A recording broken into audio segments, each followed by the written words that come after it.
where the Tiber flows, yeah, Rome.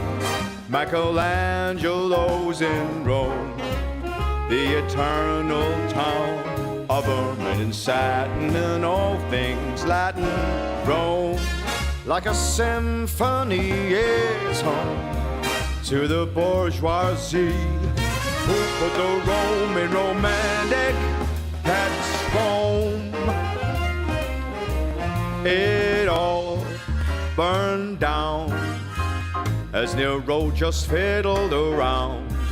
But right here, right now, 2,000 years on, they're still going strong in Rome, where the fashion kings all roam, where the pasta's all homegrown, and the guys all stare while they compare what the young girls wear in Rome, with its dim-lit bars and nights of a million stars.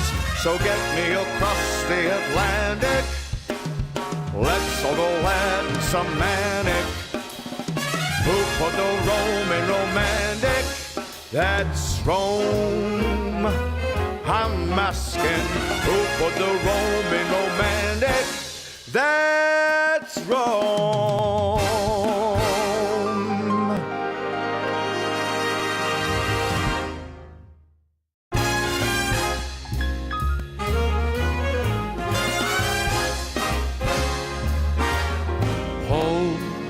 Is a smiling face that's home. It's a hiding place that's home. Deep inside your heart, light in the dark when you're miles apart. And home, like the songbooks say, is only a dream away. Nothing's as bright as the love light back home. Home, when you're tired of roaming home, where the love is all homegrown. There's a welcome sign and everything's fine, 'cause the sun will shine at home, where the door's wide open home, not a cloud in sight. I'm hitching a ride and I'm rolling back home. It's true, some find that travel unravels the mind right through mankind. So go with the flow, I'll take the road back home, where the fire's burning home. How I love returning home. When you're waiting there, what do I care? I'm a millionaire at home, where the windows lit up home. Love is everywhere, watching the storm on a cold night, cozy and warm on the inside. Nothing's as bright as the love light back home. I know that nothing's as bright as the love light back home.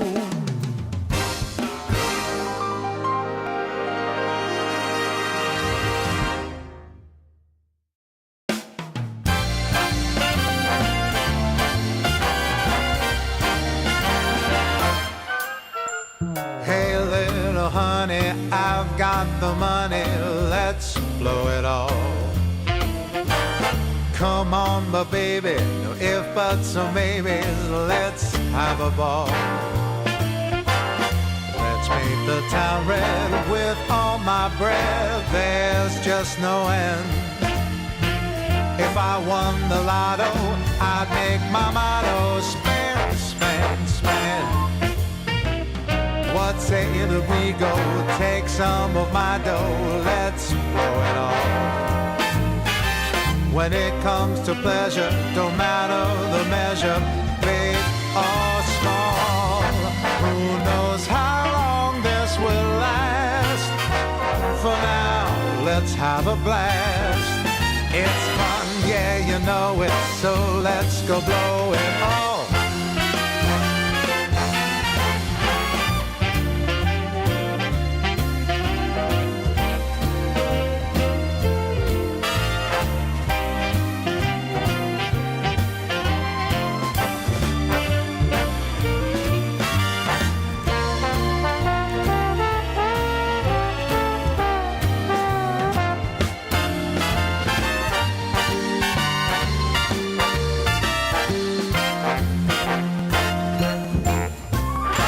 I've got an arrow that I can spare, so let's blow it all. Come on, my honey, let's take this money, let's have a ball. Who knows how long this will last? For now, let's have a blast. It's fun, yeah, you know it, so let's go blow it all. It's fun, yeah, you know it, so let's go blow it all.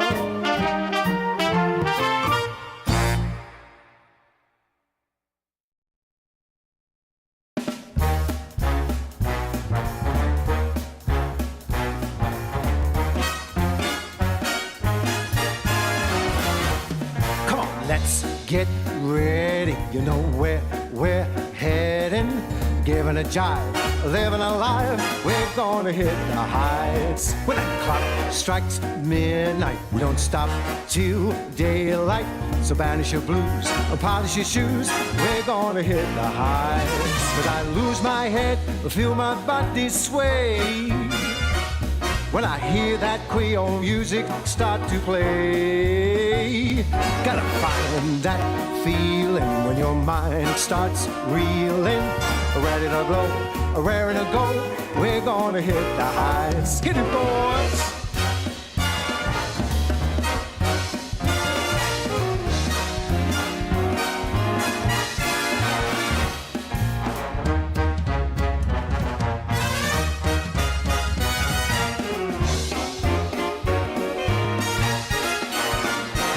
Well, I go real dizzy and I lose control when I feel that rhythm burning in my soul. I said, come and get it, 'cause you won't regret it. Follow the drum, get out of the slum, we're gonna hit the heights. I said, follow the drum, get out of the slum, head for the neon lights. We're gonna hit the heights.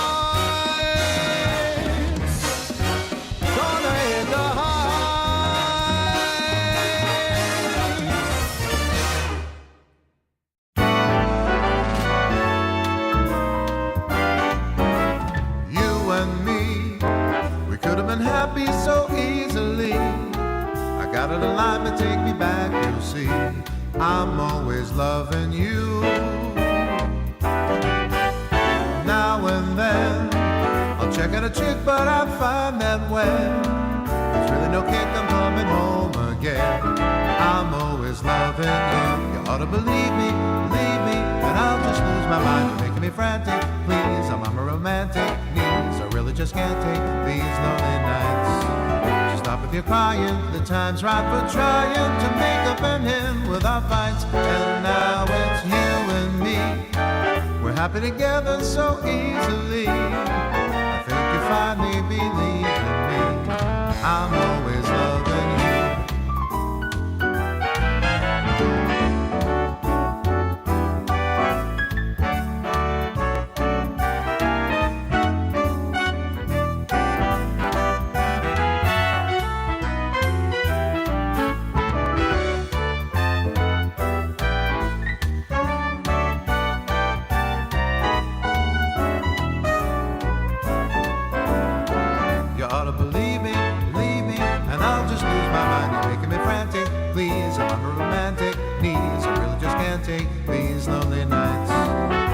With your crying, the time's right for trying to make up an end without fights. And now it's you and me.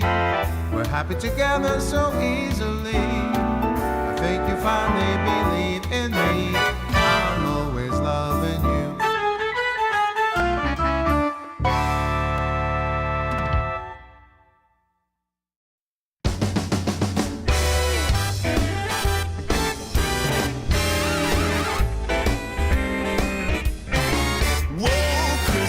Tree, oh Christmas tree, straight to our house we're bringing the Christmas tree, oh Christmas tree, your branches they're swinging.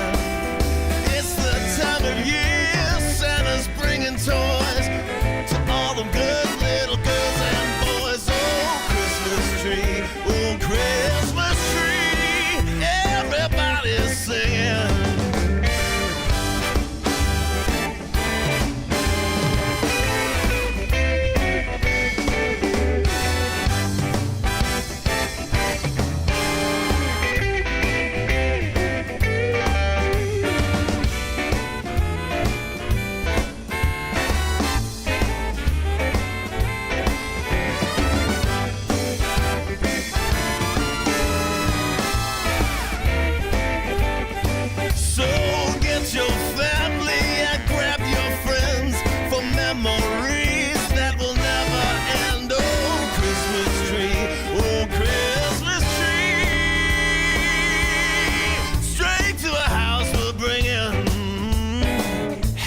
baby, don't you love snuggling about that Christmas fire with that Christmas tree, just you and me, maybe a little mistletoe. Straight to our house we'll bring in.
High life, no need for trouble or strife. Cocktail parties, Broadway lights, arm in arm as we see the sights.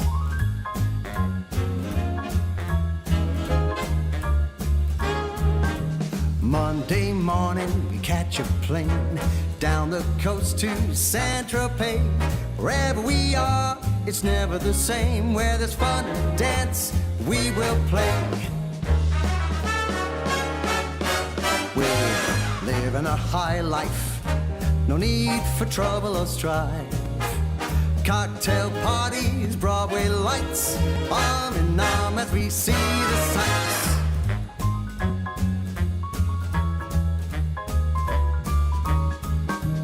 Friday night, we hit the town, eat caviar and drink champagne. A life of luxury fit for the crown, a lustful life that we can't contain.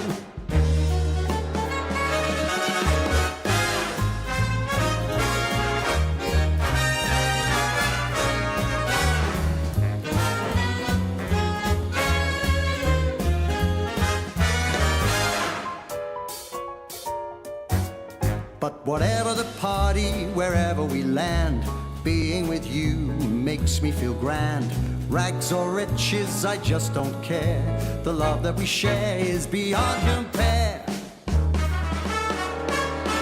Because we're living a high life, no need for trouble or strife.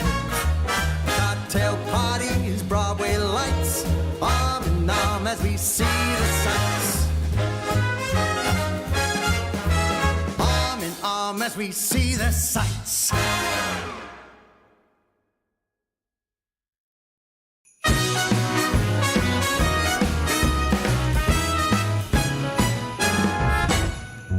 holiday's here to greet you, and it's coming around to meet you.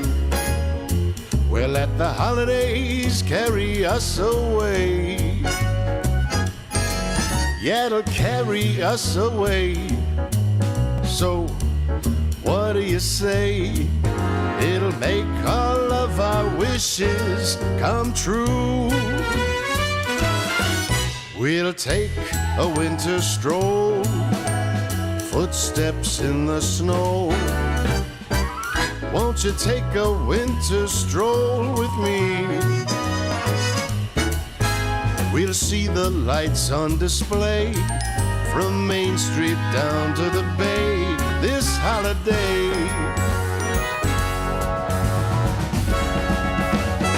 Hey!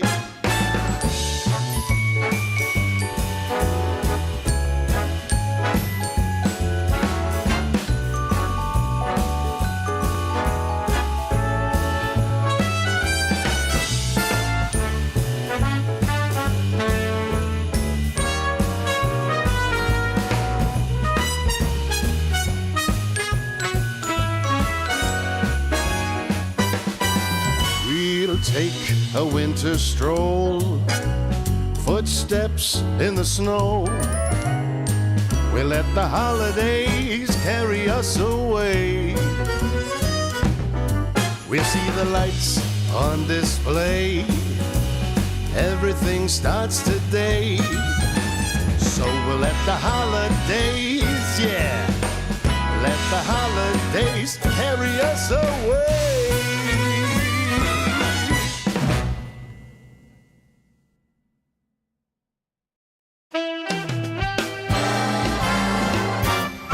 Sometimes I'm wrong,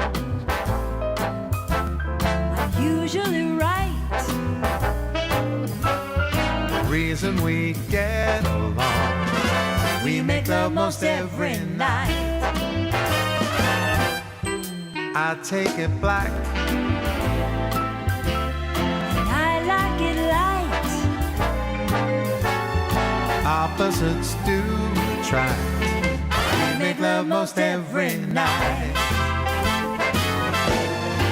It's just a fact of life that a man and his wife sometimes disagree.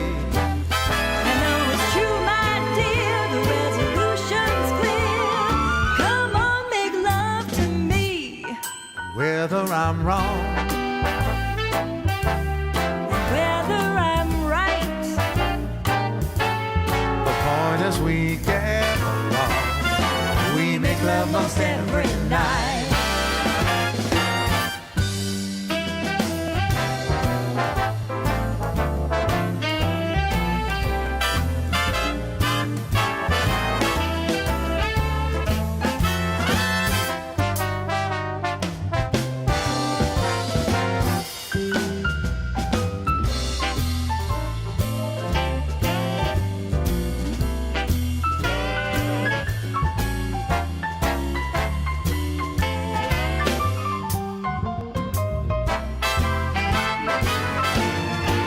It's just a fact of life that a man and wife sometimes disagree.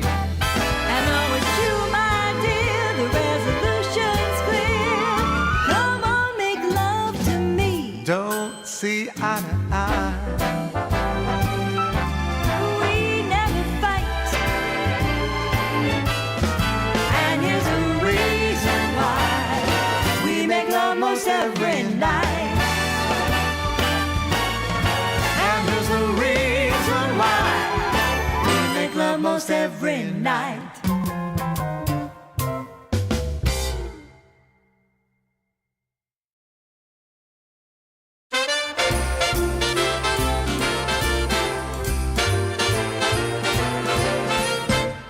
Jingle bells are jingling, carols fill the air.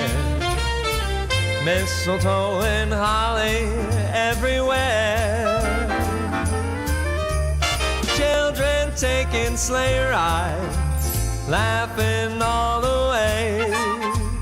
Oh, what fun we'll have this holiday. Homemade decorations, lights on every tree, snowball fights with friends and family, holiday occasions, raise a cup of cheer. Oh, what fun to celebrate this merry time of year.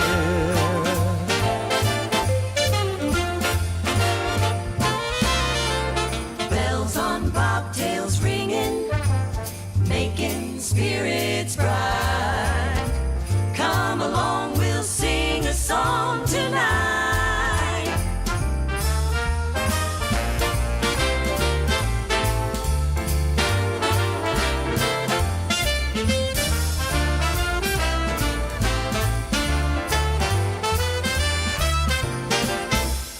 Turkey with the trimmings, Grandma's pumpkin pie, stars above that shine for you and I.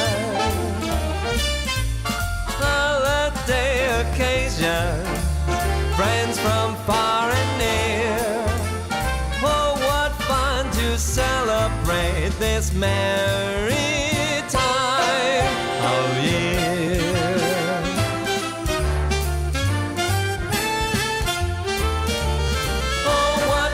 To celebrate this very merry time of year.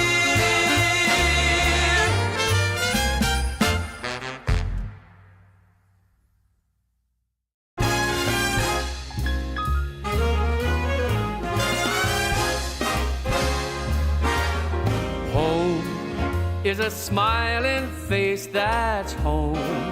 It's a hiding place that's home. Deep inside your heart, light in the dark when you're miles apart. And home, like the songbooks say, is only a dream away. Nothing's as bright as the love light back home. Home, when you're tired of roaming home, where the love is all homegrown. There's a welcome sign and everything's fine, 'cause the sun will shine at home. Where the door's wide open home, not a cloud in sight. I'm hitching a ride and I'm rolling back home. It's true, some find that travel unravels the mind right through mankind. So go with the flow, I'll take the road back home, where the fire's burning home. How I love returning home. When you're waiting there, what do I care? I'm a millionaire at home, where the windows lit up home. Love is everywhere, watching the storm on a cold night, cozy and warm on the inside. Nothing's as bright as the love light back home. I know that nothing's as bright as the love light back home.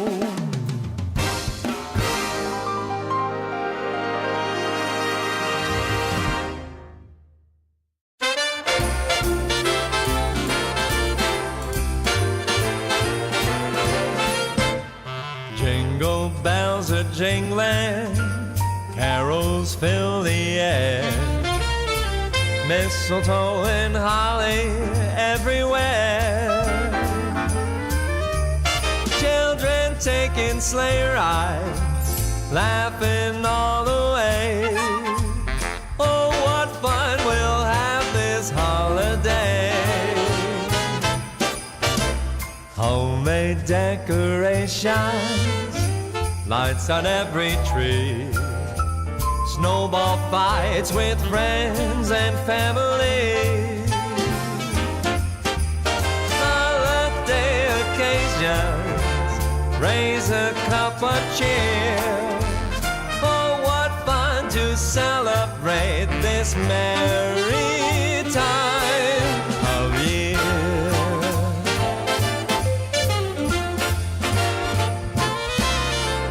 Bells on bobtails ringing, making spirits bright.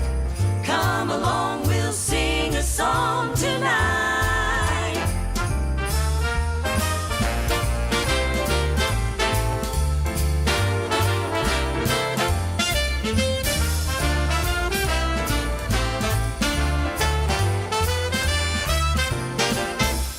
Turkey with the trimmings, Grandma's pumpkin pie, stars above that shine for you and I.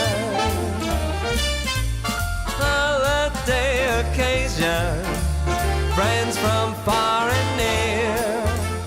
Oh, what fun to celebrate this merry time of year.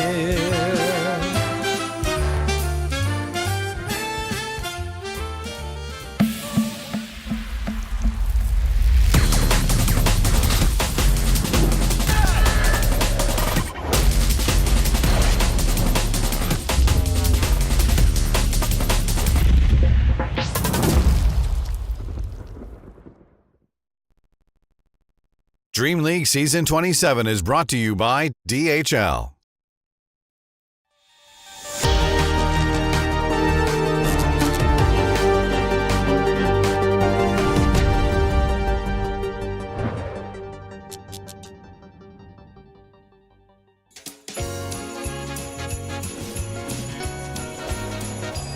Oh, wouldn't you know it? We saw some shenanigans and wonderful things yesterday, as you saw this moment right here.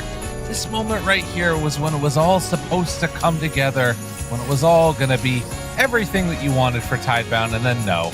The Index was like, we're out of here. We're taking it. They were Trent, not. hello. Hello, good morning, everyone. Welcome back. We had so many great games and series on the stream here yesterday. OG into Falcons. Falcons just saying, hey, not so fast.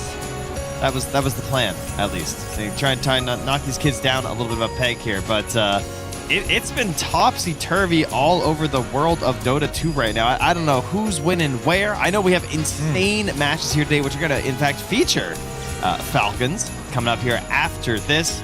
Boy, oh boy, you have come to the correct stream, people. Yeah, we've got some freaking awesome matches coming up. I believe I also saw some stuff pop out in our chat where there was some updates about the tournament in terms of like what the sort of results are now. So basically, to be live after yesterday, you needed to have a score of 3-2. Teams with a 4-1 or better, they're confirmed qualified for the playoffs. So I mean, this is where we're looking right now. So those squads up there, the little green bar shows that they are already through. And then there's this whole host of squads that are just battling it out. So you can see, of course, the teams that are no longer in contention over there on the right-hand side of the screen. And it's just going to be these ones, the 3-2, unless I am very much mistaken, that are going to be battling it out for those last 4 spots. I believe your color coordination instincts are correct, my good sir. That is indeed what is happening here. Hey, it's red and green. It is. Oh, so festive. I mean, that's kind of what we always have, but it works out even better for the holidays. But we are going to have those top dogs, the top 4 teams. We'll be right here on the Ember stream. And I mean, he says 4 words, doesn't he? That kind of makes sense. And I got 4 other words for you. EPT point distribution.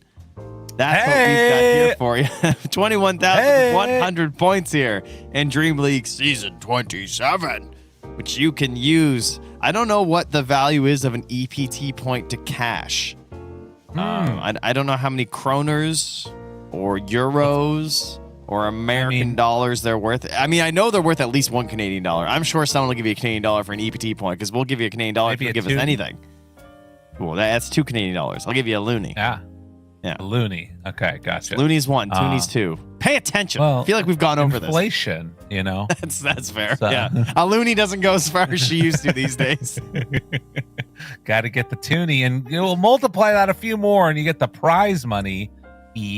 And of course, the big thing for all these teams still going to be playing for that $3,500 per Swiss win, and that extra EPT points. I mean, the thing about the EPT points, right, is that the value to cash depends a lot upon how good you think you're going to do at the Esports World Cup. For some, EPT points are worth a lot. For others, not so much. Wise, Lyrical. But the prize money per Swiss win, that's everyone wants a piece of that. Now, I was tasked this morning with the match of the day. And of course, I'm going to do the Ember stream because obviously we're the best.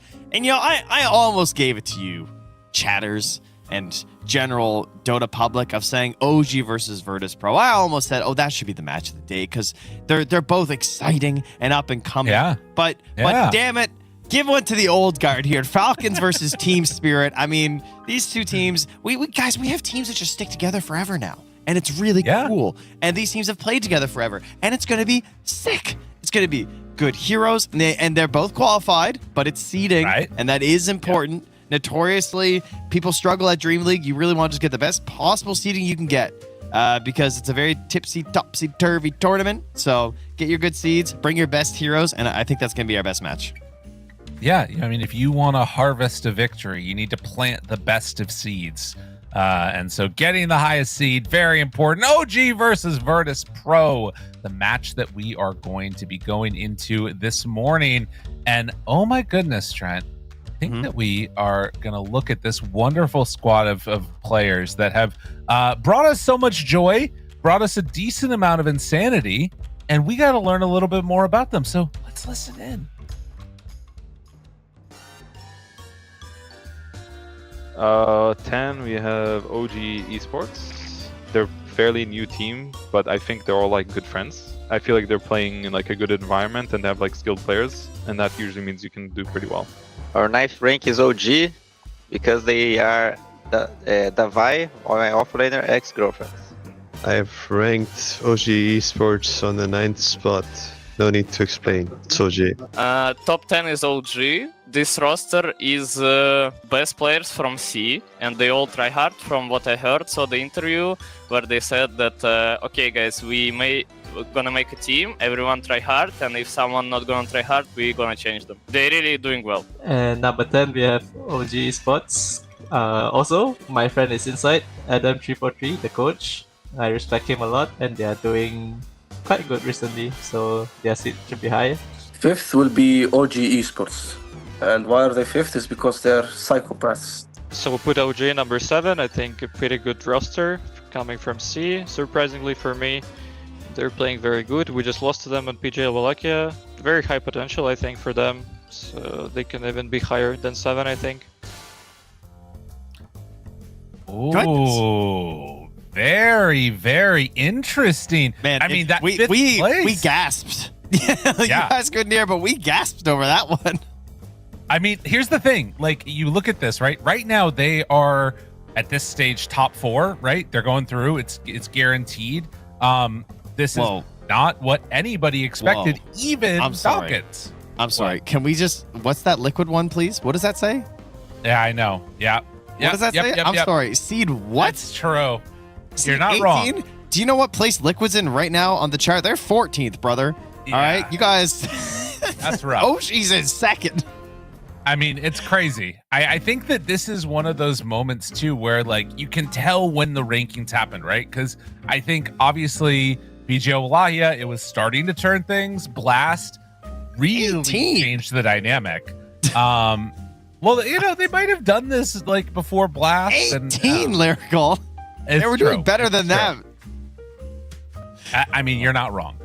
And on this other side, this is the one I'm really curious about, because like, if OG, you could see it coming, I don't think anybody saw this coming. I want to see where people were placing for this this squad. And, well, Virtus Pro, let's hear where people what people felt about them.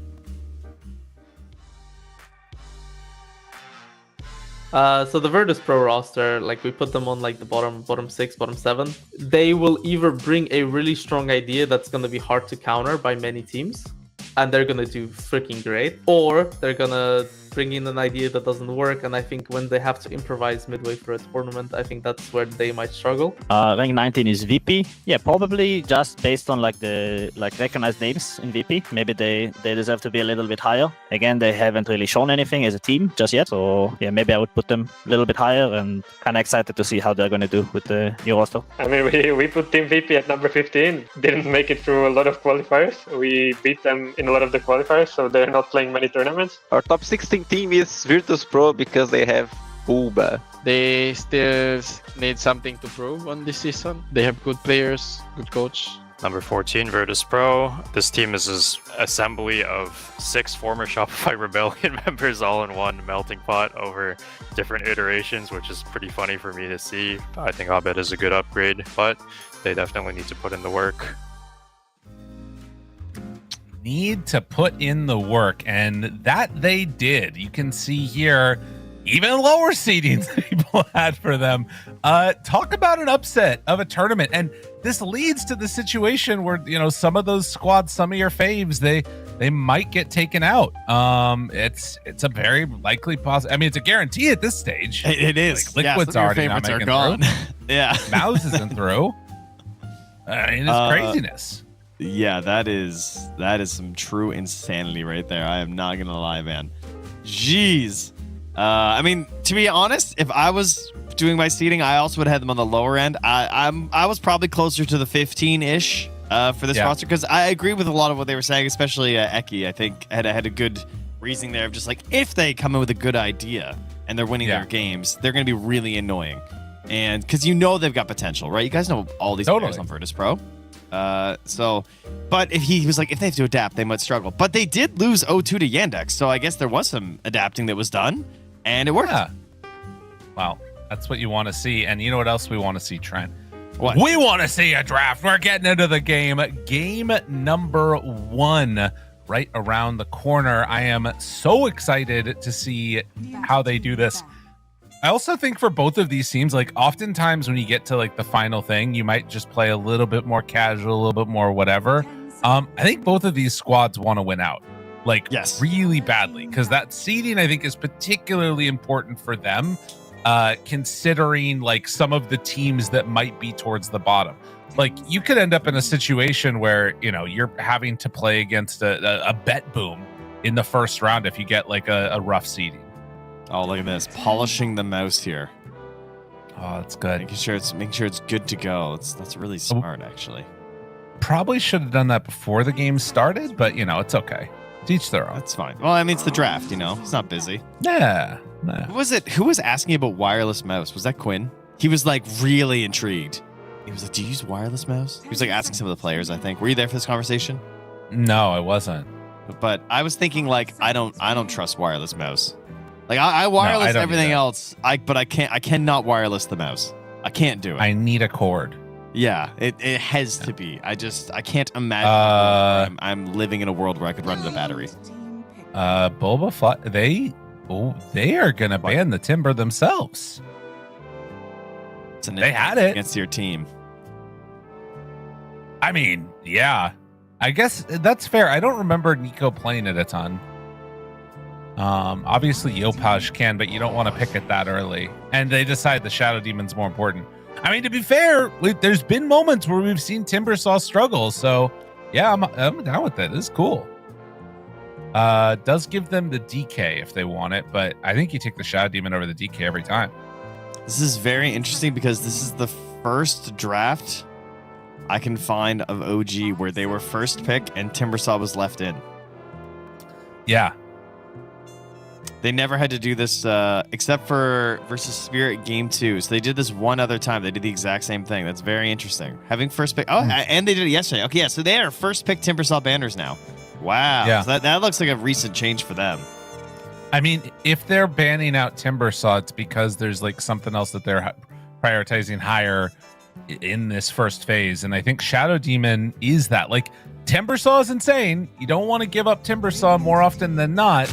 But you don't always necessarily want it either because you know that the whole draft becomes about him. And yeah, okay. I like this.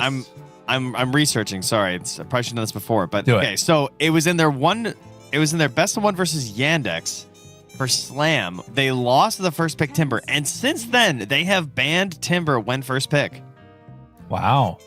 So that was like 3 weeks ago. That is, it doesn't happen very often. It's only happened like 4 times this has come up. But plenty of other teams, when OG are first pick, are still banning Timbersaw. So that's so interesting. They're like kind of getting away with it. But when it comes down to it, if they're first pick and the Timber's there, they do this. They do that little ban. That's a good nugget of drafting knowledge. That is such a Bulba thing. For those of you guys that like hate on Bulba all the time, he 100% like just because his brain works that way would tell you the game, the match number that he picked it, and then like when it all changed for them. This guy's be like, oh, you mean like when they picked it on 17? And I'm like, yeah, exactly. Yeah. And it's like 3 years ago. I'm just like, yeah, exactly. Right. He's like, yeah, the Timber, he went bottom really at like 17 minutes and just died one time. And that's when the whole game turned. That's pretty all right, Carrie's banned. And we get an early-ish Ox to come out here. We got a couple axes here. OG has been rocking the axe quite a bit as well, so maybe a bit of a contested hero in this one. And oh, by the way, we cast one OG series, but this is our first Virtus Pro series on MOUZ. Yeah. So we're not exactly familiar with their game, I would say, folks. That's fair. We've been busy with other teams. Well, and I'm looking now at the way that this draft is working out, and with Gyro banned, with Terrorblade banned, with Ursa banned, we're looking at like the next top tier carry that I would think of would be like Jug, and now Virtus Pro have an axe.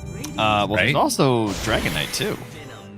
Ooh, yeah, they can do Scam Veno. We love a Scam Veno. There is a chance they flex it. They will move it around, but yeah, I agree. Very likely just going to be Scam. The DK though, like DK plus Shadow Demon, because I don't think Virtus Pro are going to take it, so they don't necessarily have to grab it here as OG. But I do like Dragon Knight. It sounds pretty good. I like the look of it. I mean, I don't know. I do feel like in a way, okay, I like the starter pick more because I think like DK when you've got Tusk Axe, he kind of there's a part of me that feels weird about like double BKB piercing disables and like just sort of slowing down his damage with the snowball saves and stuff. 10 seconds remaining. It's like a weird staring contest of top 1 heroes right now. Like DK's getting kind of ignored. Timbersaw, they had to ban it as first pick. Such a strange draft compared to what we've been seeing. We're starting to move around a little bit in the meta, it feels like. Yeah. Virtus Pro have been picking a lot of Warlock 5. That's been banned out. They played that 4 games straight. And before that, they played Jakiro. That's banned out. So they're going to have to find a new position 5. Looks like they've done a little bit of clockwork. Oh, have they 5'd the Tusk? Yeah, but only because they had a Timber. Oh, sorry, a TP. Okay. I see. Interesting. This Quap pick is also a little unique since they have last overall pick. I kind of am I crazy to think that Tomato might play this Quap? You're not crazy to think it because all the carries are dead, and this was something that we were doing like a month ago, right? We were doing a little bit of this. So also certainly possible. I also feel like it's kind of cool against Veno. Oh my god, what? These guys are crazy. They're crazy. I mean, that's interesting because they've been playing a lot of Muerta, and she was still in, but they're going for the Willow instead. So Willow's got the... I mean, they both have good tools versus Slardar, right? I wonder why Willow over Muerta. I feel like Muerta just looked better with like the AoE calling and the ulti. You know, one thing that I do feel like this gives you, if it's a safe lane Quap as they take the DK, Skem is going to die over and over, right? Quap blinks, you get Bramble Mazes from far away. Like, all of a sudden, this Veno just gets beaten to death. 10 seconds remaining. I don't know if that's the thought process, but I feel like Willow is an interesting matchup against Veno. I mean, it's cool for like bobbing and weaving in the the wards, but like, are they even gonna lane against each other? Because like, I don't know if the Tusk is going for. I mean, I assume the Tusk is gonna be a 5 for Fly. So yeah, I love this. Just ban Troll and ban like, I guess Medusa maybe. I don't know if you really have to be too worried about it, but like, because they're probably gonna pick some ranged carry. They're gonna put the Queen of Pain mid probably. It's gonna be Axe, Dark Willow together. She's just gonna be okay, yeah. Oh, I see. So she's gonna use the W. So the early Shadow Realm maybe to help stay alive versus the position 5 wards and try and pull the waves. That's interesting. You do lose. You'll lose the aggro, yeah, but you can like walk a little bit and then attack it again, right? To like dodge the ward plant, and then you won't get the slow. Okay. Because I think you can outrange it that way, but I guess we'll see. I mean, I have to imagine that's the idea. Right. I still think that like having that extra range for Veno with Brambles is really valuable, not just in the laning stage, but all throughout the game, right? Because no matter where Queen of Pain like lanes, eventually it's going to be like her, Willow, and Tusk running around trying to find kills, and that's a deadly ass combination. So that feels like it makes sense. Axe farming, yeah.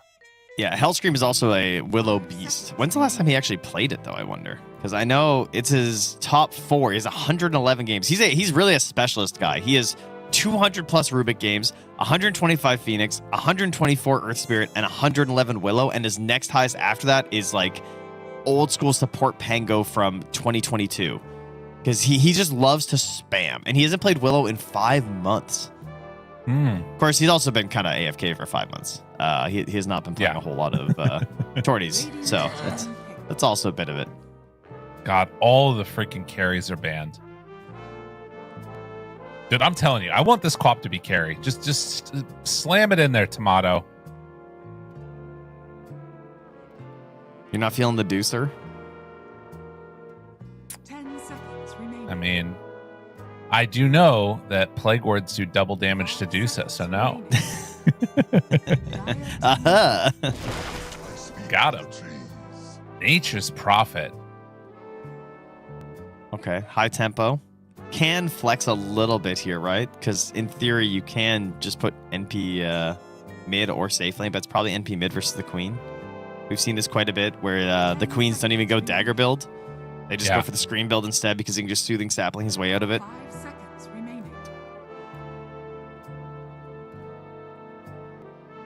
If I mean, Almost if doing I his was walk. a crazy person, I would say Spectre. If I was crazy. Crazy. Like a fox. Fly's like, really? That's what you want? That's the hero? Okay. Do I have for to? Still 20 seconds left. He's like, really though? Okay, so what big tomato heroes? Morphling into DK. Kind of meh. It's the Queen, Dude. buddy. You're right. Yeah. Bring it This back. is the thing. I was like, okay, it just made so much sense. Like, why do you pick Queen third there? You know what I mean? Like, what Dude, for what reason? He's actually never played at safe lane. So this means he has not played Queen of Pain in an official since 2020, when he was still a mid. Yeah. This is 5 years in the waiting for Tomato Let me to just return on the Queen. That is like, I just brain melded with Tomato right there. That was, I knew that they were going to do this shit. And I think it's a good call. Like, this seems like a super high tempo draft now from VP. I'm scared about their damage, though. Their consistent damage is doo-doo, as my kids would say. Yes. Yeah. Okay. You're not wrong. They had a lot of bathroom talk yesterday. All right. Oh no. So maybe I'll save it for the inevitable pause. But boy, oh boy, do I have tails. Tails, I tell you. Was that because you had to delay the Christmas tree getting? No, it was because the van got stuck in the snow, guys. Oh, God, what a day. What a day. I tell you what. But Thanks. For now, we'll wait. You guys can get that if it's a pause. I'll explain everything. For now, it is Tim's on a Shadow Demon and Skem on a Veno as your support duo. A very, very one-track mind support duo. Like, we are going for Disseminate and Damage and our Slardar and our Nature's Prophet. They are assassins on the side of OG. You can just die for sure. And the side of Virtus Pro, they've got a little bit more team fight. Their spells are crazy. They have really crazy spells on Virtus Pro, but their consistent damage is horrific. It's not looking great. They cannot get outscaled on Virtus Pro. Like, if they start the game off poorly and they're down like 4K at 10 minutes, this game looks really hard to get back into. We'll see what ends up happening. It is, of course, going to be a matchup between the top teams in this group, with the exception of Falcons, that are playing this one out here. And I think for both of them, you know, there's still a lot to not necessarily prove, but like a chip on their shoulder, right? We saw those rankings. The highest ranking that they had was from Falcons that put them at 5 between OG, but like Virtus Pro was 17, 22. They were way the hell down there. We'll see how it goes. Yeah, and I mean, we're talking about this idea of just like coming in with ideas and stuff like this. This is definitely a different idea. Other teams are not drafting these heroes or these roles for these heroes, so it is time for a clash of underdogs. That's right. The underdogs have become not the dogs. Dude, look at the spins. He just all chatted suck it. Like, he just all chatted suck it. They both did, yeah. Okay. Tomato quap. Kobe. That's great. I love that. I mean, obviously, you've got a lot of connections here.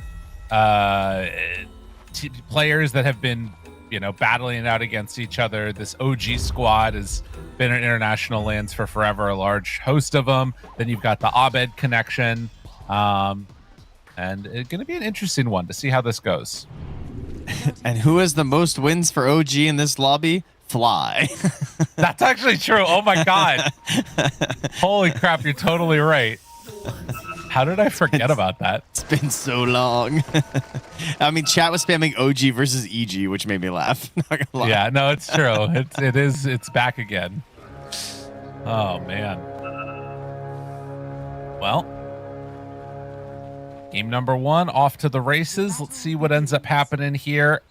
It seems like it's gonna be a trade-off of 2 apiece. Oh, trying to bait it. Fly. Not gonna happen. He's gonna head up north. All right, so we were talking like, you know, what are we gonna do in terms of going against the Queen of Pain? We were thinking like, okay, Nature's Prophet, you go mid with the thing, but then we got the Pango mid. So then they're like, okay, all right, well, if the Pango's going mid, let's put the Prophet in the safe lane, and we'll chuck Force Mr. Nico on the DK. Look up top this here? up top, yeah. Come on, guys, come on into the It's lane. fine. The water's warm. Don't worry, Nico. Just come on, hang out here. It's gonna be great. It's gonna be so much fun. Yeah, they kind of just got mogged. I'm not gonna lie. This did not work at all. No, that's awesome. I love that. And Saberlight is gonna have to just TP there. Misses the whole first part of this wave. That feels bad. Yeah, Hellscream didn't grab the next wave either. I don't know if maybe he just didn't want to, but he goes for the body block.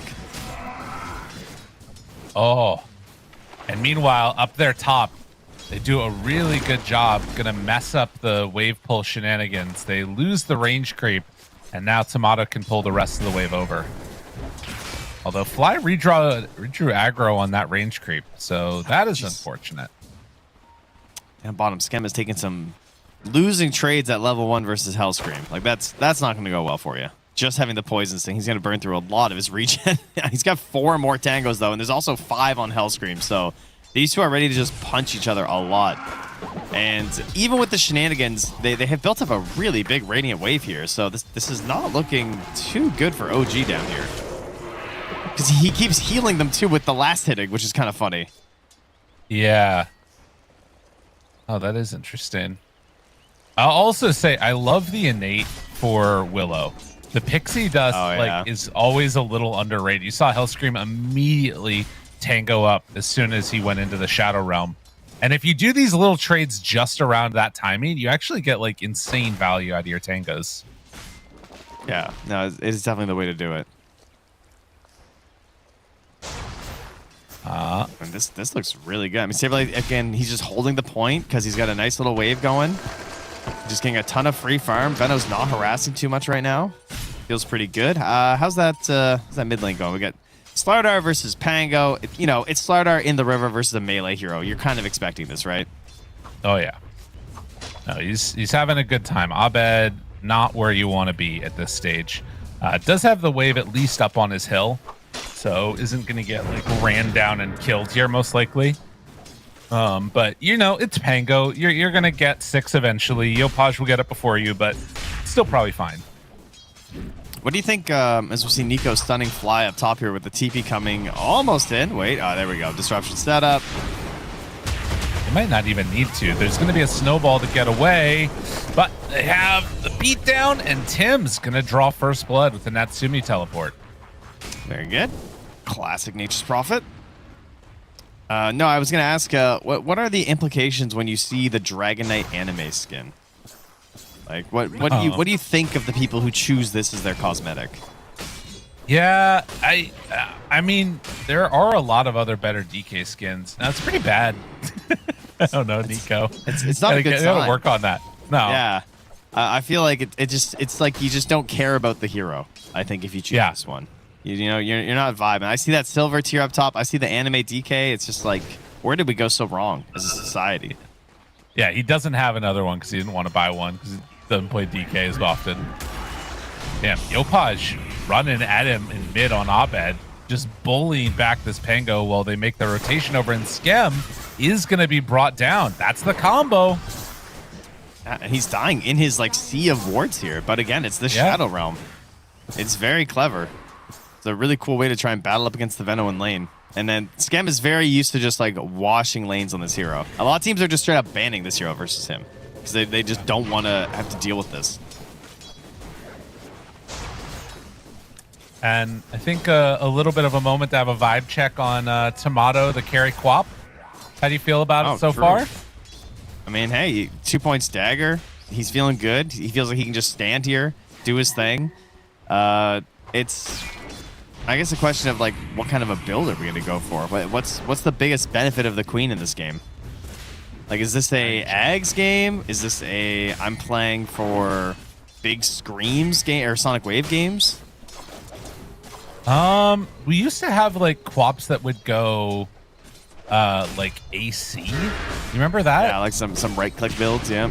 I mean, because he's going Falcon Blade already. I could see a world where he goes Parasma and then later into, I mean, actually Revenant's Brooch is interesting also. There's a lot of different things you could do, I guess. The Falcon Blade is cool because it's like a bottle replacement, right? Yeah. It's like, this is my mana regen that I'm going to get in the top lane because I can't just play around runes. That's another question. Queen without runes is kind of interesting. Yeah. And then, so it's and probably Kaya Sanj, I guess, kind of build. And then you just kind of work from there. BKBs, maybe. It's some consistency with the damage. Yeah. Just what It's I interesting. Was waiting for. Just what I am a little surprised to see the double points in dagger. I would have thought that as I guess maybe you just don't have the mana without bottle to farm with Scream. So it's sort of weird. I think it's a part of the Tusk also just wanting to move around. Maybe it's just hoping to try and. But I mean, you're kind of right. How are you ever gonna kill DK? He's level 4 now, and he goes 3 points. Okay, he's full on committing. Abed gets hit by the Gale. They manage to get the deny with the freaking ward. So annoying to play against. Interesting. Yeah, Nico, he's literally daggering him, and Nico was running up and punching Tomato. Yeah, Nico does not care. It's not inspiring when you have that much HP regen. They may be thinking about going on Tomato here. Does get the stun. Fly is nearby, though. Can go for the snowball and then a blink away. Seeming fine. Now Natsumi turned upon. Fly is going to fall low. Ends up dying. Can they get the return kill onto Natsumi? No, they're backing out. He's fine. Nico was going too crazy on the bobbing and weaving on that one. But well done. You get 1 kill at least. I mean, that's into wisdoms as well, though. Like, so they by winning that, they guarantee their own wisdom. The Dire scan saying, hey, is anyone stealing our wisdom? Like, oh, thank goodness. So Fly's going to TP for it. Yeah. And now Saberlight in trouble. Underneath, the chase down is there. Yopaj making the rotation with Natsumi in the area. They do have enough without even using Wrath of Nature. I mean, Veno is disgusting. Like, Gale, guys. Yeah. 15-second duration level 1. 35% slow. Like, that guy was just dead. He got Galed, and he was like, if there's any stun, it's over. Like, I can't just TP out. Yeah, it's crazy.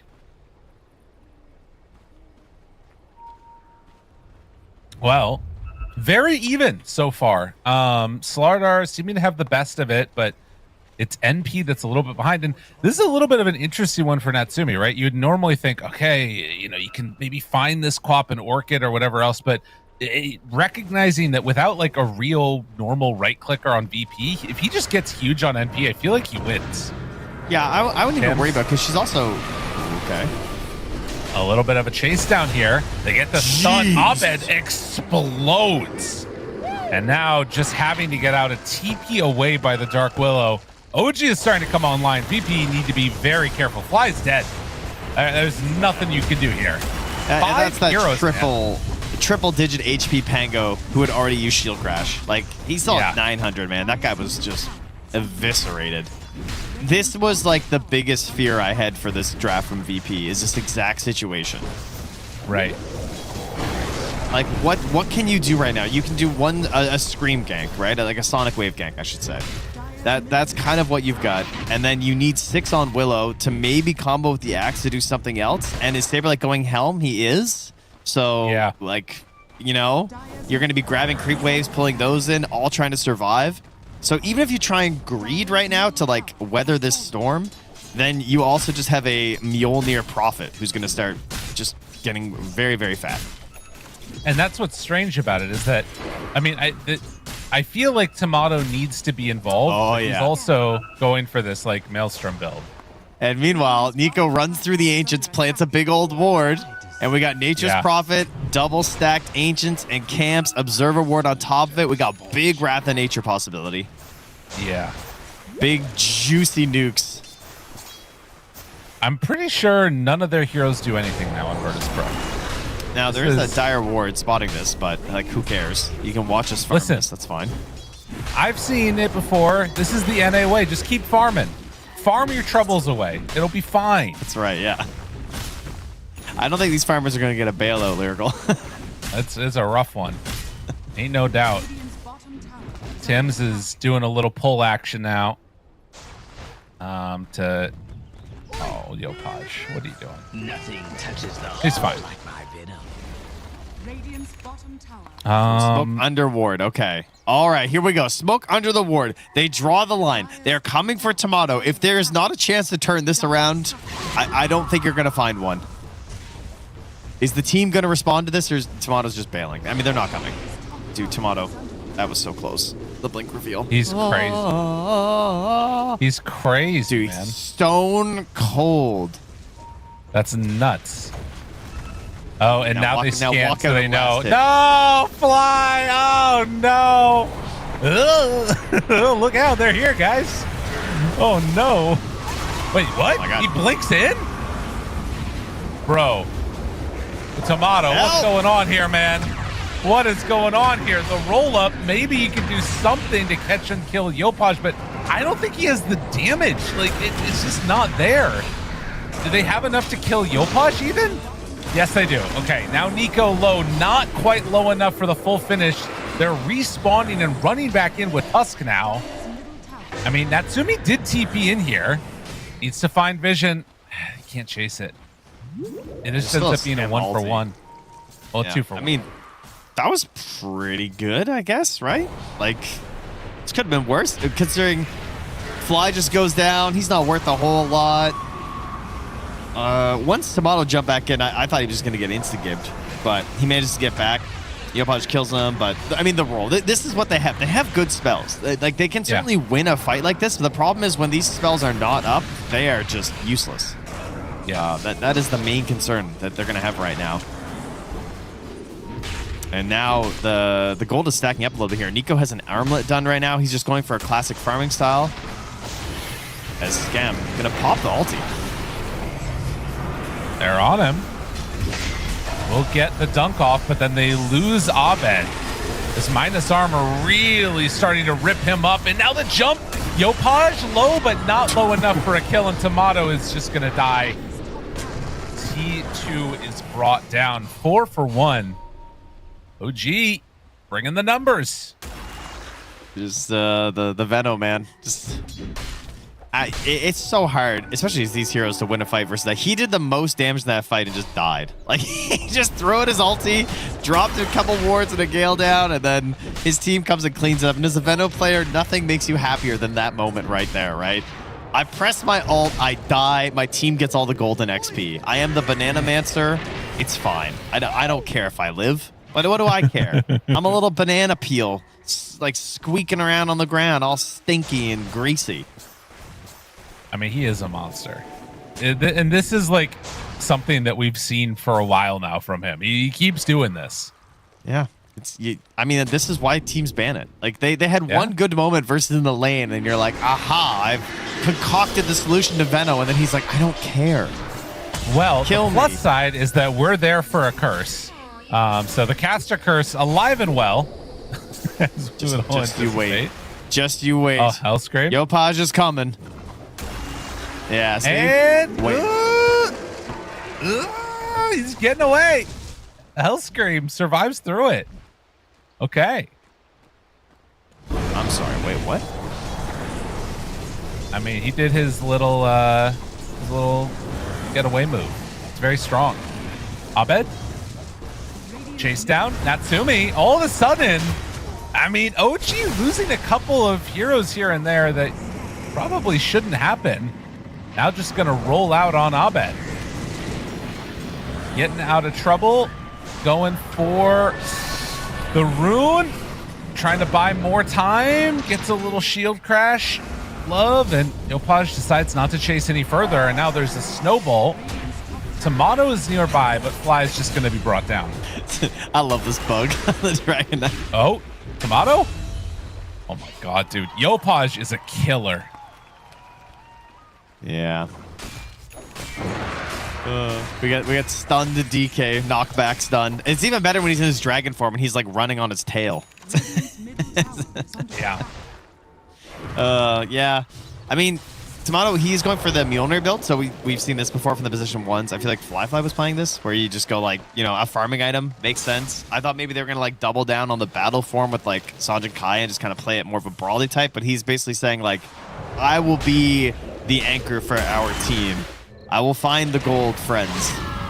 But I think this lineup is just like, they need insane plays from Saberlight. That is their saving grace right now. Is some crazy call with a Terrorize and some Bedlam, and they just need to completely outfight OG with some heroes that are really good at fighting at this point in the game. Yeah. Well, he did decide to go for that blink next for Saberlight. So recognizing what's needed, this one is just going to be out of range. He TPs with it being delivered, and Nico pings it immediately. I don't know if he pinged the blink dagger, but he pinged that it was Dragon Knight TPing. Nico is going to get caught by it, though. Did not see it. So the DK found, and with the punch out. Holy. Fly actually died. And now Yopaj shows up. Oh, the big jump. Abed trying to save Saberlight's life. It is not going to happen in time. Now Tomato in trouble, forced to run away. Abed does not have a TP. Yopaj is thinking about it. Is he going to go for the wraparound chase? On the river. Yeah, they got him. Up. He goes faster over there, and Abed trying to escape from him. Yopaj could still go in further, but recognizing the respawns and respecting it. I love his build too. The Blink Echo Saber, just so good for all the battling they've been doing. Yeah. Get a replay here. I mean, they put everything in this DK. This is a DK who had 20 charges and an armlet going. And did he even get the wand off? Yeah, I think he did. But I mean, the team, it gives us so much time to get in there. Ulti pops out, gets a little jump off there. Tomato cannot re-engage because of the Noxious Plague. And with that win, they head into the Roche pit. Aegis on Yopaj. He gets the shard. He is peak Slardar right now. Just an absolute machine with this shard Echo Saber build. I mean, it is tough. Thankfully for them, he doesn't have it yet. Oh, no. Abed found again. Yopaj showing why this guy is a force to be reckoned with. Oh, what a well, crush. the Wrath of Nature comes through, connects. Fly just going to be beaten to death again by Yopaj. Tomato, I mean, if he's not careful, ooh, just out of range. Yeah, man. 11K gold lead. This is, as we say, this is a draft made of spare parts on the dire side, you know? That's what this looks like to me. Yeah. Oh, no. Like, Saberlight. You look and you're like, Pango, good hero. Queen of Pain, good hero. Axe, good hero. But they're all getting twisted out of their good things lately. Like the Queen's domination of the mid, or really any lane, didn't happen. She went 3 points dagger into a DK, so she doesn't get to dominate her lane. And then you got a Pango who's supposed to like get out of his lane and do stuff, but he's against a Slardar, so he doesn't even like really get out of his lane. He like loses his lane, and then he also just has to deal with the constant threat of a Slardar who's really good versus him if he doesn't have any Baron. He just wrecks him. And then yeah, I know. I'm just gonna keep going. Hell, the hero apparently needs it right now, but then he needs auras because that's how good he walks. He's a follower. He's not a blinker, but they had to go blink because they need someone to turn this. So everybody's in spare parts build. Everything's broken, and you're desperate, which you knew to be clear to try and get better. Lose, have to go for risky plays. None of. Buys some time for his Pango to get out of trouble, and is underneath the ward right now, trying to hide from Yopaj. Oh! Philippines. At least Abed's having fun. Yeah, I mean, listen. Guys, come on. I thought we were bros. Oh, no. Well, there's another one down, and Fly trying to get away. Yopaj is on him. Take that! Ha-ha! Able to get some that's separation. The victory. All right, Team Mjolnir's online. Don't worry. Yeah, this is, you know, it's fine, right? My carry is 1500 HP. It's great. Yep. Hey, it's almost 1600. Come on. Give her That's the 4 true. HP. I mean, you know, it's not terrible. I guess the bigger issue is the 9 armor, probably, against Slardar. Yeah, that part's not great. That's true.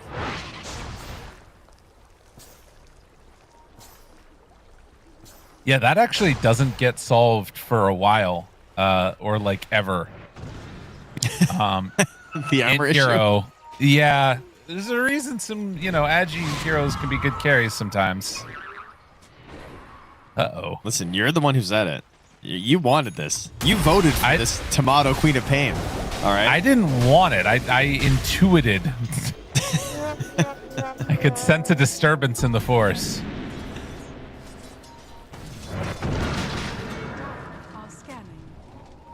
Yeah, I think this is like...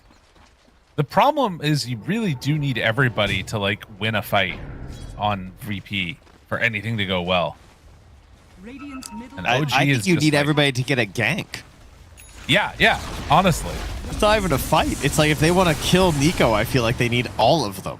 And they it still might be a challenge with the BKB now. And wow, he's into the Orchid now? I thought he just got Lance. Yeah, no, it's This spooky. man is performing alchemy. Oh, there we go, Fly. Now you're talking. Just Okay, go wait, in, the kill Wisdom Shrine. couriers. Here we go. Maybe a chance. Nico. Oh, his- they don't decide to go. His friends are here. Yep, they're getting out. TP away on Quap. She's fine. Hellscream does have the TP out as well and manages to escape. So, Benno, they get the kill and get out. You guys want happiness in life? Just find someone that looks at you the way that I look at Armlet Mask of Madness DK, and everything will be okay. Any other builds, beautiful. I cry. This build, I weep in sorrow or sadness. Sorry, of how could something be so beautiful? I'm sad I'll never see something else so beautiful in the rest of the world. Every other build is an abomination. We praise the one true Dragon Knight god here. I mean, it is just what you want to see. And again, it speaks to like, this could have been avoided, you know? They could have banned the DK earlier. You sound like Palpatine. This would have been avoided. If only you'd listened. Honestly, that's how it feels a little bit, man. And like, they're getting game enders now, right? Yopaj is getting towards a BKB. I have not seen a mid Slardar have this type of a game in a while. I feel like there's been a lot of whiffs recently.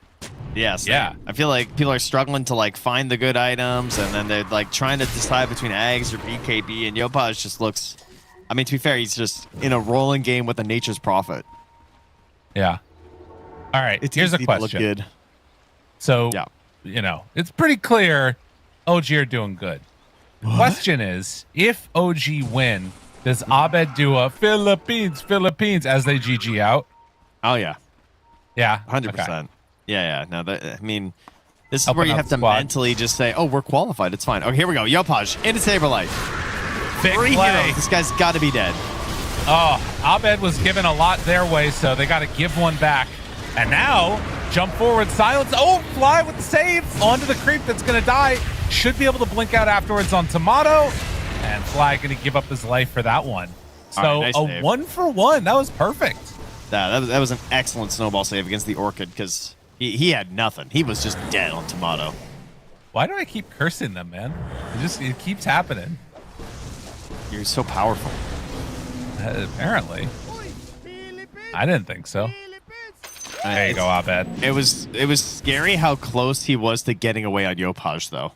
Oh, yeah. No, totally. That was horrifying, because for a second I thought he was going to live. But then they got the Calling Blade right at the end, so nice dunk there by Saberlight. I will say also, Tomato going for the Hurricane Pike is pretty hype. Yeah.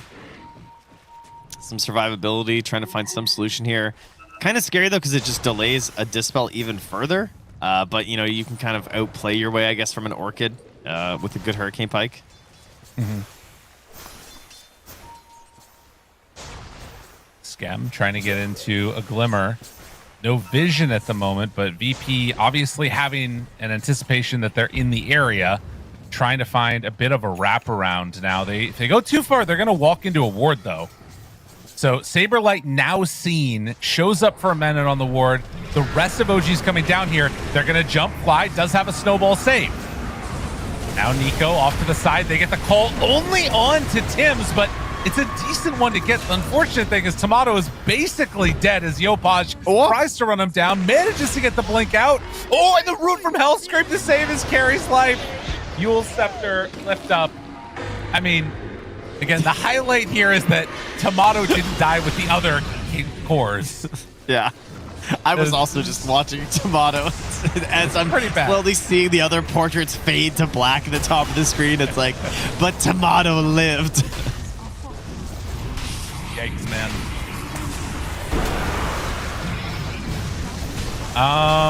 Okay, well, things looking pretty bad for Virtus Pro. Everybody is alive. They have almost everything up, and they're gonna walk at mid now. Game 1. Great answers, and EP trying to find anything at all to get themselves going. It's brutal.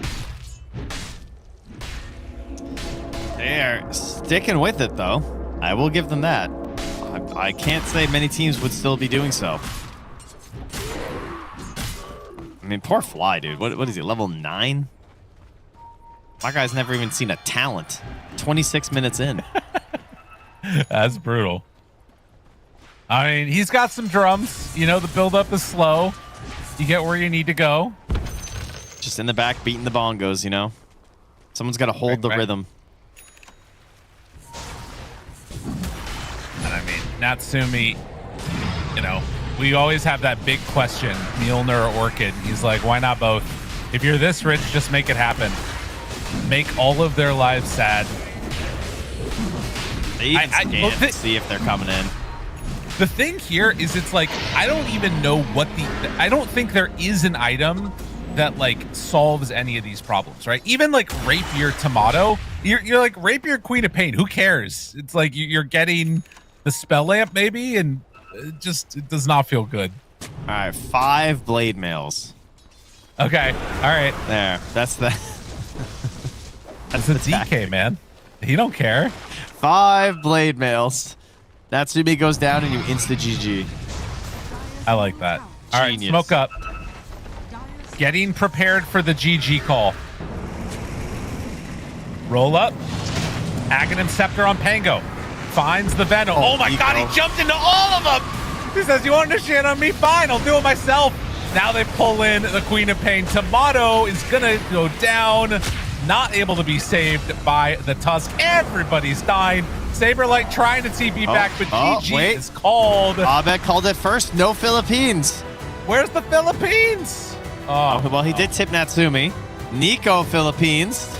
There it is. Natsumi put ha ha ha after getting tipped. Very solid stuff indeed. Is OG able to take the victory in this game number 1?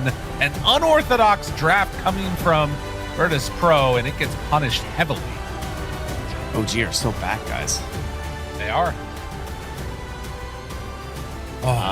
That was just interesting. That was just some good, clean Dota, baby. Virtus Pro, they went a little out there. This draft, if you do not win your lanes, it is over. And they did not win their lanes, and it was over. Yep. Yeah, man, it was tough. Analysis. I think that like maybe some of that too is the idea of like, okay, we're picking Quap early. They're gonna counter pick us by taking the DK and might run it mid. So we're gonna switch it to carry Quap, and then they're like, all right, well, we're just gonna pick a different mid. It just it was cooked from the beginning. It was tough. It was a tough one. Yeah, it's a tough one. I do love the music though. Makes it better. Oh, apparently my microphone was going crazy for a while. Hopefully that's better. Okay. The Do you power know of the undersea cables? You know. There you go. Do you know what song this is? I do, but I don't know what it's called. Same. I thought it was Little Drummer Boy at first. I thought you were gonna help me out here. I thought you had the answer. Oh no, I was just legitimately asking. Oh, okay. All right. Well, Lyrical, we've been told that the break is ready. I know someone who needs a break. It's Virtus Pro. Okay. Remember, these are 2 of our top teams here. So Virtus Pro, they've come back. They lost to Yandex. You know, 0-2. They dropped some games to Liquid and to XG, but they fought their way back. So we will see after this game 2. Can Virtus Pro give us a better show? Will OG continue their domination? We'll find out in a second.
Bloody time.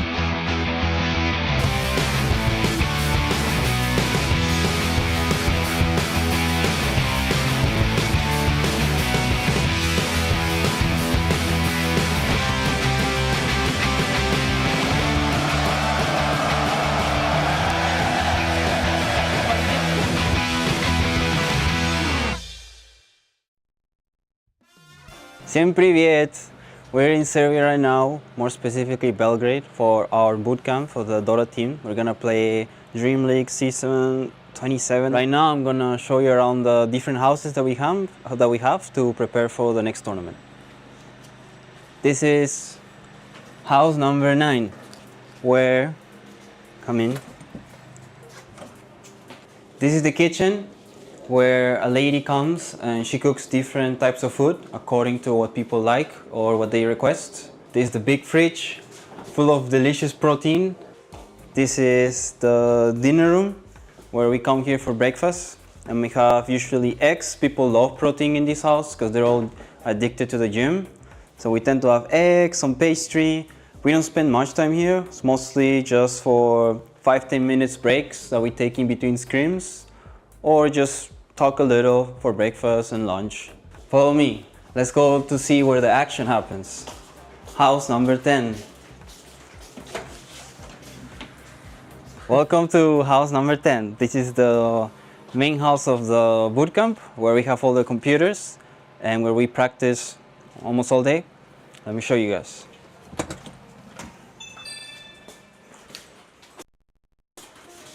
This is the guest bathroom. Over there we have the kitchen. This kitchen is mostly for drinks.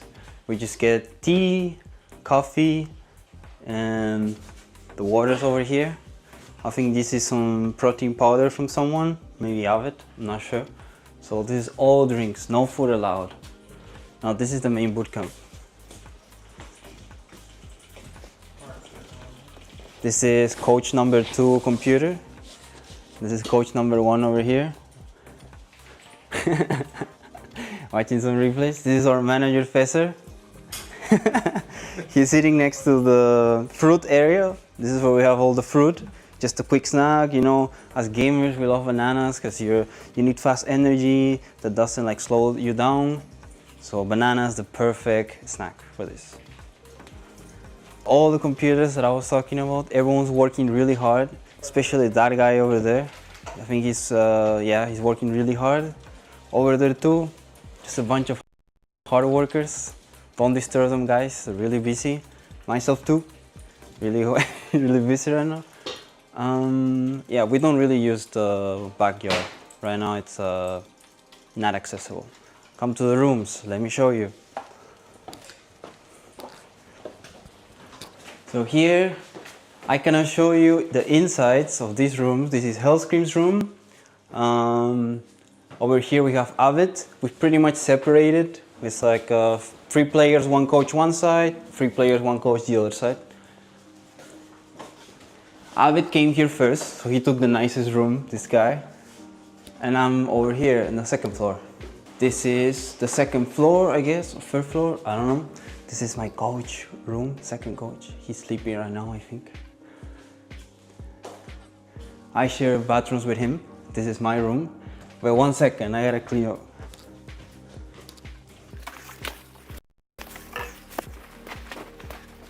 Okay, you can come in. This is my room. Let me show you guys around. This is my room. It's pretty well equipped.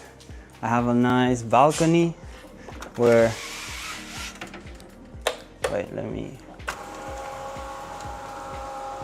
I get to enjoy a very beautiful view in the mornings. And if I'm ever tilted, I just come here and enjoy the cold weather. I reset, connect with nature a little bit. It's nice, I like this balcony. Let's go to the meditation area. Also known as the rooftop.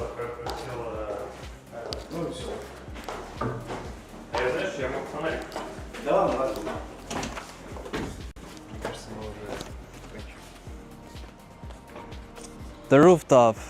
This area is not used very much. I use it myself when I'm like super tilted. I just come here, you get to see the whole city. It's actually pretty nice. And yeah, you just get to chill here. That's why it's called the meditation area. Now that's 90% of everything. There's only one important room that I haven't shown you yet. This is the coolest part of the house. We've got our own elevator.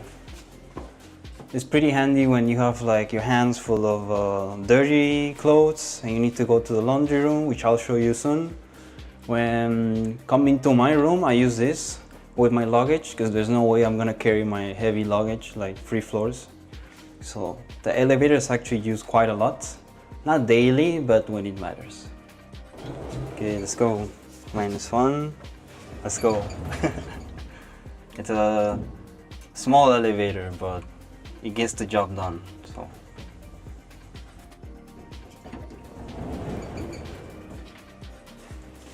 Okay, we're here, the final room. The room that we don't use that much, but we need it or we wouldn't be able to live without it. It's the laundry room. This is dryer. This is wash. Is it? Yeah, I think so. I think I've shown you guys both houses and all the things we use and we need for us to compete in the tournaments as players.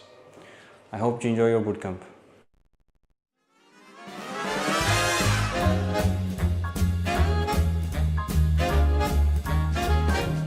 We're living a high life, no need for trouble or strife.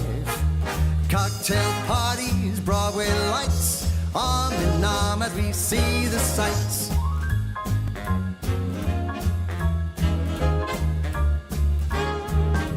Monday morning we catch a plane down the coast to Saint-Tropez.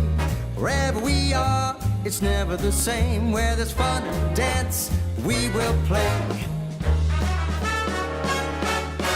We're living a high life, no need for trouble or strife. Cocktail parties, Broadway lights, arm in arm as we see the sights.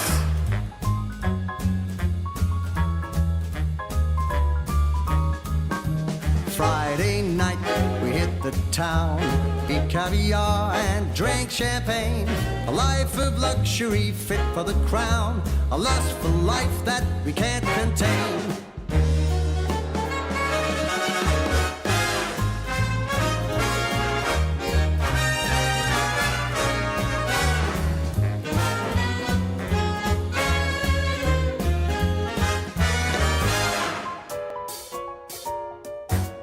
But whatever the party, wherever we land, being with you makes me feel grand.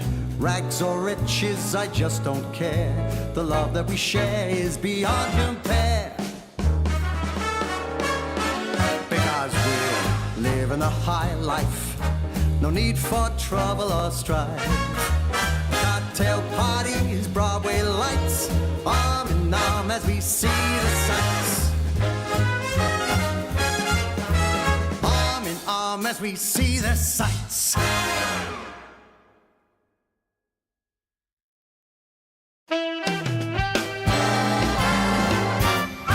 Sometimes I'm wrong, I'm usually right. the reason we get along, we make love most every night. I take it black,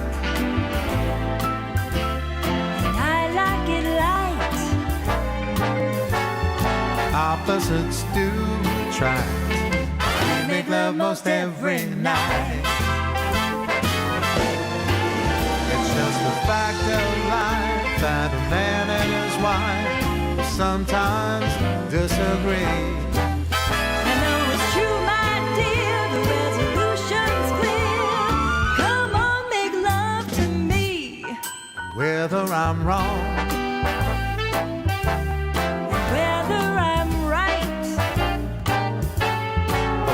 as we get along, we make love most every night.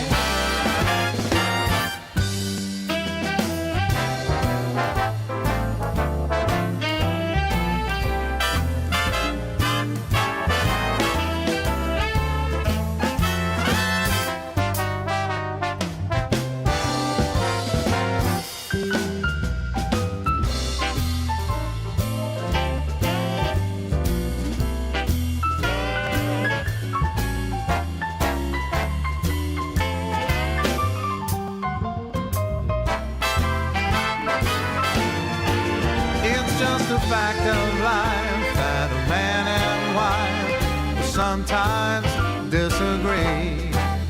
I know it's true, my dear, the resolution's clear. Come on, make love to me. Don't see eye to eye. We never fight. And here's a reason why. We make love most every night. And here's the reason why. We make love most every night.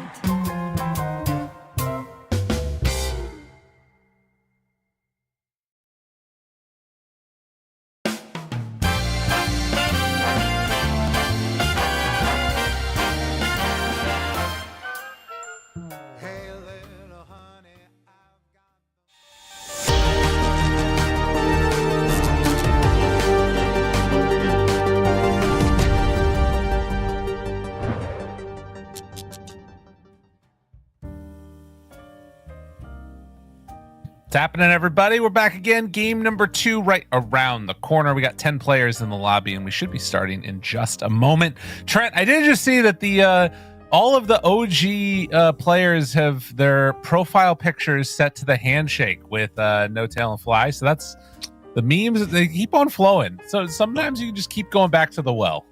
Yeah, you know, it's, I'm sure No Tail's probably watching, right? I mean, he's probably cheering on the squad there, so he can appreciate that one.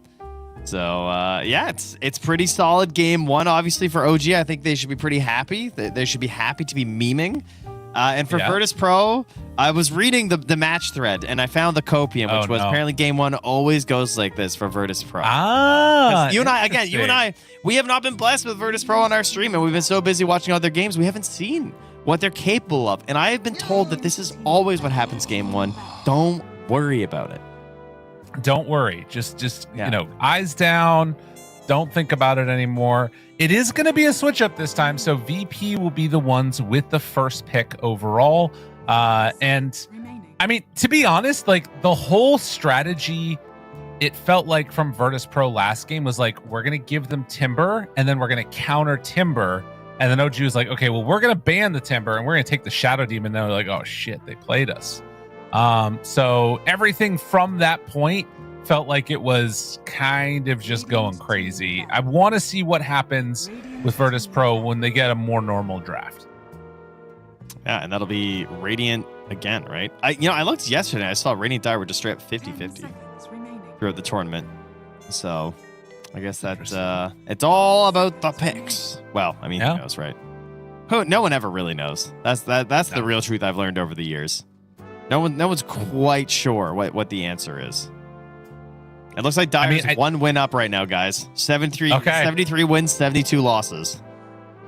That's crazy. Should also point out, I think it was said earlier by Knoxville that this was that he passed it already, but that this would have been Fly's 3,000th professional game of Dota. Yeah, which is crazy.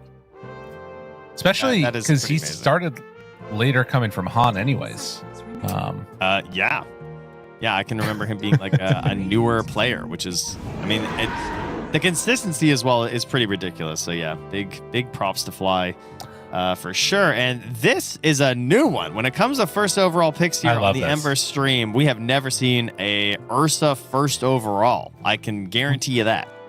But we've been calling for it, right? Like this hero is nuts. I feel like Ursa, to me, has been one of the top tier carries that you can possibly get. It's like this and Terrorblade feel like they're, you're getting everything that you want out of them. Does have some problems, worth noting, some issues that the bear can run into, but it changes the complexion of the game, and OG now have to respond, and look at how much reserve time they're burning through. I mean, I'm going to do a big query. I'm going to break the Dota page. Because, how often is Ursa a first phase pick? Yeah, I know.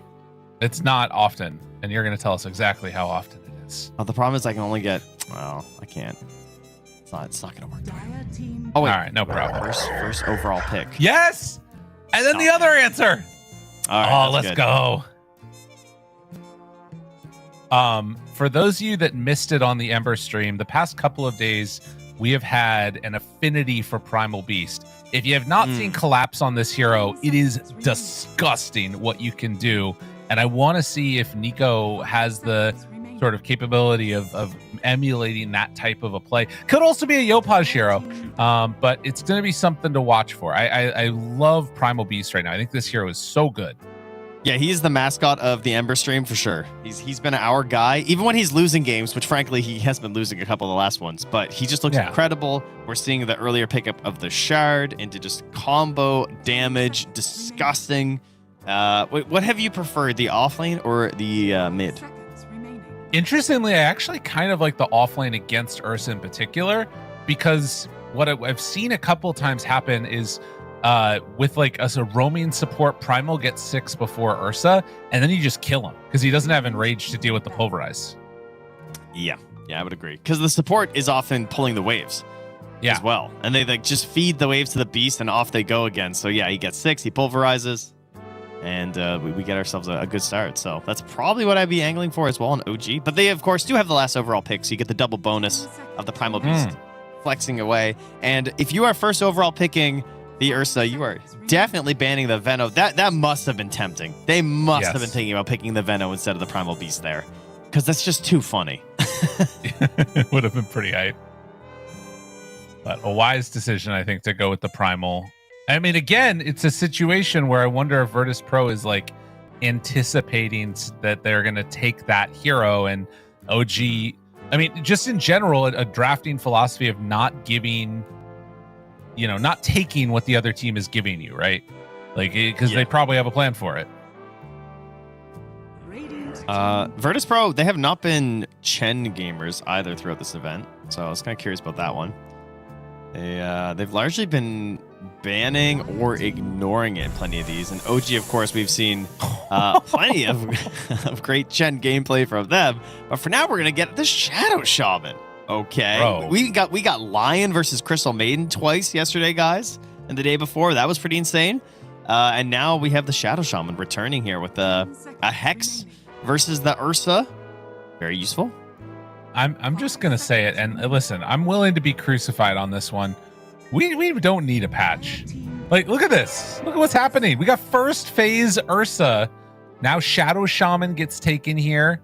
Ringmaster feels like a nice answer just in general, right? You're going to have some hard save against the hard lockdown that Shadow Shaman brings, and Primal brings, honestly. Yes.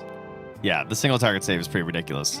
The Shadow Demon is the go-to ban, as you guys, I'm sure, are all aware. We will not play the Primal Beast versus Shadow Demon, but there are still other single target saves that can be very useful, like that Ringmaster.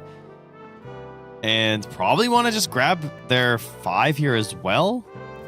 Do they go back to the Tuskwell for a secondary save? They've been using a lot of Warlock. I feel like a Warlock hero would be really nice, because like that big drop down. Like if Silencer wasn't so dead, almost. For now, they're going to take a breather. They're actually just going to pick up the Mars here, which again, another hero that is really good for OG. And they did this last time in the draft as well at this phase, where they kind of picked a solid OG hero that is also good for them, but takes away some of this nuisance of flexibility that they have, particularly from Yopaj. Yeah, I think that is a really good decision, because the Yopaj flex with Primal would have been pretty gross. Although, I don't know, I guess you're saving then your carry for last, which would have been fine. I kind of feel like it's a weird support combo, but Grimstroke here would be pretty hype. Double, Hex, double Ether Shock Shackles. is crazy. Ether Shock, Ether Shock, man. Yeah, Ether Shock's a ridiculous nuke with Grim, and we're also the Grim stream. We've been getting some Grim strokes. I think all 4 of them, or at least 3 of the 4 that were played on our stream as of yesterday. Hopefully, he's picking up some more steam. I think the question is, are we chenning? Okay, we're chenning. Yeah, okay. That's because that's the big question when it's OG, right? And do you want to keep the threat of the Chen alive? Because if you don't pick it in a moment like this, then maybe you're not going to get those bans and that you're so used to getting in a lot of these other drafts versus you. Okay. So they do take the Chen, and then Kez is the other answer for OG. I mean, it's weird, right? They take the Ember now on VP. So seeing the value in that hero, and we're picking a support last. Yeah, it's fine. It's the back-to-back. You know, we get our value hero first. I really think he's gonna pick Silencer, guys. I'm just. I like it a lot. I think Fly's gonna pick Silencer. That's my shout out. I think it would be really good this game because again, like Kez hates this hero to play against. Shackles and like these. It's kind of interesting. There's so much stuff there to help protect, and I think the only question is like, how does the lane look? And the answer is you don't care because you're a Silencer. You just get level 6. It's fine. Like honestly, they're gonna ban good heroes instead, though. Like Disruptor can obviously have a lot of the same impact. It's that's the thing about Silencer, man. He's just really, really bad. And so you can try and get that same impact that we're talking about, like this big silence that's gonna save everybody with something that's just a little bit harder to execute, like the Disruptor. Right. That's probably what they're gonna have to look for. And my God, a Crystal Maiden ban. How we have truly fallen far as a society if this needs to be banned. How long has it been? I mean, that's crazy. Guys, officially, we don't need a patch. I'm sorry. Lyrical's right. They just banned Crystal Maiden. I don't know what to tell you. Okay? Like, how is that a go thing? Play some Dota. All right? Eat the We soup. just need more Be happy about it. Listen, League of Legends keeps like bleeding players. We're growing bit by bit by bit. It's fine. All right, what do we have brick here? by brick. Let's build team. Yeah, right. There you go. Are we silencing? No. I wish. I dream of a world. I mean, he could like do the lion thing that we saw the other day too. But yeah, I mean, he has to play at 5 with an Ursa though. Yeah, it feels weird. I want to see something something that has like a long range disable to break up pulverizes and chains, and a silence-ish thing would be nice. But again, the 5 pool's been really low from Virtus Pro, so Fly has not been jumping all around. Maybe he will go back to some of these dark arts. Do you do like a Rubik 5 maybe? Then you can like turn the primal around. That would be illegal. Ugh. For OG, though, we still have a core pick, which is kind of exciting. Yeah. That's what Virtus Pro is trying to figure out right now. The big guy, the Huskar, is still in. So how brave are you feeling? Oh, they're feeling a little brave. Honestly, feeling a little brave. Looks kind of awesome for OG. I mean, it's against an Ursa. Okay, he takes the Dazzle. It's against an Ursa, but everything else about Darkseer here would be kind of hype. Okay, no, just the stock standard. It is Yopaj taking the DK. Okay, just making sure. All right, well, DK into Ember. No Huskar gamers. You don't want you're up a game and you don't want to flex some Huskar gameplay. Did I miss a ban? Beat him the honorable way. The honorable way. I think the other thing is that like Huskar is like the end the game type of counter, but if it goes wrong, you feel like crap. DK is like it's almost guaranteed you're going to lose the lane on Ember, and you also don't risk as much. Yopaj has 0 lifetime games on Huskar. That's crazy. Wait, what? That's a flaw, brother. This is you gotta his have first a Huskar DK game. No, Huskar. Oh, He has Huskar. zero lifetime games on Huskar. Huskar. 0 as a mid Yopaj brother. You He's gotta honorable. have that in the bag. No, Honorable. That's too honorable. No, you gotta This get is gross what with you it. need. Look No. at Dude, he has brood games. Okay, he's lost all honor. Just pick the no honor Huskar. there. Yeah, pick the Huskar. You're done. You can't not play Huskar but play Brood. There's no honor there. What are we doing here, man? 0 Huskar games? Is that real in 2025? I disapprove. I mean, of this. You know what it is? It's just like he doesn't want to do it to other people because of his Ember game, right? He's like, I know what this feels like. There's empathy coming from Yopaj. But we're getting ready for this game number 2. OG 1 away from closing out this series and have a talk with Adam. continuing the memes. Yeah, tell him. 3-4-3. Next time he pops up in my chat talking to me about being all nice and telling me about drafts and stuff, he's not gonna get a nice Trent this time. He's gonna get an angry Trent. They're gonna be like, is Yopaj in the Huskar training simulator yet? I just want the threat of it. That's a ban. There should have been a Huskar ban there, you know? Oh yeah. But not the case. And as oh god, what is this one? What music is this? This is Nutcracker. Yeah, that's the one. Oh, it sounds like. Judy, Did you still watch the Nutcracker? No.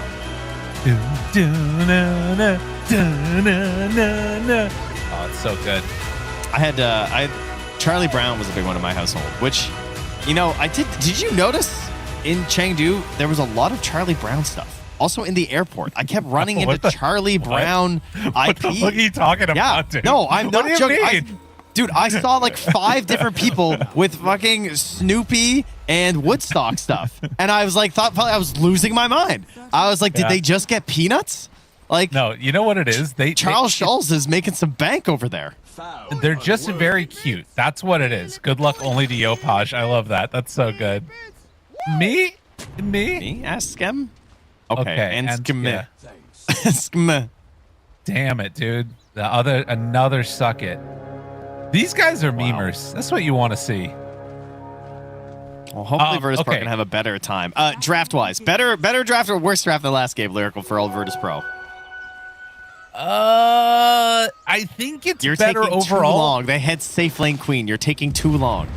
It's better, dude. Nico, what the hell? It's It's the whole wave. What's going on? You thought he was a little late, but also, you know, this is the Schrodinger's primal beast. He's either going to be up here blood grenading the wave or he's not. And in this case, he was. Yep. The chase away. I mean, so here's the thing. I don't like Dazzle, but I think that this is also, that's because it's a hero that I don't really understand. So sad. It's sad. He's not where he wants to be. It's because it's a hero that I don't understand well enough. I haven't seen enough games on it. So maybe Fly has something up his sleeves. He is a master tier Dazzle. So, I mean, that's a sign of a problem. I know. And so not all of that was when, like, you know, you had Weave on ulti. Some of it was. But taking Shadow Wave first is also, I feel like, a sign of a real Dazzle player. Because, like, I think everybody that's dumb just takes Poison Touch. Well, to be fair, you know, it's pretty good. But I think particularly for what he was trying to stop, it was very good, right? Oh, man. Looking in mid. Abed actually giving a good time to him right now. Keeping that pressure on. Oof. Oh, that's a tough one. You hate to see that. You hate to see a creep just go by the wayside. Yeah. Oh, bottom lane as Saber well. late. Yeah, should be all right here, but taking some hits. And this is Skem with his patented tomato death throw potato revenge. Sorry, I like saying potato sometimes. This is one we don't get too often. This is like if the mana burn isn't going to be lane winning for either you or the safe lane, we get the punching potato creep. It's kind of hype. I like it. Yeah, they take down that courier. Skem got his big creep stolen by Hellscream, so working his way towards his boots. And now Penance is out. The chase down continues as back in the lane. Saberlight was taking a beating from Natsumi. But this is kind of what we've come to expect sometimes from these Kezes. They can be a bit of lane bullies. Well, I mean, so far the plan is coming together in the other lane, though, right? Where like Nico's getting the full waves, Tim's is just taking nothing. He's still level 1, and they're gonna try and crack Nico into 6 to try and go for a play. When that happens, mid lane stun here from Yopaj, big damage on Abed. He canceled one extra attack though. Yeah, he's still at bottle, but did manage to force him to use some of that in a way he didn't want to. TP out up top as Fly forces away one, and they're still battling over there on the Ringmaster. Hellscream has tamed the beast. He should be fine.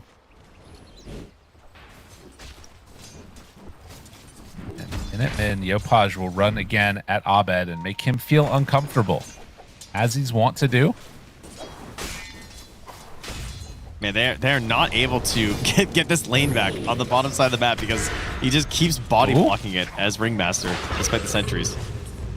Yopaj. Again, tanking now the Flame Guard. They tried to do a pull again from the hard camp as well, but they couldn't link that. So, like, despite Hellscream doing this giant rotation mid and throwing out a Tame the Beast, Saberlight is still doing fine down here. If he gets this gonna make pull its off, way, this is now brutal. he's pulling. Yeah, this is... He's just so happy right now. Yeah.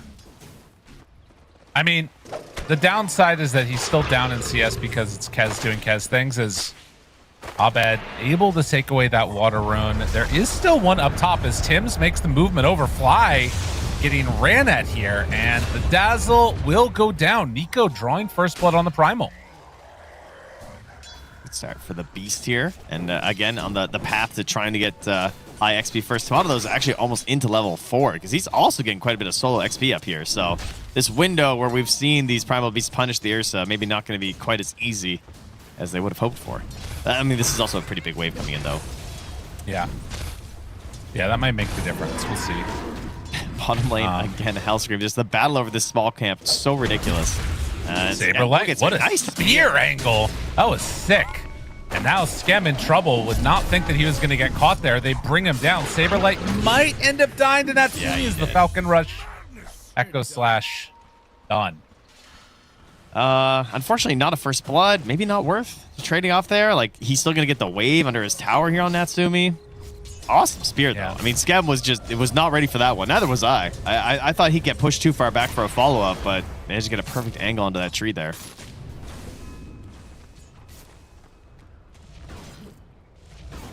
Trying to play for the vision and control over these camps, giving Saberlight something, because, I mean, Natsumi's getting close to level 6, and Mars hasn't hit 5 yet. This is like where the game could really start to fall apart for Saberlight if he's not careful, and they just do not have anything to pull this wave back into their favor. Phase boots for the Primal Beast, but at the same time treads on the Ursa. Hellscream checking out this mid lane, getting ready for 6-minute rune, and Yopaj's going to pop the ulti, so he's going to try and push this wave in, and we're bringing everybody for the runes, folks. That's right. In time. The aggression from Yopaj. He just walks up there. Yopaj. It's going to be a shield rune up top where they have access to it. In the meantime, Fly is messing around with Nico. Tried to stop any extra action from coming in, and now just has to run away from the Primal. He chased him for a while trying to bait this out. Oh, the tree placement's not going to be enough. And now Tomato, can he chase down Nico? Has phase boots back up. The separation. One more hit. Did he get there in time? The slowdown and the finish. So they salvage that one and sets up for a kill on the Primal. In the meantime, they're keeping this push mid. There was a beautiful glyph on the death of the potato to stop the attack speed bonus on Yopaj and the catapult. That was kind of sick. But it wasn't enough. Didn't matter. And that tower goes down. So all that that pressure mid, like, you lose your Primal Beast, but you brought everybody to help secure the rune. And also just guarantee this tier 1 tower goes down. And now 7-minute wisdom. OG, they're on Saberlight. Ready. Trying to get over there. The big damage to tame the beast, and they managed to get the shrine just in time. Saberlight not likely to get out of there, but I don't think Natsumi can chase any further. So they do get the shrine on the side of Virtus Pro, but it was close. Yeah, that was very near to be a double there. And now we have level 6 on Nico. 3 points trample, 2 in the onslaught. Does he have enough of a rotation, though? I mean, Tim's level 4. If he pops through the gate, maybe. Chance for a kill.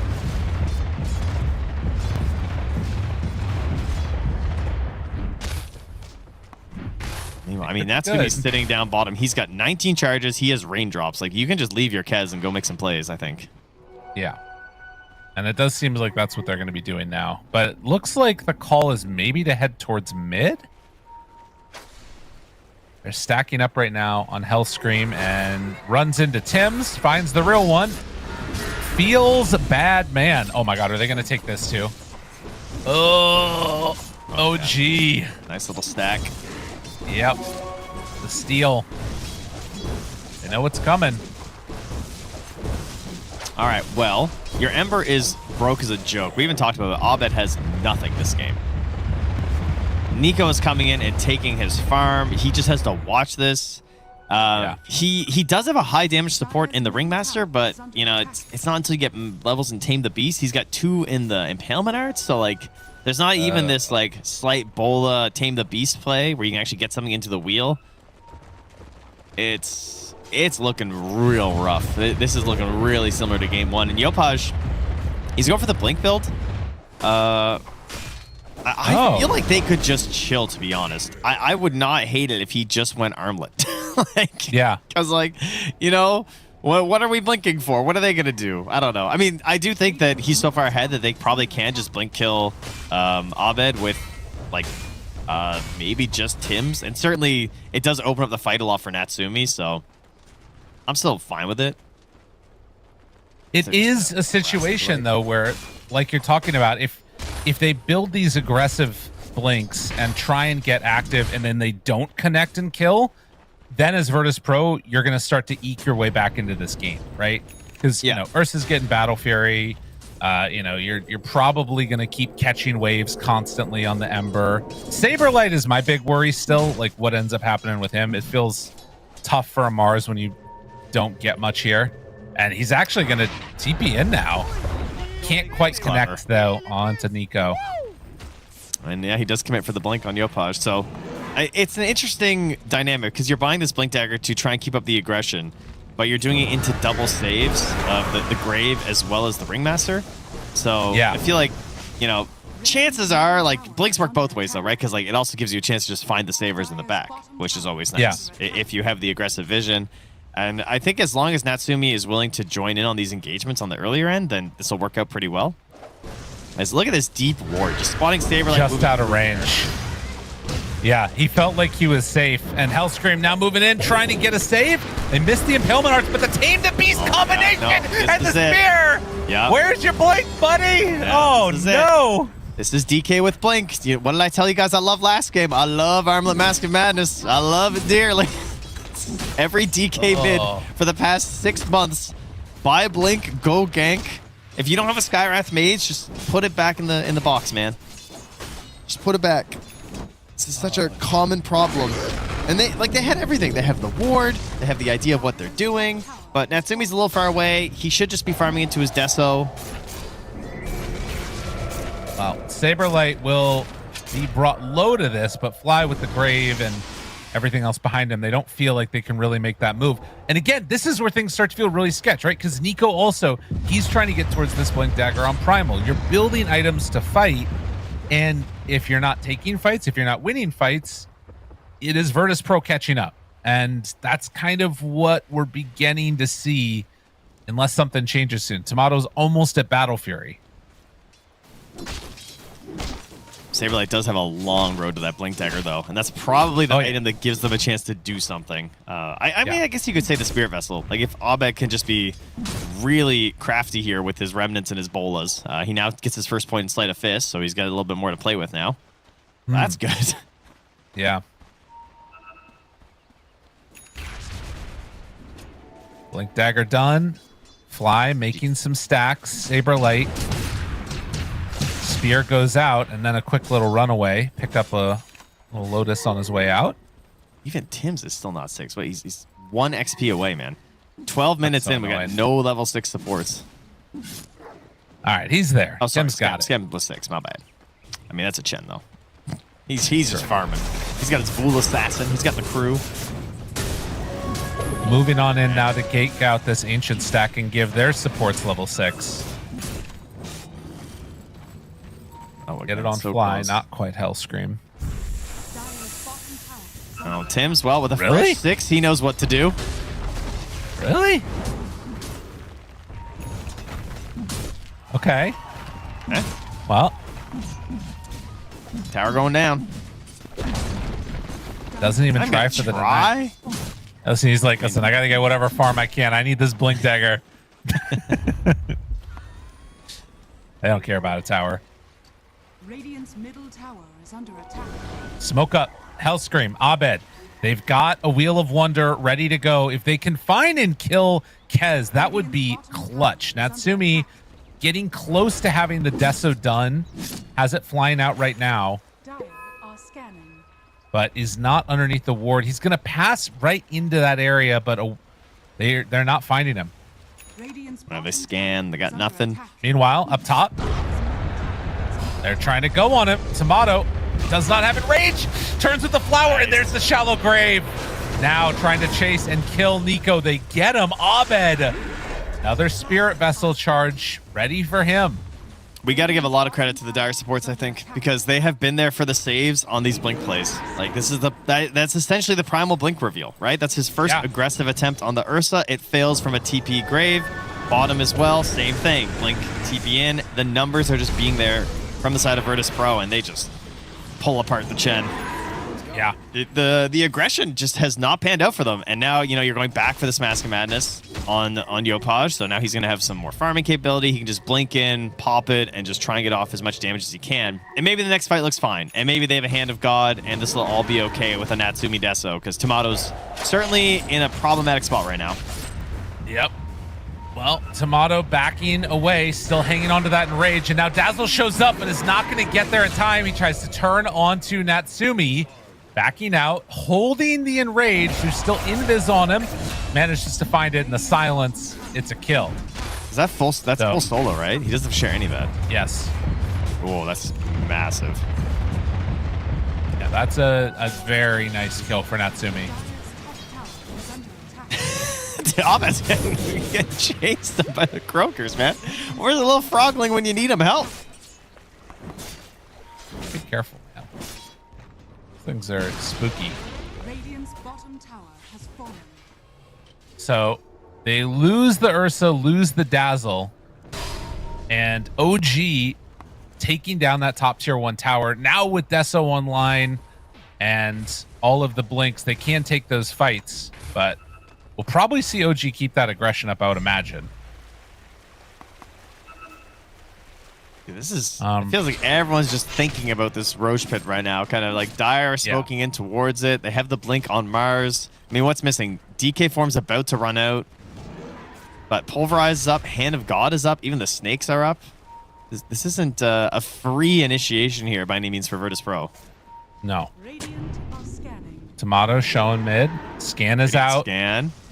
Abed ready. No more DK form. There it is. Invis Rune. They find Tim's. Impalement Art. Spear. Got him caught. Now the turn. Tame the Beast, though, onto DK. Now the arena down. They've lost another one. How much they have left in the tank? Holding on to that Wheel of Wonder.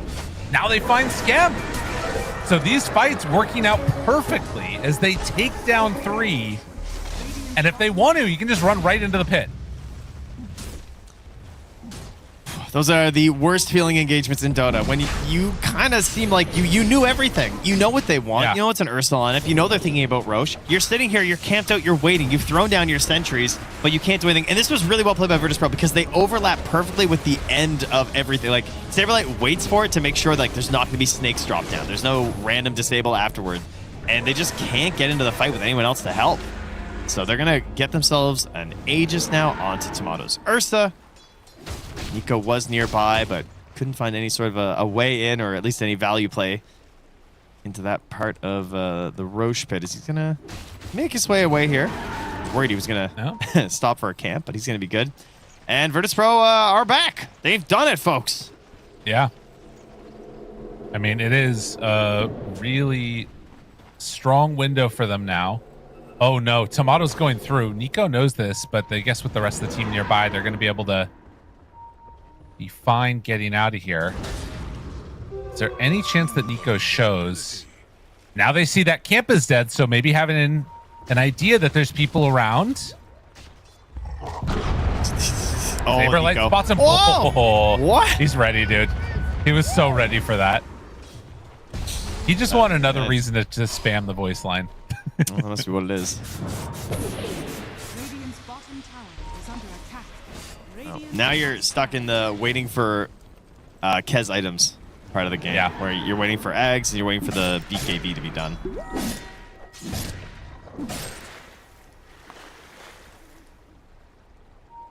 Yeah, this is... Skem is very farmed, though. I just clicked on him. He's 2,000 gold. Waiting to decide what type of item he wants to pick up here.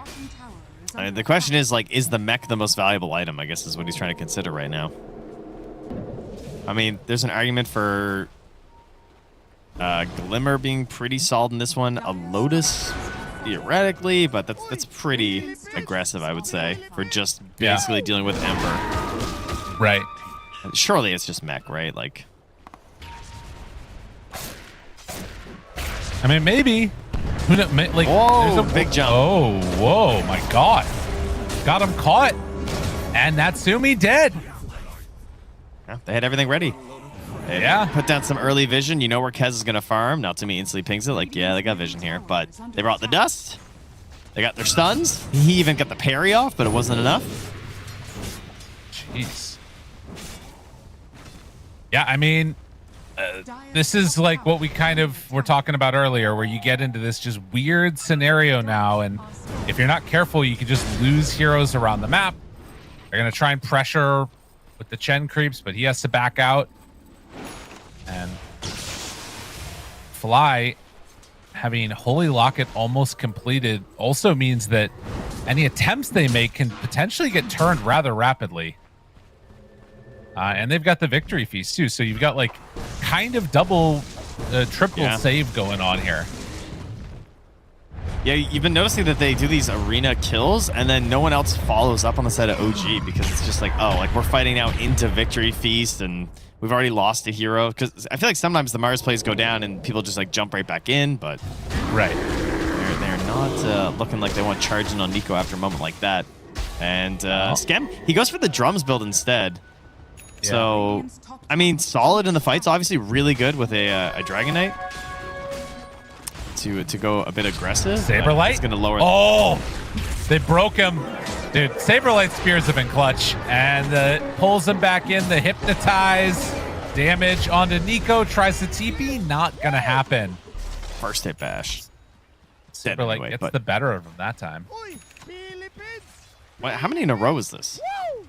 1, 2, 3, 4, 5, 6 kills in a row? 5 kills in a row? Yeah. Try and go on Abed here. Stun. Team a little bit away. Trying to get in range. Not going to happen. Yopaj finds a hit. No! But then they catch him here. What, the BKB? How did that happen? He gets it out, I guess, like mid-spear, it felt like. And now Saberlight hitting onto Tim's. He's staying alive for a while, but Tomato is in trouble. Saved at the last second. The save? Gets him gone. That's Aegis down. Now a TP away from Saberlight as Natsumi tries to break it. Will be able to, but a Tame the Beast BKB reaction. Tomato needs to back. They're on to Fly. Fly dropping low. Cannot survive through that. What a hero. His combo is very good. Okay, the Hurricane push forward, though. And get the hell out of here, Tims. It's too powerful. Whew, all right, well, I was looking at the graph to see that was their first kill in 6 minutes, and then they just grabbed 2 more. So massive swing going in the way here. And what happened here? Oh, yeah, I think he got it right before is what it looked like. Ah. So beautiful BKB then from Yopaj. Jeez. This is such a weird arena because Sabrelight's just kind of in there like, help. Like, he doesn't have... Even with... That would have been a perfect fight for Mech, I'll tell you that much. Scam just hitting in the middle of everyone. Everyone just getting like a little bit low from this AoE damage, but even without it, they're able to go down. And yo, this killed the end. Natsumi just... I mean, that is Kez right there. Holy. You know? Just running you down in that BKB. He is a frightening beast right now. And Abe gonna try and slow him down with the Shivas. So Vessel into Shivas versus the Kez is kind of cool. Maybe deal with some Chen of this second attempt. Yeah, like this way of like getting back into the fight after they go for the big AoE, Falcony, Bladey, Raptor Dance thing. That's the one. I do think also showing the value there of just like second item BKB on Kez. We've seen so many of these Kezes just go straight Deso into Aghanim Scepter. And that fight is like a proof of just why getting this early BKB, this hero can be incredibly active pre-Ags. Yeah, exactly. Especially for, like, I mean, he was just running down a Dazzle, but sometimes that's just enough at this point because supports generally have, like, some pretty high-power spells, and there's not the most mobility to just target them down. So if you can go for this build that lets you just lock on and kill them, it can just win you a fight. Because they're going to go, oh, they skip right over Hellscream, and he's going to end up dying, but I'll bet at least gets out. Yeah. Heads up play. Not losing another there. The cores at the very least. And while that's happening, all the waves are going to be shoved out. Saberlight might be in trouble here. He does have BKB TP, and with Pulverize used, there's nothing else to break it. So a little bit of a flub there from the Primal. Tim's does hunt as a courier, though. That's true. Where are my shards at, Nico? Come on now. He might not be a shard gamer. Is it coming out? Doesn't look like it. No. That, for anybody that missed it again, the shard play from Primal, if you haven't seen it, just go watch a couple collapse replays and like try and practice it, because it's so insane what you can do with the Primal shard now. Really, really cool stuff. Whoosh. All right, we got BKB done now on the Ursa. We still got 9-second BKB on the Primal Beast, and Abed is going to lead a charge here. Shiva's Guard with this big vision. Really cool on Ember. But what is his best target? I mean, Tim's, I guess, is still super vulnerable. So if he gets tagged up in one of these little ganks or team fights, that'd be very nice. Try and stop his blink. Another mega value item picked up here from Skem. So drums into Solar Crest, into Vlad's. This is a fat support. And difficult to just take down right away. He actually would be probably the best target if you could get him. I was just thinking it's unlikely to happen, but if you could get the Ursa on top of him and just blow him up, it would be nice. Setting up for this one is a lot of people. Saberlight kind of brazenly walking in there, and there's a lot of heroes nearby, but they do have pretty much everybody together on the side of VP. Oh, OG, like, they're gonna clear the bottom wave. Yopaj just finished his Orchid now. Okay. So if they could get back and regroup. I mean, this should be the Roche battle, but with a very quick spawn, VP are just going to run into it. Can everybody get here in time from OG? That's the other question. Nico shows for a second up top. They know that the Primal's over there, and now that Roche roars, I think they just get this for free. Yeah, I think Yopaj showing on the lane as well with like the DK form is just, you know, they know what's running out soon. So he is not going to show up for a fight. Want to finish the Orchid first. Aegis, I mean, it does change the fight for the Ursa, sure, but at the same time, there's also a lot of kiting. I don't know. I feel like it's not some crazy Aegis. Right. Like, they need this Aegis to keep the ball rolling. OG still has ways to play against it. But it is definitely right now, I'd rather be the VP draft, considering where they're at. VP or OG? I would rather be VP. Oh, I'd rather be OG. Really? I think VP are going to stall out soon. Okay. I feel like this Orchid's online now. My Kez has BKB Ags. As long as he doesn't just get chain disabled, I think we win the fight. Surely that could never happen. I mean, this is look at the positioning from the two saving supports. Yes. This is this is the ward. baby GG mode. Oh no. Do they catch him? The silence, the stun is in trouble. That's Tsumi right onto him. The primal control. Tomato doesn't have anywhere else to go, but though they've already downed the Aegis. I mean, that was a really great start to the fight. Can they get out on Tomato? TP out? No. No, no, no, no, no, no, no. Holy moly. What a wraparound, man. That was perfect. And he TP's away. That was a very sneaky TP out. That was pretty good. Well, nice survival there from Yopaj at the least. It cost them a buyback on Tim's, but obviously they're very happy about that. 2 kills onto Tim's. And the worst case scenario for Virtus Pro, the 2 supports hugging each other. A quick save from Hellscream to try and keep Fly alive, but when they're burning the double saves on each other like that and you're trying to jump in with a Mars, but the BKBs are all ready, then like, how are you going to win that fight? It's just not going to happen. Very, the bird, very baby. Solid move. He's strong. Zero's crazy. I want to do a mod pack where it just replaces all of Kez's voice lines with Falco's voice lines from Star Fox. Because my 5-year-old is playing Star Fox because he saw my Star Fox shirt and he wanted to play it. So I'm just hearing Falco's lines where he's like, I guess I should be thankful. He kind of, honestly, Kez kind of sounds like Falco. He does. There's some inspiration there. That's a weird one. Fox, get the ones behind me. The other thing about that too is like, it's like the one good reason why they could choose the voice that they chose. Yeah. Oh no. No, Saberlight. You're in trouble, buddy. All right, well, very, very good stuff. OG back on top again. So they take down the Mars, and holy moly, were you right about rather being OG? Because that wraparound has turned into I mean, that's pretty devastation. stellar And play. Abed? Oh, Chase? Hellscream. Just left and No! Hey, look, it's the supports getting going on again. He gets out.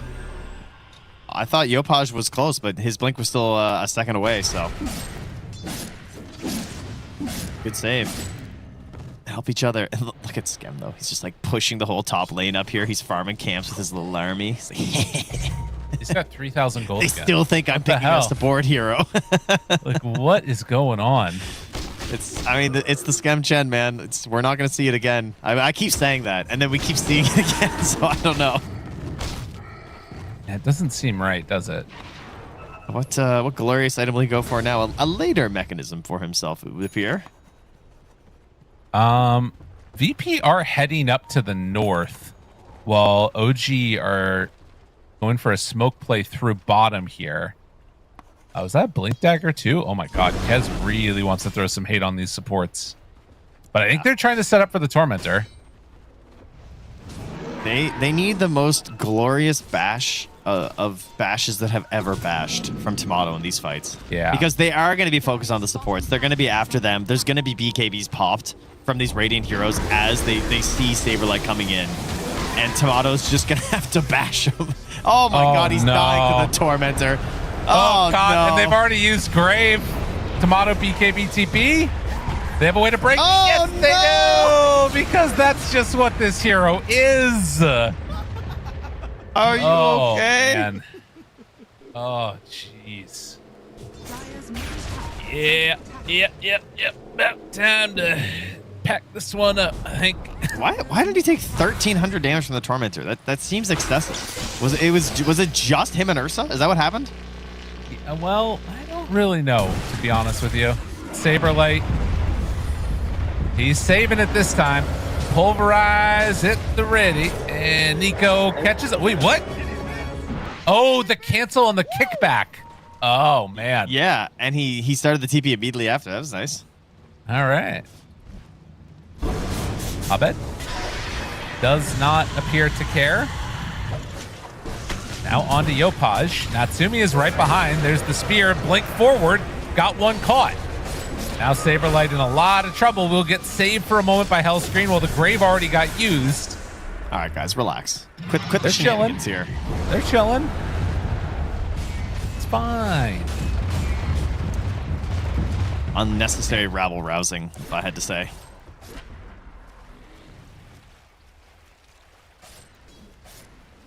All right, reset on the side of VP. I mean, you already know what OG want to do. They got Chen, they got DK. They're just thinking about that next Aegis. Yopaj is just... He feels like I have enough damage here with a Bloodthorn. This is fine. I can get a Hurricane Pike, help kite around this Ursa, just make sure that I or someone else are not going to get blown up by him.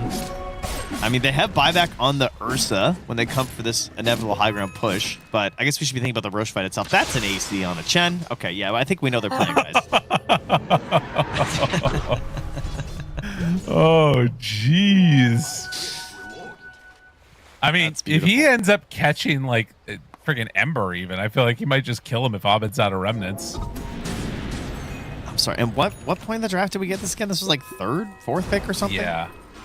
It was far too late compared to where it should have been taken. But, I mean, you have to ban his Venomancer, bro. So, Yeah, so guy I can know, play I know. Chen. Scam is just, he's in everybody's head.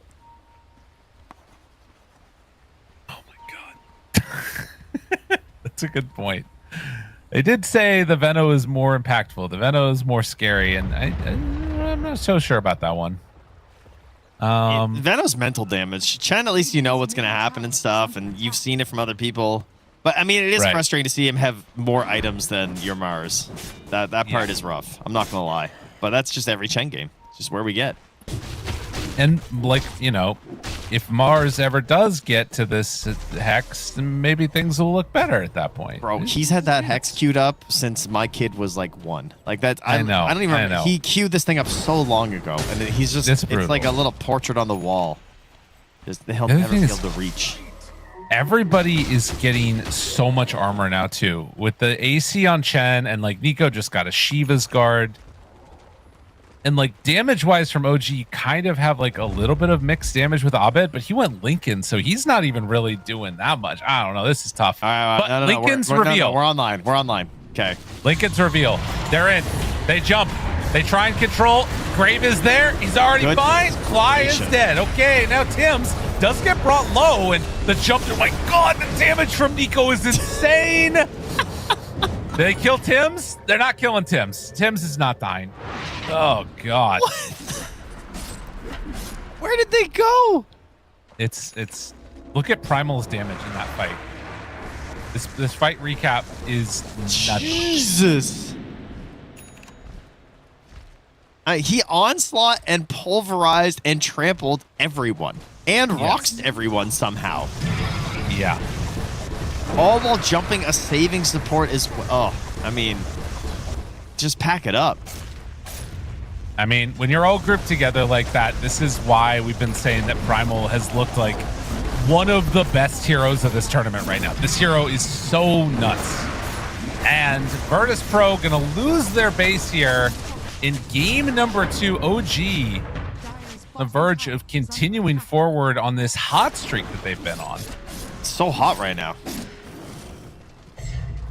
Like, interview preference there. Who are we thinking? If OG were to win, I mean, we could open this up publicly here, guys. That's true. Yeah. Type in chat which one you want. Yeah. Yeah. Hold on. I'll open chat. I'll just ask chat. Let's see. Yeah. Where's my chat window? Wait, no, because they're gonna spoil. No, I'm just gonna say if chat if OG win.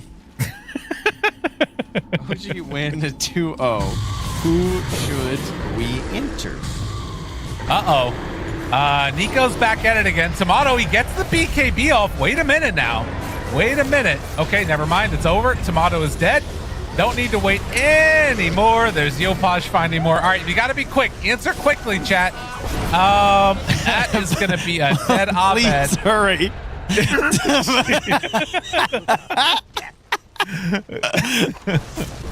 Oh, God. All right, some people are saying fly. That's just rude. Not nice. That's not Yopaj, please. I mean, we already did Nico on our stream, so I feel like we shouldn't do Nico. Yopaj? Yopaj. I'm gonna go with Yopaj. Ya boy. As game number 2 going the direction of OG. Very, very nicely done. Clean game. Clean game. Super clean. I mean, they waited. You know, they got a little aggressive with the blinks and stuff, for sure. And it was well played by Virtus Pro. I think that was less of an indictment against OG. It was more like, wow, Virtus Pro's really good positioning. That was impressive. They bailed them out from the early DK ganks, and then the Primal wasn't able to get the kill with the first blink either. That gave some life back into Virtus Pro. They got the Roche, and it was almost something, but they got their items up on the Kez. Great plays across the map. That wraparound gank truly did end the game, man. Yeah. That was beautiful. That was I think that like that too is I guess to me there's a part of this that felt like, okay, the blink daggers that they took earlier set VP up to kind of catch back up, but then at any point OG was capable of like fighting, and that meant that as soon as anything was down, no arena, you know, whatever the case was, things started to feel pretty rough. So impressed with OG. They continue their hot streak. Of course, both of these teams are still moving forward into the playoffs, as they have already secured that top 4 placement. But we are going to see what ends up happening further today, because we've got 2 more teams later on that are going to be also the top squad. So excited for that. That's right. Yes, indeedy. That is the plan here. Yeah, we're back. Hello. Does let's see. We will have a little bit of a break, but of course that's what's so good about having a lovely little interview. And that'll be that's their last game, right? They don't have to play any more. So they're gonna end up finishing out here at 5-1 with only a series loss to Falcons. Wow. So OG. I mean, they played some great teams too, right? They had to go through Spirit, they had to go through Vet Boom, they had to go through Yandex, who's been looking great lately. And you can see they've really come into form here. And you think about the bans in this series too, which I think tell a great story. Like getting the Wind Ranger out of this. They can't even pick that in the first phase. I was kind of hoping to see the Wind Ranger because I want to see what other teams were going to do against it since they were both through anyway. But they didn't even want to deal with the Wind Ranger. They just banned it straight off in the first phase. And then the Venomancer gets banned, so we get this Chen. And they're picking the Primal Beast. Looks crazy. They get DK both games because of these bans that are necessary versus OG. So I think when you're trying to find a solution for these guys, I gotta start at the draft. Yeah. And that's the part that's tough, is that there isn't a clear... I mean, the other thing that I'll say about OG is that there have been attempts, it feels like, to try and make their draft, like, tougher, right? So there have been attempts to try and, like, come up with solutions and then put them in a corner. And the coach, 3-3 Adams, is sort of showing that you are not in a situation where they're going to take those traps that you're laying, right? In game number 1, they leave that Timber Saw in there, and OG's like, yeah, that's spicy. We're not going to take that one. We know what's going to happen. So I like it. It was solid. Very cool. Yes, right, Trent? And yes, and I see that we might be getting our wish, guys. Sorry, I was just over at the... I see he's sitting there. He's waiting. We have Yopaj. It's been confirmed. That's the word I'm looking for. I knew it was in there somewhere. I found it. I was waiting for it. I was like, early. I was gonna get there. Let the gears go. Sometimes, you gotta get a little caffeine in you to get things going, make yourself feeling all good.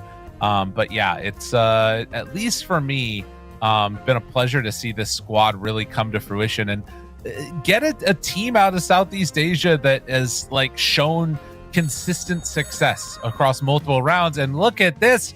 We have an interview, the one and only right away. Yopaj. Hello, sir. Congratulations on your victory and congratulations on finishing out this group stage. First thing I want to ask you, you guys got ranked relatively low. Some of that was like before your Blast performances. How does it feel to come in and upset and get like some really solid results here? Sorry, one more time. I can't drill properly. Oh, I cannot hear you at the moment, but we're taking care of it. Don't worry. I think you're muted on Discord. No, right click and unmute him. There it is. Yeah, there you go. Hello, Yopaj. Hey, buddy. Try again, Lyrical. So, how does it feel after getting ranked a little bit lower to come in and just clean sweep it? I mean, and for us, we just try to improve as much as we can. Yeah, we have lower a bit in terms of seeding, and I think it's understandable since we're a new team. So yeah. So humble. So humble. I can't believe it. Trent, you got some questions for him, I'm sure. I do. Yopaj, I have a question. What is up with Huskar? You have never played Huskar? Are you too honorable for this hero? What's the deal, man? Are you gonna work on a Huskar or like what's happening? I mean, my teammate really wants me to play Huskar since a while, and I really don't think this hero meant to be played with me. So yeah, okay. I don't think I can play this hero, but maybe in future. That's fair. Okay, all right. Awesome. I appreciate that. It's good. I mean, you have a very distinct style, and I agree it doesn't exactly work with Huskar. But yeah, shout outs to you sticking to it then. This is what you got to say. Next time somebody asks you to say, I don't need to win with Huskar. I don't need to play Huskar because I play Dragon Knight. And I get in there and punch people. All right, well played. I did have a question a little bit about how you guys have been dealing with the travel and going around to a lot of different events, and now coming back here playing in this DreamLeague. Were you guys really exhausted and tired trying to get the switch up, moving from China all the way back again into this thing? And how is the team feeling right now? Are you guys keeping your energy levels okay? In terms of tournament format, there's a bad side and a good side. I think if you see in that way, like last time way back 2022, I mean in the DPC, I think it's quite boring because you have to wait for 2 to 3 months before another tournament. So right now, there's a lot of tournament, and I think we have to deal with it for sure. So yeah, there's just exhausted and burnout for sure after this. Well, hopefully you'll get a nice little relaxing time after this one, and you've still got to be ready though because the playoffs are coming. Trent, do you have any more? Because I have one more. Well, how about, are there any teams that you really want to play in the playoffs? Any teams that you're looking to maybe get some revenge versus, or a team who you just really enjoy playing against? I think the one who beat us on yesterday, which is Falcons. I think they're a pretty strong team, and we respect them a lot. So, yeah, I want to play against them. Okay. Well, I hope we get to see that. Last question from me. I'm a big food guy. Favorite holiday dinner? Christmas? What are you eating down? What's your favorite thing? You a mashed potato guy? Do you like turkey? Do you like spaghetti what's your what? Spaghetti? Yeah. Yeah, the Jollibee. Yeah. The Jollibee, I was gonna say. Exactly. Yeah, he knows. We got a Jollibee near me at my house over here, so I might have to take and eat some in your honor. Thank you so much. Yopaj, congratulations, and best of luck in the playoffs. Thank you. Bye-bye, guys. Bye, Yopaj. Bye. Spaghetti. What a lovely lad. Spaghetti. Do you have a favorite in terms of pasta? Are you more pesto or red sauce? What do you think? Pesto. Yeah, that's me too. Yeah, it's a good answer. Don't tell him that. It's just the correct answer, though. It's okay. No, it's fine. I mean, he got the Jollibee shout out. I mean, he's done. Philippines. Well. That's it for this series, but we will be back, Lyrical. We are not going anywhere. We are going to go somewhere, but then we'll be back. Don't worry, we won't abandon you like Yopaj has abandoned his teammates when they want him to play Huskar, will we? And look at this right now. We got a great matchup for you. It's going to be awesome. Falcons facing off against Team Spirit in just a few minutes. In fact, it's going to be 90 of those minutes. See you then.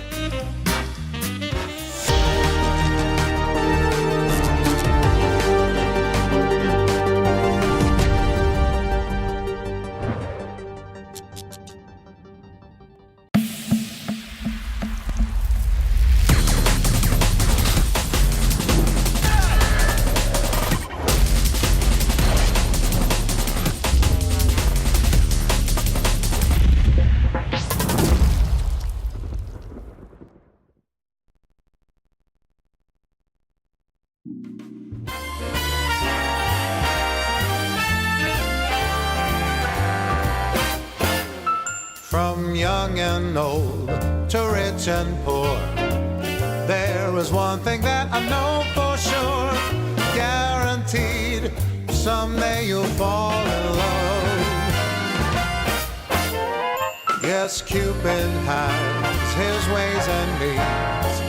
Angels often act as go-betweens.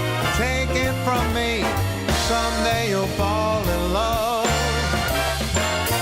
And when you do, you'll find that romance is life's most precious treat.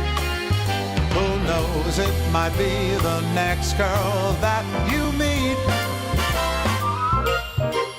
For kings and queens, for you and me, it's the same inevitability. I promise you this, someday you'll fall in love.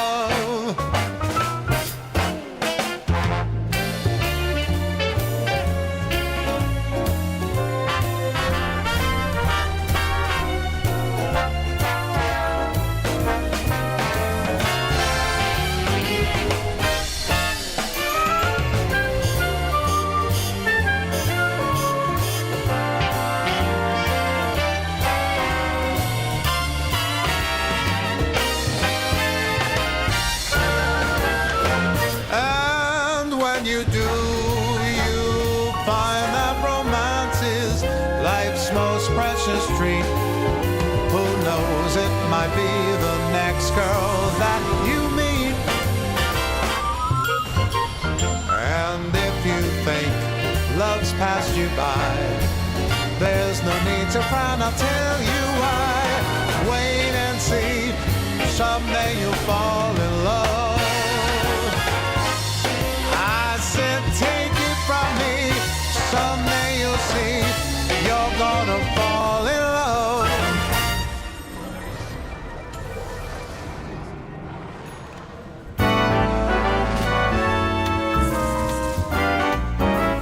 You and me, we could have been happy so easily. I got it alive to take me back, you see. I'm always loving you. Now and then I'll check out a chick, but I find that when there's really no kick, I'm coming home again. I'm always loving you. You ought to believe me, and I'll just lose my mind. You're making me frantic, please. I'm a romantic needs. I really just can't take these lonely nights. So stop with your crying. The time's right for trying to make up and end without fights. And now it's you and me. We're happy together so easily. I think you finally believe in me. I'm always loving you.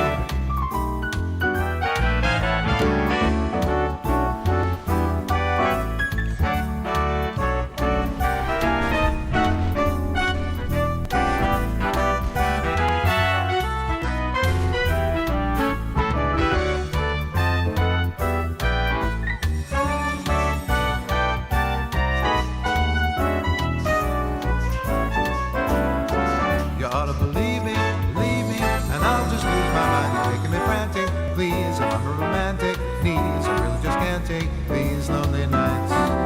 So stop with your crying. The time's right for trying to make up and end without fights. And now it's you and me. We're happy together so easily. I think you finally believe in me. I'm always loving you.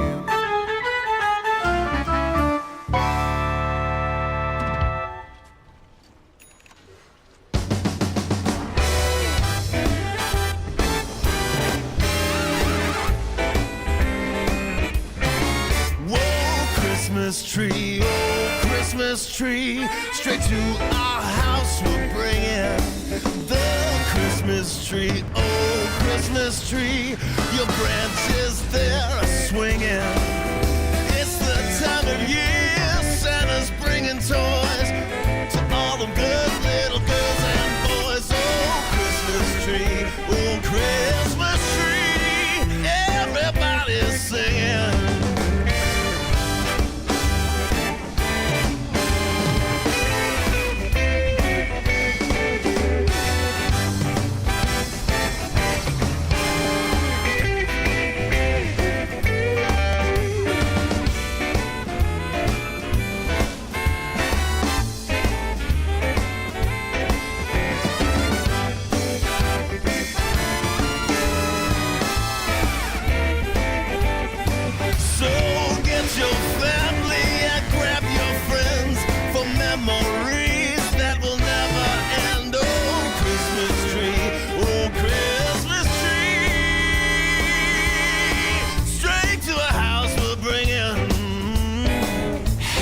Don't you love snuggling about that Christmas fire with that Christmas tree, just you and me, maybe a little mistletoe.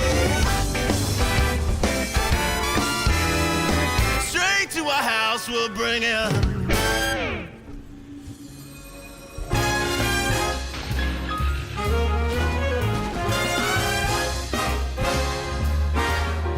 Rome, with the Colosseum, Rome, and the Grand Museum, Rome. Love is everywhere, so meet me up there at St. Peter's Square in Rome. On the 7 hills, that's Rome, the Italian thrills, 'cause love is alive when you're roaming in Rome.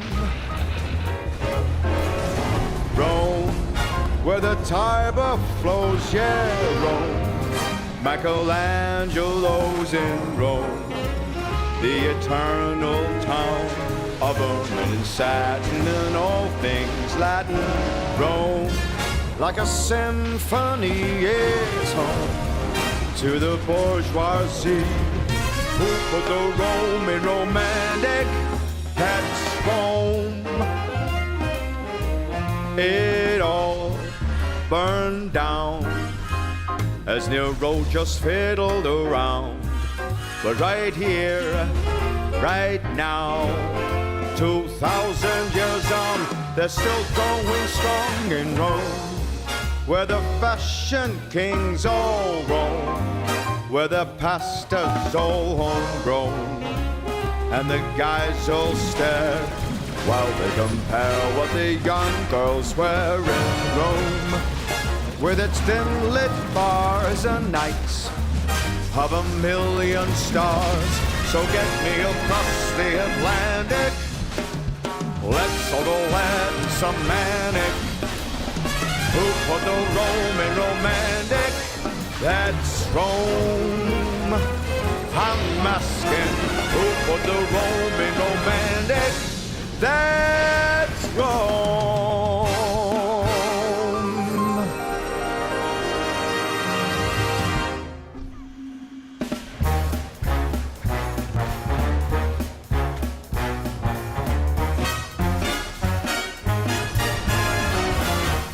Come on, let's get ready. You know where we're heading. Giving a jive, living a life, we're gonna hit the heights. When that clock strikes midnight, we don't stop till daylight. So banish your blues, polish your shoes, we're gonna hit the heights. But I lose my head, feel my body sway when I hear that Creole music start to play. Gotta find that feeling when your mind starts reeling. Ready to glow, raring to go, we're gonna hit the heights. Get it, boys!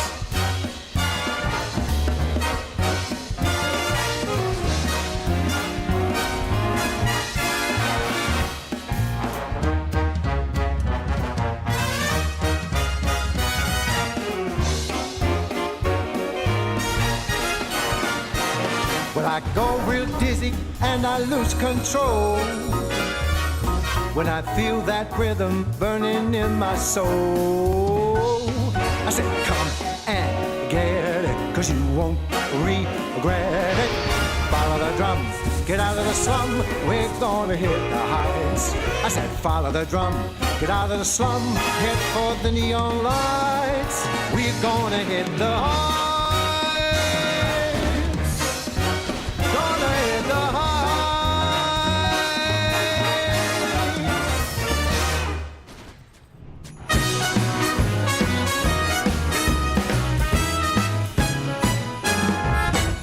The holiday's here to greet you, and it's coming around to meet you. We'll let the holidays carry us away. Yeah, it'll carry us away. So, what do you say? It'll make all of our wishes come true. We'll take a winter stroll, footsteps in the snow. Won't you take a winter stroll with me? We'll see the lights on display from Main Street down to the Bay this holiday.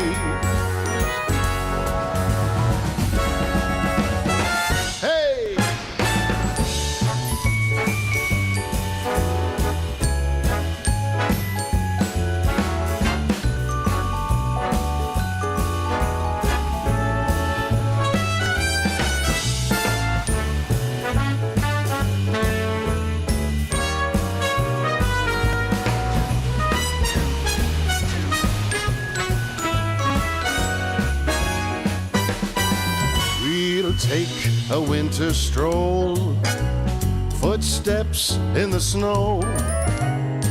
We'll let the holidays carry us away. We'll see the lights on display. Everything starts today. So we'll let the holidays, yeah, let the holidays carry us away.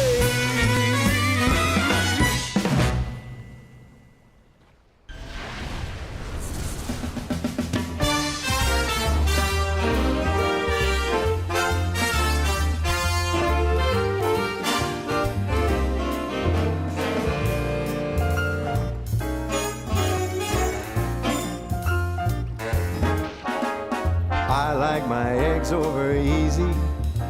She likes her scrambled on rye. So we strike a deal with our morning meal, but we kind of see eye to eye. She loves a Malibu cocktail. I go for whiskey and dry. There's no common ground when the drinks come round, yet we kind of see eye to eye. We're so magnetic. We'll pose apart and yet we're the same. Don't know who said it, but it's a stone cold fact. Opposites attract. She favors Paris in springtime. I'm more New York in July. So for holidays we go separate ways, still we kinda see eye to eye. Yes, sir!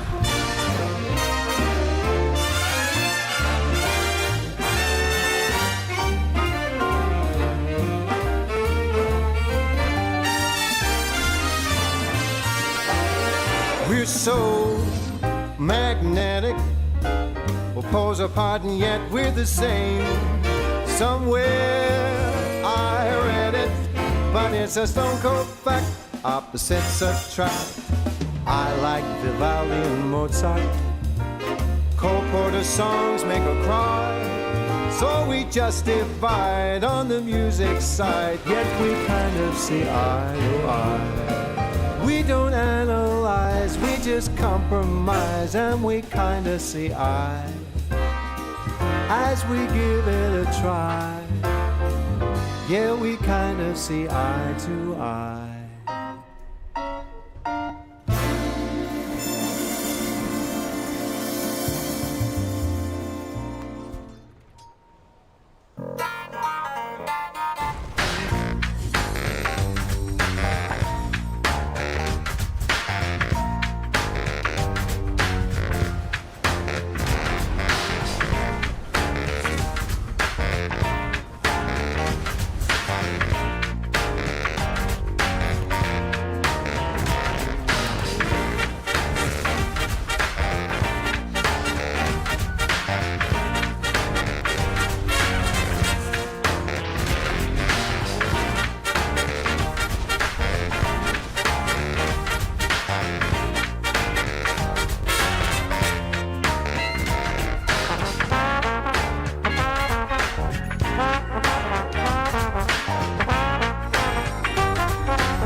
was a chance encounter, a glance across the street,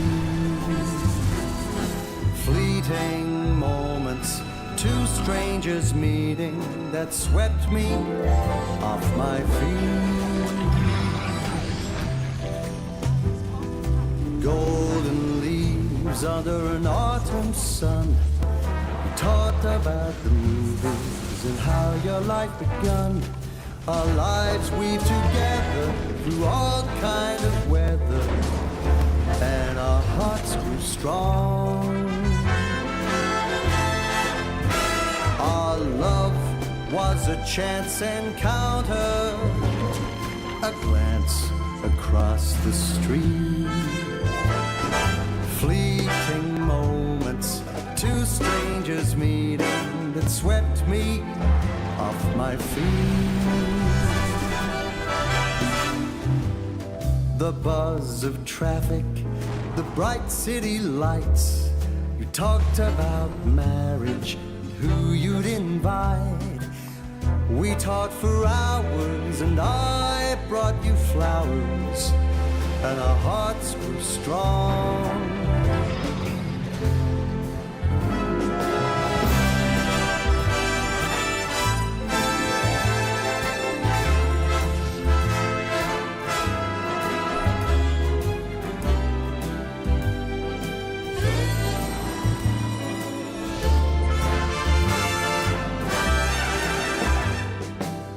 How can something so special be mere happenstance?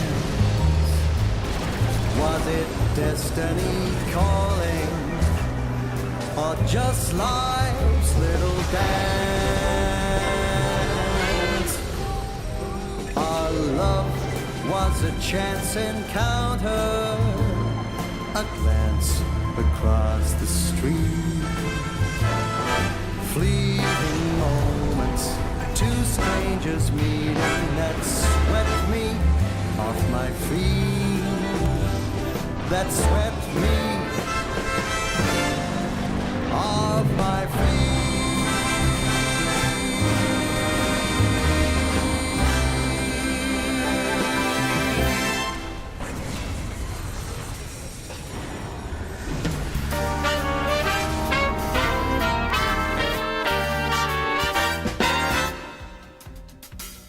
Easy does it, what's the rush? Hey, why not travel slow?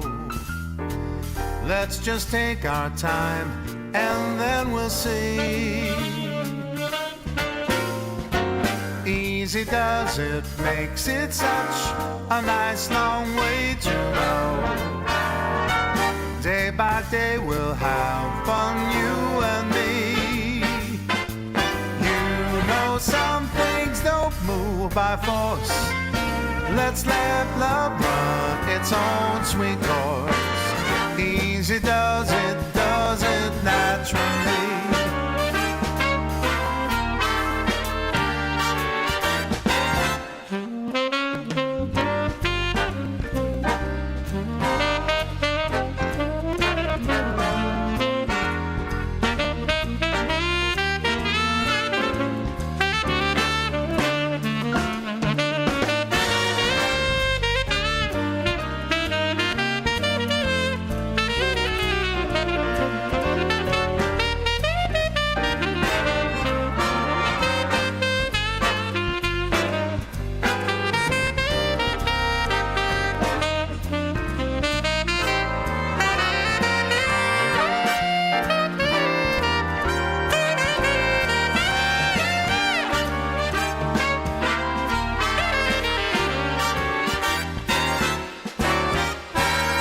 Easy does it, that's the way to make it all so right.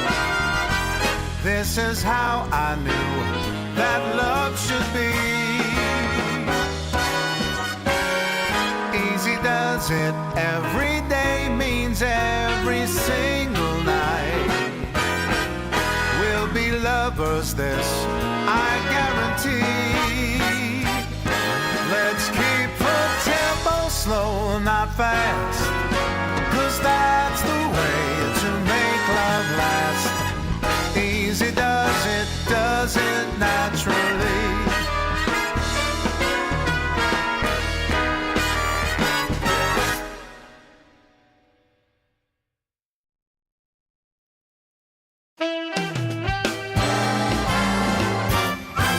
Sometimes I'm wrong. I'm usually right.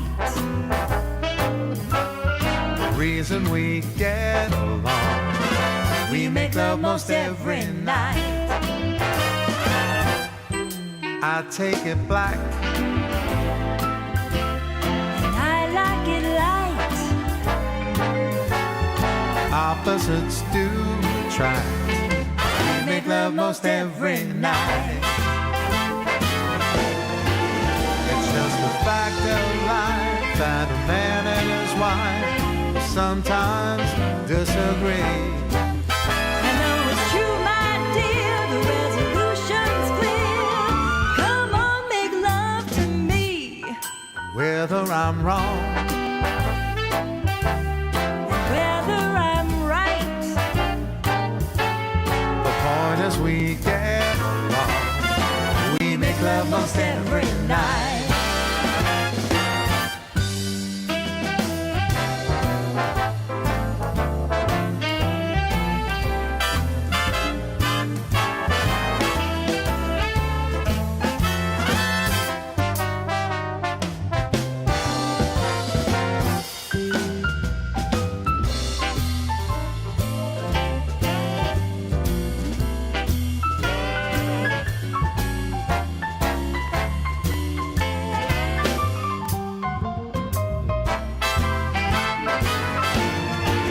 It's just a fact of life that a man and wife sometimes disagree.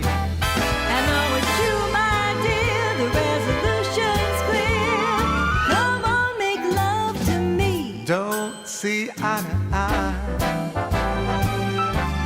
We never fight. And here's a reason why. We make love most every night. And here's the reason why. We make love most every night.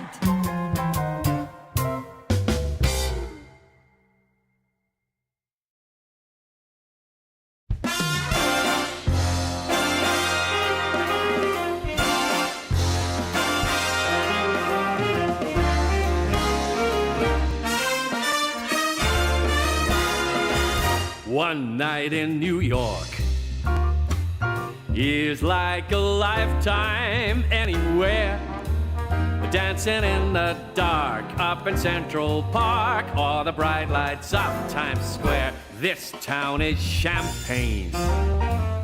So shake the bottle, pop the cork. All the deadliest sins are like one night in New York.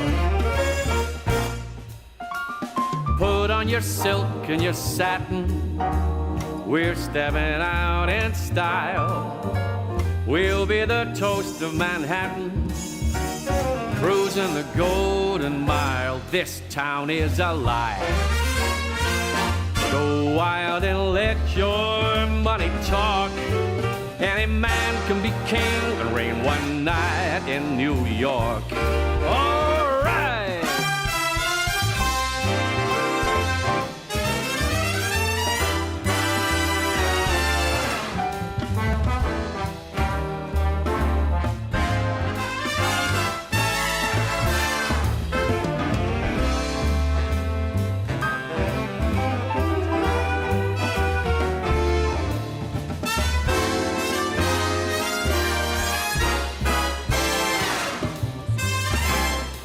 Come on, put on your silk and your satin.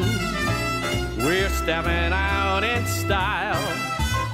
We'll be the toast of Manhattan, cruising the Golden Mile. One night in New York is like a lifetime anywhere. Dancing in the dark up in Central Park or the bright lights of Times Square. This town is champagne.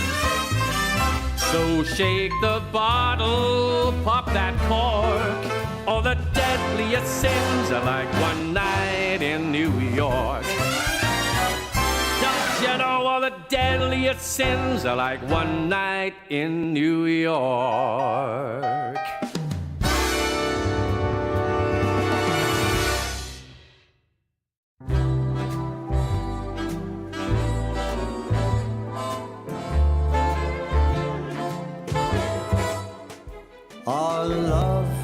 was a chance encounter, a glance across the street, fleeting moments, two strangers meeting that swept me off my feet. Golden leaves under an autumn sun, you talked about the movies and how your life begun. Our lives weave together through all kind of weather, and our hearts grew strong. Our love was a chance encounter, a glance across the street, fleeting moments, two strangers meeting that swept me off my feet. The buzz of traffic, the bright city lights, you talked about marriage, who you'd invite. We talked for hours and I brought you flowers, and our hearts grew strong.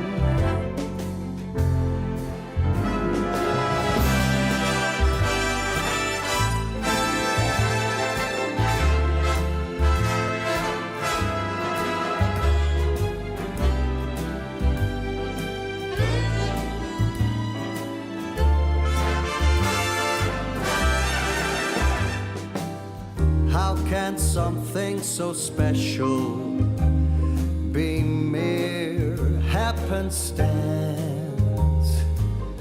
Was it destiny calling, or just life's little dance?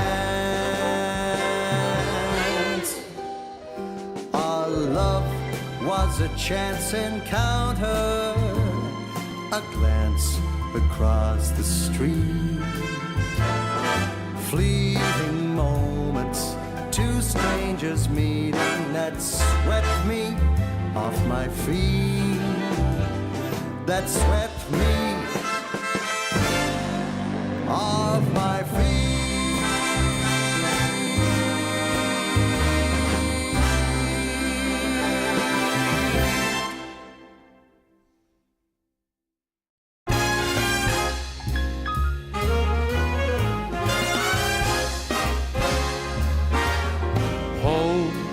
Is a smiling face that's home.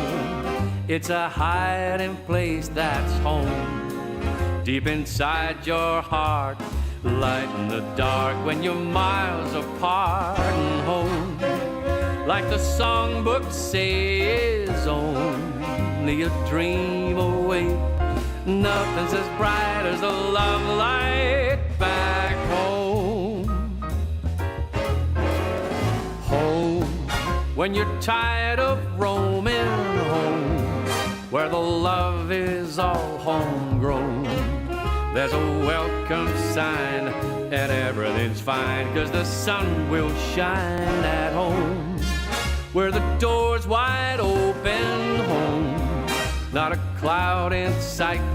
I'm hitching a ride and I'm rolling back home. It's true, some find that travel unravels the mind right through mankind. So go with the flow, I'll take the road back home, where the fire's burning home. How I love returning home.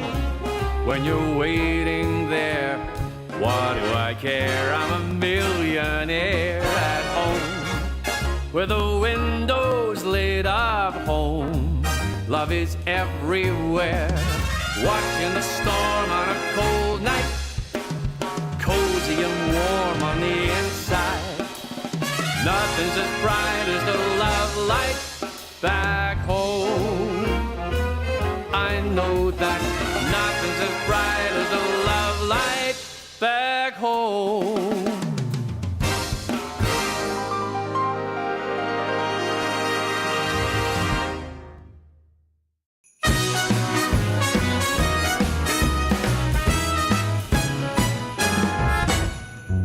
holiday's here to greet you, and it's coming around to meet you. We'll let the holidays carry us away. Yeah, it'll carry us away. So, what do you say? It'll make all of our wishes come true. We'll take a winter stroll, footsteps in the snow. Won't you take a winter stroll with me? We'll see the lights on display from Main Street down to the bay this holiday.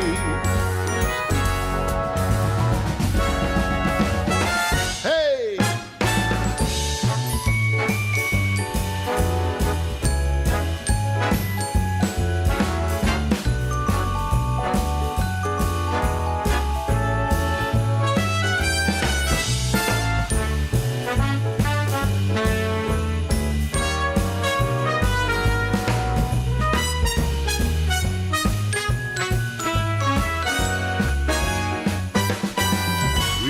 Take a winter stroll, footsteps in the snow. We'll let the holidays carry us away. We'll see the lights on display. Everything starts today. So we'll let the holidays, yeah, let the holidays carry us away.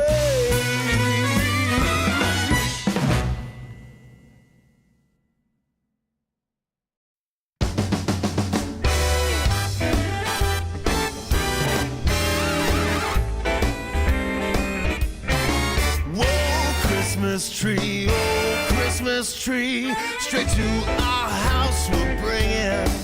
The Christmas tree, oh Christmas tree, your branches there are swinging.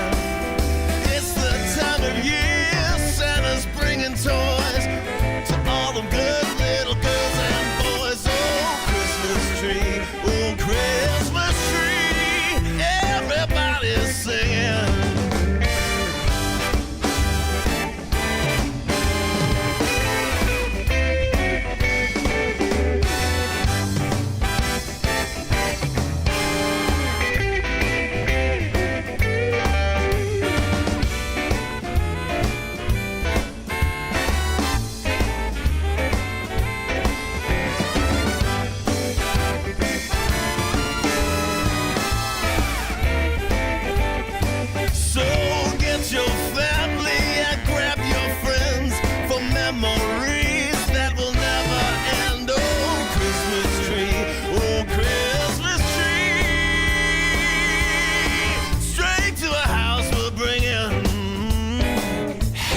Don't you love snuggling about that Christmas fire with that Christmas tree, just you and me, maybe a little mistletoe.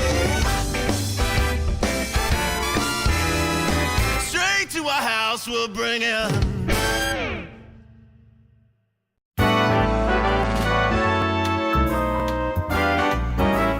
You and me, we could have been happy so easily. I got it alive and take me back, you see. I'm always loving you. Now and then I'll check out a chick, but I find that when there's really no kick, I'm coming home again. I'm always loving you. You ought to believe me, and I'll just lose my mind. You're making me frantic, please. I'm a romantic needs. I really just can't take these lonely nights. Stop with your crying, the time's right for trying to make up and end with our fights. And now it's you and me, we're happy together so easily. I think you finally believe in me, I'm always loving you.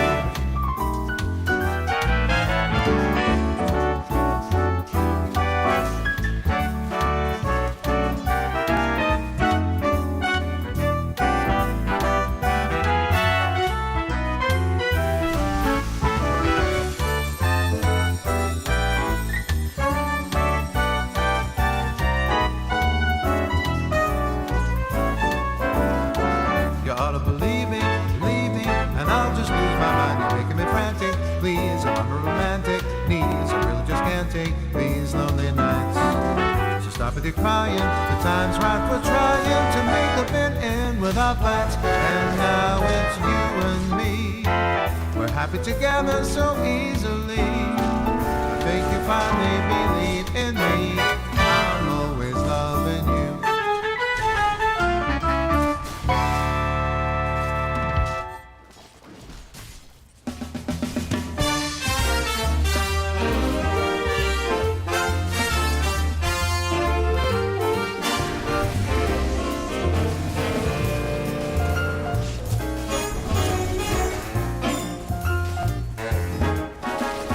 I like my eggs over easy. She likes her scrambled on rye. So we strike a deal with our morning meal, but we kind of see eye to eye. She loves a Malibu cocktail. I go for whiskey and dry.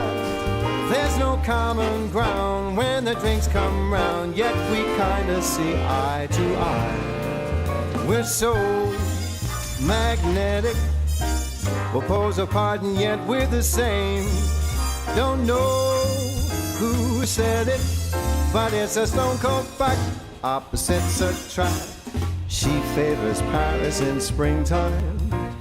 I'm more New York in July. So for holidays we go separate ways. Still we kinda see eye to eye. Yes, sir.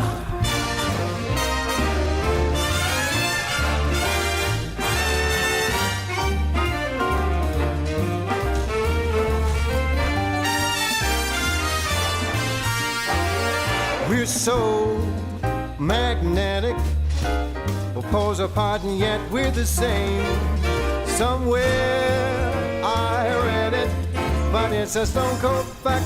Opposites attract. I like Vivaldi and Mozart. Cole Porter songs make her cry. So we just divide on the music side, yet we kind of see eye to eye. We don't analyze, we just compromise, and we kinda see eye as we give it a try. Yeah, we kinda see eye to eye.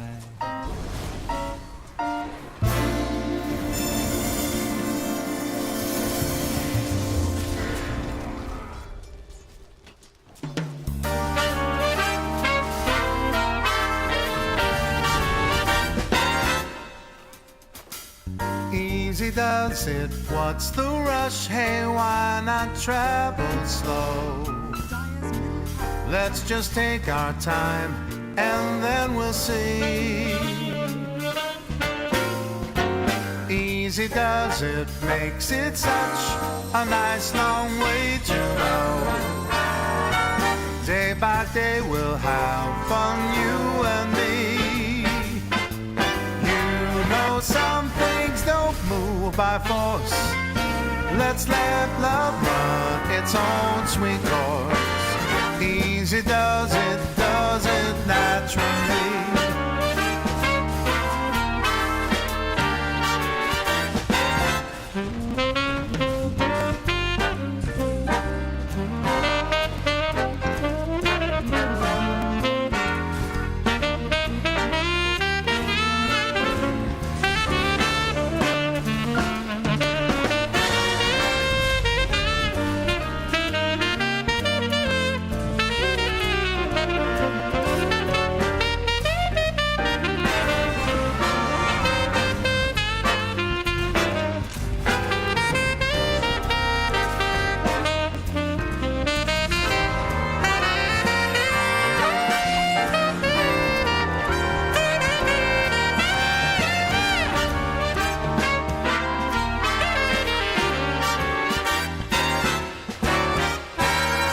Easy does it, that's the way to make it all so right. This is how I knew that love should be. Easy does it, every day means every single night. We'll be lovers, this I guarantee.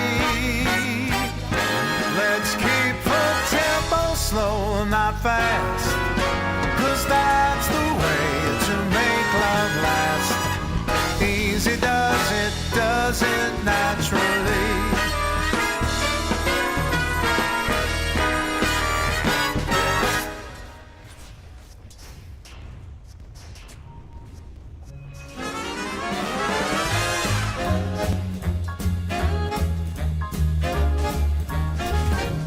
We're living a high life, no need for trouble or strife. Cocktail parties, Broadway lights, arm in arm as we see the sights.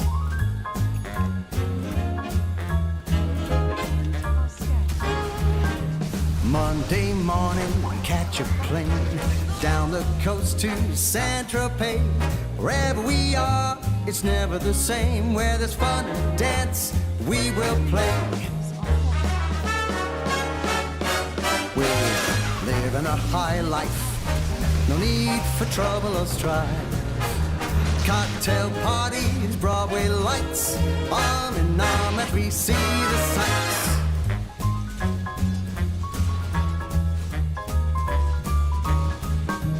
Friday night, we hit the town, eat caviar and drink champagne. A life of luxury fit for the crown, a lust for life that we can't contain.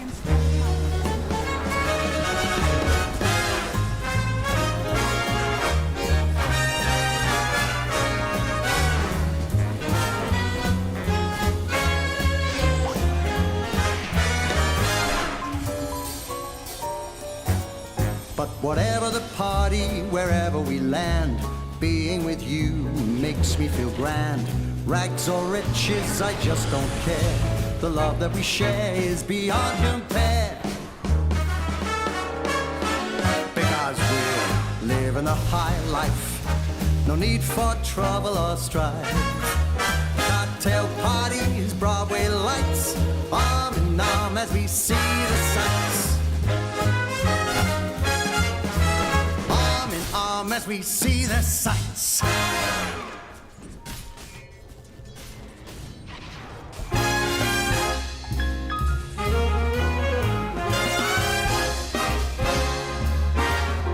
Rome, where the Colosseum, Rome, and the Grand Museum, Rome. Love is everywhere, so meet me up there at St. Peter's Square in Rome. On the 7 hills, that's Rome, the Italian thrills, 'cause life is alive when you're roaming in Rome. Rome, where the Tiber flows, yeah, Rome. Michelangelo's in Rome, the eternal town of ermine and satin and all things Latin. Rome, like a symphony, is home to the bourgeoisie who put the Roman romantic, that's Rome. It all burned down as Nero just fiddled around. But right here, right now, 2,000 years on, they're still going strong in Rome, where the fashion kings all roam, where the pasta's all homegrown, and the guys all stare while they compare what the young girls wear in Rome, with its dim-lit bars and nights of 1,000,000 stars. So get me across the Atlantic, let's all go land some manic. Who put the Roman romantic, that's Rome. I'm asking, who put the Roman romantic, that's Rome.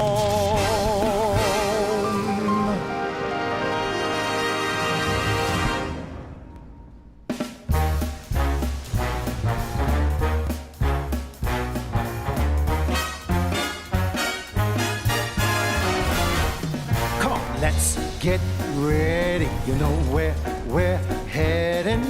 giving a jive, living a life, we're gonna hit the heights. When that clock strikes midnight, we don't stop till daylight. So banish your blues, polish your shoes, we're gonna hit the heights. Cause I lose my head, feel my body sway when I hear that Creole music start to play.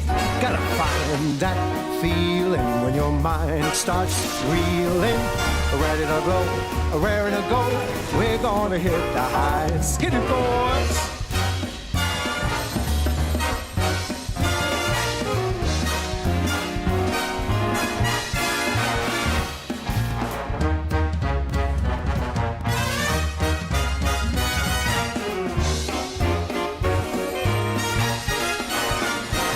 Well, I go real dizzy and I lose control when I feel that rhythm burning in my soul.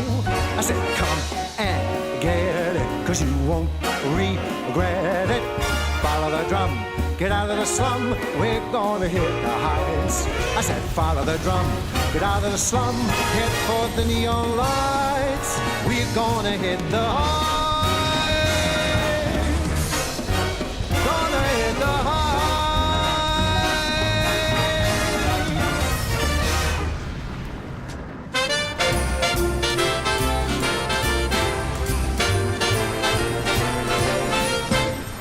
Jingle bells are jingling, carols fill the air, mistletoe and holly everywhere, children taking sleigh rides, laughing all the way. Oh, what fun we'll have this holiday. Homemade decorations, lights on every tree, snowball fights with friends and family, holiday occasions, raise a cup of cheer. Oh, what fun to celebrate this merry time of year.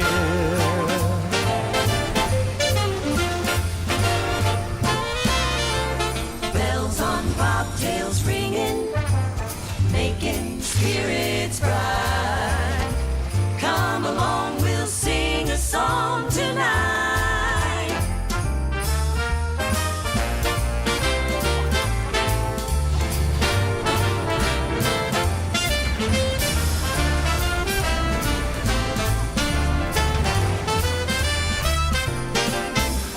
Turkey with the trimmings, Grandma's pumpkin pie, stars above that shine for you and I. Holiday occasion, friends from far and near. Oh, what fun to celebrate this merry time of year.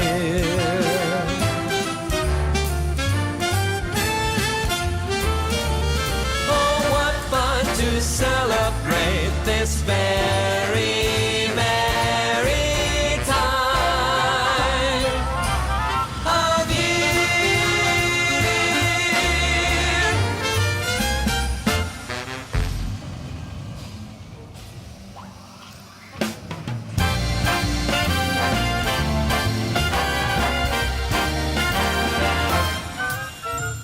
Hey, little honey, I've got the money, let's blow it all.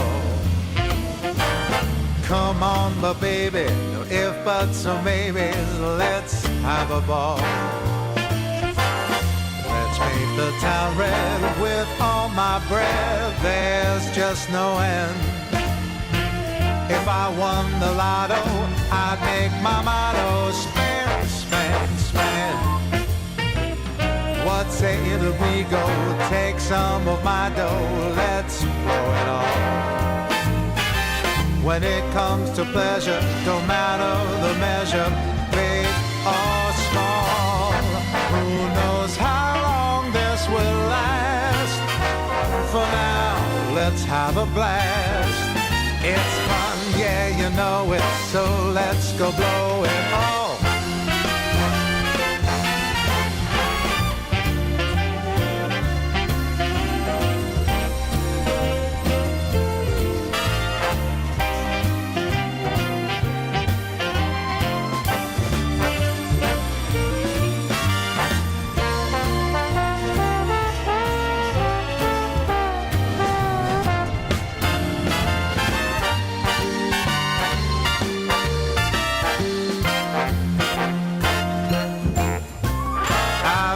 An arrow that I can spare, so let's blow it all.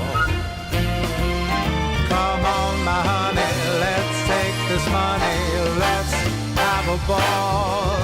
Who knows how long this will last? For now, let's have a blast.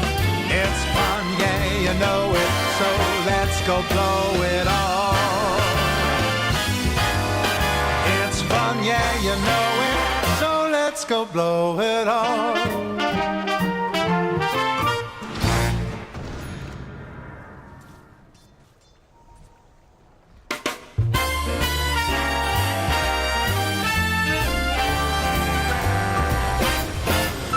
From young and old to rich and poor, there is one thing that I know for sure, guaranteed. Someday you'll fall in love. Yes, Cupid has his ways and means. Angels often act as go-betweens. Take it from me, someday you'll fall in love. And when you do, you'll find that romance is life's most precious treat. Who knows, it might be the next girl that you meet. For kings and queens, for you and me, it's the same inevitability. I promise you this, someday you'll fall in love.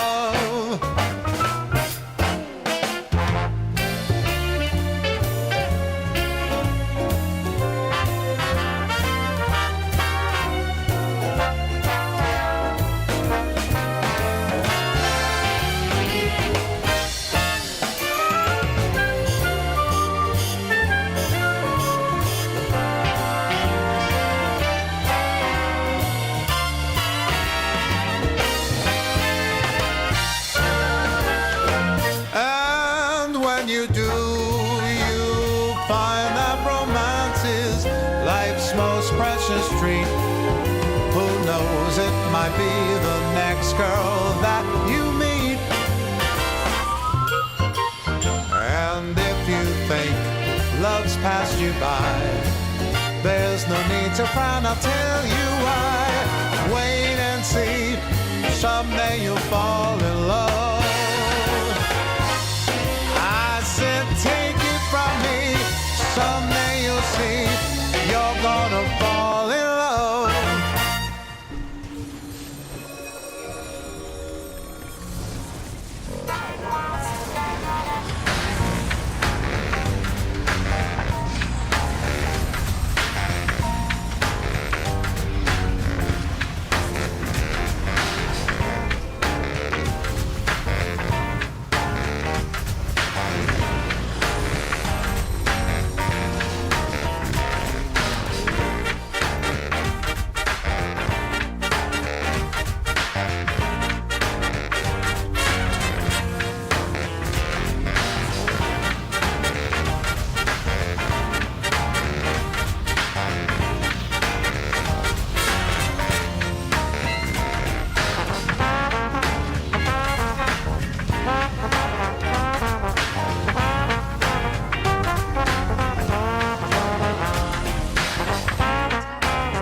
Whatever the line may take me back, you'll see I'm always loving you.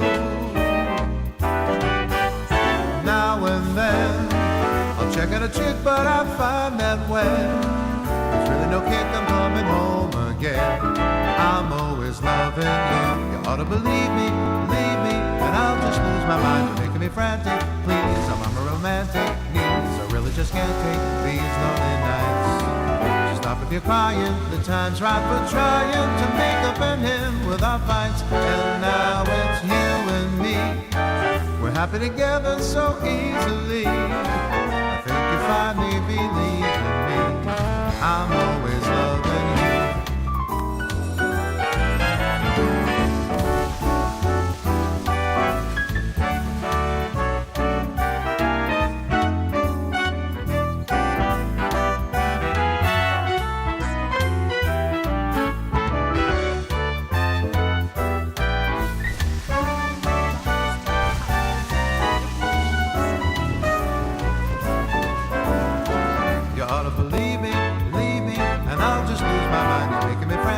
Please, I'm on romantic knees. I really just can't take these lonely nights.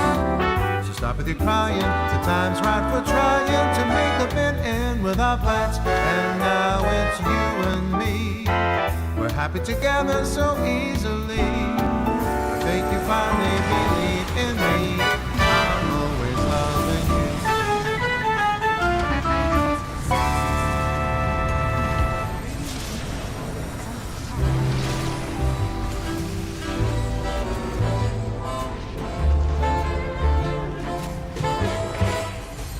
Our love was a chance encounter, a glance across the street, fleeting moments, two strangers meeting that swept me off my feet. Golden leaves under an autumn sun. Talked about the movies and how your life begun. Our lives weave together through all kind of weather, and our hearts grew strong. Our love was a chance encounter, a glance across the street, fleeting moments, two strangers meeting that swept me off my feet. The buzz of traffic, the bright city lights. We talked about marriage, who you'd invite. We talked for hours and I brought you flowers, and our hearts grew strong.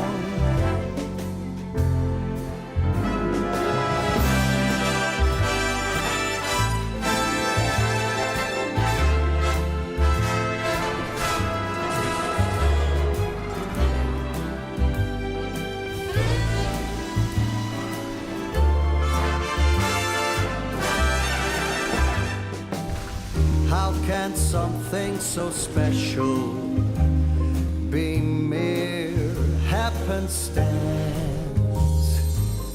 Was it destiny calling, or just life's little dance? Our love was a chance encounter, a glance across the street, fleeting moments, two strangers meeting that swept me off my feet, that swept me off my feet.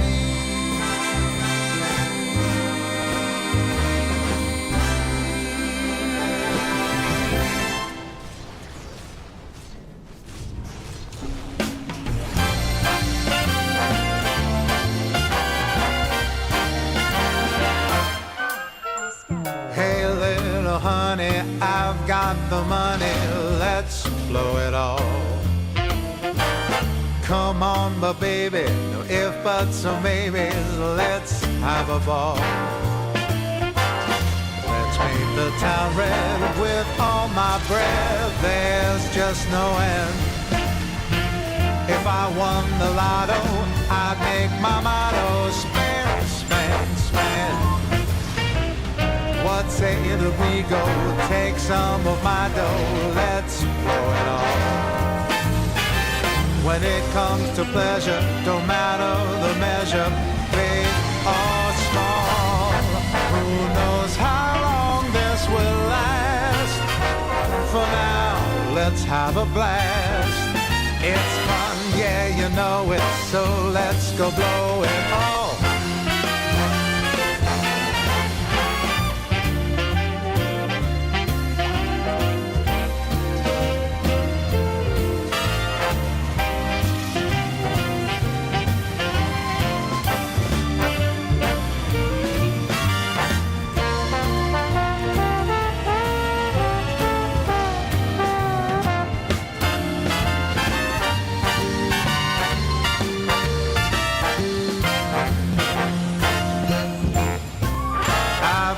An arrow that I can spare, so let's blow it all. Come on, my honey, let's take this money, let's have a ball. Who knows how long this will last? For now, let's have a blast. It's fun, yeah, you know it, so let's go blow it all. It's fun, yeah, you know it, so let's go blow it all.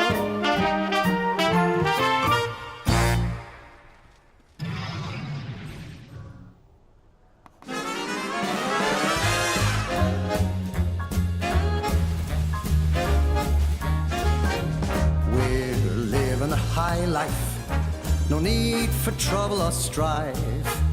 Cocktail parties, Broadway lights, arm in arm as we see the sights.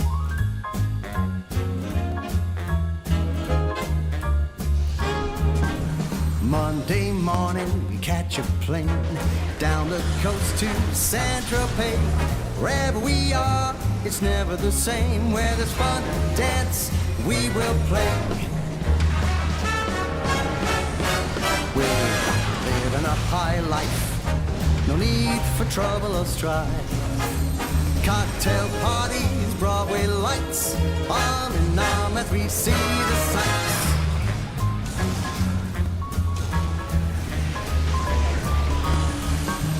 Friday night we hit the town, eat caviar and drink champagne.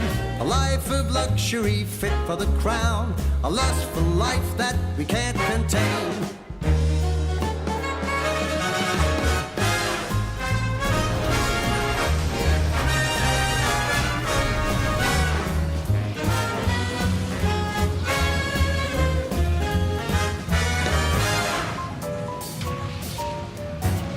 But whatever the party, wherever we land, being with you makes me feel grand. Rags or riches, I just don't care. The love that we share is beyond compare. Because we're living a high life, no need for trouble or strife. Cocktail parties, Broadway lights, arm in arm as we see the sights. As we see the sights.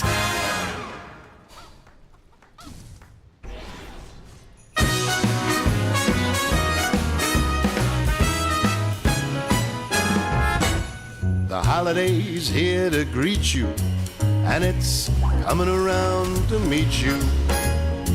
We'll let the holidays carry us away. Yeah, it'll carry us away. So, what do you say? It'll make all of our wishes come true. We'll take a winter stroll, footsteps in the snow. Won't you take a winter stroll with me? We'll see the lights on display from Main Street down to the Bay this holiday.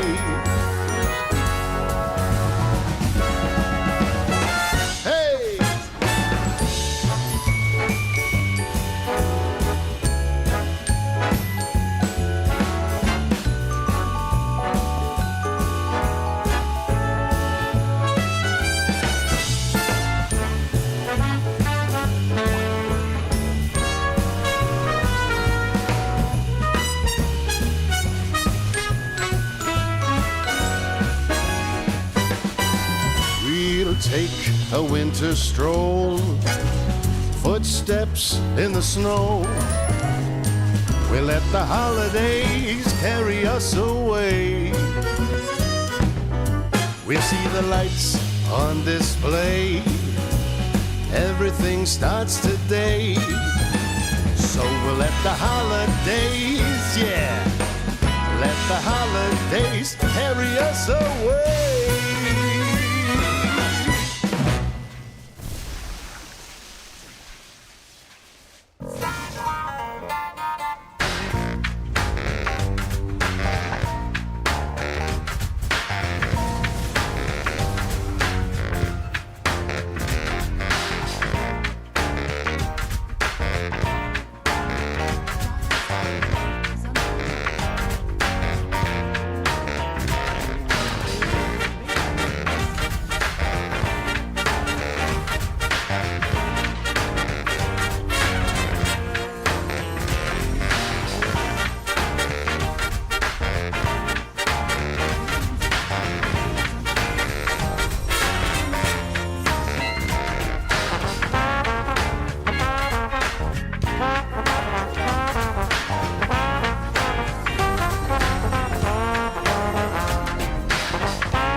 Easy does it, what's the rush? Hey, why not travel slow?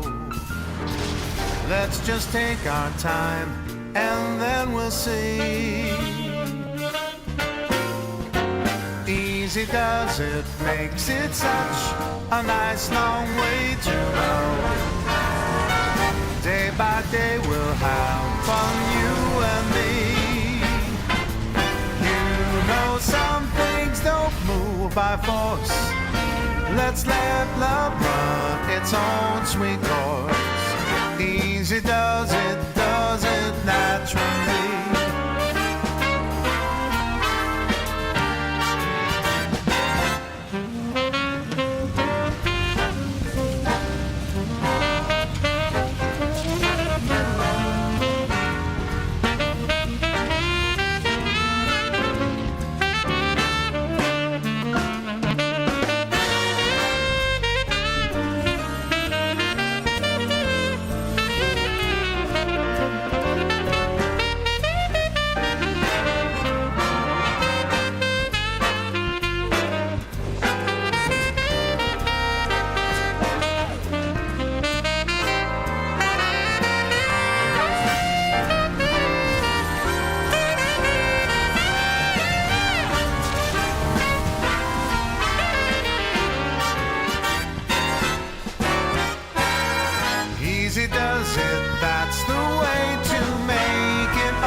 is how I knew that love should be.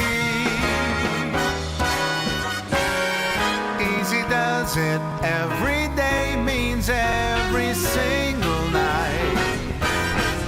We'll be lovers, this I guarantee. Let's keep the tempo slow, not fast, 'cause that's the way to make love last. Easy does it naturally.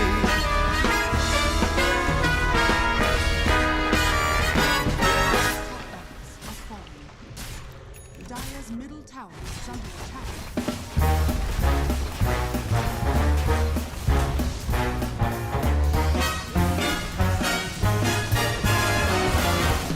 Come on, let's get ready. You know where we're heading. Giving a jive, living a life. We're gonna hit the heights. When that clock strikes midnight, we don't stop till daylight. So banish your blues, polish your shoes. We're gonna hit the heights. 'Cause I lose my head, feel my body sway when I hear that Creole music start to play. Gotta find that feeling when your mind starts reeling. Ready to blow, raring to go. We're gonna hit the heights. Hit it, boys.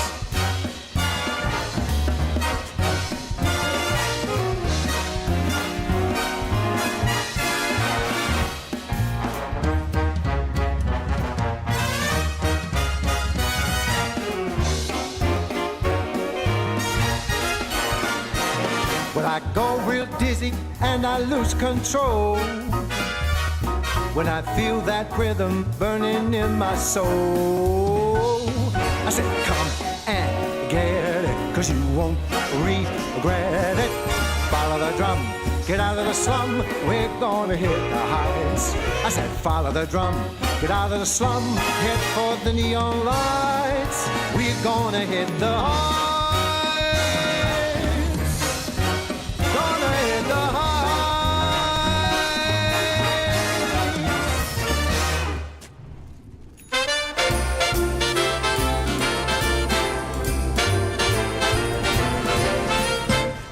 Jingle bells are jingling, carols fill the air, mistletoe and holly everywhere,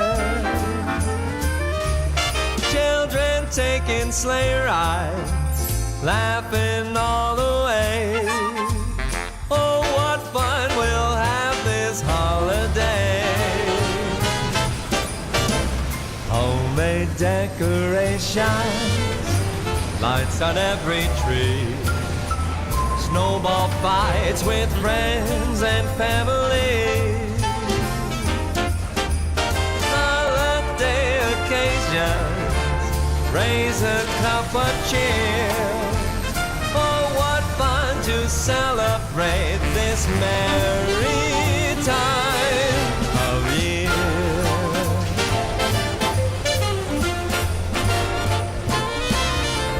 Bells on bobtails ringing, making spirits bright.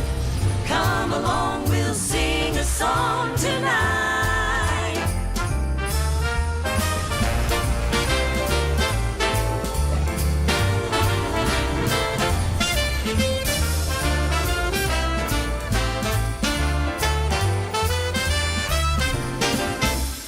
Turkey with the trimmings, grandma's pumpkin pie, stars above that shine for you and I. Holiday occasion, friends from far and near. Oh, what fun to celebrate this merry time of year.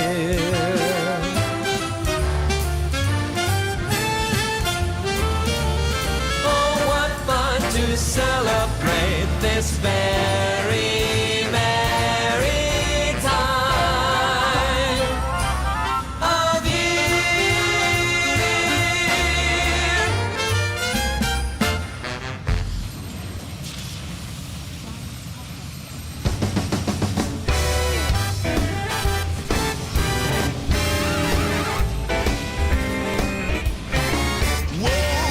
Christmas tree, oh Christmas tree, straight to our house we're bringing the Christmas tree, oh Christmas tree, your branches they're swinging. It's the time of year Santa's bringing toys to all the good little girls and boys. Oh Christmas tree, oh Christmas tree, everybody's singing.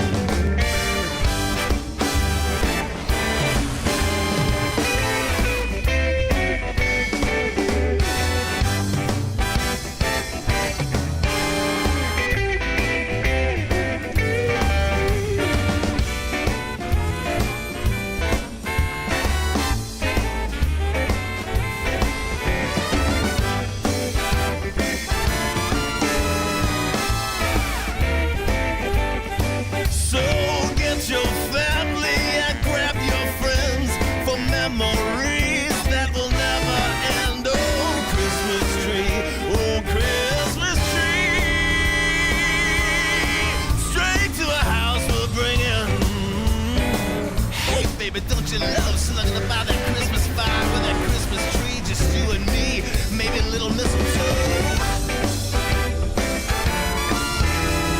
Straight to our house we'll bring in.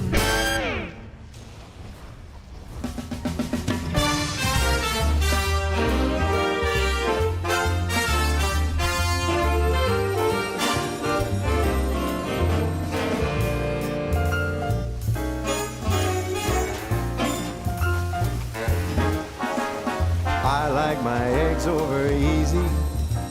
She likes her scrambled on rye. So we strike a deal with our morning meal, but we kind of see eye to eye. She loves a Malibu cocktail. I go for whiskey and dry. There's no common ground when the drinks come round, yet we kind of see eye to eye. DreamLeague Season 27 is brought to you by DHL.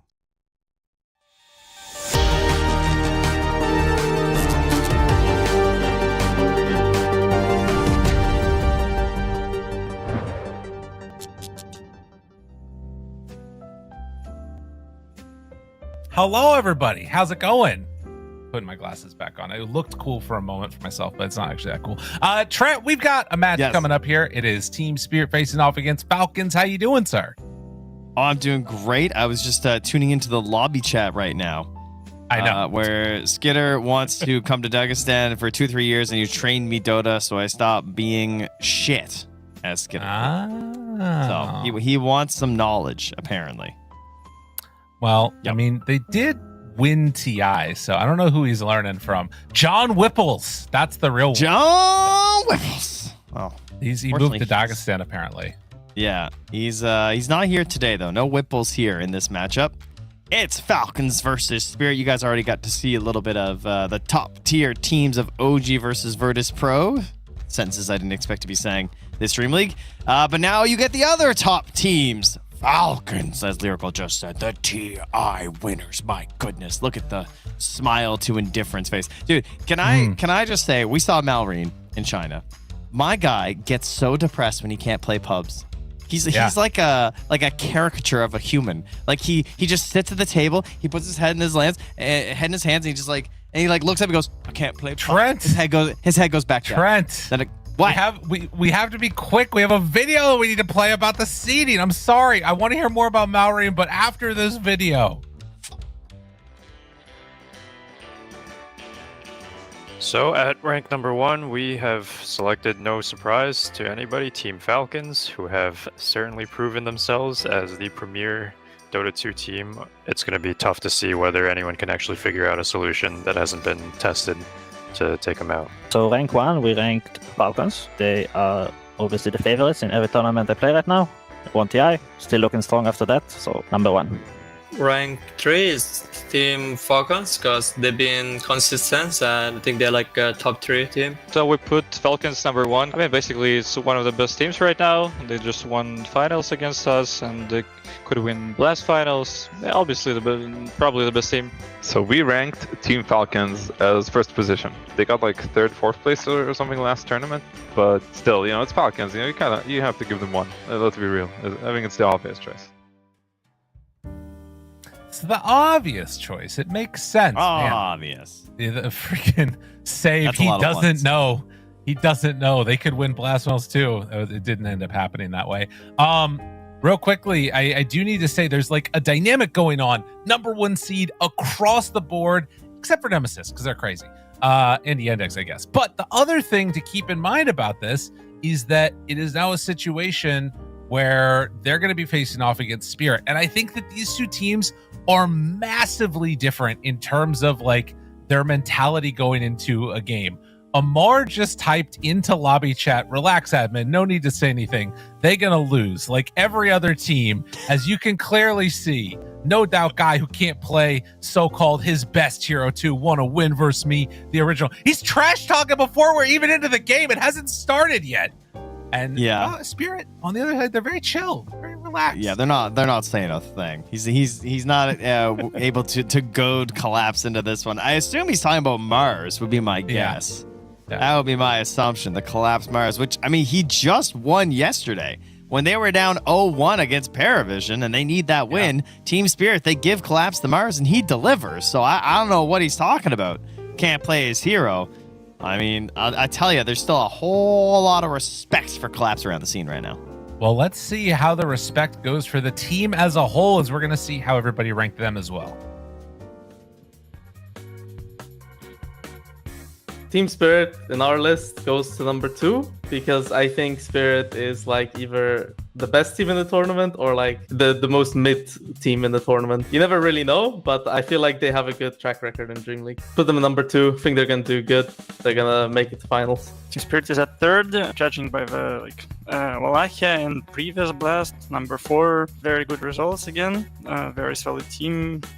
Grand finals in Wallachia, very close games. I believe like they could have won it easily, and they're not in the best shape.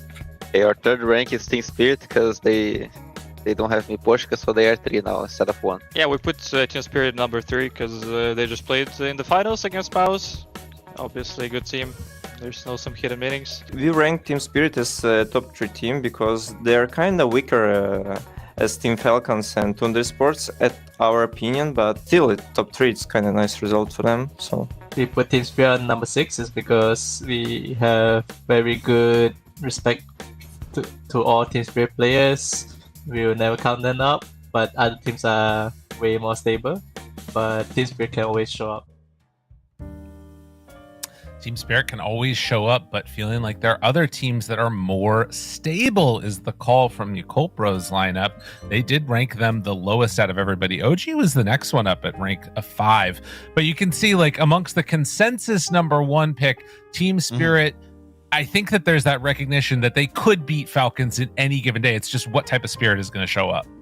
Yeah, 100%. It's a team that you are never going to underestimate, or you are a fool to do so. I mean, some people may have heard it. I mean, you had your own Team Spirit story in terms of inspiration just yesterday, wasn't it? Did I? Yeah, you saw Yadro. You got inspired. Oh, yes, of course. Yes, that's a good point. Yeah, I did decide to play Luna in my game, and I also lost. So that's, there's a lot of people that are copying what they're doing there. Not only did you do it and lose, you also got clocked by someone in the game saying, I hate Team Spirit. So that's pretty amazing. Which is well done. Also awesome because like literally all I did was looked at the Dota buff Yadro build and I did the exact same build and then lost instantly. It was great. I loved it. But we do have ourselves a draft that is just getting underway right now. Team Spirit versus Falcons. What can they do? We're gonna see as we head into this one. Panto, Amar drafting. Let's do it. Let's get after it. Look at the stuffed animals back there. They're so cute. Oh my goodness. They're all gonna watch him perform here. Oh, that he's got a heart pillow. It's always danger. 10 seconds remaining. What? Maybe other people have not had this experience that I have. This is not a good sign. That's instability in a human. Is that what you're alleging? Yeah. We'll just leave it there. Perfect. Thank you. Anyways, we do have the Huskar bands right out of the gate. It is dark where Amar is, or he's making it very dark there.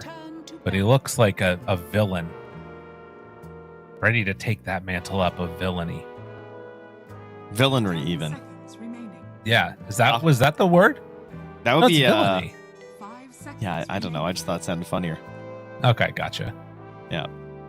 I think we might have had one Falcon series. Boy, he got the call.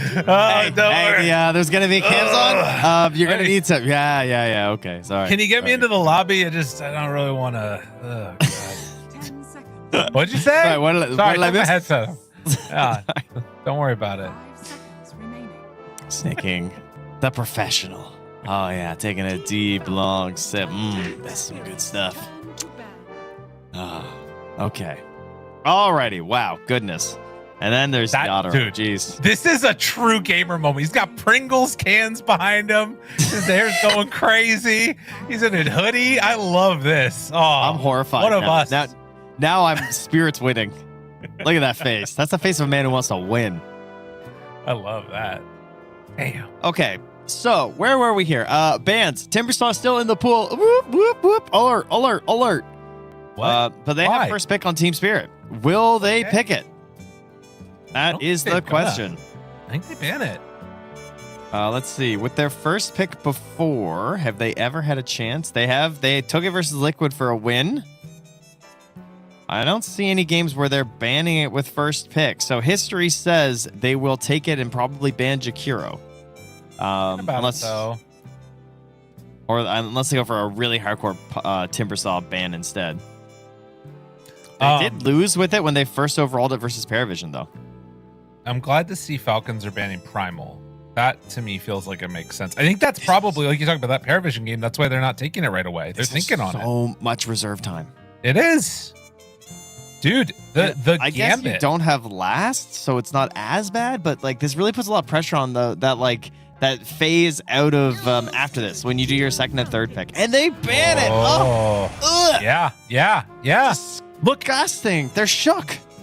We're going to this period now. Like, when you gather so much attention, again, most contested heroes right there on the Timbersaw, 100% of drafts. It's not that good. It's very good, but like, eventually it's going to be let through. People are too afraid of it. Well. And Falcons, shocker, will take a Dragon Knight.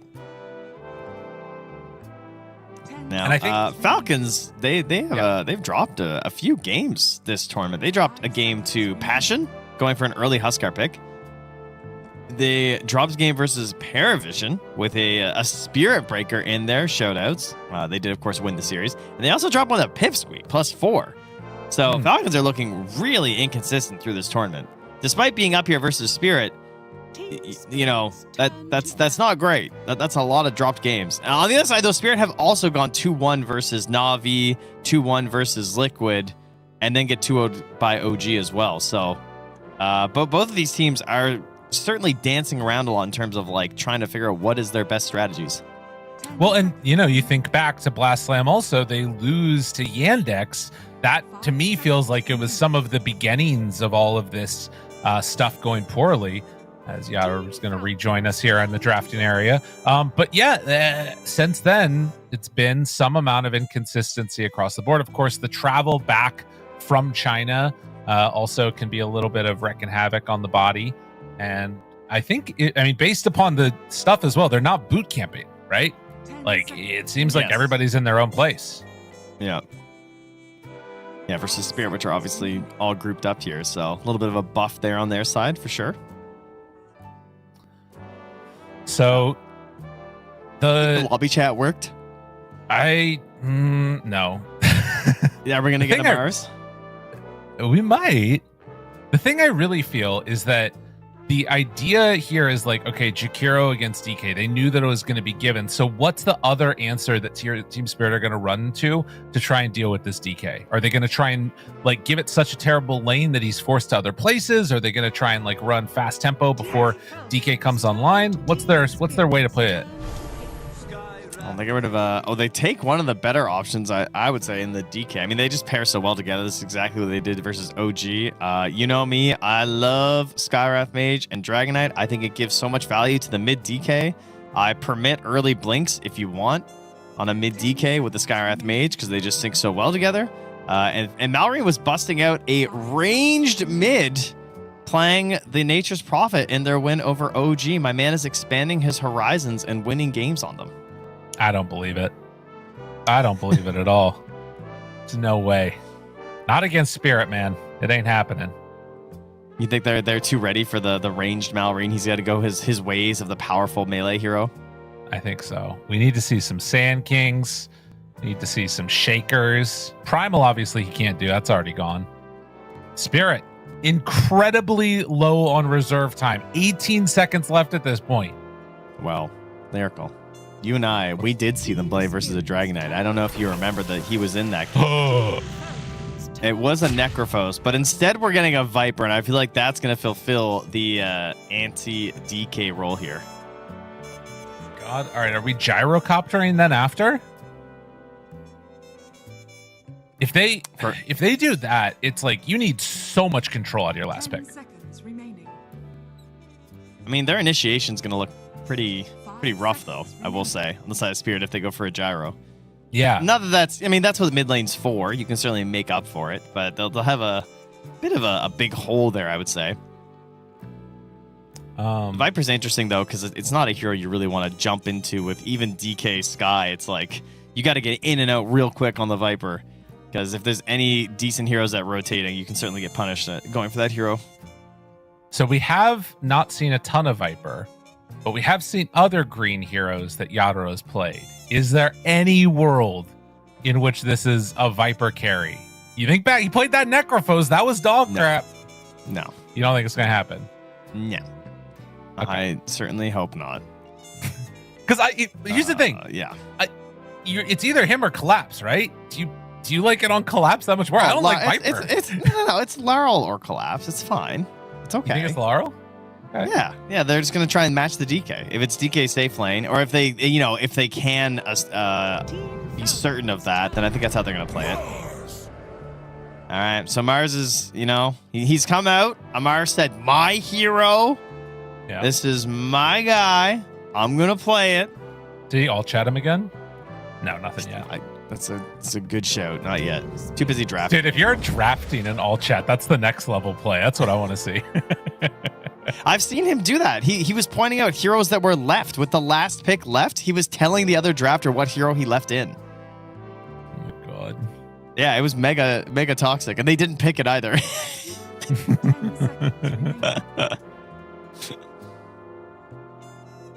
Listen, all right, so we get your gyrocopter, We got the other big hero that's currently sticking out to me is the Abba. I feel like that's going to get banned out by Team Spirit so the Falcons don't get it in the end. Oh. Because I think even versus the break of Viper, I still think Abba's just, too annoying. Oh, really? Birdman, the Yadro Kez returns. See, I thought it was going to be Jug because of the Mars, just like always having an answer for him and stuff, but Kez is pretty toxic. I like it. That was, I feel like we saw him win versus Navi, but he did also then lose a game versus Liquid when he busted out the Kez. Okay. And since then, they have not picked it again, by the looks of it. So he did 201 win at the start. So he played 3 games straight of Kez, did some good stuff, and then lost one, and he put it away for a while. So it does solve some of what you're talking about, needing a little bit more like initiation control. Kez gives you that out of the carry role. It is scary playing into Sky. Until you get BKB, you get like just isolated and you're screwed. So yeah, that's a well-timed silence for. is horrifying. Like this hero cannot get silenced. He just has a bad time. And he's got Snowball in terms of a save, but not a great save versus Ancient Seal. Slaughter ban. We're gonna be banned out too. Little Malrine counter picks here. They're opening up for a potential Laurel sniper, I guess. I'm sorry, I meant the Laurel Puck, rather. There is no reserve time on this hero or on this team for Team Spirit either. So gonna need to get a pick quick. Yeah, I like Puck. The only thing is, it is kind of annoying. I mean, you're playing into DK and Sky. That's mega greedy. Yeah. Wait, dude, Laurel did it, and I missed it. Oh wait, no, sorry. Collapse played Kunkka. Jeez, I thought it was Laurel. We've seen the Laurel Monkey King a lot. That's still in. Ban Queen. Oh no, Queen's still in. Are they just playing Queen? I was thinking ban Queen, pick Monkey. They can't Lesh because Queen's still in. So yeah, I like Queen. What's the downside if they pick Queen? Their jump is still a little weird. It's not great. Yeah. Their damage might be kind of low as well. It's so much on Tusk. Yeah, if they go for Queen of Pain and then Falcons pick some other big hero, then you're going to have damage issues. So Laurel's picking up the Viper. Collapse is getting the Centaur War Runner just because they don't know what the lane matchups are going to be. So this is pretty safe. His one item is really good this game. Pipe goes pretty crazy. Already quite a bit of magic damage. And Falcons got 40 seconds of reserve time after this 6 seconds here. So a little bit of time. Drafters have been saying, streets are saying this last pick, real tough right now. They don't like it. Hard to find a winning hero, they say. And now you have to go into a Viper. Bleh. Yeah, I kind of want to mid more out of Falcons here. But a lot of them are gone. Ugh. The sniper was a great ban. I feel like that's what Malrine would have jumped into versus a Viper. And it rhymes, so that kind of makes sense. Well, down to the wire, and Falcons are going to take the ABBA. Okay, so this is interesting, though, because did you know that Viper's two best matchups outside of Huskar are Dragonite and ABBA? So, like, if there was ever a good Viper game. Yeah. That's pretty interesting. No, they have the ability to pop Skitter. They don't need to buy any items to do it. They've just got, like, Silence from Kez and Viper break, and he's dead. Yeah, he might not get off some ultis this game. I mean, it's still tough to make it happen, I feel like, but perhaps. I mean, they have Stampede to get you into position. There's the Pugna save, which is like, I feel like this actually is a really important hero in this game. Snaking is going to need to be on point with his positioning and make sure he can get there in time. I don't know. Not a fan. I'm worried for Falcons. I don't know, man. It's a Viper. Like, are we just getting baited by Viper? Because, like, how many times do you look in a draft and be like, yeah, this could be, like, a really good Viper game. And then when they actually pick it and it's just nothing, you know? Let's see. Caustic Bath. I guess that is one other issue with Viper is, like, you're mainly about the magic resistance and you're playing against, like, DK, but it is really good attack speed slow, too. He has been winning a lot. He's at about a 70% win rate. I mean, on Viper? That's pretty wild, yeah. According to my calculations being looking at the drafts, they also threw a Mar mid on the Viper in one of these games, which is kind of cool, and gave Malrine offlane Primal Beast. But that was not on our channel, so we didn't see it. That was the Game 3 versus Paravision. That's pretty clever. Well, we'll see what ends up happening. I think Kez has looked good. I think Centaur has looked bad, but Centaur on last pick looks a lot better than first pick. And it feels like he fits what they need here, but we'll have to see what ends up happening as Falcons coming in the favorites in this one, albeit not a huge favorites. And it's going to be on the back of the Skeeter Abaddon. Sneaking in there for the saves. For all the draft and theoretical numbers matchups of like Viper versus ABBA and DK, just like raw data in pubs and stuff, this is like 5 of the most signature heroes of Falcons. Like, Crit always wants to play Sky, he doesn't always get to, but I know he likes this hero. Snake King's probably the best Pugna in Pro over the past 2 years. Skitter, I feel like, has played the most ABBA games out of anyone. Then you got Malrine on DK, you have Amar on Mars. Like, how can you possibly bet against this? What did he say? I don't know what he said, but Panto did a sad face. Dude, this is like those videos where it's like bully gets beat up, you know? Like little Panto like, oh no, what are they gonna do? And then suddenly, bang! Get taken down. All right, well, we'll see if Panto has the reverse suplex in him today. Yo, you know the video I'm talking about. I do, yeah. I know exactly.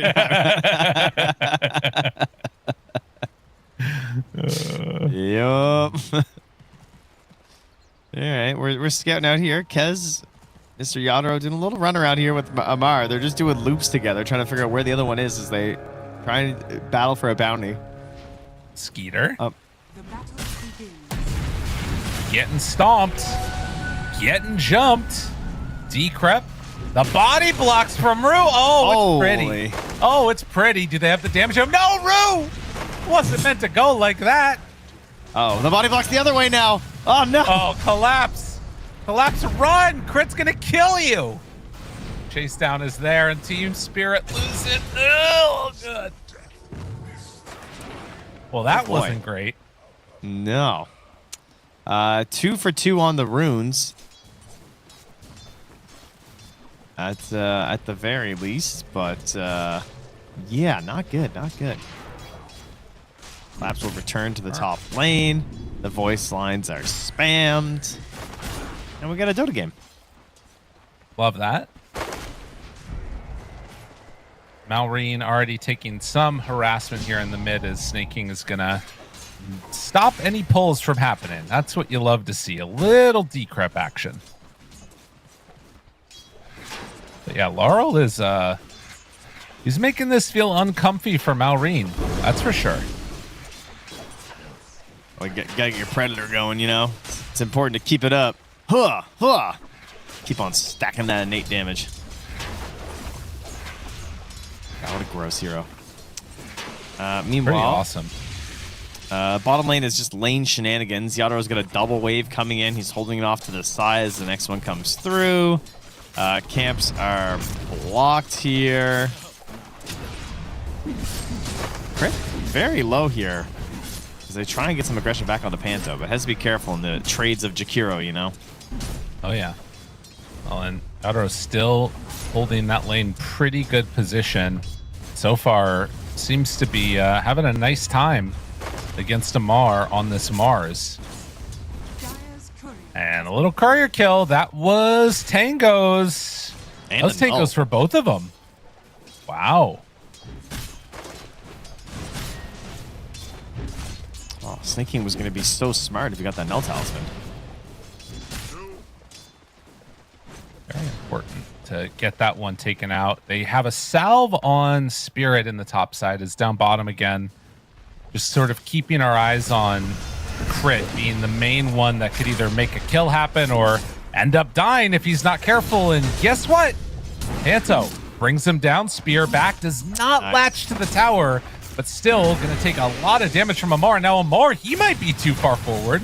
Yadro, does he have anything for the chase down here? Had a Falcon Rush, but wasn't. Dude, he's got a spear. He's thinking about it. It's Crit now. Shows up. Yadro again, looking for an opening, and the Falcon Rush forward. Needs to be careful about diving too far. Both very low. I can't believe they're both getting out of this. I mean, he's going to go for the Lotus now, and Crit can't contest him, so that's a big bonus. Jeez. No mana left here on Panto. Someone's going to die. I mean, he has Falcon Rush up again. I think if Crit steps a bit too far, he dies here. Now the turnaround, and there's the jump. Yeah, they got him. Easy. Oh, man. Yadro is so ready. And they missed the spear. Amar. No. All right, all that trash talk. This is where it does not look so hot. Now Amar's going to walk down. What are you doing? 2 points liquid fire. What are you doing? Good work by Panto. Just got him. He got the bully. Bullied. Oh my goodness. Good stuff. Jakiro, ladies and gentlemen. That's why you don't give the timber. Or why you ban it.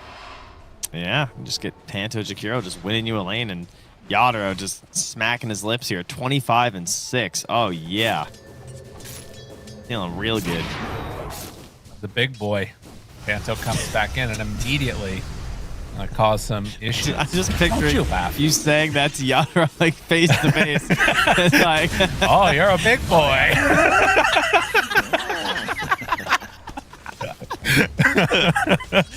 Oh, don't feel bad, Crit. We all go down to a big boy every once in a while. Jeez, man. Listen, he plays like a big boy, all right? He sure does.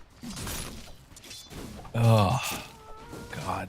Oh, he's dominating there. Mid lane, going about as well as you would probably guess for Viper versus DK. Bro, holy shit. Just, yeah, I mean, he gets, I walk to lane, I get clicked, I leave lane. Ugh. Yeah, that is... I mean, he's almost level 6 on Laurel. He's close. Oh, no. Oh, no. Laurel cometh. Get out of there, Malrain. Run away. He's trying to get a stun. He wants it desperately. Oh, he goes into... Zero form. It's not quite enough magic damage for the finish, but now Laurel, having gone a bit too far and too big for his britches, it's Crit that gets the kill. A little unfortunate. Would have loved for Malrine to get it, but still important. That's Viper. That is so Viper, man. Every Viper game comes at a cost. As they find Amar, and Yadro getting completely out of control here. Yeah, that was a good punish, knowing that Crit is not there and he's had to come mid. So you're still going to have a really big Viper, but he's Mountain has caught up to him, so feels pretty. He's only 200 gold head. I meant to say a really big Kez. Sorry, not a really big Viper. You're still going to have a really big Kez because he is not being punished in this lane at all. But we all know that Mar is pretty good if he can just get to his first item. And Amar very good at bailing out a bad start on this hero. But man, yeah, Spirit Core is looking great. You can get collapse to this very early Helm, a lane that we haven't looked at all because, let's be honest, it's Centaur. Centaur versus these two, there's like no kill potential. But that frees up so much movement around the map right now for these supports. Rue is going to move in and they're going to invade for the rune. Amar is in a ton of trouble. They dropped down double wards for this, guys. They got him caught. Amar is going to fall and they're likely going to lose Crit if he sticks around too. So the counterplay now is to bring heroes for the other Wisdom rune, but Collapse is already there. I think that if he commits to this, they might just die. Mass rotations moving into position. And now Kez on top of Skitter. He does not have 6 yet on this ABBA. Double Shrine for Team Spirit and Skitter just trying to get away. I do not think that that's going to be quite so easy, although Malrine making the move. Laurel kills Crit. Falcon rush forward. Skinner's still in trouble. And they got him dead. A Kez rotating and getting stuff done? Unbelievable. Using his hero even before Deso? Kind of crazy. Yadra found himself a very fun hero, you can tell. He's really enjoying himself here. And, you know, Centaur, if there's one thing he can do, it's stand in one spot. As long as the friends come to help, he will hold that Wisdom Shrine for you. Oh, yeah. Wow. I mean, they're crumbling a bit here. I mean, against signature heroes, Siggy's even, one might say, for Team Falcons right now. And they're just getting run all over.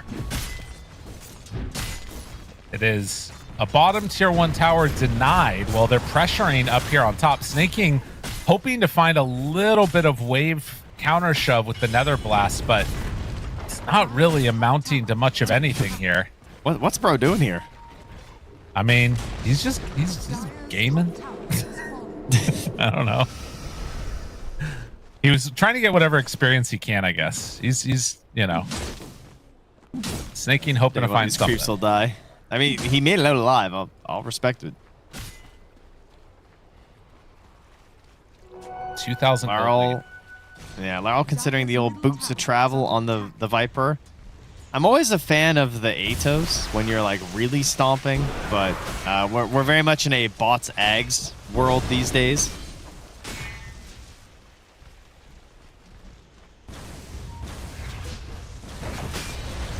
and an attempt now with a Pugna and DK to get some damage in, which, I mean, makes sense. If you're picking these heroes, you need to get some tier 1 towers brought down. DK is working next into the armlet and is still a little ways away from it. So no Mask of Madness as of yet. Just trying to get to that first item. Yeah, it's bottom. You know, Amar tries to get out. The macro pyre down. Kez for the cleanup. 5-0 and 2. Rue has more XP than Amar right now. His Mars is so exposed. He's naked. And Crit is just standing on a ward right now. Is he just... Yeah. Nah, he's fine. Kez is not close enough. But it is hilarious that they got that D ward. As you said, they had the double ward. And so he's actually going to get punished because there was still an extra ward on the staircase. No, he's fine. Look it out. Kez not coming in right away for the kill. Oh, but Amar. They know Crit's there. Oh, no. The spear back. Amar They're saving, finding him. They get forced out of rotation. Oh, Yadro. Yadro. Okay, he's fine. He's gaming. Running. A little parry action. Trying to back out. Did not need to make this play. Is going to get stunned. Yadro goes down. Dude, why do Kez players do this all the time? They're crazy. They can't help themselves. I mean, once he got speared back, I think that play was over. Amar saved it. And they just got way too greedy, thinking there wouldn't be another TP rotation. And if there was, it would be worth it. You know, maybe they both still get out. Just not the case. Skitter's going to taunt away. Uh-oh. Here comes the break. Yep, that's a problem. He's going to pop the ulti. Now bringing in more. The Ice Path is already down. Maureen hitting onto Collapse. Stun hits onto both. Laurel is going to look for more now. And Maureen another in one. the shard. Can't you fly over it? You're a dragon. It's not going to happen. Oh, the Ice Age did kill the dinosaurs, Gabe. That's true. Well, it was the meteor, but you know. It's all the same. You know, not all of them died. No, we do have birds as well. So, you know, some of the little ones did manage to survive here. But man, that's the Viper bot's beautiful. Coming in, easy peasy. And then, of course, right into the Aghanims, as one would suspect. Chuck out your nosedive and corrosive skins and all your glorious, disgusting moves that a Viper player does. And it got to be said, an interesting way to get involved on a Centaur, right? Have your creep be with you and then take a fight with them with bots Viper. It's like, solves both problems because Viper doesn't love getting into the fight either. No, it's great. Now, the hero's always been pretty solid on the Boots of Travel, but with, you know, Helm just being as good as it is and with the Centaur, it does open up way more opportunities. It's kind of like the resurgence of some tinkery things as well. As Amar trying to get back in this game. Currently 1-4-1. He's going to find Laurel. 600 health. On him. See you later. Very nice. Holy man, he got burst so quick. He was already a little bit low, but nice move. Rue spots Amar. Snowball. Shards. Stampede. They've already used the spear, and so no escape for Amar. Even dropping the macro pyre there. Snaking gets the TP out after the tower down. Very well done.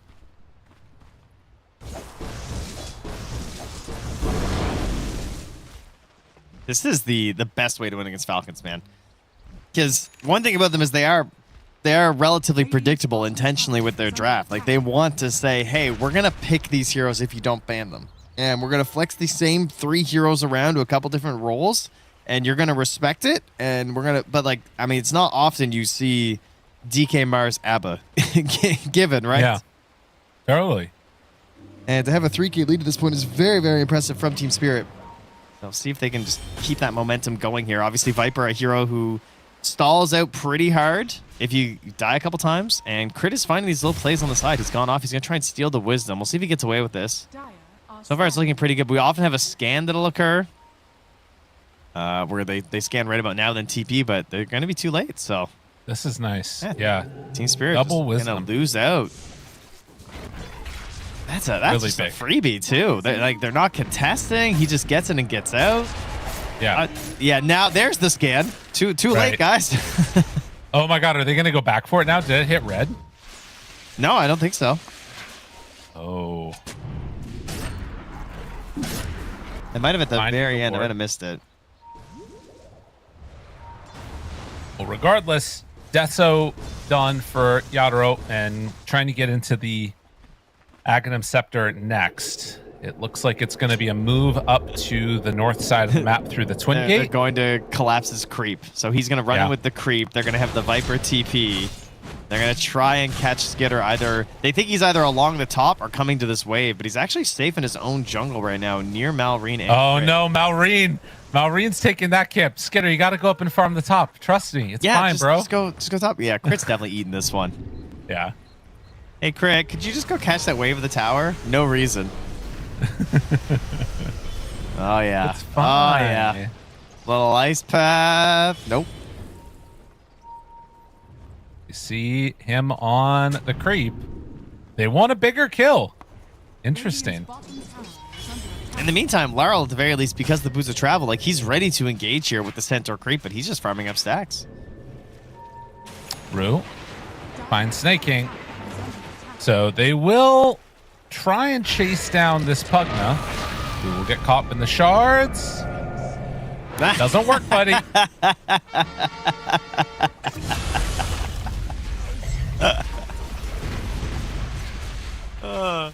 Just checking an interaction, you know?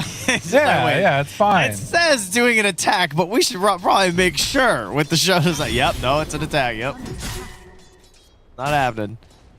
Nice escape by Snake King. And at the same time, although Pugna gets out, you lost your Mers. So, no laughing matter that time. Malrine, after finishing off the armlet, is going right into Blink, recognizing that they need something to get going here. Amar has his completed now. So some forms of initiation are there. Skitter very close to Radiance. Only 200 gold away, and that feels like it's going to be the timing that Falcons will try and hit, at least contest some of these objectives. Maybe it ends up being a Tormentor fight or something. And surely the hero you're going to be counting on is Skywrath Mage. You're going to be hoping that Crit is going to be able to connect with this Blink Disable, hit a big Mystic Flare, maybe even get a Silence onto the Kez would be huge. Those are the tools that you got to work with here. And we talked about the Centaur games being a little bit, questionable here, as Snake King is just alone being gone on, but escapes with a decrep. The one item, the pipe. He picked up the pipe. It's a great pipe game. Feels really good. He's very farmed. He's helping the initiations with this Helm creep, so certainly a much better Centaur performance than we've been privy to lately. What you'd expect from Collapse for sure. Snake King just put himself just next to all his opponents in this one. Yeah. I mean, he feels pretty safe because as shown, they don't have many like TP cancels that don't involve right clicks. Couple of them, but I'm seeing the snowballs for initiations. Yandro's moving in over here. He's got 2 points ulti. He has his Deso halfway to an Ags. And they're trying to bait out Collapse. Oh, I'm just a little Centaur, yep. All alone. He's thinking about it on Amar. Does he bite? I want to see. Does not look like it. Yeah. Oh, the pigs are coming from mid. The creep's also off to the side, so Viper could have joined. That would have been kind of crazy. Falcons doing a good job of dodging, and every little bit of time that they're not fighting on Team Spirit, Falcons are starting to pull themselves into a little bit of a better situation. At least getting to the items they need to. Yeah, but Laurel just got his Ags. So okay, that's a big upgrade for this hero. Like, he's like, oh wow, I have an item. Like, before I could just join and cast my ult pretty much.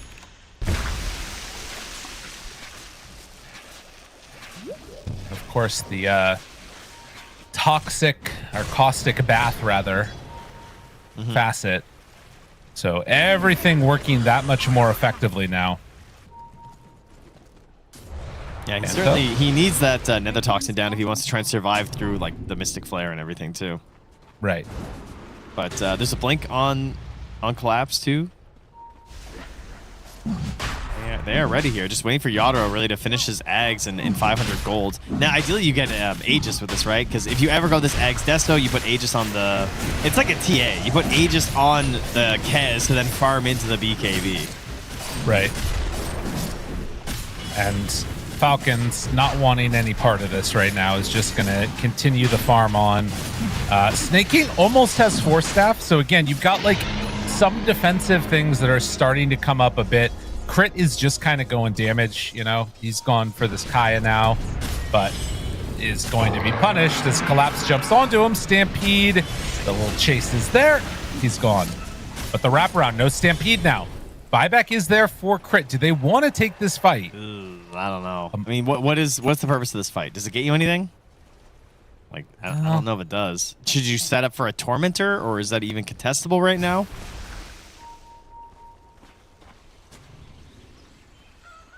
They're going to try and catch someone lingering and hobbling their way to the Tormentor by the looks of it here, but I don't think... Follow the couriers. Follow the couriers.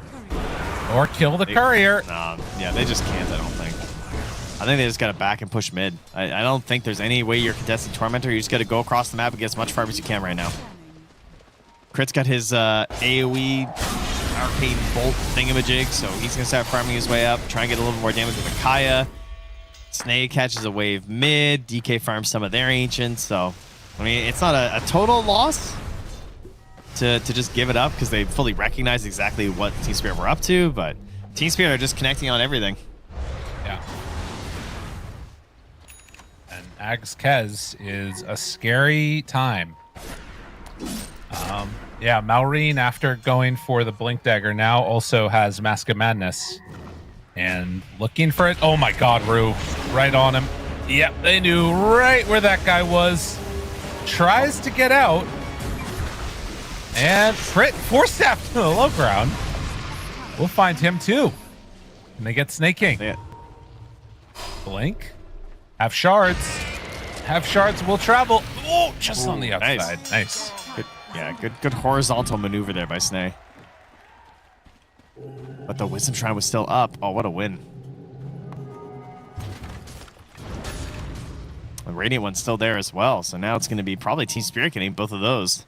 Unless Mallory feels like going for a big adventure. 7k lead just ballooning up right now. And that's going to be leading into that BKB for the Gez. And it's really hard to fight this hero after he gets BKB. Especially when you don't really have any option versus it. Collapse gets a creep so that way they can TP into it. The Viper makes the move over. That was really nice. But now the turn, Panto jumped upon. Oh, have they overcommitted? They canceled on the Viper TP. Oh no. Oh no, Collapse. Your friends abandon you. Yeah, I didn't see what happened. Did it get canceled? Did he just cancel it himself? I'm not sure. I wonder if he targeted the wrong thing, but yeah, no Viper there. That becomes a big problem. Uh-oh. All right, well, that 7k lead gets halved right now. But Yadro wants to make his presence known and say, hey, I still have Aegis for 145. I have an Aghanim's. I want to use it, man. And Crit hiding in the tree line here. Puts a ward down. Spooky stuff here. We'll Rue Sentry. Go for the courier kill. Do it. Oh, he's totally gonna do it. There's if he no kills way this he courier, doesn't. he's super dead. Go, Crit, go. Go, Crit, go. Kill the courier. Kill the courier. No, he's looking for an Ancient Seal play onto Yadro. Is this gonna work? Oh my god, a bigger play. Oh, they got him. Oh, that's some pretty sneaky stuff. Caught him on the diagonal assist. Wait, Panto, like Tumbler? that. Ice Bath? I mean, it doesn't matter at this point. They burned the Aegis. They're chilling. Ooh, doggy. That's where you just say it was a minute left. It's fine. Don't worry about it, guys. Whatever. That was cute, though. I mean, this is why you pick this hero. Yep. The blow-ups. Amar, he wants to do a little bit of joining globally as well. Picks up some boots of travel. Can try and match some of those movements out of the Viper. Unfortunately, he's going to run into Rue here. Rue does not... Oh, okay. Rue, snowball.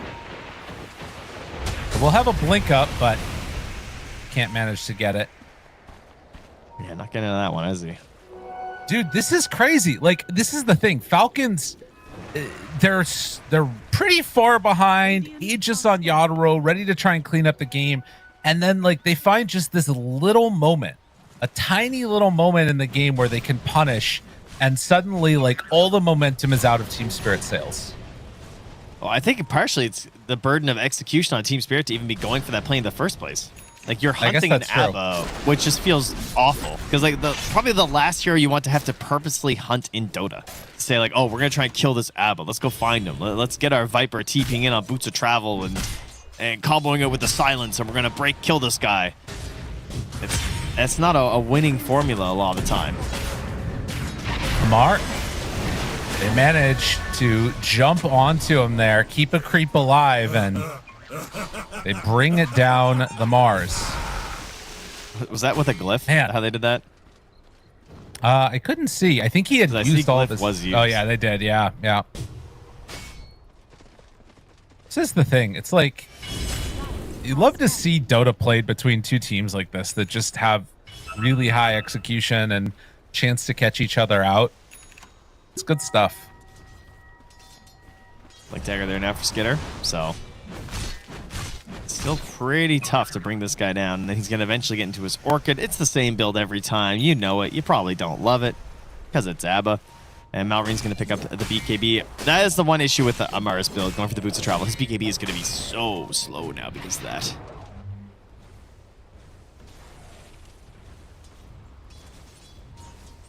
We'll see where they end up going. Skitter, top net worth right now, has her finishing off the Blink Dagger. And for Team Spirit, again, you're in this awkward situation where it feels like you can fight. You've got the Kez, Aghanim Scepter, Deso. Like, all those things sound so good and wonderful, but you have to have that BKB. And he's just about now going to finish it.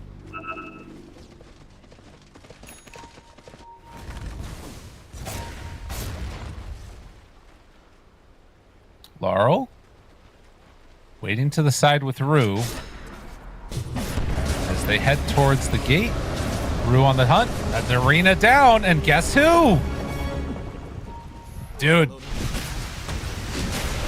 These Kez's. That's Kez. It's so close to BKB too, and that's just non-functional, you know? Yeah. It was being delivered. Good snipe there by Falcons. Pick that up in that moment too. And now they're going to get tier 1, and we're going to find out what's going on with this Roche. It is guaranteed to, pretty much guaranteed at least, to spawn on the top next side time. But yeah, what are we getting?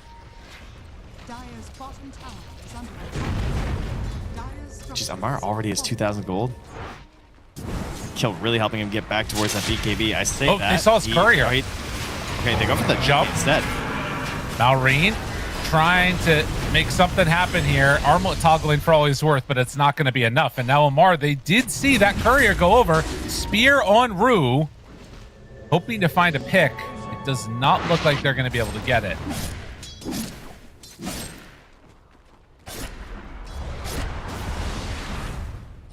We're just giving them back and forth, huh? A little pick here, a little pick there, and relatively close rush spawn. So coming to the top pit indeed. I already have one good ward place down here from Falcons, but it'll be expiring in 30 seconds. So depending on when they move in, they might not know about this.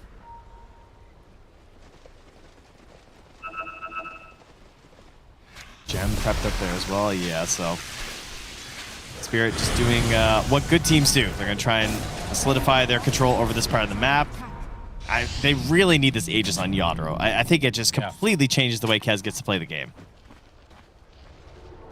I think because, you know, you're running this like Viper Centaur, and even though they only have 2 hard stuns on Falcons in the MOUZ Spear and the DK stun, you can afford in these fights just to drop them all on the Kez. As long as Rue isn't there to like interrupt it, you'll probably come away okay in the fight. right, well done. Easy.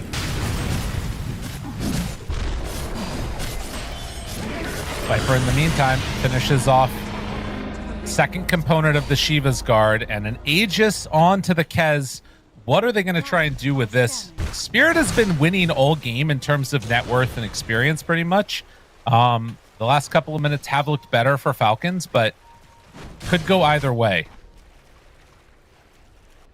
I think now it's just really hard to fight into Team Spirit because you have a Viper you don't want to go on, you have a Centaur you don't want to go on, and you have the Aegis Kez.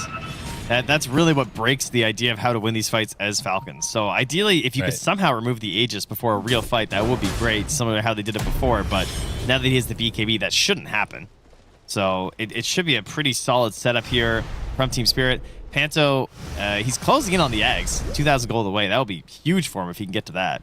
Because that's such a good just like high ground sieging and defending item, but especially when you're just like trying to get forward on the map and trying to take a tier 3, jump, stun into Macropyre just feels like it wins so many fights once you get to the Agnums. And Yadro, okay, I mean, he's feeling confident to just push the tier 2 by himself. Really, this would be, in theory, one of those moments where if they were set up there, maybe you could see a world where they punish Yadro for this, but he's got enough knowledge on the map to say that, hey, I'm okay to do this right now. And also, Collapse did just finish Workhorse, so he's got Ags on Centaur now, and that, you know, can make a big difference in these fights because there's 2 ways now to save the Kez.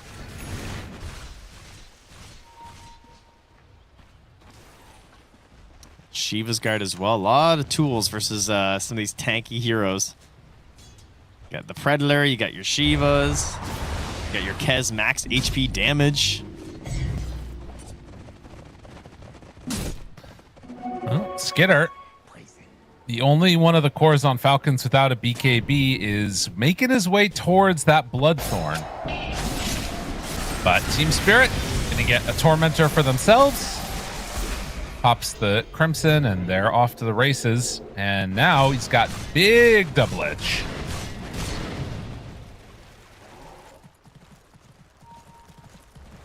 Wait, has he finished the... I mean, he's basically done the Nullifier as well on Kez. Yeah, jeez, that's crazy. Crit. Some trouble. Gonna TP away. Not nearly enough to get out of trouble. Oh, the Viper Strike DPS is pretty crazy at this point. Plus 80 from the 20 talent, and then a little Shiva's Guard, so Ghost Scepter not going to save you. And now we get the 4% Kazaraki-san damage per second added on. So just damage, damage, damage. It's, you know, the beefy boys of Falcons of Legend, the way that they like to play Dota, they have the damage at this point. I'd say they're peaking soon on Spirit, though. Like, it is starting to go downhill after this, I would say. Other than, like, Kez, I guess, gets a little bit crazier and crazier with each item, but... Right. I feel like this is where the Viper and the Centaur start to go downhill a little bit, and we become fully reliant on hitting the Stampede, hitting the Workhorse save, and Viper making sure the spells hit the correct target. Maybe Falcons will do their classic Weathering the Storm. There's a chance. I mean, for now at least, Team Spirit are going to pressure this bottom tier 2 while Amar is farming up to the side. Are they going to be able to catch him here with Panto? The TP out. Would be crazy. They're a second too late. So now Spear Panto back. can't join, though. The missed spear onto Kez. Now the save. Snowball is there. He's got the BKB when he comes out if he needs it. Immediately jumps now onto DK. Finds everybody. Oh, where is it? He didn't get the Falcon Rush out. It wasn't enough. The Raptor Dance was not there and does get to the far side and just dies. Crit able to take him down. So that's one time. Do they have another here? Laurel ready to rejoy. Yadaro backing away. And Crit jump forward. Keep going. Yeah, they find the backlines again. They get the silence. No one to Kez. He doesn't have any help. Spear out and gone. They threw They this so played hard. this so well on the side of Falcons, and they're going to lose some more. Centaur is a problem, but now it is Abba ulti out. Still trying to do what damage they can. They get the blink away. They can't chase down through that defender's gate. I mean, call it well on Falcons. I don't know. I guess it was expensive. Like, Amar had to buy back. Overall, their lead is going to grow here a bit. There's a ton of gold that goes to the Centaur and the Viper, but it just feels so unnecessary to go high ground without your Jakiro. Like, this whole fight, Jakiro is just, like, running across the entire map, and we're taking a fight with a minute and a half left on Aegis, with 4v5 because they sent Panto back to try and get a cancel on the TP, I guess was the logic. Because if he cancels the TP on Myers, yeah, it's GG. Like, we go high ground, we just win it. But when that didn't happen, now you're just fighting 4v5 for no reason. Right. I think it's that simple, isn't it? What are we doing? I mean, there was the, like, I get, at least from my understanding, there was like a spear back play that Amar missed. And maybe at that point you're like, okay, they missed spear, but the fight lasted so long that he got like 2 or 3 more off. So yeah, I hear what you're saying. It was a toughie. And Team Spirit gonna be trying to figure out what they need to do to make this next fight go well. And I mean, it kind of feels like you need to wait for Aegis.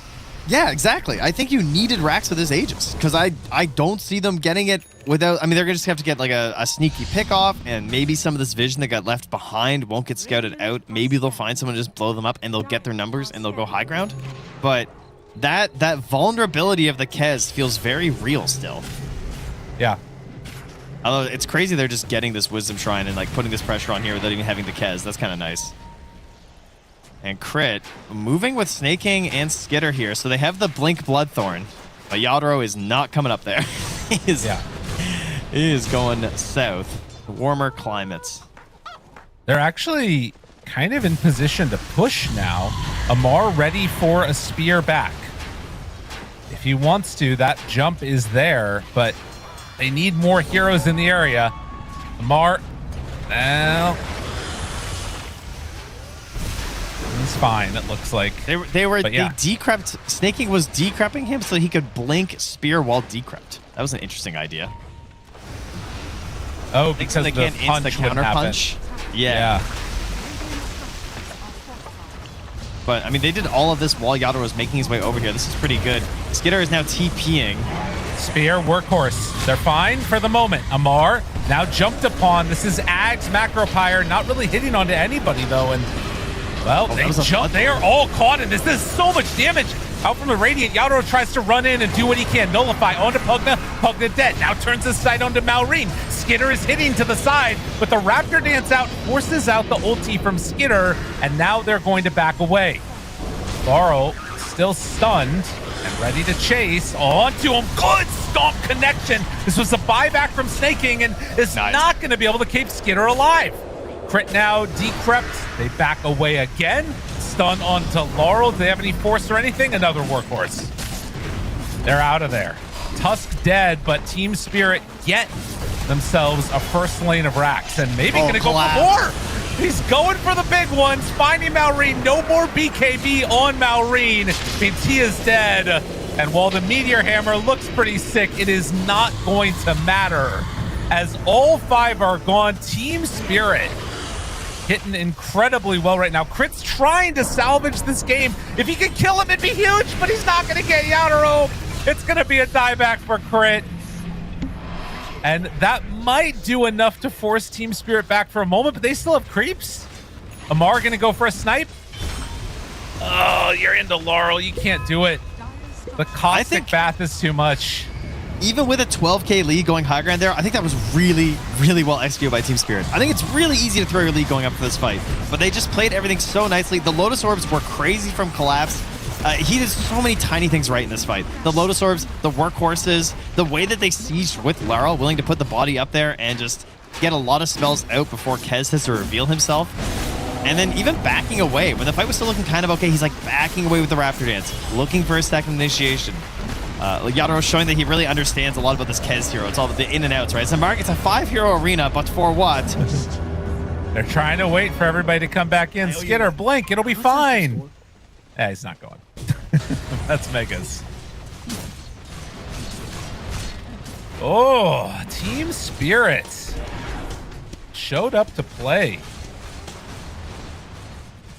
Still got it. Still got it. And the Viper, now boots of travel too. He knows his job. Make sure you're just there. Your health is just so valuable. Make sure you're tanking, doing your thing. I mean, you can see it when he's sitting inside of the Nether Toxin as well. He has like 70% magic resistance or something. So just nothing working well against him at all. Into into the pit they will go. Roche roars, but he is going to be gone. So another Aegis to end this game. And I mean, I don't know. Falcons are staying in it, but let's be it's real. a bold one. Not Yeah. that GG in. Yeah. You got to go for one last fight, surely. I mean, what do you have? You have Pure Cloak on Skitter. That could certainly do something. The BKB for Yadro. That's going to be important, but he's got 2 of them. Yeah. With the Refresher Shard, so that makes things a little bit tougher for you. You got 3,900 HP on this Viper. 5,460 on Collapse. Here's a question. Is it disrespectful to not call GG? You know what I'm saying? Like, in a way, you're saying, like, I think there's a chance you guys could be so shit that we don't lose this game. As they find a kill Lamar.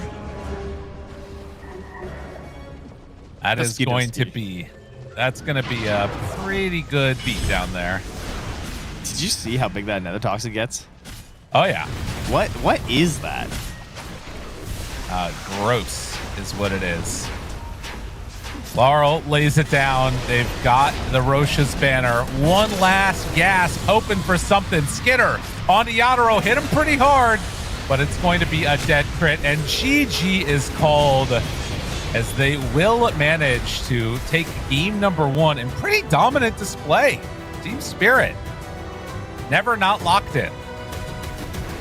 Yeah, a lot of just super solid play around the map here.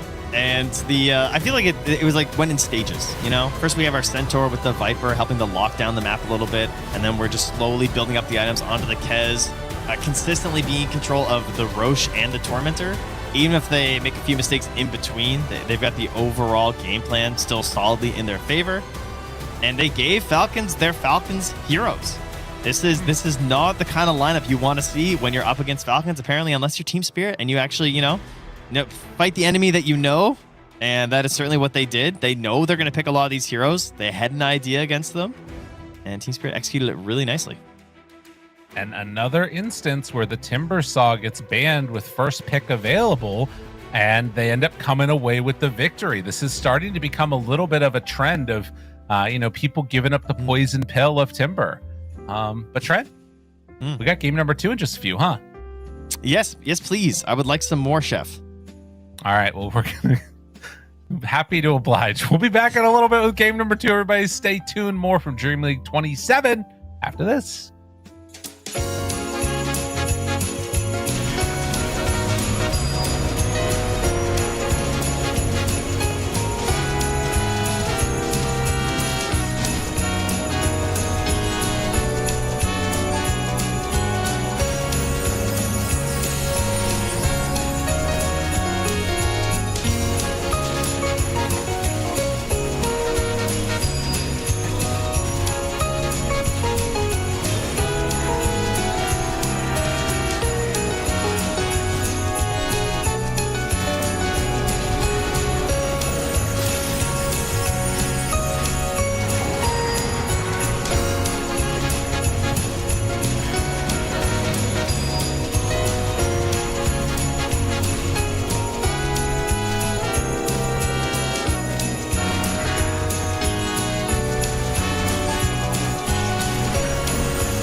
bloody time.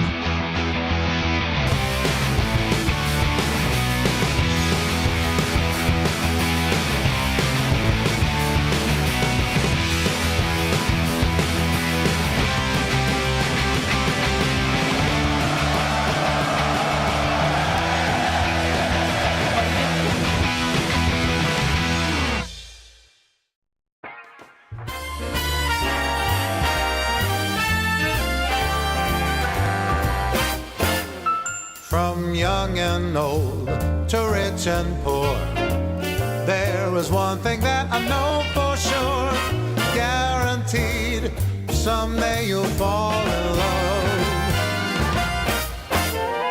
Yes, Cupid has his ways and means.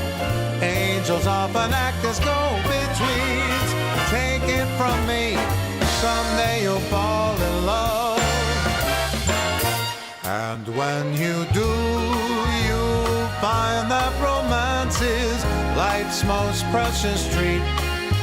Who knows, it might be the next girl that you meet. For kings and queens, for you and me, it's the same inevitability.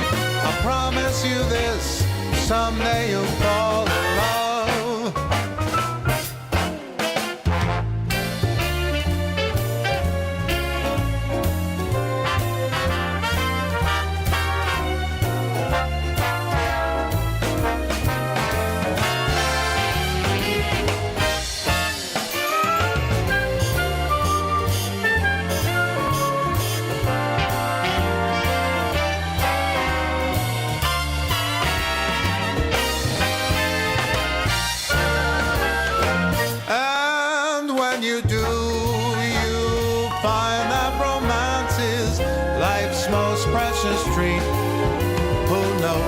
Might be the next girl that you meet. And if you think love's passed you by, there's no need to frown, I'll tell you why. Wait and see, someday you'll fall in love. I said take it from me, someday you'll see, you're gonna fall in love.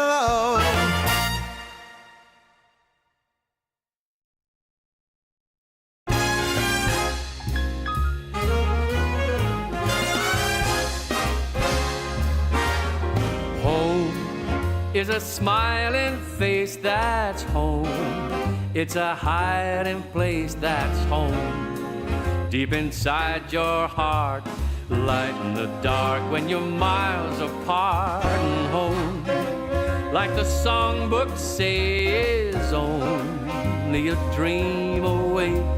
Nothing's as bright as the love light back home. Home, when you're tired of roaming home, where the love is all homegrown. There's a welcome sign and everything's fine, 'cause the sun will shine at home.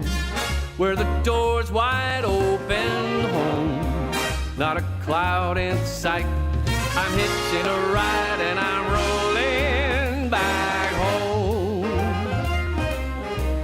It's true, some find that travel unravels the mind right through mankind. So go with the flow, I'll take the road back home, where the fire's burning home. How I love returning home. When you're waiting there, what do I care? I'm a millionaire at home, where the windows lit up home. Love is everywhere. Watching the storm on a cold night, cozy and warm on the inside. Nothing's as bright as the love light back home. I know that nothing's as bright as the love light back home.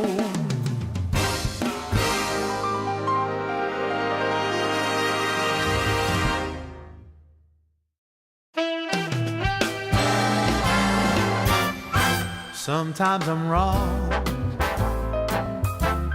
I'm usually right. the reason we get along, We make love most every night. I take it black, And I like it light. opposites do attract. make love most every night. It's just a fact of life that a man and his wife sometimes disagree. I know it's true, my dear, the resolution's clear. Come on, make love to me. Whether I'm wrong, Whether I'm right, the point is we get along. We make love most every night.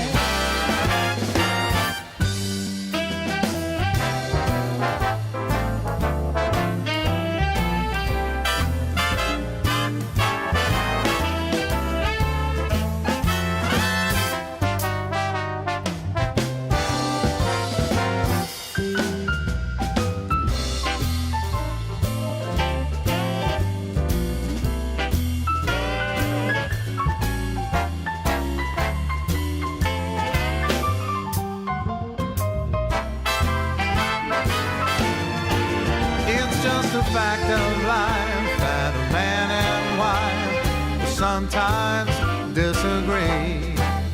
I know it's true, my dear, the resolution's clear. Come on, make love to me. Don't see eye to eye. We never fight, and here's the reason why we make love most every night. The reason why we make love most every night.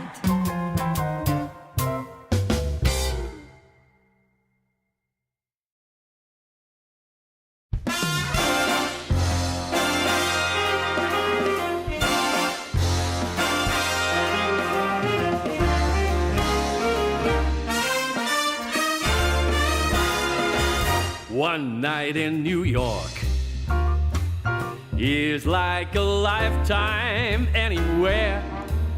Dancing in the dark up in Central Park, or the bright lights of Times Square. This town is champagne, so shake the bottle, pop the cork. Oh, the deadliest sins are like one night in New York. Put on your silk and your satin, we're stepping out in style. We'll be the toast of Manhattan, cruising the Golden Mile. This town is alive. Go wild and let your money talk. Any man can be king and reign one night in New York. All right.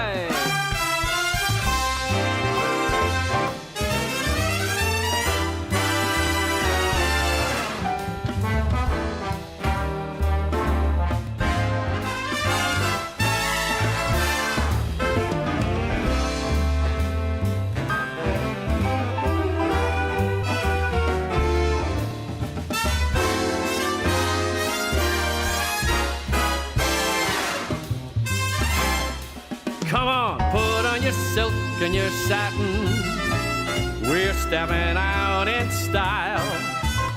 We'll be the toast of Manhattan, cruising the Golden Mile. One night in New York is like a lifetime anywhere. Dancing in the dark up in Central Park, or the bright lights of Times Square. This town is champagne, so shake the bottle, pop that cork.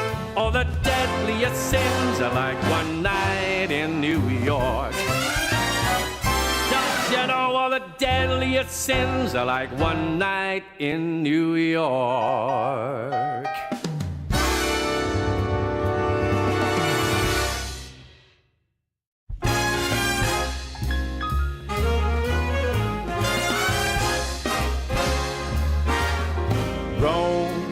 Where the Colosseum roam and the Grand Museum roam. Love is everywhere, so meet me up there at St. Peter's Square in Rome. on the 7 hills that's Rome. The Italian thrills, 'cause love is alive when you're roaming in Rome. Rome, where the Tiber flows, yeah, Rome. Michelangelo's in Rome, the eternal town of ermine and satin and all things Latin. Rome, like a symphony, is home to the bourgeoisie who put the Roman romantic at Rome. It all burned down as Nero just fiddled around. But right here, right now, 2,000 years on, they're still going strong in Rome, where the fashion kings all roam, where the pasta's all homegrown, and the guys all stare while they compare what the young girls wear in Rome, with its dim-lit bars and nights of a million stars. So get me across the Atlantic, let's all go land some manic, who put the Roman romantic, that's Rome. I'm asking, who put the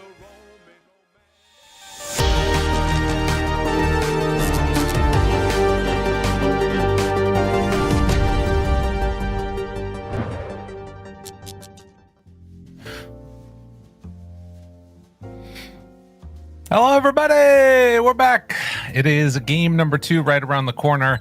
Sorry, I'm breathing heavily because I just jumped up so I could grab my water bottle so that way I could come back in and drink some water while we're watching the game, Trent.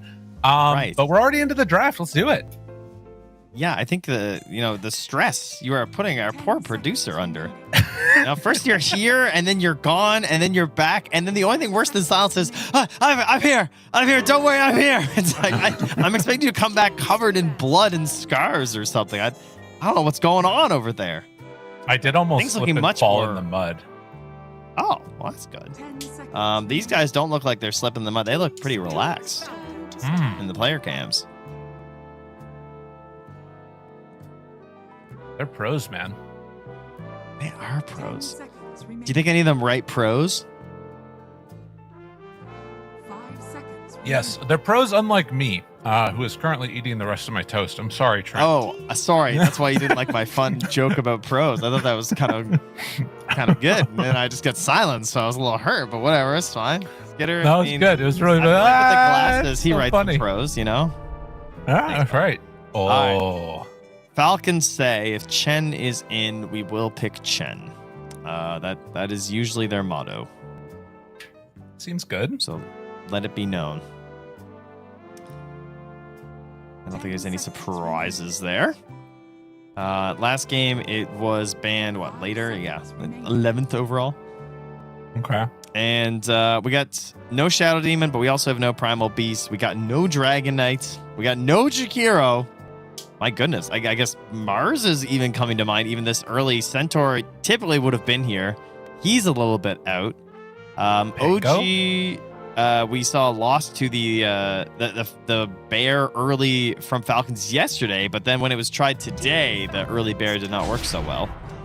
So we're gonna get a Spirit Bounty Hunter. Okay. Yeah, this was their thing that they've been running with Rue, right? I remember a couple of different Team Spirit games where I've seen this bounty come out, and it looks really good. Just breaking smokes, doing that whole play. I like it a lot. It's so annoying. Falcons have been playing it too. In that same game we were talking about earlier where they flexed Amar mid on the Viper, they also had the old crit bounty, so it's for both teams, definitely a good understanding of what this hero's up to, and of course the classic matchup versus Chen. It's not the old school version of this was you would follow the Chen in the jungle and just leech his XP and stuff, but the new school version is just like, I have a lot of armor and we can like trade in lane, is what seems to be another good aspect of this matchup now. I did do a little bit of quick research, though, and I have seen that in each of the bounty games that they've played, they've paired it together with the Primal, which obviously is not going to be an option here. But as you're talking about, if it's Team Falcons that also highly prioritize this, it's kind of a curveball with being one game up for Team Spirit to pick it out of the first position and being like, we want to try and get people to respect this and have to ban it against us so we can maybe get our Primal back or something. That would be nice, wouldn't it? Team Spirit with the last ban here. I mean, they've already got rid of the Chen DK. There's still the Tusk. I think that, you know, it could maybe be worth the ban because, like, Chen, Tusk, Gyro, that's a pretty solid trio to start your draft for Falcons.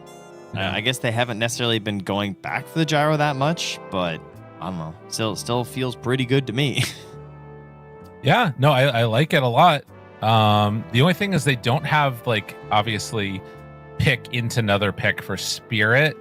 So if Falcons wanted to steal it, they could do that. Maybe Spirit are thinking about like taking the Tusk or I guess the Gyrocopter themselves, but you usually don't want to pick Yadaros heroes that early. So yeah, I like banning just one of them out. A lot of discussion. Get rid of a Troll Warlord, just a super solid carry because they're going to be looking for an offlaner that can at least stand a little bit by themselves, right? And Troll is pretty good versus most of these offlaners, like your Centaurs and whatnot, but Centaur being banned. Tidehunter is probably the next hero that comes in line of just like, hey, I'm going to live on this lane no matter what. But they go for the Slardar, who traditionally, when people pick Slardar, they often ban the Troll Warlord to try and give themselves a better time in the laning stage. I don't think you want to count on this being a 3 Slardar because I don't think it's that great in that role. But it opens up, obviously, because it's 10th last pick. They want to say, hey, if you pick a melee mid, we're shoving Slardar mid on Laro. Yeah. And Malraine's just like, damn it, but I want my melee mids. There's some that you can probably get away with it being like kind of okay. I think like Pango, you know, maybe even Sand King. Malraine always finds a way to make it work anyways, so I wouldn't be surprised if we still see one of those. What was it that Yopaj bodied earlier, though?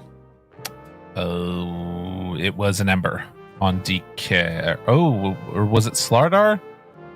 Yeah, he was Slardar, wasn't he? In game 1 with the I think it was Slardar versus Ember again. Yeah, that sounds right. Falcons, lots of questions. Do you want to commit this early to a Skitter hero and take Tusk Gyro? Do you want to just try and like save that last 4th pick there for carry out of this phase, and then they could take like, you know, other support and potentially their mid, since they kind of have an idea that it might be against a Slaughter. I could see a Pango pick being pretty good here. Pango Tusk? That's probably the biggest flex they have left would be the Pango, yeah. In terms of just, if you actually want to keep some mysteries going. No, but it'll be just going to drop it. He has really elevated in terms of the ban list. We've seen him banned very early in the games here today, including just in the last match. Kind of going ahead of the Ursa, it feels like, lately. In terms of priority. 10 seconds remaining. Well, I am not... of his heroes that I love seeing him play, Collapse is not like top tier Darkseer in my book compared to his other heroes. He's obviously still an amazing player, but like the spread between his Primal and his Mars versus Darkseer is like nothing. But it is a pretty damn good game with a Slardar mid and then also getting a Bounty Hunter as your laning partner. That sounds very, very strong. I mean, you're not wrong. And Crit is going to get the Bat Rider here. Okay, kind of interesting. Matchup versus the Bounty Hunter. You can certainly win some trades and possibly even just straight up kill them if you run into each other. And also a bit annoying for the Slider to play against. The other idea is taking away the Centaur's already banned. Never mind. They're fine. 5 seconds remaining. Do you like the Darkseer? Do you like something else here? Grimstroke. We've also seen some of that as a good answer. I mean, we're certainly getting a 5. A Panto hero. Yeah. I mean, Warlock looks pretty good here. I'm a bit of a Warlock hater, but I can't lie. Versus TV, Bat Rider, Chen. I feel like Warlock is pretty top tier right now. And we're probably doing Warlock plus Yadaros hero to keep the Slardar flex, right? Oh, Yeah, Oh, no. You know what Yadoro wants. You already know. There's a Bat Rider and a Terrorblade. He's saying, how do I play Phantom Lancer, guys? Just give me Phantom Lancer. We're up 1 game. There it is. Oh, step 1. Lyrical gets his Darkseer. That's going to remove the Slardar Flex. So now that's big. Now, that does mean that Yadoro gets potentially the final pick, unless he wants PL, because I do think Falcons will ban it. No matter how trash that hero is, Yadoro plus being against Terrorblade Bat Rider, I feel like you just don't want to risk it. If he's fully committed to that idea, then I think you can just take it here, because there's a lot of options, I think, for 5. Like, Disruptor does feel very good. I think Disruptor would be hype. Yeah. There's also, Grimstroke. There's also Tusk if they wanted to run at 5. Yeah, they're going to leave it open, though. So apparently he's not as committed. It has to be a PL. I think that makes sense, right? Surely you can't give 2 picks after with PL. PL, last overall pick, fine. You get it. Okay, maybe you'll have a good game. But with 2 picks left, that just seems way too risky. Wait, who's putting the Hoodwink? Is this going to be a Panto or a Panto? Team Spirit have always been willing to 5 the Hoodwink traditionally. Like Maposhka used to do it quite a bit as well. I guess that's true. Monkey King. But I mean, the good thing about Hoodwink is she just has this really big burst that you get versus someone like a Terrorblade. You get a break, which is always handy versus plenty of heroes with 2 picks left. That's always kind of nice. And just some AoE control versus Chen lineups. Good split push on the side of the map. More amp damage. The amp between the boomerang and then the additional armor.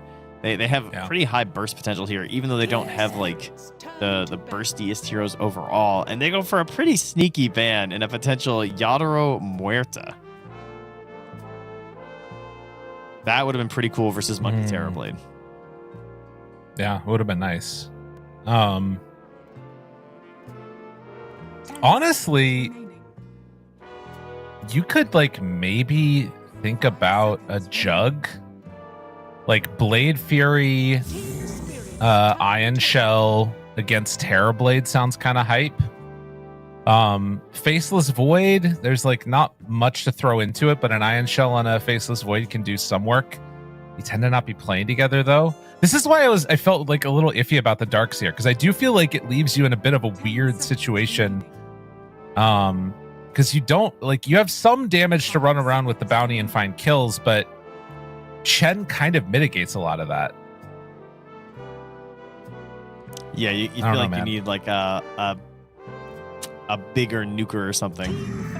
Just Slardar mid. They're gonna ban the Muerta, the Ursa. They're gonna take the Chill Tide.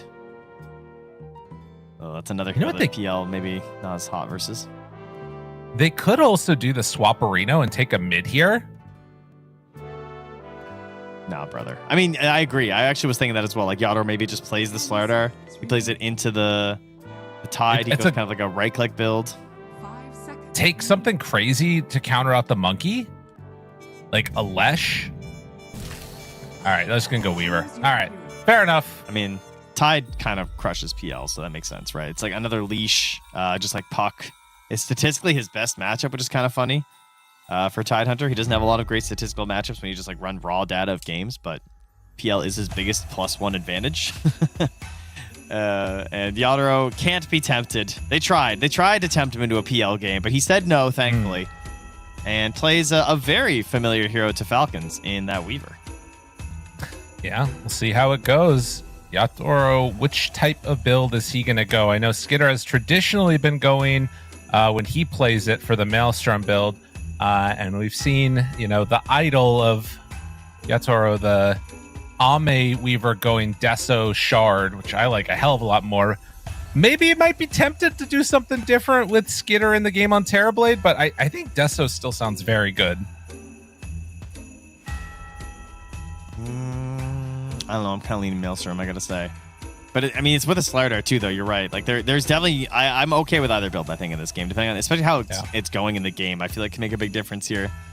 Snake King took a little while to consider his options in terms of facets, or maybe it was just cosmetics. I don't know. But by the time he did choose, he's gone for the Satyr convert. So we already had the Hellbear earlier today, just trying to bully someone in lane. Now we have the mana burn versus a Darkseer. How's that, you think, Mr. Darkseer expert? You going to be okay in lane versus that? Yeah, it should be fine. You probably just kill the creep pretty quickly with Bounty Ion Shell on him. And the other thing is that like your laning stage is so much nicer nowadays as Darkseer because every level up you're gaining a little bit extra mana coming in there. Just trying to remember what that's called. Doesn't it have a funny name like Aggrandize? Aggrandize. Aggrandize. It's a funny name. It's awesome. Oh, Yadoro? Okay. Did you see that? He was on high line until the last second. And then he switched back to Skitter Step. That is the correct play. Okay.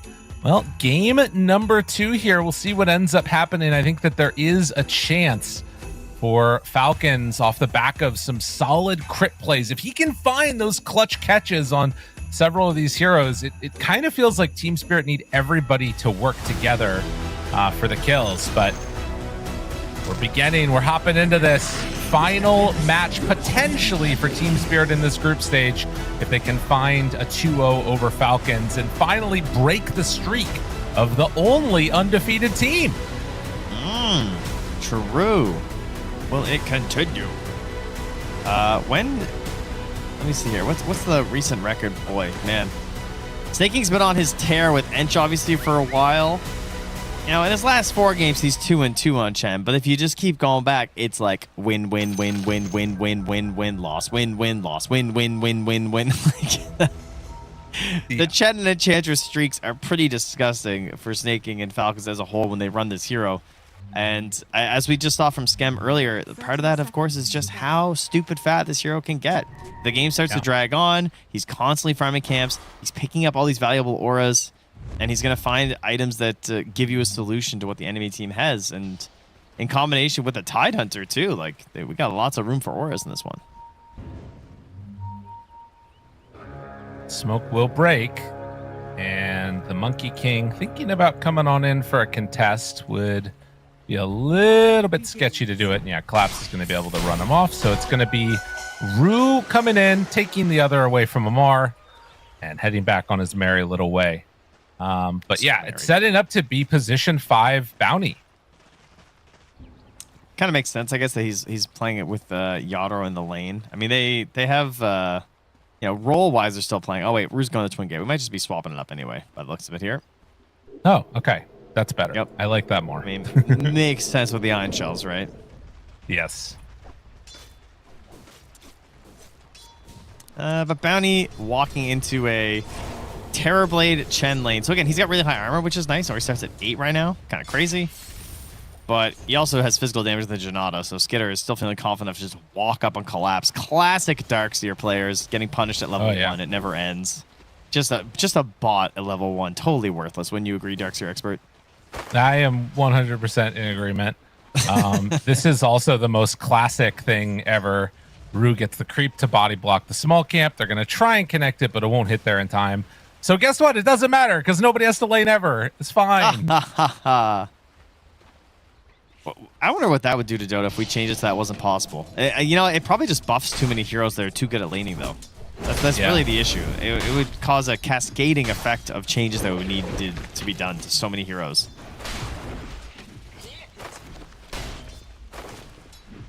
Well, in the meantime, Crit should be able to have pretty good time against this Hoodwink here. I guess the X factor is going to be Weaver getting in there and trying to chase him down for some kills. But you can see up top too, like Rue is just battling against this Satyr and losing. And so he's just got to keep trying to catch waves whenever possible. But it's going to shove out here for Collapse, and the counter play that you get of Darkseer versus Terrorblade really happens much later in the game. As Yadoro takes first blood, kill onto Crit.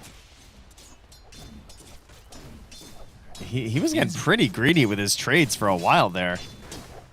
Every time I looked at Panto, he was getting the Mistwoods proc and just winning on the right clicks, which is pretty handy. Now he's going to free up his small camp, and yeah, that's a big first blood to hand over to a Weaver. Mar walking in here. He's run the numbers. Is he right or wrong? He's trying desperately, and he does get him, but will come at a cost as the rundown will be there from Yadaro. Manages to find that kill. And now Crit, he has to back out. This minus armor is going to start stacking up. So wise decision not to chase any further from the Weaver. And ends up being a bit of a bloodbath down there.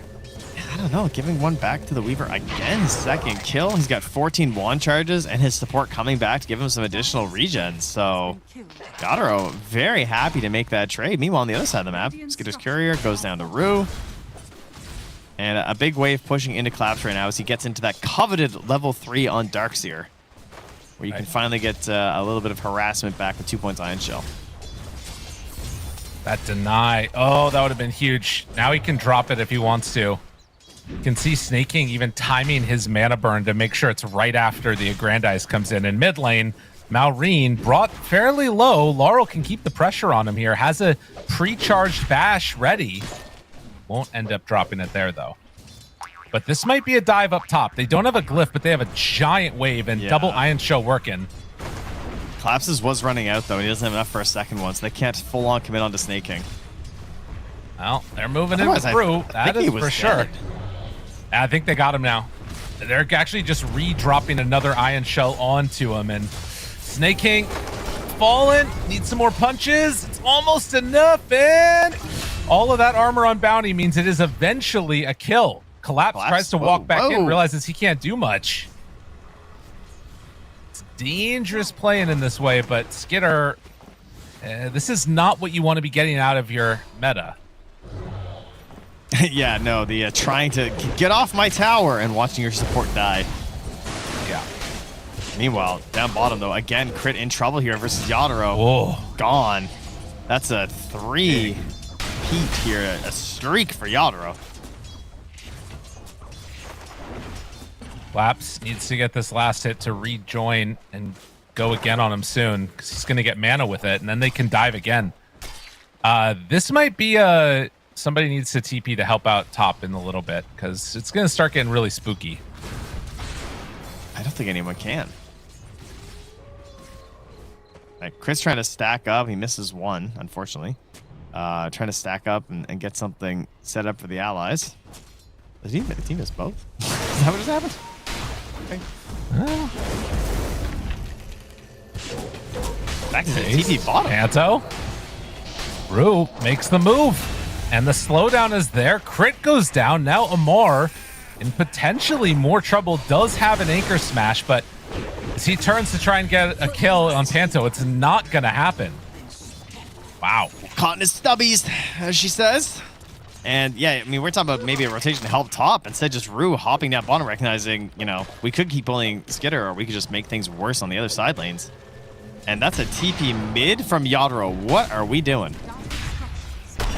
The gank, dude, the gank. Dude, he's ready. Dead. What a play. What the hell was that? Dude, they knew exactly he's what like, was going on. What's my carry doing?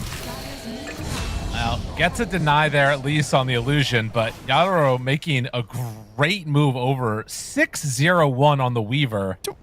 He's what a hell of a 200 net worth. He is giant he's a right monster. now. He's double the TB almost. Yeah. Yeah. I mean, he is 1,800, now 1,700 gold ahead of the next highest person in the entire game. He is more than any support gold in excess above someone else. What the hell? 6-0-1, and he just skitter stepping all over him. You're not wrong, man. Right, well, I mean, Snaking's going to camp himself mid. And Laurel's just kind of like, what are we doing here? I mean, you guys gonna like keep this push up, or what's the plan here? This looks just strange. Like there's just a satyr hitting his tower in front of his face. Yeah, it is a weird one. He gets the deny on it too, so that's pretty hype. Now Bushwhack lands, Malrine. Looks like he's gonna be fine. So they sit comfortably, and the problem I'm really seeing is I don't know when they punish this Weaver. It was a good last pick. Yeah, it's going to be some sort of a Ravage Lasso combo play, I think, which, as you're saying, is a ways away. And are they just going to kill Skitter when Darkseer hits 6? Like, is that a guarantee? Should No. it be a guarantee if he stays in the lane? He needs to kill this wave quickly because they're gonna have. Then he'll have Sunder, and then you can make a counterplay. Because I think that they are planning on diving him here. Yeah. All right, and now the kill is harder to do. Yeah, but like, he's not gonna take Sunder, right? Like, come on, man. We'll see. Bottom. It is Crazy a pushback. haste rune. Crit. Gonna get pummeled, punched, brought low, and gonna be killed off in a moment. Do they have anything for Malrine there? Follow-up stun is out. Rue trying to back away. Rue, oh, another bushwhack save. And now, I mean, Malrine needs to be careful. He does have Boundless back up in a sec. Thinking about a jump, but... Yadoro's running mid because he didn't have a TP to join. I was looking like, where's my Weaver? Is this what he's playing the game for right now? So he just Shikuchi's in towards Malrine, who has to just back away. Oh, that bushwhack was close. Scary. Holy moly, man. Yeah, that's kind of nuts. I mean, you'd imagine that if they knock this tower down, though, Laryl is just going to beeline up top for this Terrorblade as well. Oh, totally. 100%. Sorry, Also, Yadoro is, because he's in their jungle. Yes. Should note, by the way, that right now, Collapse actually opting to take a Satyr, so he's going to farm up that entire camp. They are coming online way too quickly right now. Like, Weaver's close to Maelstrom.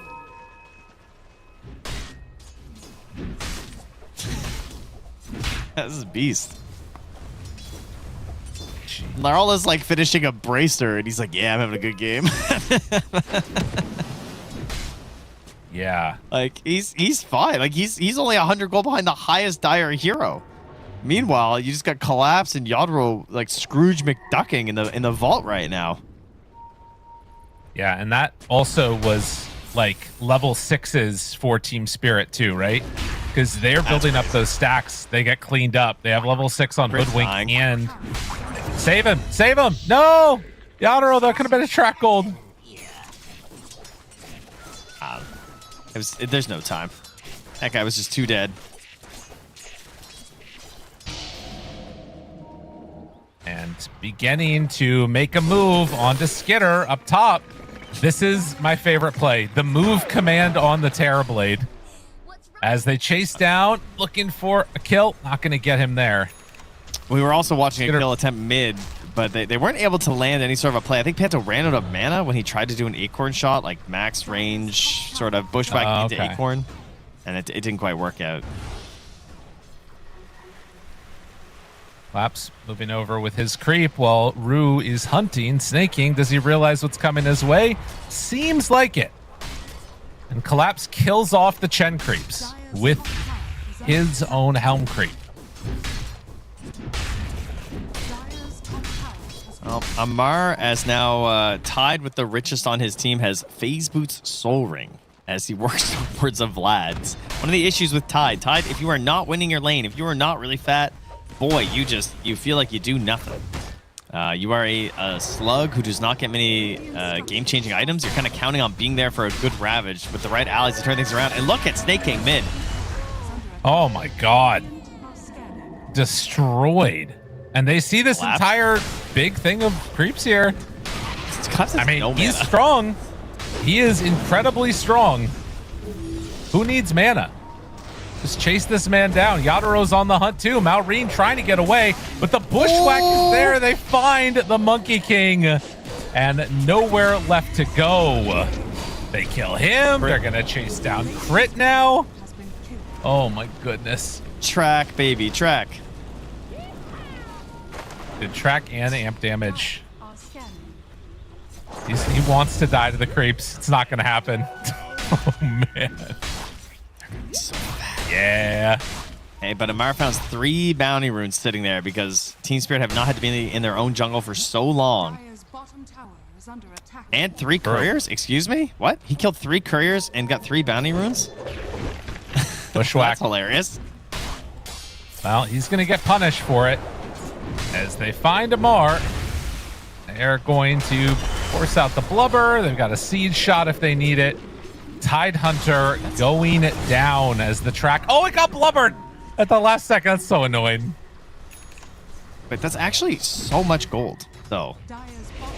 Yeah. 3 couriers is 50 each, and then 70 each. Like that's 500. And then the 70, and then also 3 bounty runes for 58 each. That is a crazy amount of gold. Over like 1,200 gold. Just from what he was doing while his teammates were dying. 4K. Yeah, they're still down 5 now, 5K now.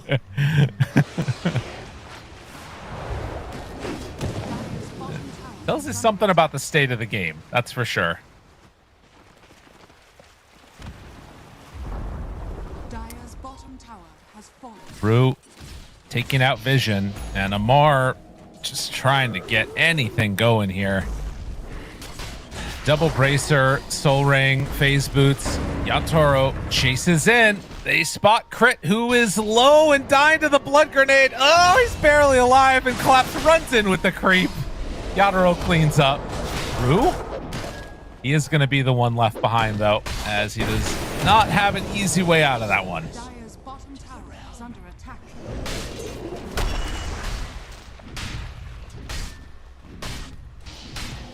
Me, oh my, oh man.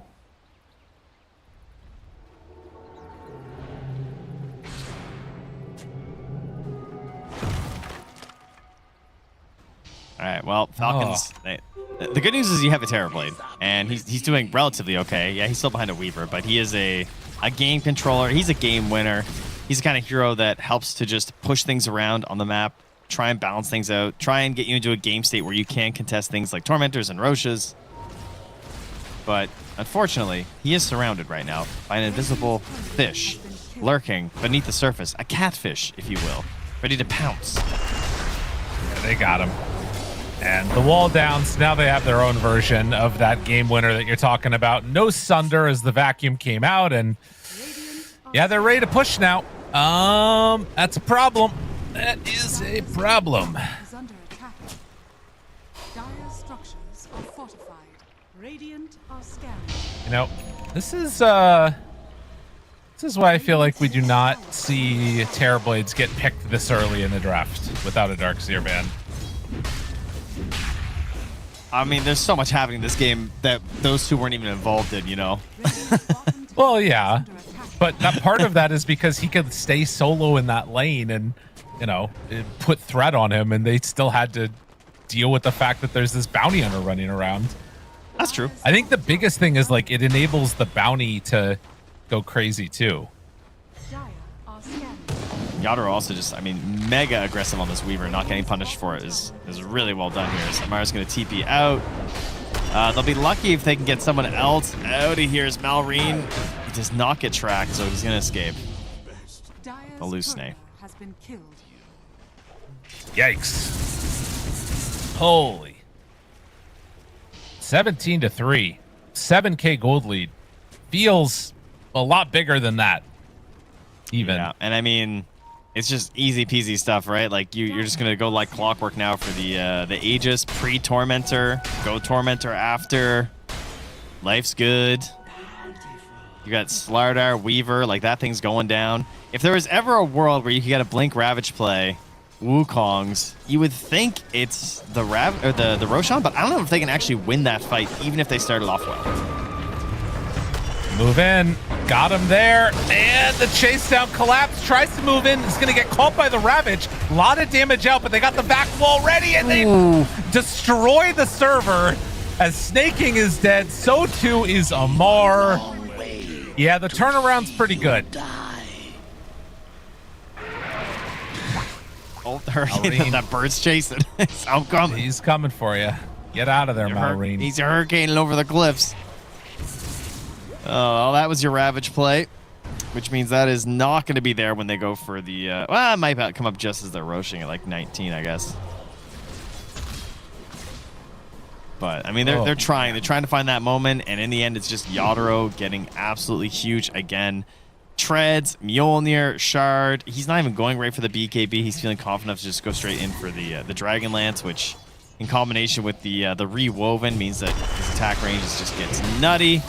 Now Amar is just walking into the wave. He's just dead. Yep. I think? Maybe not? Yeah, no, he's- Yep.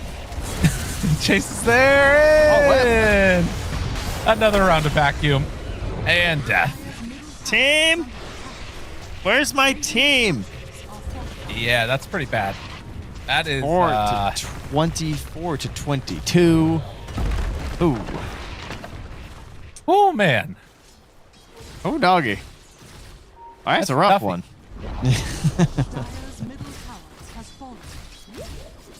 Oh man. Skitter, I think, is dead now too. Yeah. He's trying to get out. Manto but- master tier on the hoodwink, but I think he's struggling in the position 5. You know, he's not getting the big reaches he's used to. This poor guy. He's like, I always have an Aether lens by now. Oh man. Oh no, Malreen's but wait, dead too. There's more. Jeez. What a perfect collection of answers to this. Wow. So they gave Snake King his Chen. They're whooping that. Yep. They gave the DK, they gave the Mars, they gave the Abba, they gave Crit his Bat. Again, these are some pretty big signature heroes. Skitter has been doing really well and terribly throughout this tournament. A lot of teams have been banning against them. And Team Spirit are just outplaying them. Straight up outplaying them. And Yadro looks like a demon again, frankly. And they're going to go right for the Roche now. 19 minutes. Here we go. And into Tormentor. The pattern is complete. Yeah, everything is looking very scary. If you guys want the next level intel, Astini put out a video this morning. I didn't get a chance to watch all of it, but he was talking about like macro Dota and stuff. And like one thing that we always talk about, this like Roche before the Tormentor thing that we see all the time. And he was talking about how he feels like a lot of the Radiant teams and the teams that keep choosing Radiant abuse this by always roaching at 19, and they just keep it on this cycle so that it's always early nighttime for Roche. So that no matter what, the Roche will always spawn here, and then you always have the outpost TP to just win the Roche fight. Which makes sense, because, I mean, it's a logical way to do it. Teams, I mean, we've seen that balance before, but the way that it, like, I think we need to flip it so that the Tormentor and the Roche are on, like, opposite sides. From where they are now. If we make it so that, like, when the Roche is here, maybe that makes it harder so they can't immediately go up top, you know what I'm saying? Yeah, totally. But it would mean they'd have to be on the problem is then they'd have to be on the same side of the map at the same time, which seems worse even. I don't know. But either way, that's what they're doing, and now they're getting more kills, and what can you do, fellas? Oh no! Oh no! Oh no! He doesn't get anything off. All right, call it. It's done. It's over. Been enough. He wanted to get one Ravage out there beforehand. Oh my god! And now he has the creep. Just give him a little hug. And then GG, they're GG. done. Holy moly! Did you see collapse there? Yeah, that's sick. I love that. Oh, interview. Oh my goodness. Well, just say anybody. Oh, you already did it. Good work. Yeah. Wow. Hell of a beatdown. Gotta say, doing it in PJs just makes it look even cooler. Oh, he's saying they are ass, apparently. Very good. I appreciate what's going on here. Oh, what a game, man. Was that a game? I mean, that was just a beatdown. 4 kills, like nothing came online. That TP from Yadro was some psycho anime shit. I don't know what he was watching this morning, but he just felt inspired and like he wanted to run some games. And it's like, I'm him today for Yadro. Crazy last pick, Weaver. You got your collapse, Darkseer. He also went 2-0-15. Oh yeah. I got nothing to say. They could not get a single thing running on the side of Skitter did 3,000 damage in that game. Yeah. That's what it is, man. It's rough. I'm surprised it was even that high. That might have been that's a bug and that's just his illusion for the Darkseer doing damage. Because I don't actually believe that he did that much damage. That's a fair point. It does feel a little bit weird. There are some bugs surrounding it. Let me do a quick little breakdown look here. It's real. I'm just memeing. It's real. Okay, fair. Man, well, they take the victory. An impressive showing. Team Spirit, the only team to have taken down Falcons. And they did it in pretty awesome fashion. Love to see a Darkseer. And shows why you can't pick Terrorblade that early without banning him out, but you also need to take out the Shadow Demon. It's like, you do have to protect that guy. There's a lot of protection needed. Darkseer propaganda. Collapse is just that good. That's my thoughts. All right. Fair enough. I believe that we're going to be having an interview in just a little bit here. But yeah, they're already working on it. I think that if you take a look at the highlights from this match, there aren't going to be many of them. That was the highlight. Yeah, take the headset off. See you later, Let's buddy. get out of here, man. Guys, this one's cooked. That is one quarter of the kills that they got. Yeah, yeah. This TP was nuts. Sick. Yeah. Just a TP in Shikuchi, and then even Rue gets involved. Snaking gets a kill onto Lara, which is kind of funny. Just beating him to death before he himself goes down. But, Yador comes back to the lane with a streak, and then this was their one chance. This was for kill number 4. That's the last kill they'll get all game. Yeah. I mean, it's just kind of the way it goes when you run into this lineup, and I think that Weaver feels like a really good Yadro hero because it allows him to make some of these moves when he sees an opening that a lot of other people wouldn't make and just destroys them with. And yeah, this was the end of the game. Very much the end of the game. I don't think he ulted this game on Weaver. Yeah. I'm pretty sure they were so far ahead and had so little threat. He never used time lapse. Pretty good. They would list it in the healing, right? He has no healing listed from the spell. I think that's how it works. I don't remember him using it, at least, if he did. That's awesome. All right. Well, we're going to have Rue in a moment here hop in for an interview. But I think we're going to have to ask them about that. Because, yeah, that might be a record. Weaver, no need to skill time-lapse, apparently. He didn't even use it for, repositioning or anything. He just kind of chilled. I mean, maybe it was awesome. Yeah, there's a chance we missed it, but I can't say I remember it happening. I'm saying it didn't happen. So okay, you're just solidifying it. Just a guarantee from Lyrical didn't happen this whole game. Got it. That's right. And we do have a call in. Hello. We're joined by Rue. Rue, how does it feel to have a Weaver play on your team that never has to use time lapse the whole game? It feels good. If he no need to use time lapse, that means game is good. Awesome. Well, you guys take down Falcons, the only team so far to beat them in a best of 3. You guys have had some mixed results here and there, but obviously still really good overall as you're going to be moving on to the playoffs. How do you feel about the team right now? How does the team feel about your placement? Are you happy? Do you still see that you have room to grow in various places? What's the vibe? Vibe of course good. We feel good. We have what score 5-1 or 4-1. That cannot be bad. We just lose to OG, who is fucking beast. So yeah, we feel good. Okay. Cool. All right. Well, I mean, that's good to hear. I mean, obviously taking a loss versus OG, I'm sure you'd like to play them again. Is there any other team that you're looking forward to playing right now in the next stage of the tournament? Not really. We don't care who we should play. If you come to tournament, you should win everyone, so we don't care. Awesome. There was a lot of all chat at the beginning of the series in the lobby and in everywhere. It felt like there was a decent amount of fun and back and forth energy going on. But I was kind of curious from your point of view playing. You got to get this bounty hunter first overall. How much? What is it about this hero that you love? Are we going to be seeing more of it in the first phase get taken? Bounty hunter, because they pick Chen. It's good hero versus Chen. It's melee hero. You can ban some camps. You can follow in, and it's also tempo hero. I don't know. It's it's like fast hero, you know. Chen want to farm jungle, and you just pick fast heroes with bounty hunter. Just run and kill them. Don't let him farm. Love it.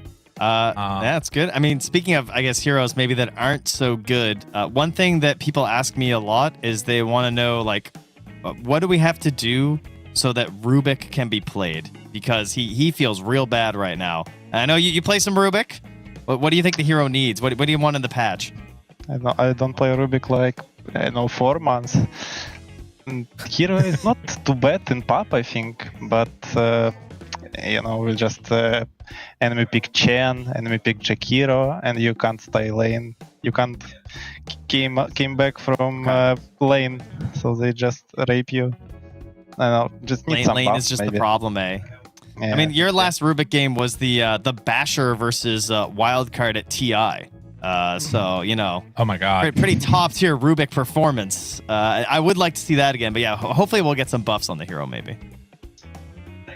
First spell is just 20 seconds cooldown, 0 damage. Maybe they should buff it. Maybe they should All right, there. change Maybe. second You heard spell. it here. Yeah, there's a chance. Well, Rue, thank you so much. We're gonna let you go now. Congratulations on moving on to the next stage of the tournament, and we'll see you soon. Thank Bye. you. Bye. Bye. Bye. What a bye. guy. What a guy. Was You asked a cutting out question, he every now answers and then. it. Yeah, It's good. he's ready. It's on it. Fight anybody. So fight anybody. Exactly. They don't care. If you come to a tournament, you need to be ready to battle anybody. Man, that was great. We got one more series that's going to be played today. One more series in this group stage. We'll see what ends up happening. Trent, any final words whenever you're for the end of this as we're done? Does it now? We're done. It has been awesome. This has been an excellent Swiss group stage. Thoroughly enjoyed myself. Shout out to production for making life super easy for us because we show up and just be clowns while we listen to glorious music that gets stuck in my head all day. And it's been a pleasure as always. So I hope we see more Swiss group stages. I enjoy that quite a bit. And then I'll be looking forward to just catching the playoffs here because top 8 teams still got to battle out for all those points and some cash on top. Absolutely. Points, cash on top, but that's going to do it for us. We do have one final match that's going to be coming up in just a little bit. Stay tuned, all you fine folks out there. It's a MOUZ. It's a Nemesis. They're going to battle.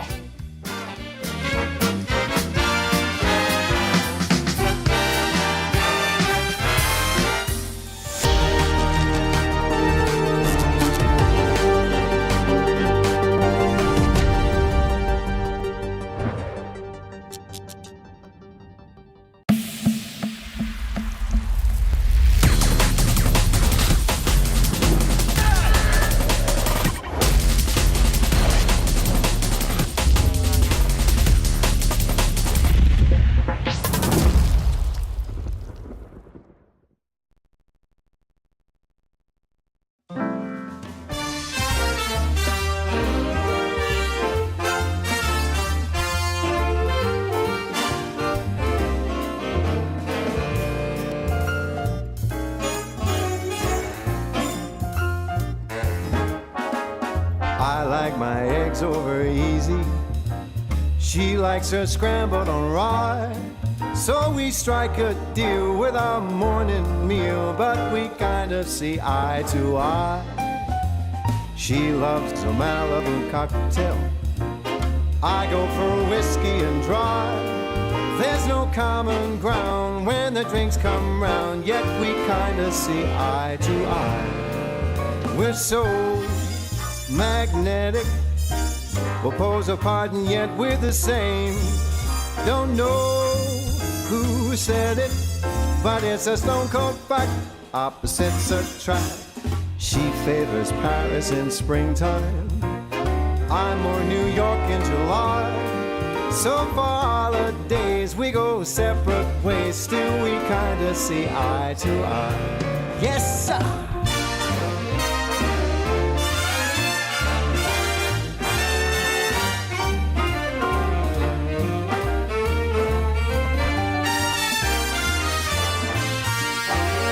We're so magnetic. We'll pose apart and yet we're the same. Somewhere I read it, but it's a stone cold fact. Opposites attract. I like Vivaldi and Mozart. Cole Porter songs make her cry. So we just divide on the music side, yet we kind of see eye to eye. We don't analyze, we just compromise, and we kind of see eye as we give it a try. Yeah, we kind of see eye to eye.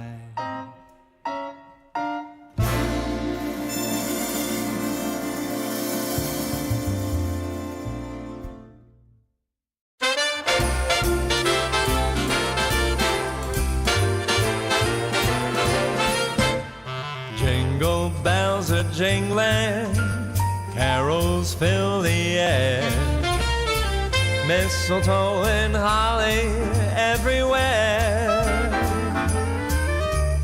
children taking sleigh rides, laughing all the way. Oh, what fun we'll have this holiday. Homemade decorations, lights on every tree, snowball fights with friends and family, holiday occasions, raise a cup of cheer. Oh, what fun to celebrate this merry time of year.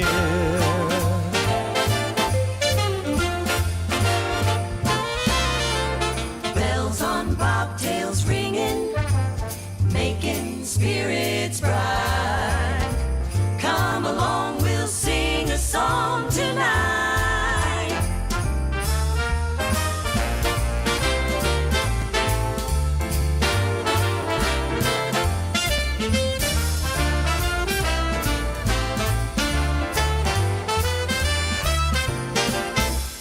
Turkey with the trimmings, Grandma's pumpkin pie, stars above that shine for you and I. Holiday occasion, friends from far and near. Oh, what fun to celebrate this merry time of year.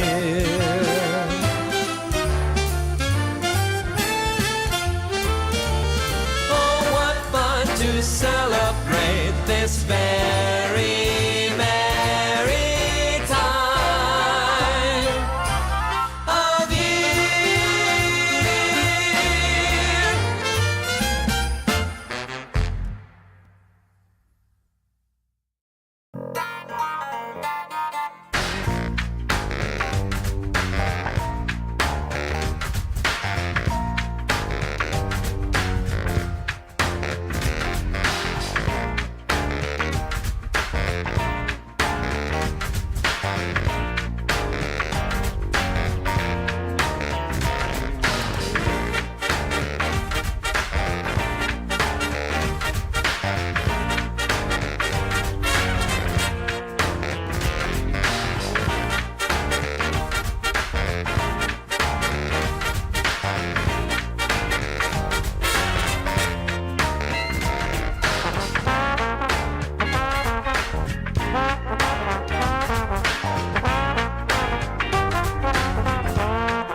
holiday's here to greet you, and it's coming around to meet you. We'll let the holidays carry us away. Yeah, it'll carry us away. So, what do you say? It'll make all of our wishes come true. We'll take a winter stroll, footsteps in the snow. Won't you take a winter stroll with me? We'll see the lights on display from Main Street down to the bay this holiday.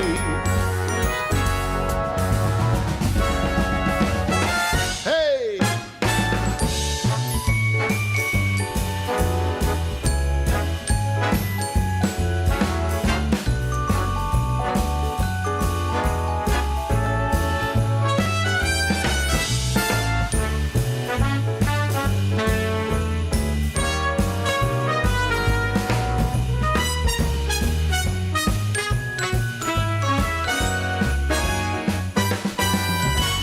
Take a winter stroll, footsteps in the snow. We'll let the holidays carry us away. We'll see the lights on display. Everything starts today. So we'll let the holidays, yeah, let the holidays carry us away.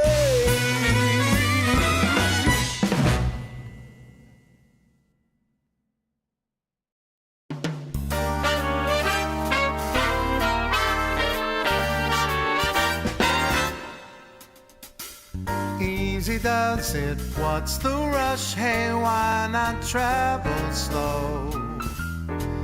Let's just take our time and then we'll see.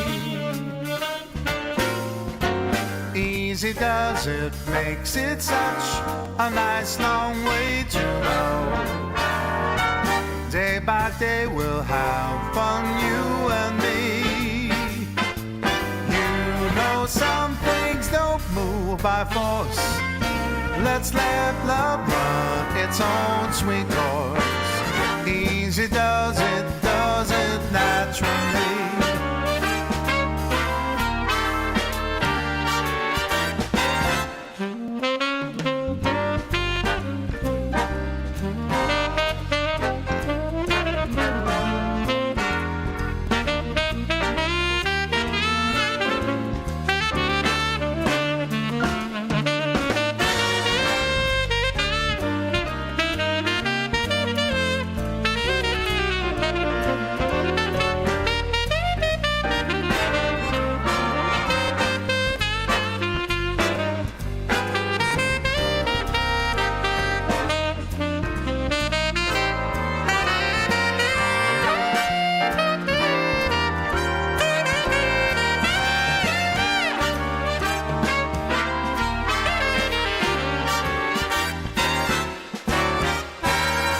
Easy does it, that's the way to make it all so right. This is how I knew that love should be. Easy does it, every day means every single night. We'll be lovers, this I guarantee. Let's keep the tempo slow, not fast, 'cause that's the way to make love last. Easy does it naturally.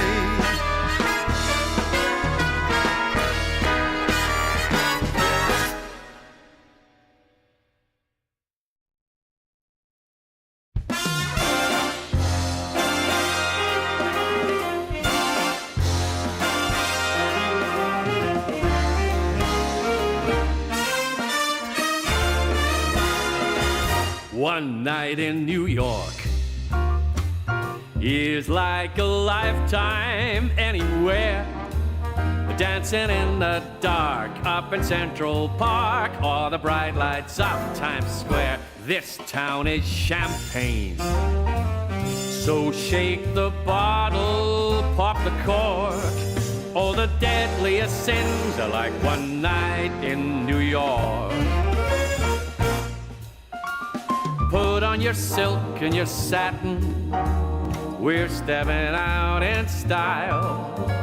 We'll be the toast of Manhattan, cruising the Golden Mile. This town is alive. Go wild and let your money talk. Any man can be king and reign one night in New York. All right.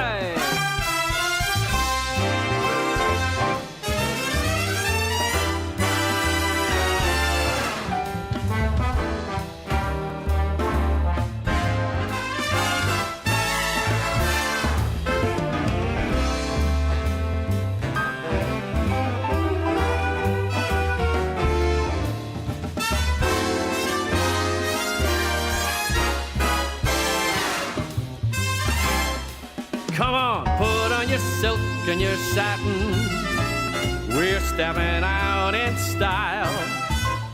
We'll be the toast of Manhattan, cruising the Golden Mile. One night in New York is like a lifetime anywhere. Dancing in the dark up in Central Park, or the bright lights of Times Square. This town is champagne. So shake the bottle, pop that cork. All the deadliest sins are like one night in New York.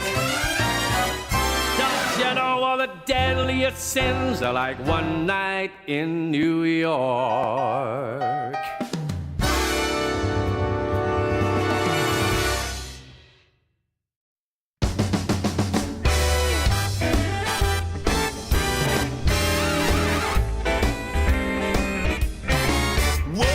Christmas tree, oh Christmas tree, straight to our house we're bringing the Christmas tree, oh Christmas tree, your branches they're swinging. It's the time of year Santa's bringing toys to all them good little girls and boys. Oh Christmas tree, oh Christmas tree, everybody's singing.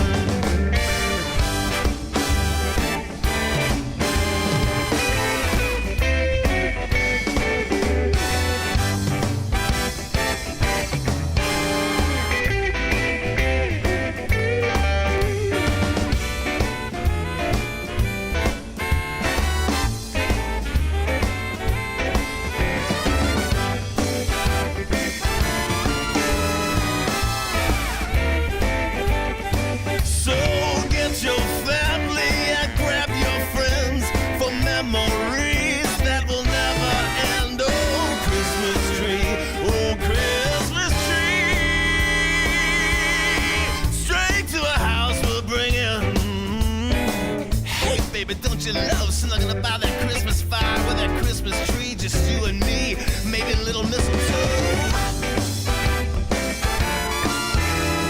Straight to our house we'll bring it.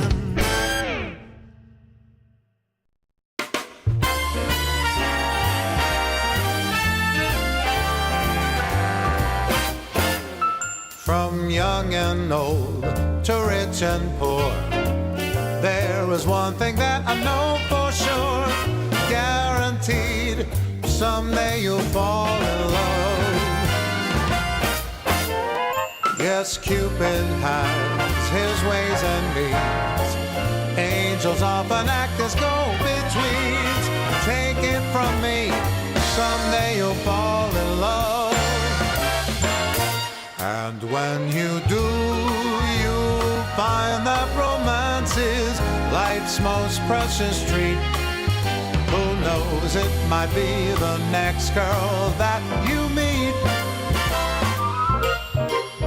For kings and queens, for you and me, it's the the same inevitability. I promise you this, someday you'll fall in love.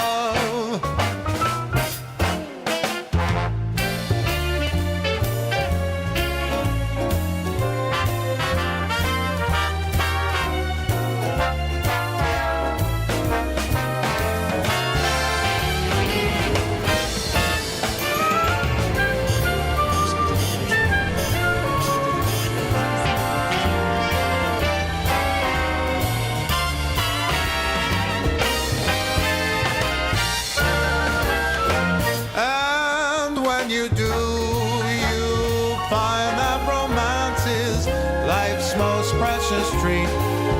Who knows, it might be the next girl that you meet. And if you think love's passed you by, there's no need to frown, I'll tell you why. Wait and see, someday you'll fall in love. I said take it from me, someday you'll see, you're gonna fall in love.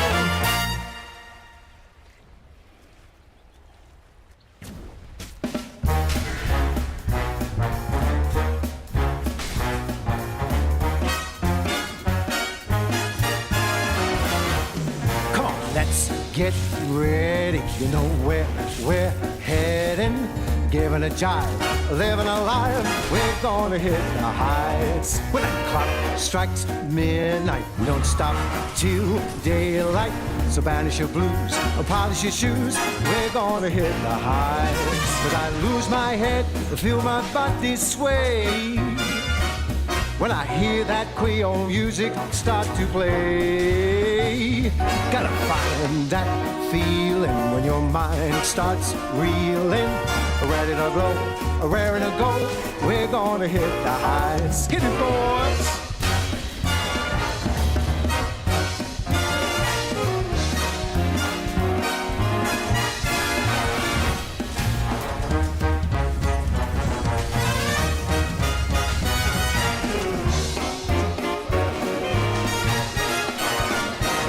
When I go real dizzy and I lose control, when I feel that rhythm burning in my soul, I said come and get it, 'cause you won't regret it. Follow the drum, get out of the slum, we're gonna hit the heights. I said follow the drum, get out of the slum, head for the neon lights. We're gonna hit the heights. Gonna hit the heights.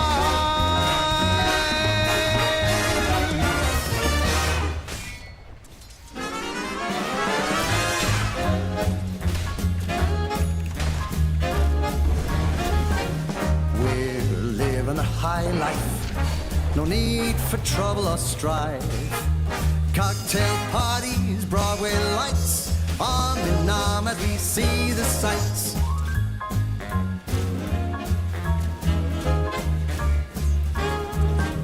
Monday morning, you catch a plane down the coast to Saint-Tropez. Wherever we are, it's never the same. Where there's fun and dance, we will play. We're living a high life, no need for trouble or strife. Cocktail parties, Broadway lights, arm in arm as we see the sights.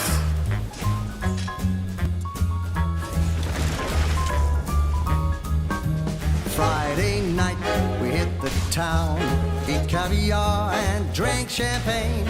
A life of luxury fit for the crown, a lust for life that we can't contain.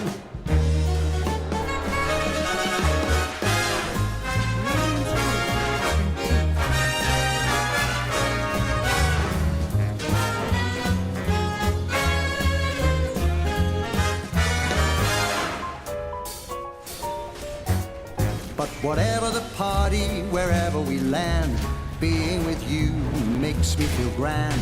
Rags or riches, I just don't care. The love that we share is beyond compare. Because we're living a high life, no need for trouble or strife. Cocktail parties, Broadway lights, arm in arm as we see the sights.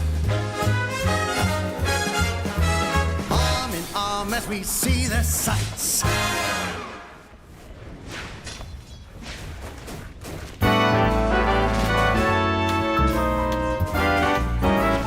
You and me, we could have been happy so easily. I got it alive to take me back, you see. I'm always loving you. Now and then, I'll check out a chick, but I find that when there's really no kick, I'm coming home again. I'm always loving you. You ought to believe me, and I'll just lose my mind. Making me frantic, please. I'm a romantic news. I really just can't take these lonely nights. Just stop if you're crying. The time's right for trying to make up and end without fights. And now it's you and me. We're happy together so easily. I think you finally believe in me. I'm always loving you.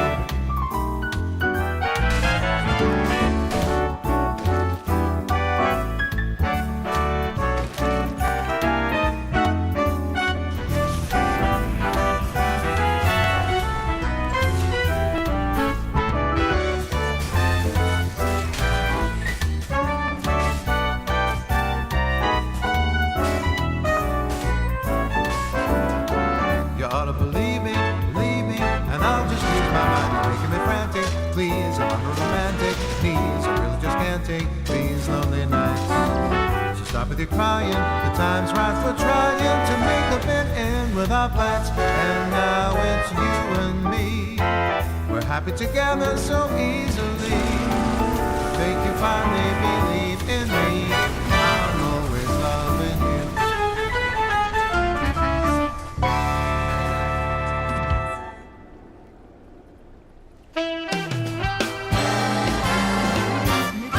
Sometimes I'm wrong, Usually right. the reason we get along. We make love most every night. I take it black, I like it light. opposites do attract. We make love most every night. It's just a fact of life that a man and his wife sometimes disagree. I know it's true, my dear, the resolution's clear. Come on, make love to me. Whether I'm wrong, Whether I'm right. the point is we get along. We make love most every night.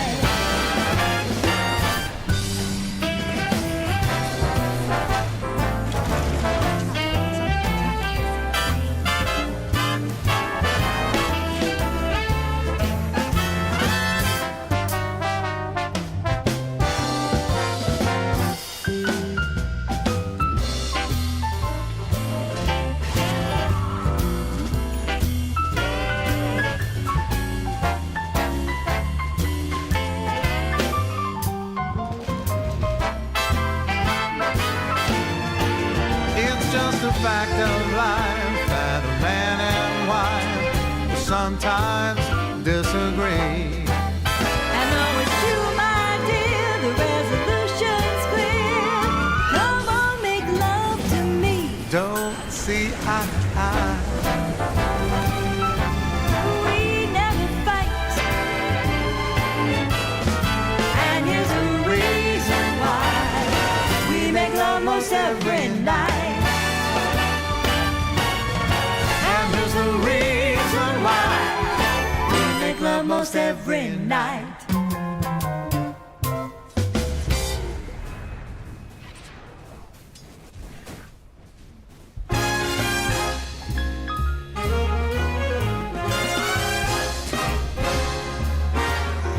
Rome, with a Colosseum, Rome, and the Grand Museum Rome. Love is everywhere, so meet me up there at St. Peter's Square in Rome. On the 7 hills that's Rome, the Italian thrills, 'cause love is alive when you're roaming in Rome. Rome, where the Tiber flows, yeah, Rome. Michelangelo's in Rome, the eternal town of ermine and satin and all things Latin. Rome, like a symphony, is home to the bourgeoisie who put the Roman romantic at Rome. It all burned down as Nero just fiddled around.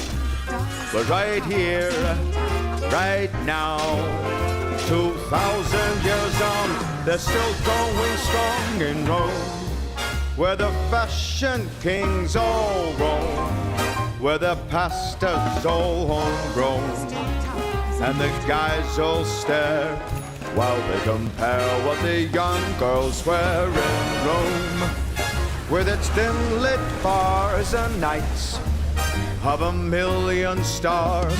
So get me across the Atlantic, let's all go land some manic who put the Roman romantic, that's Rome. I'm asking, who put the Roman romantic, that's Rome.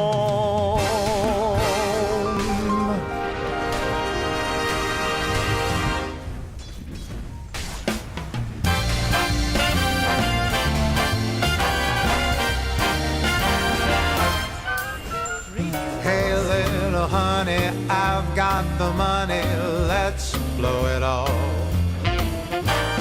Come on, but baby, no if, buts, or maybes, let's have a ball.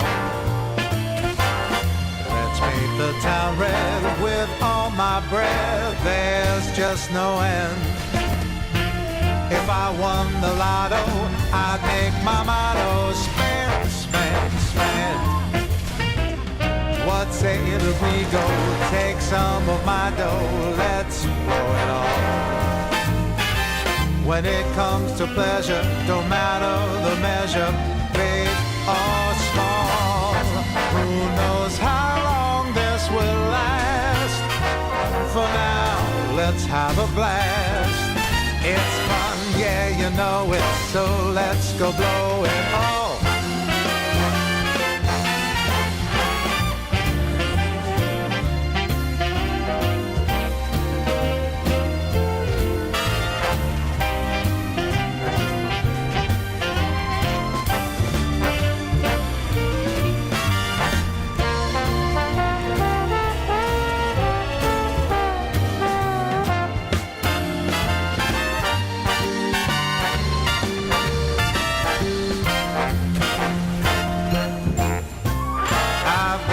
Narrow that I can spare, so let's blow it all. Come on, my honey, let's take this money, let's have a ball. Who knows how long this will last? For now, let's have a blast. It's fun, yeah, you know it, so let's go blow it all. It's fun, yeah, you know it, so let's go blow it all. Radiant's middle tower has fallen.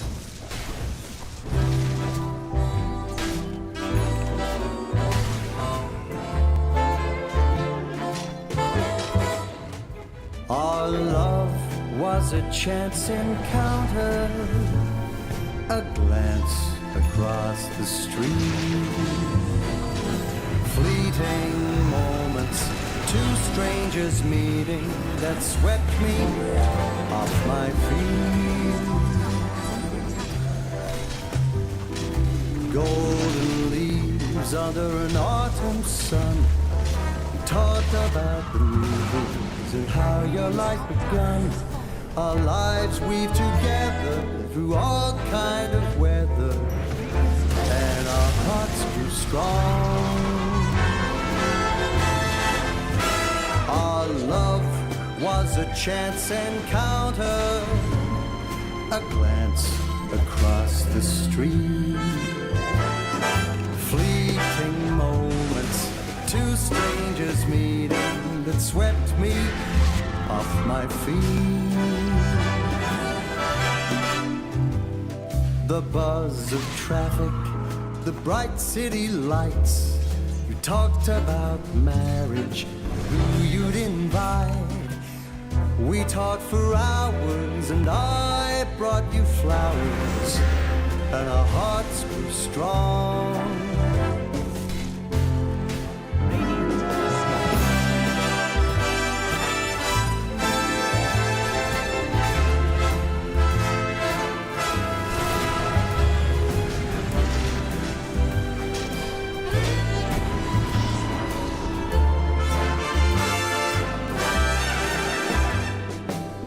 How can something so special be mere happenstance?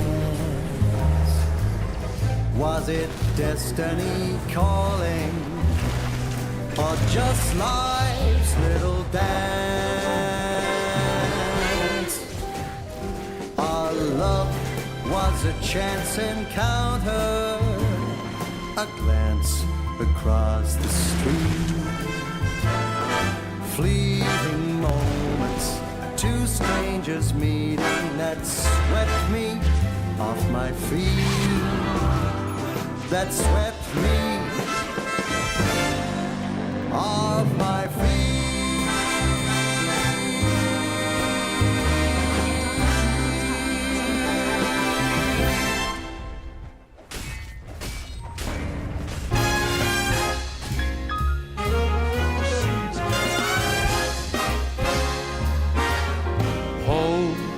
Is a smiling face that's home.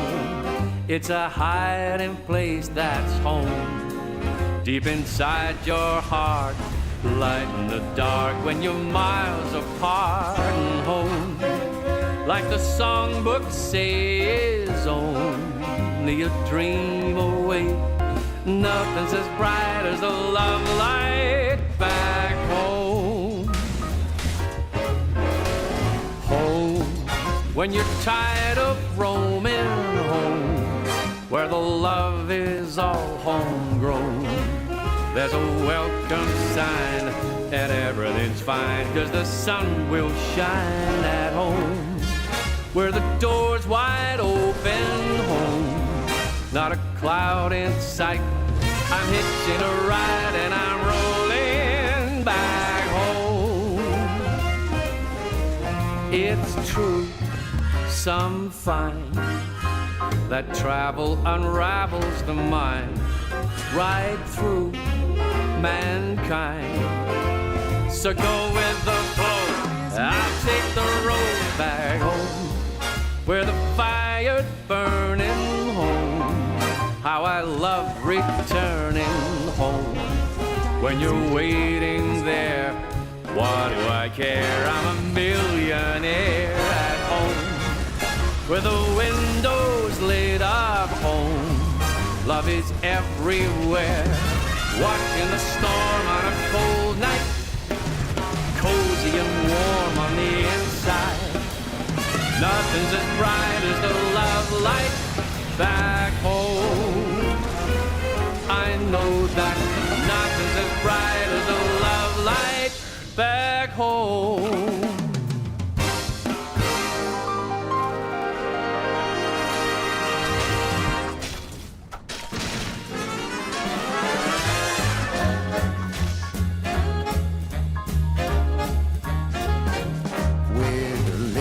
High life, no need for trouble or strife.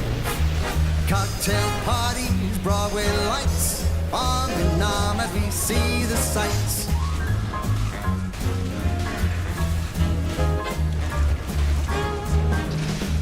Sunday morning, we catch a plane down the coast to Saint-Tropez. Wherever we are, it's never the same. Where there's fun and dance, we will play. We're living a high life, no need for trouble or strife. Cocktail parties, Broadway lights, arm in arm as we see the sights.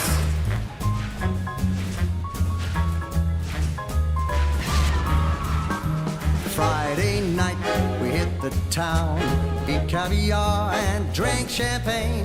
A life of luxury fit for the crown, a lust for life that we can't contain.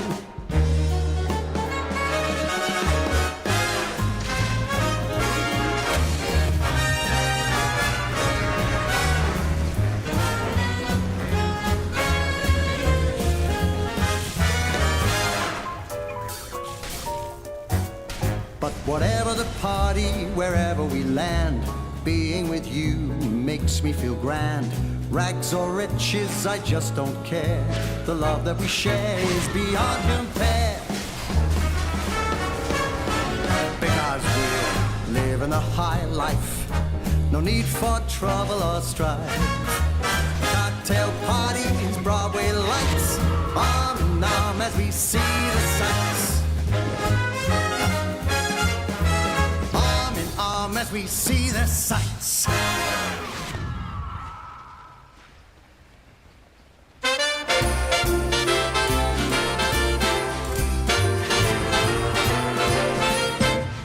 Jingle bells are jingling, carols fill the air, mistletoe and holly everywhere.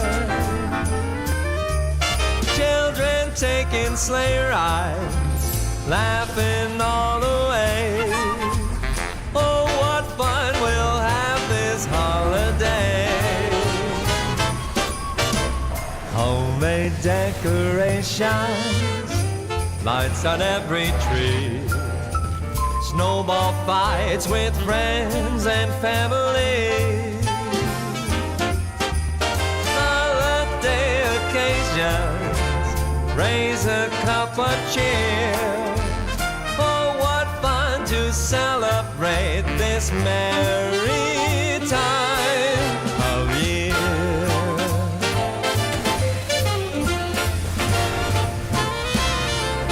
Bells on bobtails ringing, making spirits bright.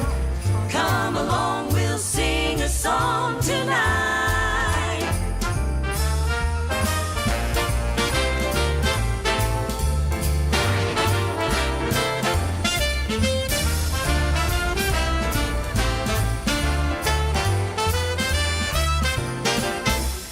Turkey with the trimmings, Grandma's pumpkin pie, stars above that shine for you and I.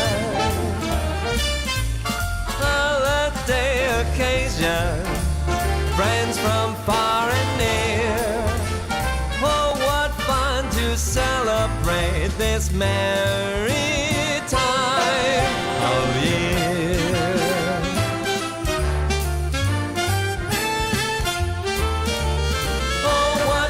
To celebrate this very merry time of year.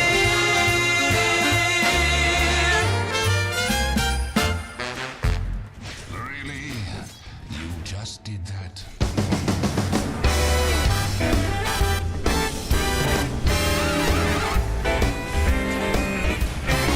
Whoa, Christmas tree, oh Christmas tree, straight to our house we'll bring it.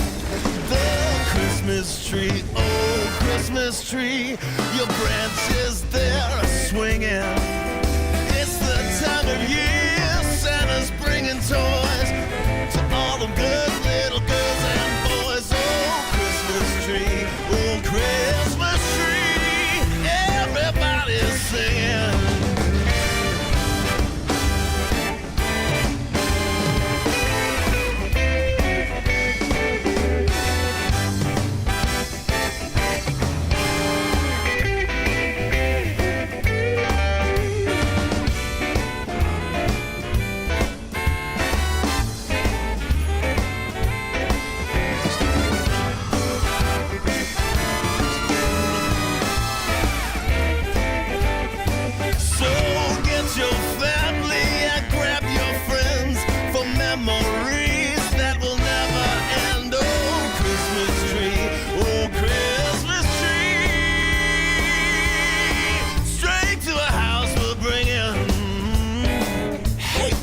Don't you love snuggling by that Christmas fire with that Christmas tree, just you and me, maybe a little mistletoe.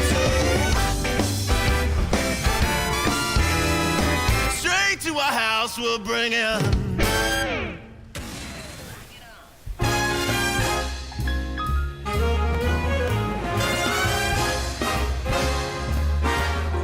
Rome, where the Colosseum Rome, and the Grand Museum Rome.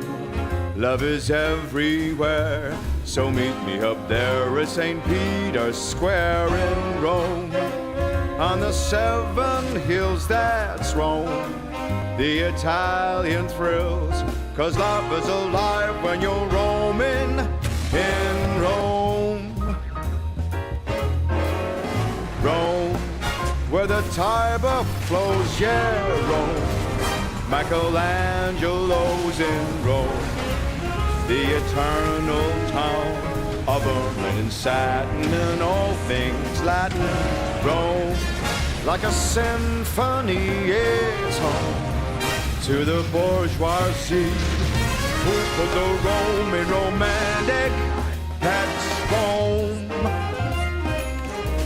It all burned down as Nero just fiddled around. But right here, right now, 2,000 years on, they're still going strong in Rome, where the fashion kings all roam, where the pasta's all homegrown, and the guys all stare while they compare what the young girls wear in Rome, with its dim-lit bars and nights of 1,000,000 stars. So get me across the Atlantic, let's all go land some manic.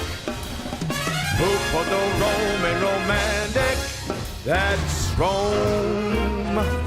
I'm asking, who put the Roman romantic, that's Rome.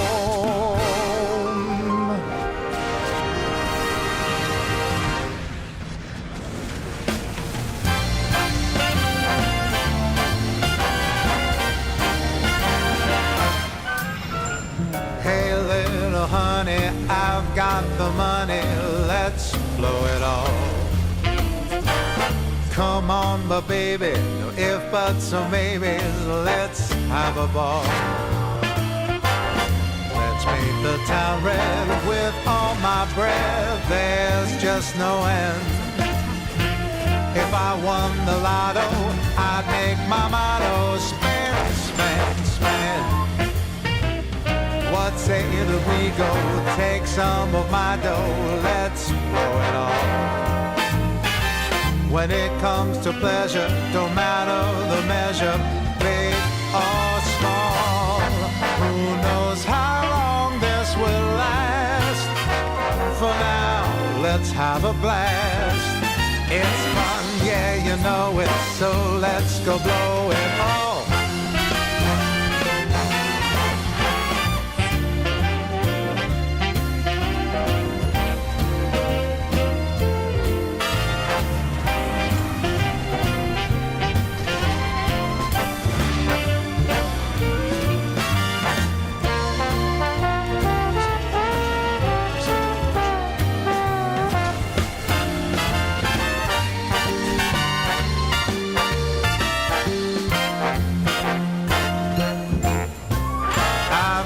An arrow that I can spare, so let's blow it all. Come on, my honey, let's take this money, let's have a ball. Who knows how long this will last? For now, let's have a blast. It's fun, yeah, you know it, so let's go blow it all. It's fun, yeah, you know it, so let's go blow it all.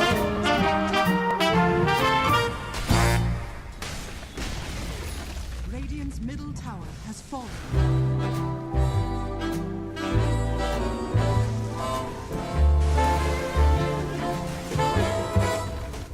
Our love was a chance encounter, a glance across the street,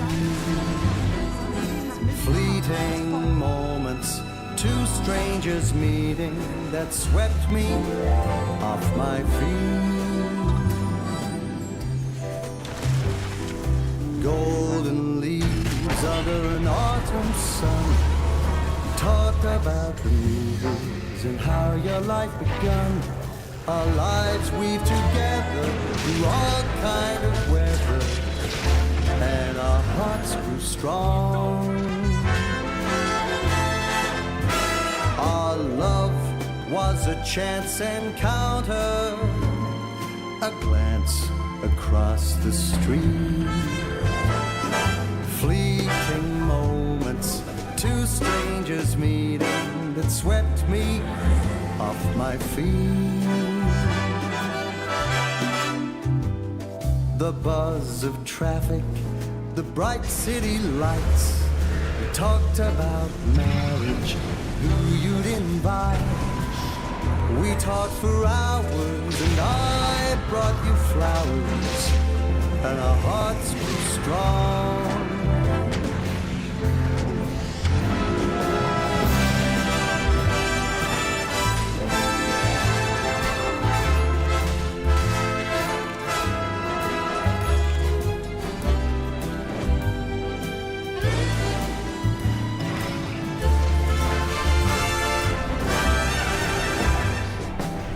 How can something so special be mere happenstance?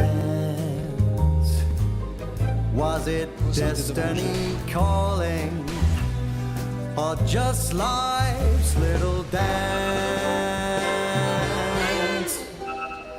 Our love was a chance encounter, a glance across the street, fleeting moments, two strangers meeting that swept me off my feet, that swept me off my feet.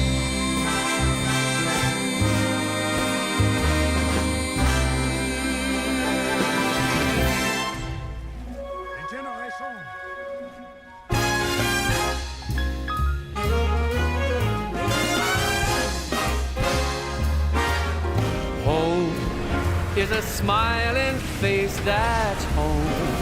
It's a hiding place that's home. Deep inside your heart, light in the dark when you're miles apart. And home, like the songbook says, only a dream away. Nothing's as bright as a love light back home. Home, when you're tired of roaming home, where the love is all homegrown. There's a welcome sign and everything's fine, 'cause the sun will shine at home, where the door's wide open home, not a cloud in sight. I'm hitching a ride and I'm rolling back home. It's true, some find that travel unravels the mind right through mankind. So go with the flow, I'll take the road back home, where the fire's burning home. How I love returning home. When you're waiting there, what do I care? I'm a millionaire at home, where the windows lit up home. Love is everywhere, watching the storm on a cold night, cozy and warm on the inside. Nothing's as bright as the love light back home. I know that nothing's as bright as the love light back home.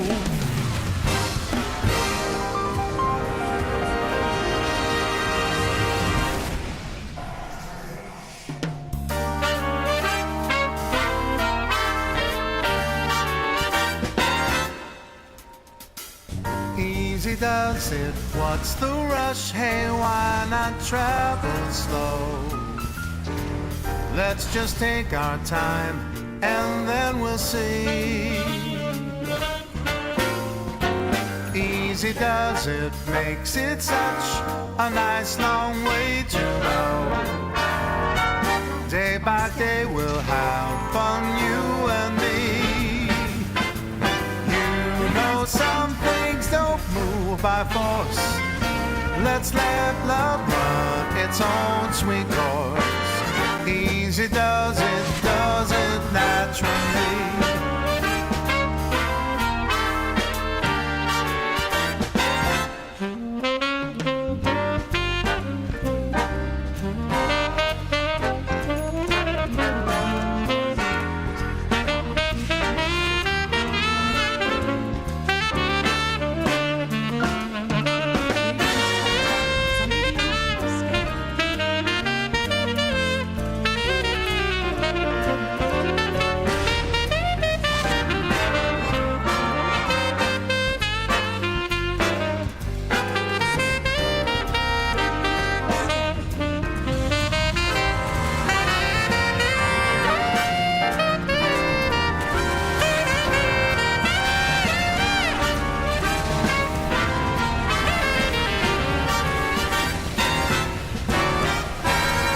Easy does it, that's the way to make it all so right.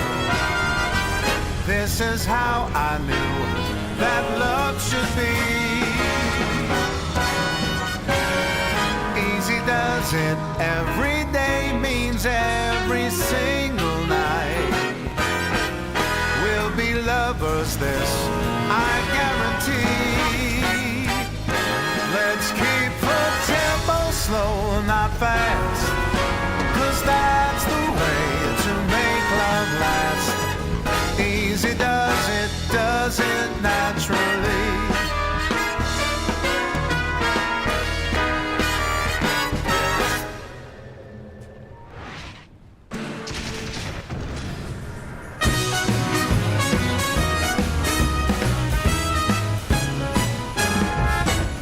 The holiday's here to greet you, and it's coming around to meet you. We'll let the holidays carry us away. Yeah, it'll carry us away. So, what do you say? It'll make all of our wishes come true. We'll take a winter stroll, footsteps in the snow. Won't you take a winter stroll with me? We'll see the lights on display from Main Street down to the Bay this holiday.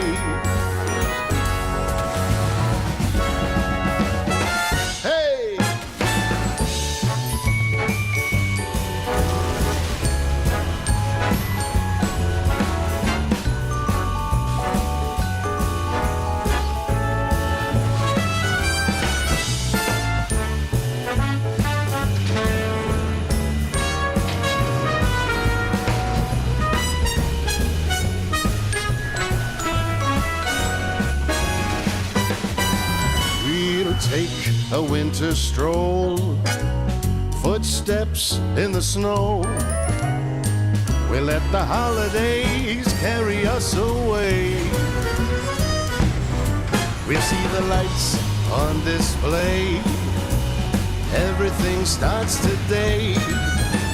So we'll let the holidays, yeah, let the holidays carry us away.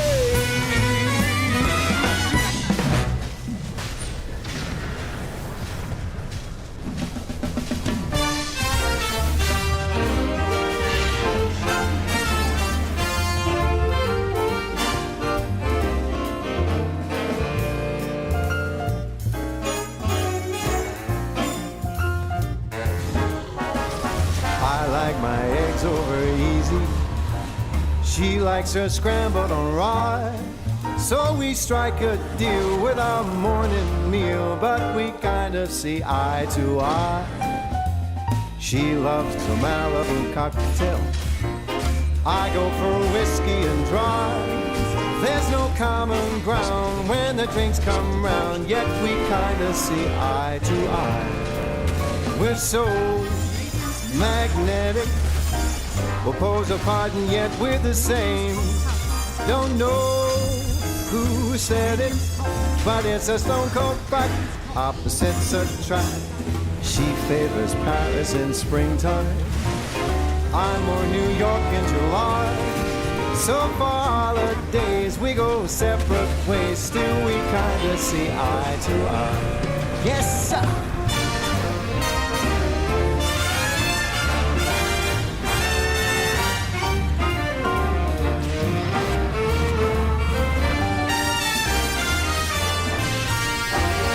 We're so magnetic, we'll pose apart and yet we're the same. Somewhere I read it, but it's a stone cold fact. Opposites attract. I like Vivaldi and Mozart, Cole Porter songs make her cry. So we just divide on the music side, yet we kind of see eye to eye. We don't analyze, we just compromise, and we kind of see eye as we give it a try. Yeah, we kind of see eye to eye.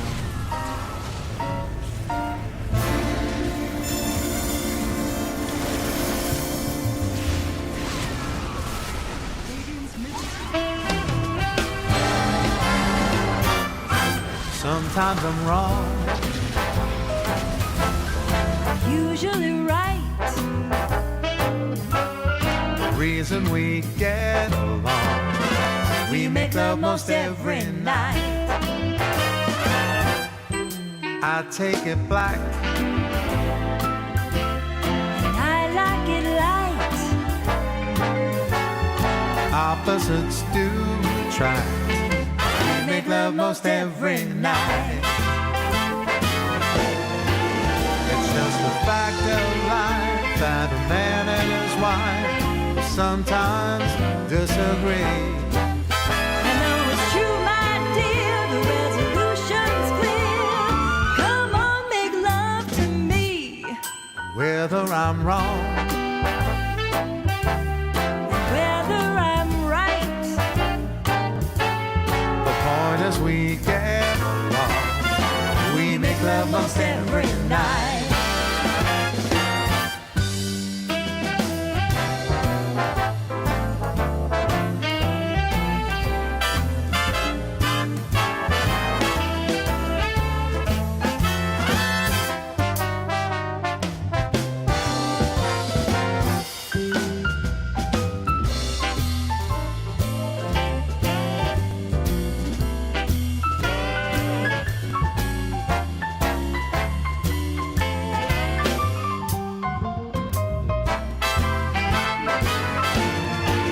It's just a fact of life that a man and wife sometimes disagree.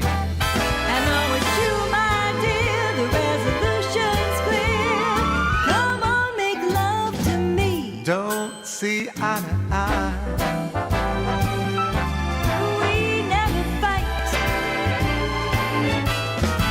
And here's the reason why. We make love most every night. And here's the reason why. We make love most every night.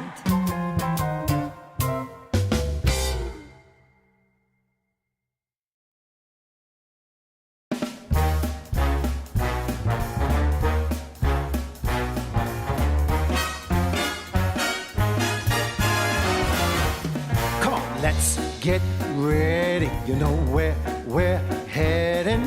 Giving a jive, living a life. We're gonna hit the heights. When that clock strikes midnight, we don't stop till daylight.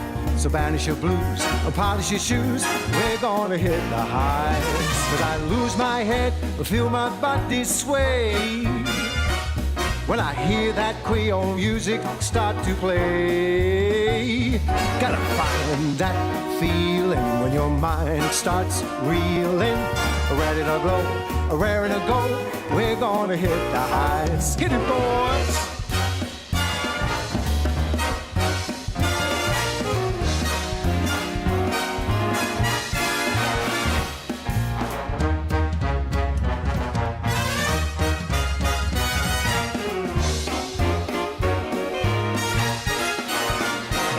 Well, I go real dizzy and I lose control when I feel that rhythm burning in my soul. I said, come and get it, 'cause you won't regret it. Follow the drum, get out of the slum, we're gonna hit the heights. I said, follow the drum, get out of the slum, head for the neon lights. We're gonna hit the heights.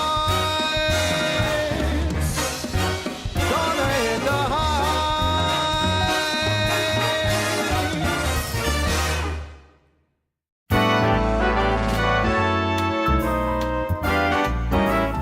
You and me, we could have been happy so easily. I got it alive to take me back, you see.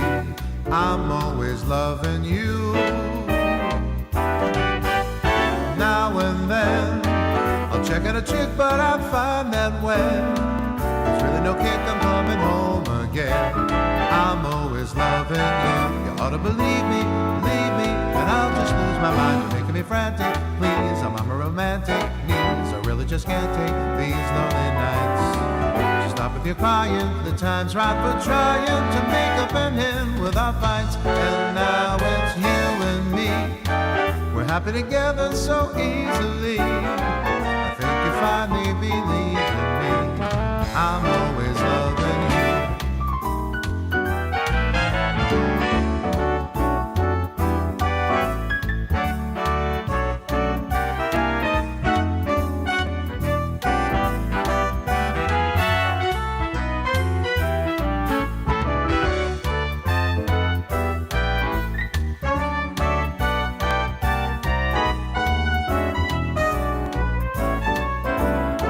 You ought to believe me, and I'll just lose my mind. You're making me frantic, please. I'm a romantic needs. I really just can't take these lonely nights. So stop with your crying. The time's right for trying to make up and end without fights. And now it's you and me. We're happy together so easily. I think you finally believe in me. I'm always loving you.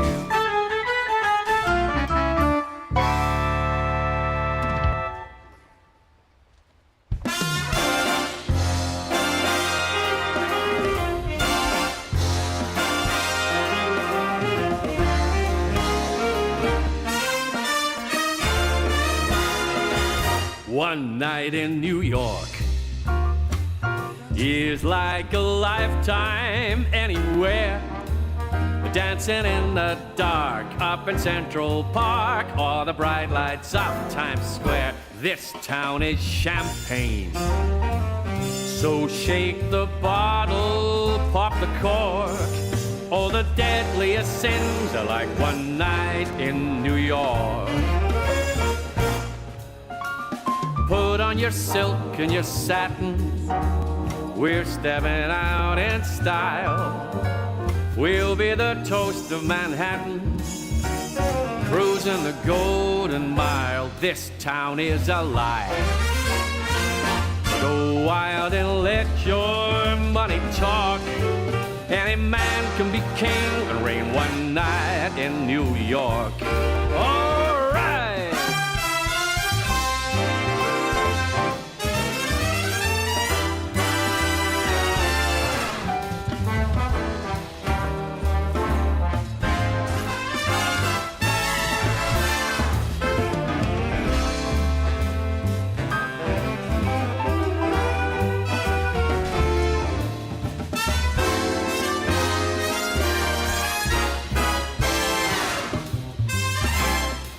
Come on, put on your silk and your satin.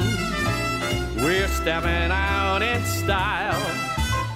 We'll be the toast of Manhattan, cruising the Golden Mile. One night in New York is like a lifetime anywhere.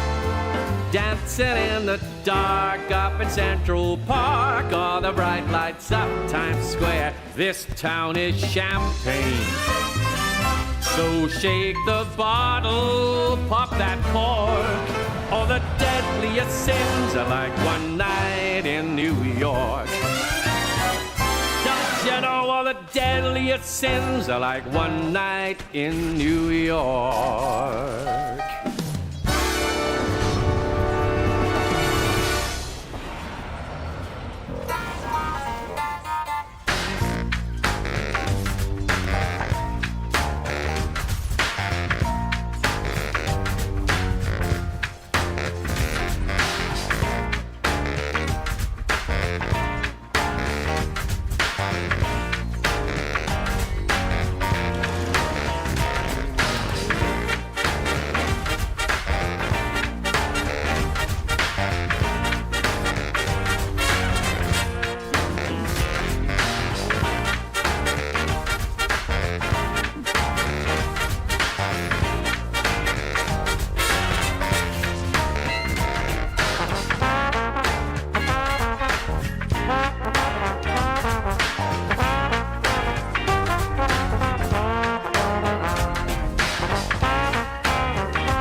From young and old to rich and poor, there is one thing that I know for sure, guaranteed, someday you'll fall in love.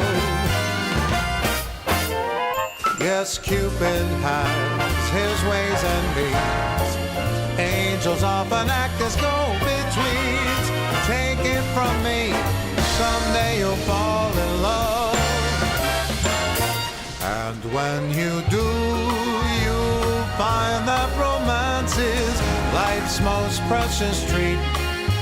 Who knows, it might be the next girl that you meet. For kings and queens, for you and me, it's the same inevitability.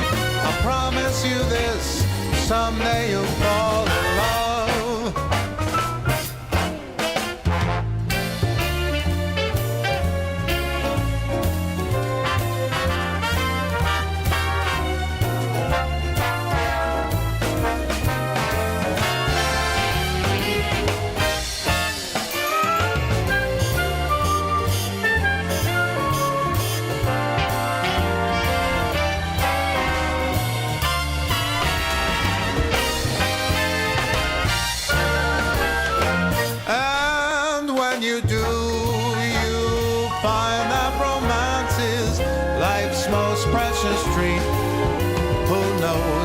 might be the next girl that you meet.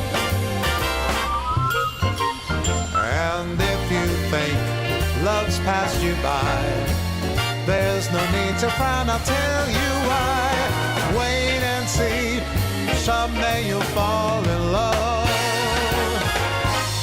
I said take it from me, someday you'll see, you're gonna fall in love.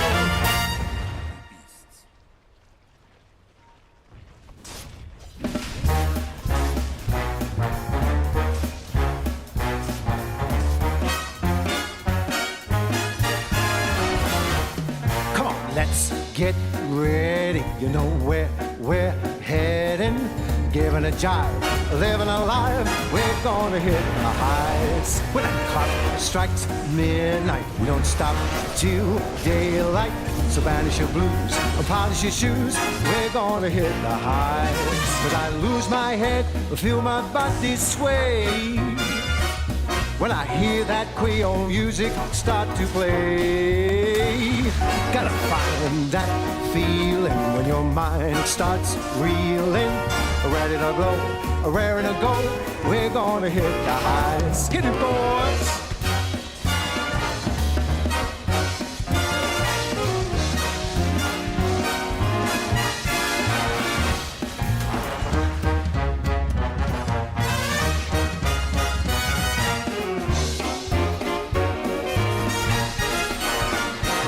Well, I go real dizzy and I lose control when I feel that rhythm burning in my soul. I said, come and get it, 'cause you won't regret it. Follow the drum, get out of the slum, we're gonna hit the heights. I said, follow the drum, get out of the slum, head for the neon lights. We're gonna hit the heights. Gonna hit the heights.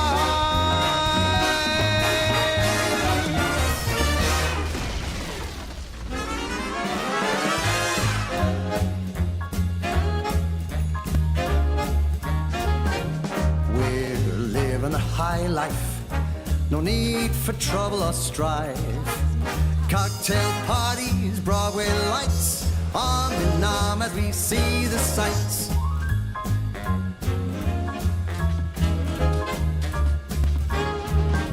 Monday morning, we catch a plane down the coast to Saint-Tropez.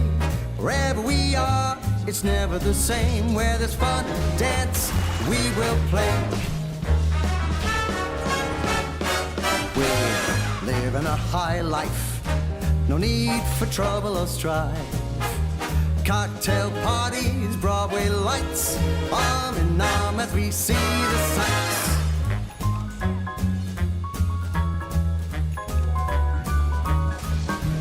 Friday night, we hit the town, eat caviar and drink champagne. A life of luxury fit for the crown, a lustful life that we can't contain.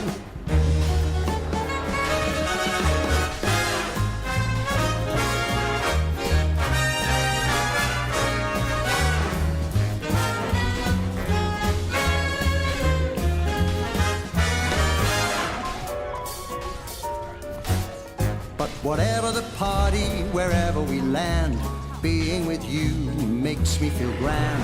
Rags or riches, I just don't care. The love that we share is beyond compare. Because we're living a high life, no need for trouble or strife. Cocktail parties, Broadway lights, arm in arm as we see the sights. As we see the sights.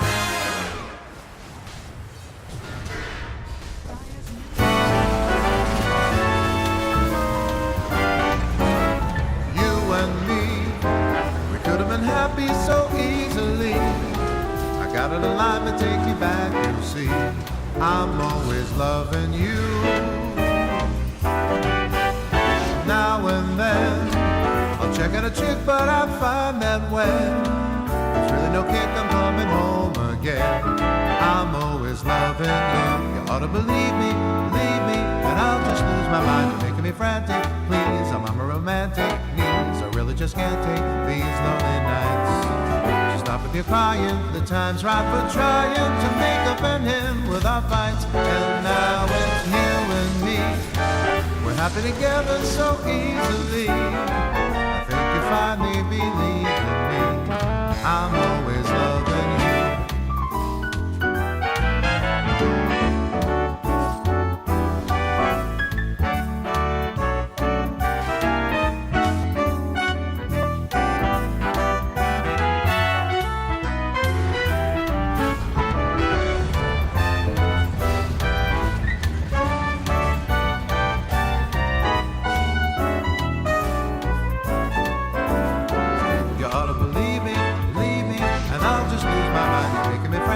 Please, I'm a romantic. Knees, I really just can't take these lonely nights. So stop with your crying, the time's right for trying to make up and end without fights. And now it's you and me. We're happy together so easily. I think you finally believe in me.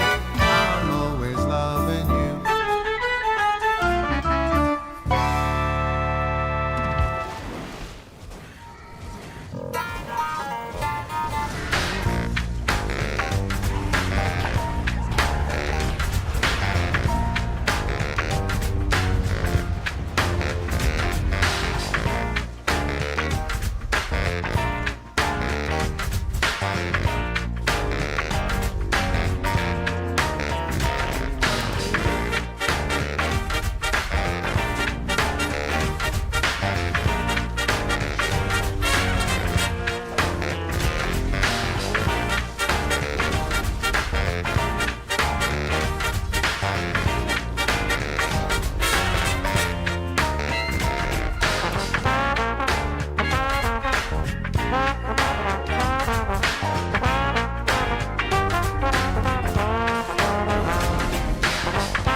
Jingle bells are jingling, carols fill the air, mistletoe and holly everywhere.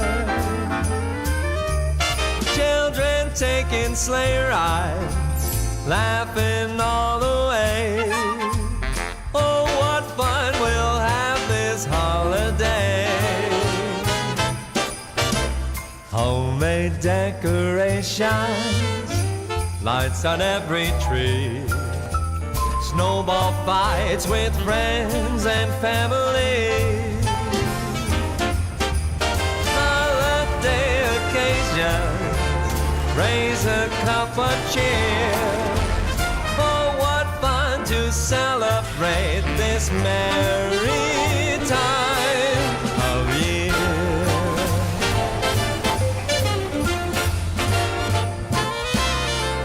Bells on bobtails ringing, making spirits bright. Come along, we'll sing a song tonight.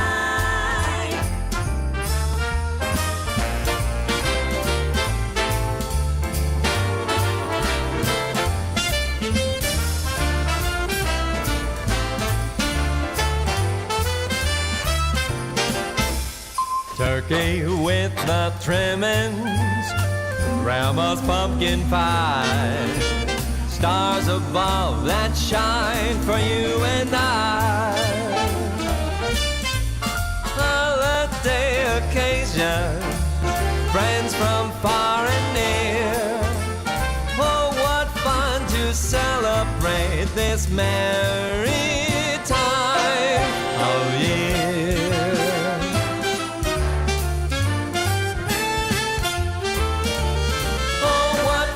To celebrate this very merry time of year.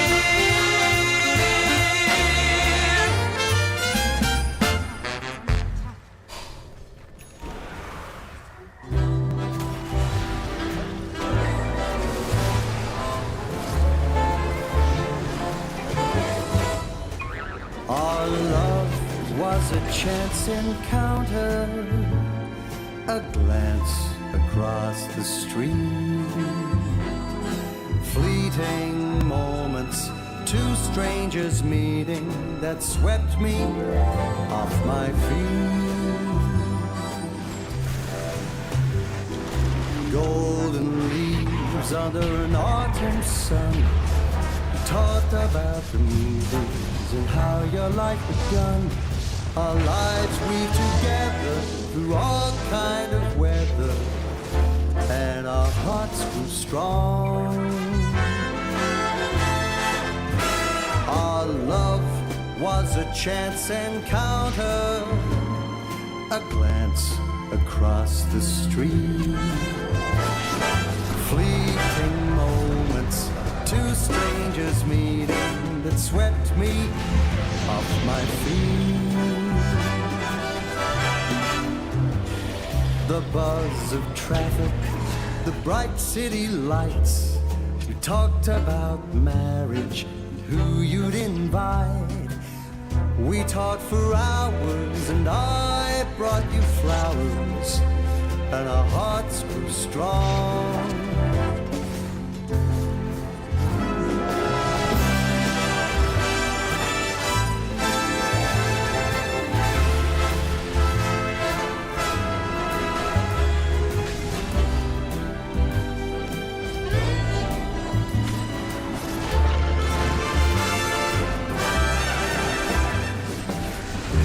Can something so special be mere happenstance?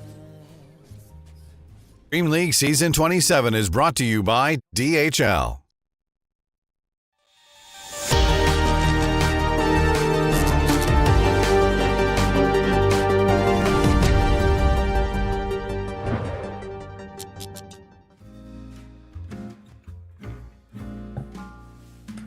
Ladies and gentlemen, welcome back. We've got our final series of the night. Final series here on the Ember stream for the group stages as well. We've got the boys on Nemesis, take it on Team MOUZ. Gonna probably not a position you would be expecting your MOUZ to be in. Unfortunately, already guaranteed elimination. Nemesis coming through as well. You're hoping for a good showing to compete towards the top, but this MOUZ roster, you'd kind of think they would be towards the upper table. Unfortunately, some things didn't go their way.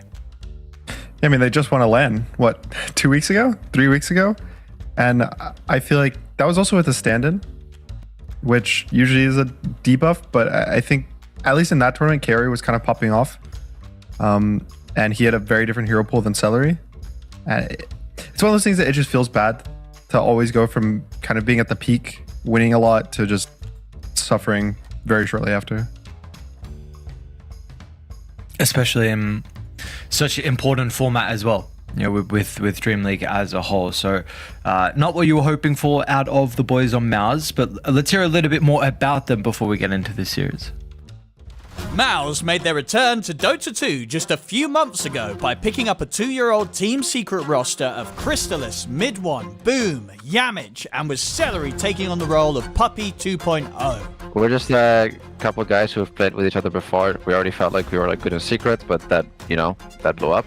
So now it's just like the second attempt after some of us have like grown a bit, I guess, and gotten a bit better as well. But mainly just that we're just giving another shot.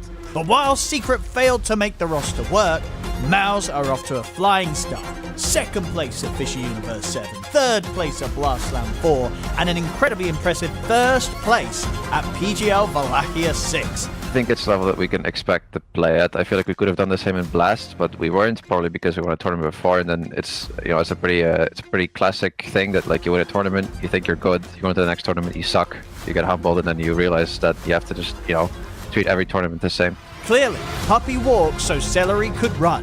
What's that? Corey was standing in for Celery? Well, if that's what they achieved without the captain, imagine what MOUZ are capable of with their full squad. Somehow, all the stars seem to have aligned for MOUZ, with Mid1 making a historic return to form, and Crystalis hopefully silencing the doubters once again. MOUZ are not a team to be underestimated. Will they manage to keep it going in DreamLeague Season 27?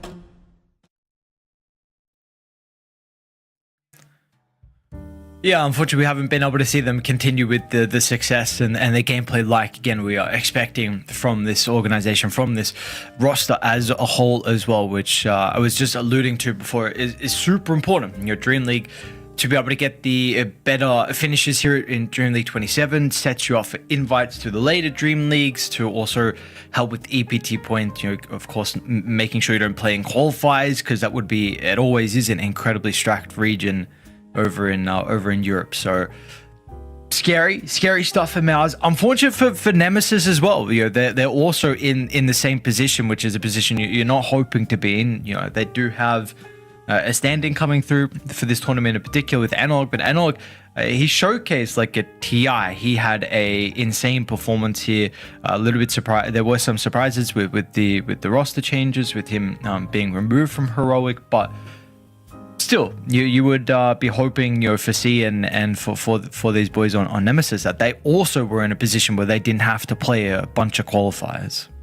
When I think of at least 23 in Jabs, the last 2-3 years, they were always the #1 Southeast Asia team. They were always the ones that would make it really far, even at EWCs and Dream Leagues. They were very consistent back on, I want to say, like Talon, and not really finding their form yet. I know they do have a stand-in. I think mid is one of the harder roles to stand in for. It's one of the easiest and one of the hardest. It's easy because you're just in a lane alone, so you don't have to really interact with the player for the beginning of the game. But it's also hard because a lot of the teams rely on their mid as the playmaker. It's like this guy who is going to shot call, run around the map, and sometimes when you're a stand-in, it's a bit awkward to fill that kind of major leading role for the team. And so maybe it's just new player, new stand-in, but it definitely sucks to see both of these teams go home early. Yeah, absolutely it does. We saw yesterday that the mid stand-in was a buff for the boys on Bet Boom. I know Kiyotaka was popping off them, but unfortunately, we haven't seen Analog. I haven't seen how the games have looked. We haven't covered one of the games for Nemesis. I mean, every map, all their losses, they at least were taking maps off teams. It was, I'm trying to pull it up now. We can see it there. They're a little bit down towards the bottom. So what are we? They versus Liquid, they got one map. Amaru, they got one map. Nigma, one map. Passion UA and Aurora were some nice victories from them. So we've seen that, at least in that series, it seems like they've looked relatively competitive. Yeah. Oh, to the right. I didn't even see that. At least they're not getting 2-0'd every series. I think the fact that they're at this 7-7 score is, I think it's better than I would have expected for them kind of having the 2-3. But in any case, this series does matter for both teams because, like you were saying, this is very similar to DPC, where the points are constantly stacking up and you want to be able to get invited to the Dream Leagues. You want to get invited to EWC at the end of the year. And the series does matter. The winner gets more EPT points. And so every little bit counts. It's still relatively early on to the season, and it kind of keeps snowballing the further it goes on with the amount of tournaments that you make it to. So I think both of these teams are going to hopefully bring their A game for this game. Any key things you wanna look at here? Maybe, of course, we'll start with heroes in particular. I want to say I'm curious about Timbersaw, but that hero just gets banned every single game, so we probably won't see it. But I know Boom was super popping off at PGL with it. Like in the grand finals, I think he just picked it and he just solo carried a game. But I'm curious because I haven't really been able to catch a MOUZ game as to how their playstyle is different and the drafting's different. Because last when I was watching them, it was with carry, so they were their position 5 pool was Warlock Phoenix pretty much, and he just played that every single game. So I think it's cool to see they have Celery now, which I think buffs their playstyle in a different way. MOUZ's playstyle was very fast-paced. It was actually very similar to Gaming Gladiators, which was funny because they have Celery, right? Maybe Celery was the mastermind behind them. And I think the team fight aspect of that was enabled by carry, whereas I think the early game aspect is enabled by Celery a bit more. You think of him as the Enchantress, the Chen, the early lane dominator, running mid, securing the runes, even taking the gate, kicking out the tower. I think this guy is the one that's going to lead their first 8 to 10 minutes. And I'm just curious to see if that's kind of where they've been struggling, because in my mind, that's what their strengths as players are.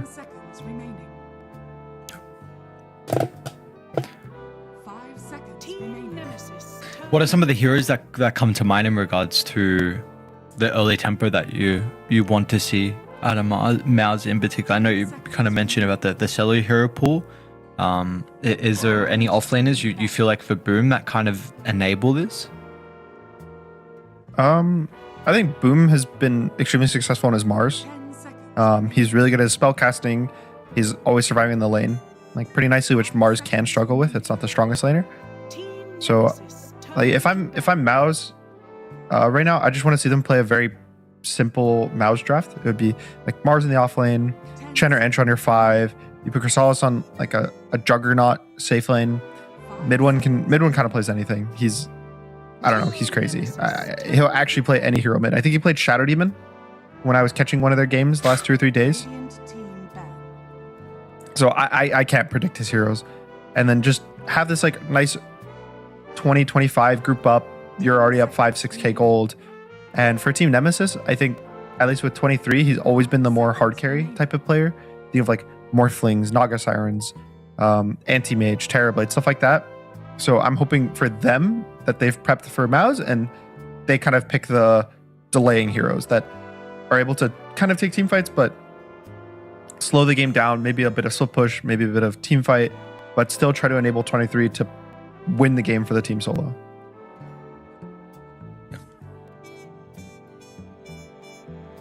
Well, let's see if they're going to be able to put themselves in a position to do so. Got MOUZ on Radiant playing with first pick. We've got Team Nemesis on Dire with second pick. No real surprises here with the bans. Maybe start off first phase. I think that's something that you've been mentioning, that the priority on this hero, you were a little bit surprised. But just the fact that we weren't maybe seeing it a little bit more frequently or even earlier in the draft. And you did bring up the Timber just wanting to potentially see it for a game, see how they're able to play with it. That will be banned again. Look at the Centaur though. I still think to some extent this hero might even be better than Timbersaw. It has an absurd win rate every time I see it. It does a lot for your team. I think its laning stage is at worst neutral, and with good position fours, it's really strong, even versus Ursa, right? Ever since the change, it was a very long time ago, but that you could stun while moving. He's changed from this kind of weak-ish laner to just something extremely powerful. And then you now have the new Ags that you can save people with. You get very tanky. We were watching Amar, and he just would bait fights consistently onto him and then survive every fight. No matter how many heroes were hitting him, no matter how close it was that he would die, he would live. So it just feels really strong, and it enables a lot of the range position fours. You think of like Hoodwink, Skywrath, Muerta, any of these guys that want a little extra stun to do their damage, he's great with. Well, let's see if they're going to be able to play in a similar vein to Amar, and honestly, Falcons as a whole, when they play with the Centaur, they do an exceptional job. Probably, I'm sure a lot of it is off the back of Amar and his just read of the game and the read of where the enemy team are and putting themselves in a position to be able to like call for heroes to play behind him and bait. But that's really when we've been like super impressed by. But maybe that's also the fact that the enemy team, because that game in particular versus OG, for some reason they just really, really like jumping the Centaur and no one else. So maybe that's also a little bit on the enemy team. It's a juicy target. Yeah, he's just this guy it is. pushing the wave. It does feel bad conceptually when you see a hero pushing a wave in front of you and then you can't jump him. It always feels like you're in a losing position. So just, I think the mentality of players kind of gets in the way where you're like, oh, this guy's getting too much. He's farming too much. But that's kind of the strength of picking the Centaur. And hopefully when you pick Ursa, this is a guy that is supposed to do enough damage to kill him. And I think that picking maybe MOUZ here for Nemesis would be really nice.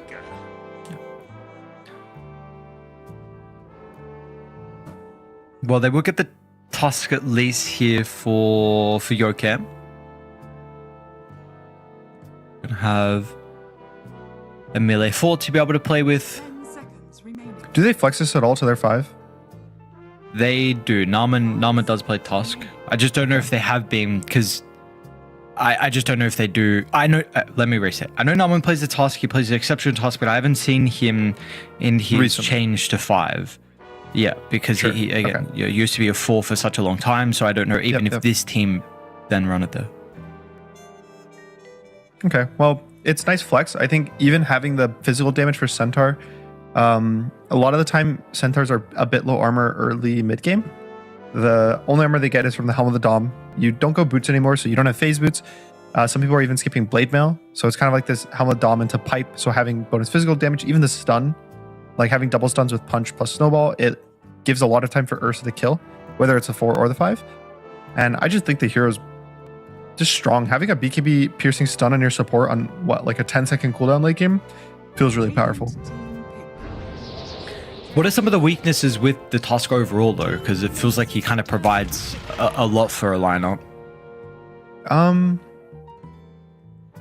If he falls behind and his team can't be aggressive, the pre-blink dagger sucks.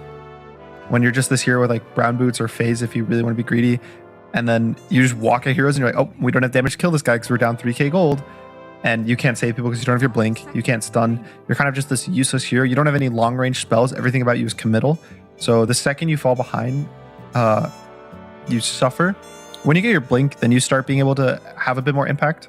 But it's definitely one of the sadder heroes to fall behind, even compared to, let's say, what a different 4, like Earthshaker 4, which is really weak right now. But at the very least, you can have a long range fissure, right? Like you can do something consistently in the fight before your blink. Whereas Tusk, maybe you get an ice shards, but that's still reaching. Okay. Oh, Snapfire Wind Ranger here for MOUZ, a potential flex with the Wind Ranger. I don't know if any other teams have been experimenting with the Wind Ranger carry. We'll see. Maybe more than likely. Teams are willing to play it and carries can play it. I don't know if they're doing the whole stun facet, which I think actually was pretty cool. It looks good and bad conceptually. I don't know how to describe it. It feels really weird to play Wind without Power Shot because I feel like that's her spell. Like, yeah, you could always say, oh, she has Focus Fire, but when I think of Wind, the first thing I think of is Power Shot, and you're just completely foregoing it. You're going 4-0-4. But when you get those shackles and you get the ult, it's a lot of damage. It just, I think it also is a bit more reliant on your team because you don't have any slows. You only have your 1 stun. So it's a bit interesting, and it is flex. I do think it's probably just going to be carry, though, laning versus this Tusk. Because he can't hit you whenever you wind run. Does the axe prove to be potentially a little bit frustrating for the Wind Ranger carrier just with the blade mail? A bit, definitely. I think that lane is also scary because Wind is low armor. So even just getting battle hungered is going to suck. And with no power shot, it's going to be even worse, right? Because you can't just guarantee a last hit. But I think Wind core is actually pretty cool here because of her innate ability that she can't be slowed. I think it's 225 she can't be slowed as opposed to the normal heroes, which is 100 movement speed. So when you're playing versus all this slow, you're playing versus Warlock Upheaval, you're playing versus Battle Hungers, even the Tusk and the Ursa both have slows. having a core that just can't be slowed to some extent is just nice to have a little more movement in the mid game. Well, you were speaking about the depth of the hero. Oh, it's actually MOUZ playing Ember. Okay, never mind. I thought it was I thought it was Analog playing Ember, and then I was going to speak about the depth of mid one's hero pool and what you could see him counter. What do you want to see them actually? Yeah, what do you want to see them actually then ban to protect mid one's Ember? I think probably the usual. It's like Monkey. The big ones are Monkey, Huskar. Huskar got banned by Nemesis first phase. I don't know if MOUZ will ban the Monkey. Maybe there's a world that they're going to be like, oh, if he picks Monkey, give me Wind mid. I'll crush him and you can play safe lane Ember Crystallis. And he's like, okay, man, sure. But I think the Shadow Fiend is also there. Ember is actually a very strong hero relatively right now. It's just that the surprise. Oh, okay, that's actually kind of smart because Crystallis is one of his favorite heroes is Monkey. So maybe they don't want to give away 2 bans, right, to MOUZ. Like they can ban one and take the Monkey, and the Nemesis is kind of lost with what hero they pick. But even if that's the case, they are still getting 2 bans for MOUZ, right? Because now they get the Nemesis ban if they are worried about that matchup. I think at this point you just ban something for the game. Maybe like a Storm Spirit is okay, or I don't know if Analog would want Invoker here, but that's also a potential ban. There's a lot of setup for Sunstrikes if he wants to go with the Exort. I think it's most likely just going to be a Storm ban though. Oh shit, interesting. Okay.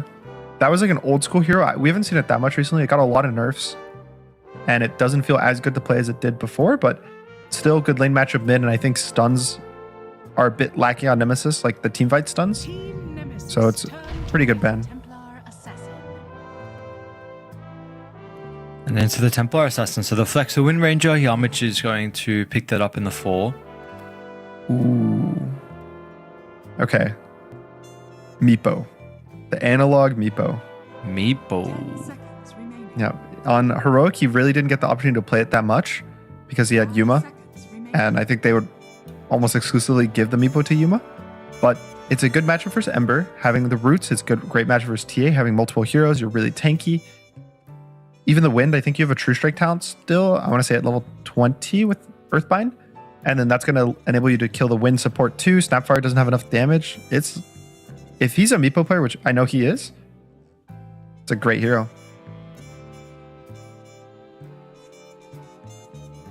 Why not? Come on. I mean, even paired, you have Let's see it. The tag team is really nice with Meepo because you have so many heroes. Oh, that's boring. That's kind of the very opposite side of the spectrum. Now I'm just sad. Okay, that's fine. Yeah, that's not cool. Yeah, no, it's okay. The mid matchup though is good for Viper. They don't know they're gonna play Ember 4. watch them do it. That's why they're laughing. I think they're gonna play Ember 4. Watch mid one play. Watch him play the Wind Ranger. What if it's Ember 5? Because that way you still have a strong offlane with Snap Centaur, and then you have the Ember as a melee 5 with the TA. Look at mid one. They don't know. They don't know. I mean, there you go. Wasn't the Wind Ranger such an old counter to the Viper? Yep, it's an old school counter. Yeah, you could have had Meepo. Meepo would get countered by a Wind. Like, he's going to freefarm. No. Come on, Analog. I do think the new Viper is not as countered by these like Wind Rangers, like the ranged heroes who want to avoid his poison attacks, because you can just completely skip it. So Analog is just going to go 0-4-4, which there was going to be a question of if he's playing versus Ember, how many points does he put into his orb? Does he put in 0? Does he put in 2? I think are the 2 major ones. But now your versus Wind, not even a worry. We'll probably see you go 0-4-4, Ags, the Shivas, the usual build. And gameplay wise, it's very nice matchup versus TA, but versus Wind mid game, I think you can struggle. Just heavy physical damage is good for Shu, and she's fast enough to kind of outrun your puddle and not be stuck there. Also, her ult giving her so much attack speed that all of your attack speed slow doesn't matter too much. And even the Centaur, I think, helps these heroes a lot in the mid game to just kite the Viper. He does a lot of slows, but no stuns. So just pressing the Stampede, running away from upheaval from Viper, kiting the Ursa. It can be hard for Nemesis, I think, to get out of this like mid-game team fight, but if Viper's ahead, I think he will be unkillable and can just set up to take towers and let 23 play the fights exactly how he wants. Okay. So an unkillable Viper into what, like relying on heroes also dying inside Blink Coal, pretty much? Yeah, I think that's a good way to put it. It's Viper, I think he needs to have a good game. Just based on the fact of his drafts needing a front line from him. I think that's like the big thing. If he doesn't provide this front line, it's a lot going to be on Axe to just get a bunch of blind calls, which can happen. We've seen it happen before, but Axe is not even wanting to go Blink in a lot of these games, and buying the pipe, enabling your Viper, getting tanky, even like a Solar Crest coming out for the Tusk or the Warlock. You just want to enable this guy to exist in front of everyone. 30 seconds to battle.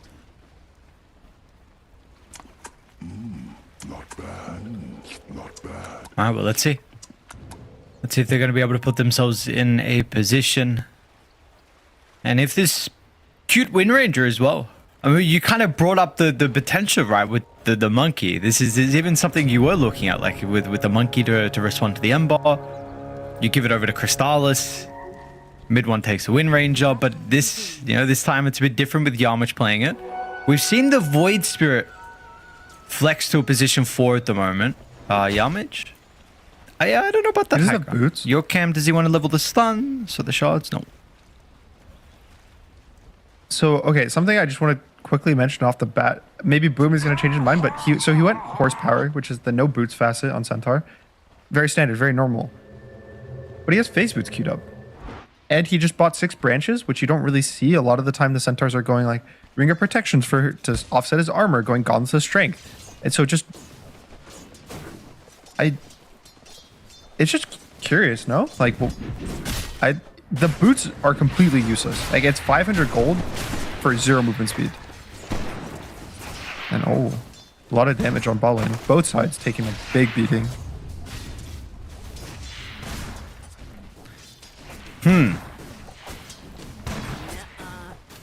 Yeah. Because I know if you went the other facet, you can go double edge on the Centaur, which just makes sure like W stack more, or it's Counter Strike, I think. It like stacks more damage on double edge. And you can still buy your boots. But the fact he went this facet, but still has the boots queued, maybe that's just like a for fun thing. And he's just going to go the Helm Dom anyway. Just trying to troll you. This is what he wanted. It's to troll the cap. Wanted you intentional. Yeah.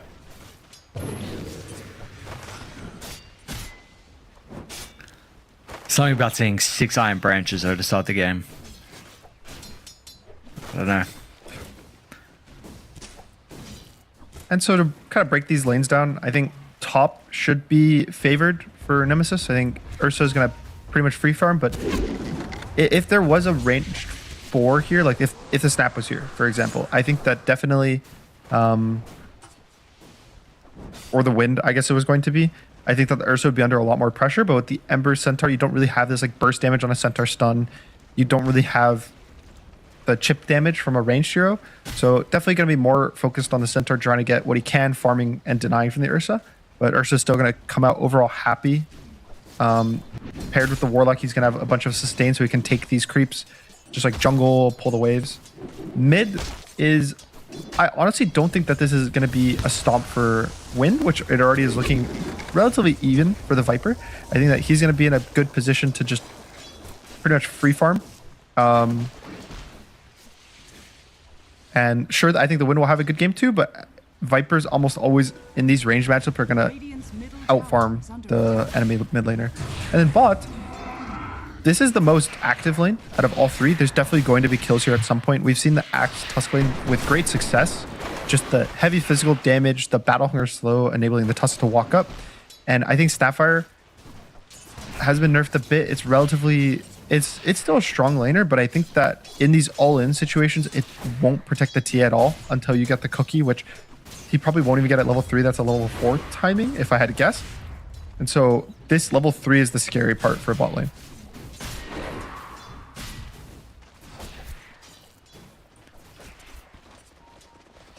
All right, we'll paying close attention to how the lane continues then. Now that they've reached level 3. Who's gonna overstep maybe, overplay their hand? Top spawn, we don't care. You've Yamich, nice job, bro. Pulled the wave down. Very good, very impressive. Yeah, I love. Do you still like that this is a mechanic? Pulling waves? I think it's good. Yeah, I think the game would kind of feel a bit sad if you weren't able to aggro creeps like this. Or bottom lane. Yeah, He's there's so a low, go on though. the Yocam. Centaur gets the snowball over to the right, but still he will not be able to make it away. The Centaur being a bit of a nuisance there.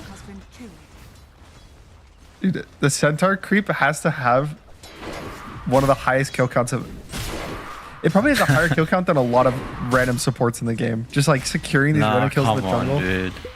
Think of an That's IO. messed How many up. kills is an IO given your team? Versus some random jungle Centaur stunning you, giving you a kill like that. Jabs bottom lane. I'm gonna try and start to run down the axe. I got the cookie as well to close the distance. And Yocam can't really do much about it. Maybe like a defensive snowball to go over the top. But he doesn't have the shards level, so they're going to be forced to try and stand their ground and fight. They'll get the kill on the Celery, but Crystallis is super happy with what he's seeing down bottom. It was a bit aggressive, I think, by the Axe to try to cut their 1v2. He has like a double wave on him. The next wave is coming.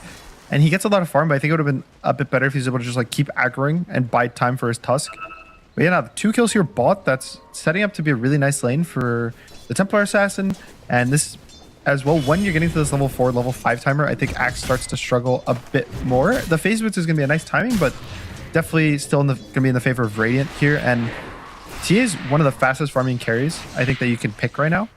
And even if Axe becomes uncontestable, we're still probably going to see TA 400, 500 gold relatively early on just every hero in the game. Well, so they're going to look to try and play away from bottom instead. Nice scan though from mid one. It's got the read that Yocam's nearby. So what on the other side? Now confirming the position as well. We are going to see some other supports start to move mid. Yamich and Narman are going to trail each other from the north. But this is a pretty important timing for them to continue to put pressure on. You've got the catapult wave along with the power rune. They're going to try and go back and get the rune. It will be an amplified damage on bottom. This is big if they get on the Viper. Neither mid actually went for bottle this game, funny enough. But just having the amplified damage for this siege creep timing, Narman's tanking. Narman. Whoa. Yeah. And now mid one as well.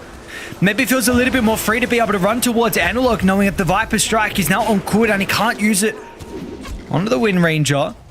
Jabs is here apparently from bottom. What do we got? 3 points in the battle hunger to use over towards Stellar, who finds a nice stun.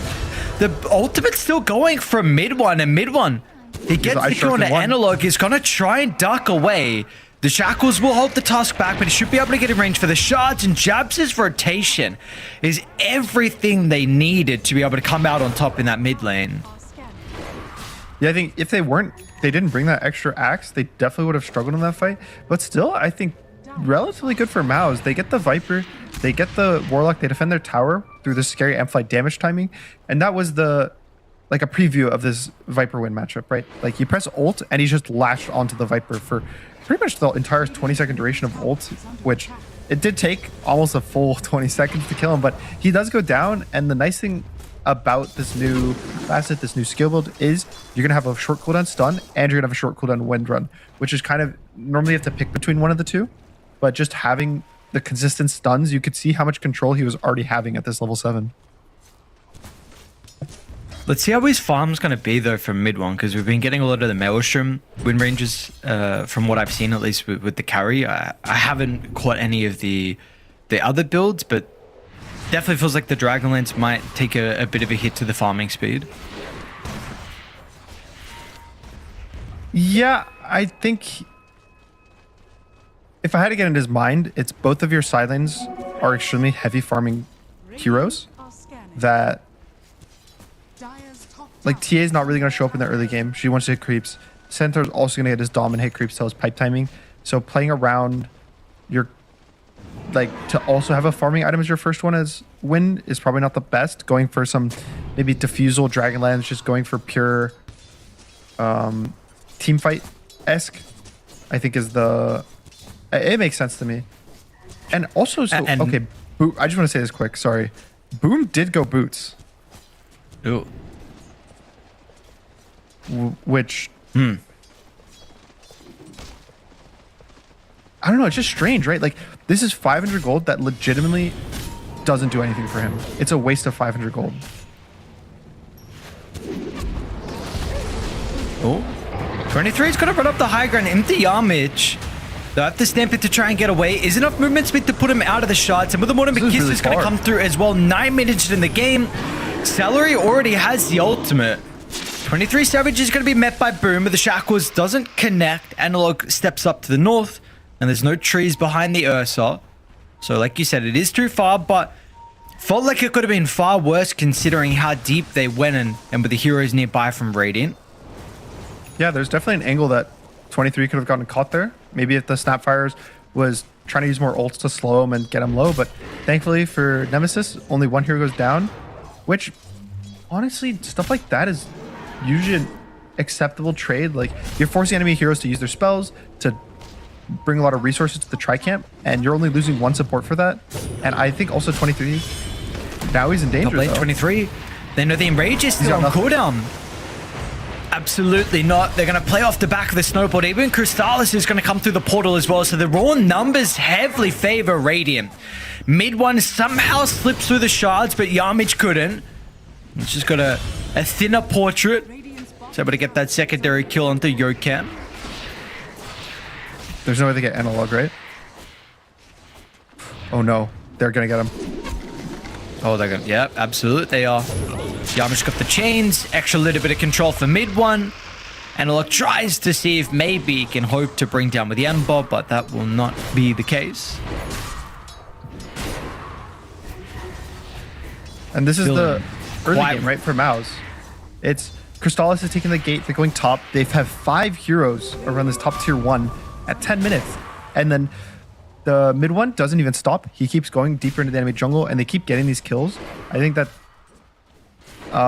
Nemesis is getting outpaced, and it's already a 3k gold lead, which is kind of what we said was we should know going into the series how it's going to play out. It's MOUZ want to group up, they want to play really fast, get these kills, and it was on Nemesis more to somewhat respond to that, which I think they tried to do. I think the Viper is supposed to be this like tanky delay hero, but the supports especially need to be either ahead or get levels. Like Warlock, still level 5, doesn't really have any impact in these fights. The Tusk, when he's the one getting ran at, is also not having high impact, which was the worry with Tusk. I think that's probably why it has this 40% win rate in the tournament.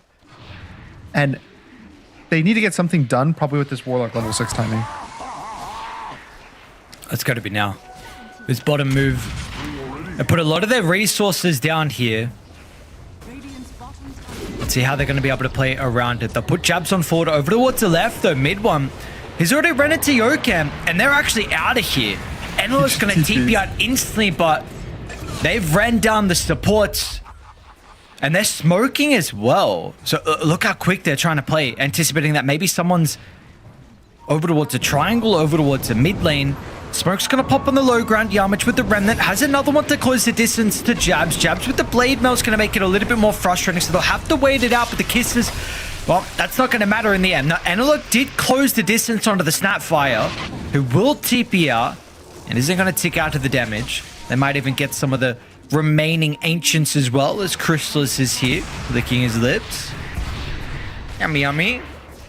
This feels terrible. All your Ancient attacks are gone. You're down 5,000 gold. TA already up. Just look at the carry matchup. He's up 2.6k gold at 12 minutes. And yeah, it's pre-Ursa Battle Fury, but still, you're going to be waiting another, what, 1,200 gold for Ursa to finish the Battle Fury, and by that time, I think that he's still going to farm slower than the TA. TA farms extremely fast. She effectively kind of has like this built-in farming tool with her side blades, and this could be one of the games that Crystallis just runs over all by himself. And the matchup is pretty good, TA versus Ursa, no? Yeah, it's pretty good. I've seen it sometimes described by carry players as it's okay for Ursa because basically you're stacking the Fury Swipes for Refraction, and then you kind of still kill her in a similar amount of hits as normal, because like the second Refraction's over, she has like 6 stacks, and then she dies in 3 or 4 hits. But the counter to that is you still are tanking 6 hits, you're taking a full overpower without taking any damage. So in my perspective, especially from like the TA mid side, I think TA is pretty nice matchup. Yep.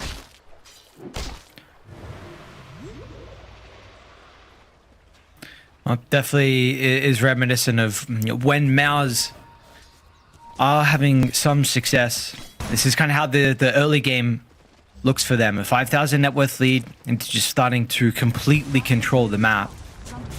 We're going to have to see something out of Dire. I mean, you've got the blink queued up from Axe, so feeling like this is going to be necessary with the status of this game, but Anilo just out of range here for the chains on Yarmage. I think, to me, this is the kind of game that makes me surprised with MOUZ's position in the tournament, right? Like, they're already out of the running for the next group, and you can see just versus a team that Nemesis has the same score. I believe both teams are 2-3 right now, so the winner is going to be 3-3, loser is going to be 2-4. So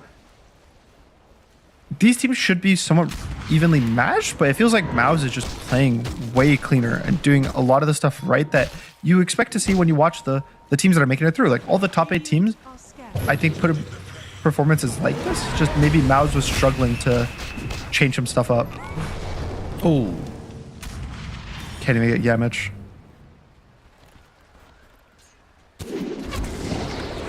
23 Savage steps a little bit too far forward, not respecting the rest of Radiant that are actually nearby. And now Yamich is going to come back flying over the top. They'll catch up to Yorkem with the T2 tower. Now Analog will start to TP in, and Radiant are happy with what they've gotten. Continuing to slow down the Ursa's game. Nice shackles from mid one.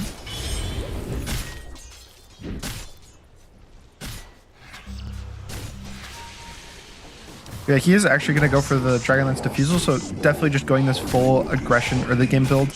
And it makes sense, right? You're 70,000 gold. How much more gold do you need to farm?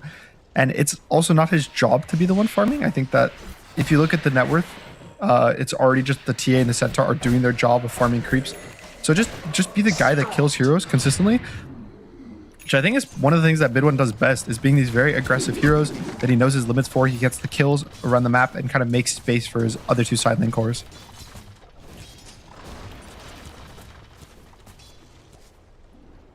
Yeah, he's made so much space. I mean, Chrysalis is continuing to soak all that up. 2-0-3, 194 last hits here with the Templar Assassin. Incredible timing that he's going to be working with, and they can look to start to continue to play up in the face. You've got objectives, that's something they're going to be considering. Nice cookie mid lane from Celery onto the Catapult. Very cute spell casting.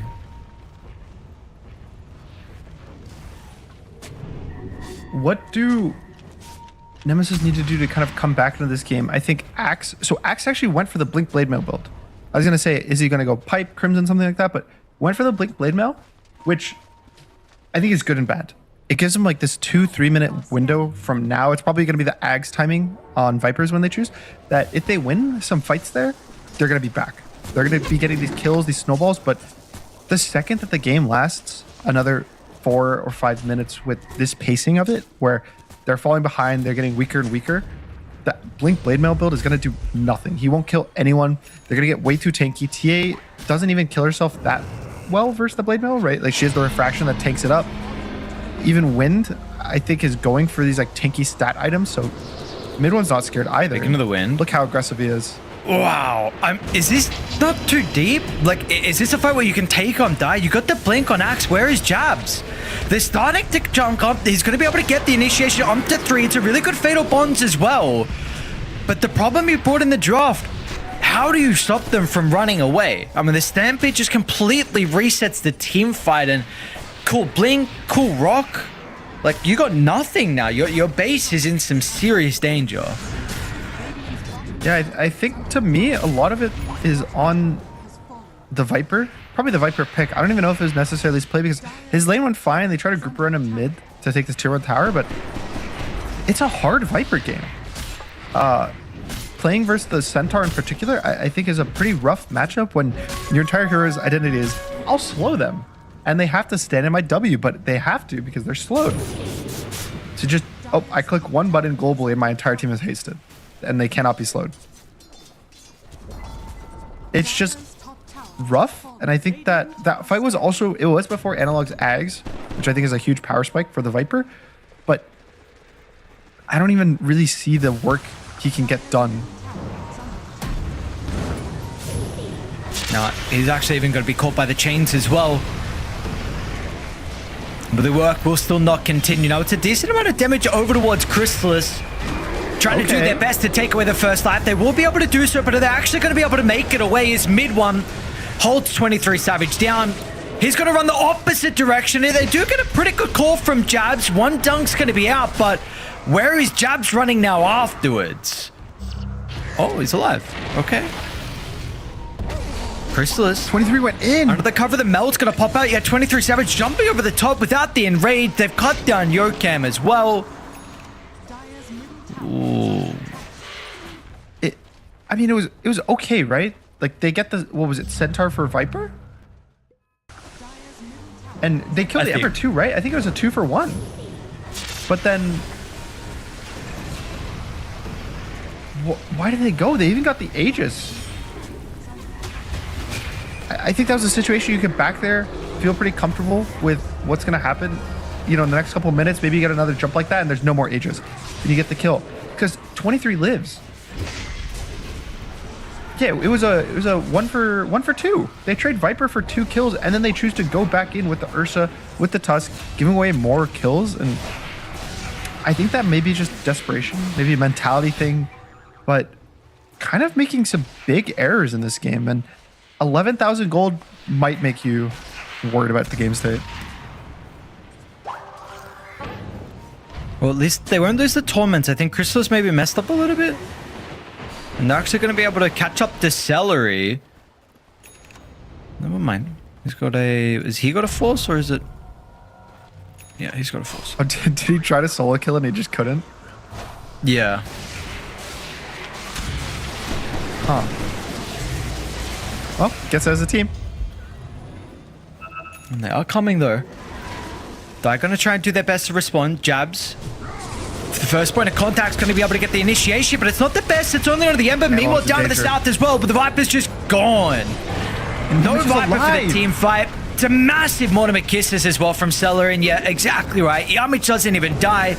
Mid one catches the Warlock over to the far east. Narman was trying to find an angle A it out, but they will not do so. 4 for nothing, and now MOUZ, opportunity for them to walk it down top and look to try and put a chink in the high ground. I mean, that was a sick Ember play from the back. I don't know how much we saw of it, but he gets jumped by, I think it was the Axe and I want to say like the Tusk in the back, and he just Remnants through them 3 different times. He has the Shard too, so he gets a kill, gets a reset on the Remnant, does it again, and just that kite. Also, Analog, it's the first real fight they took with this Ags, and he gets absolutely nothing done. He just gets like shackled by wind and just gets 100-0'd by all the physical damage. But yeah, for me, the highlight was Yamich. Look, the Tusk and the Axe are jumping in the back. The cookie save from him is able to stun these 2, and then just the kite. Look, the Remnant once, Remnant twice, Remnant 3 times, and they're both done. Back live, really looks like they found 23 as well. Oh. Trying to find a safe spot on the map to farm, but nowhere is safe against MOUZ. His lead is up to 16,000 now. And it's not going to get any better. I don't see their draft for Nemesis being this comeback late game draft. They have Viper early game, Axe went early game. He didn't go Auras. I think the Tusk as well, something I've talked about. It's not this comeback hero, right? It's more of this early game aggression. You want to win your lane, you want to get your blink, you want to kill heroes off cooldown. But when your score is 1, 8, and 4 as Tusk, you're really not going to get to that point of being ahead impact. And just the difference between the Ember and the Tusk impact is kind of crazy to watch.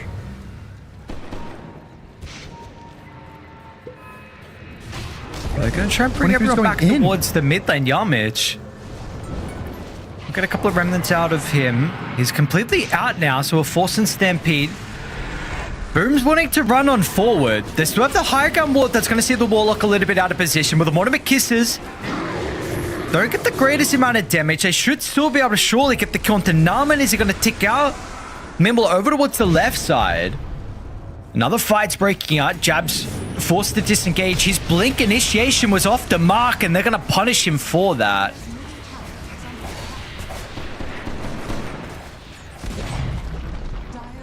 What if they go high ground here?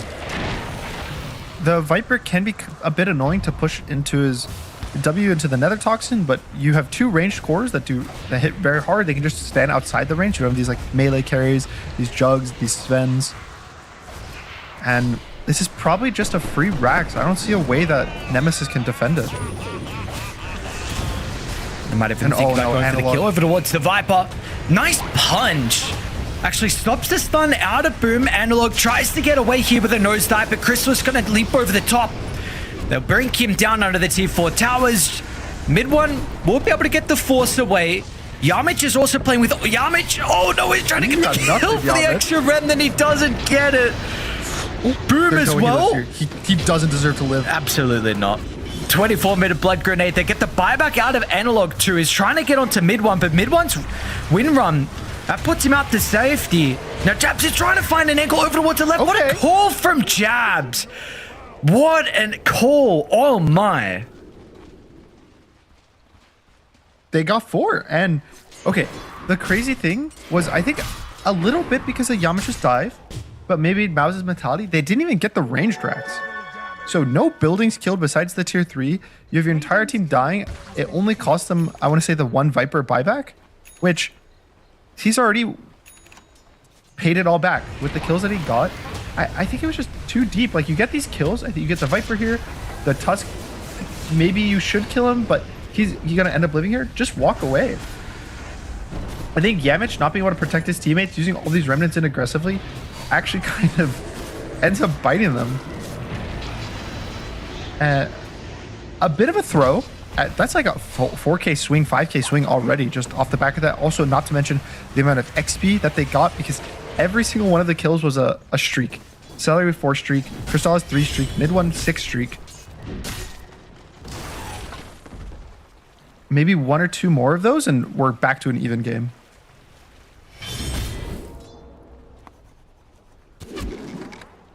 Well, good to see that there's still some fight left in Nemesis, especially in this game in particular, but they're still going to be playing with a deficit when raiding. They're looking to try and take Roshan.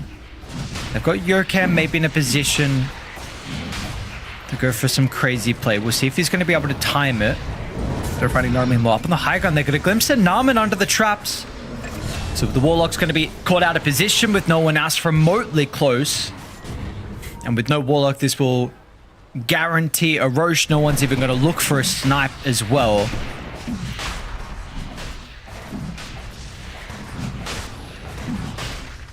Analog now finishing his Manta, so just 1 change in the Ember shouldn't be a kill on him. He'll be able to kite that. Even the Shackle, he can Manta dodge. Ursa finishing BKB, so getting the items that they kind of need. Lotus as well for Axe, another way to purge the chains, because I've been saying a lot. Ember's been putting in work. He's 4, 3, and 15. This was supposed to be a mid Ember, but gets countered by the Viper, chooses to go position 4, and definitely popping off. And so now he's getting a bit countered. Oh, sees him. Oh.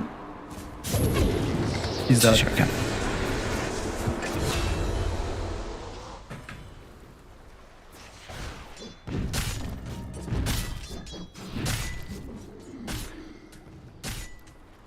It's definitely been a cool Ember 4 performance.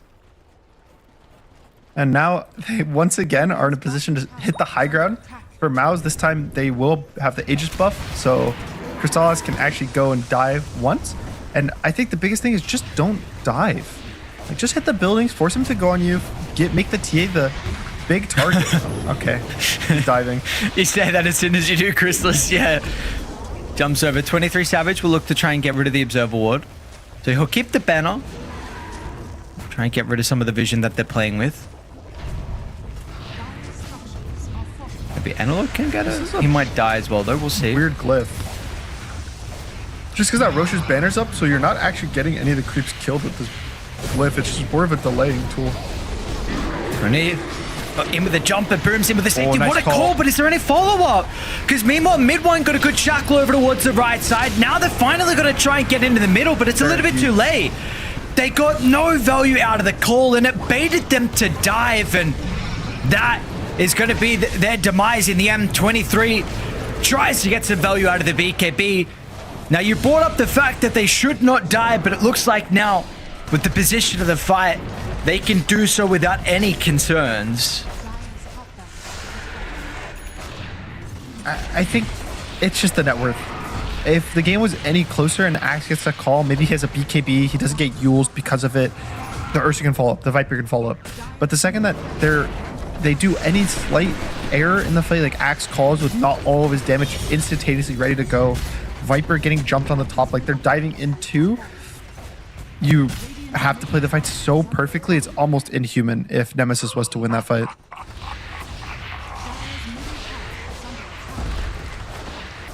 Well, they will have the Warlock back up in a couple of seconds. No analog though, unfortunately, but there still is a glyph from Dire. So they should be able to have at least one more fight, 5v5. And we'll glyph to try and send them away. And what is the call from MOUZ? Still have the Ages out of Chrysalis, but the health pool is a little bit low.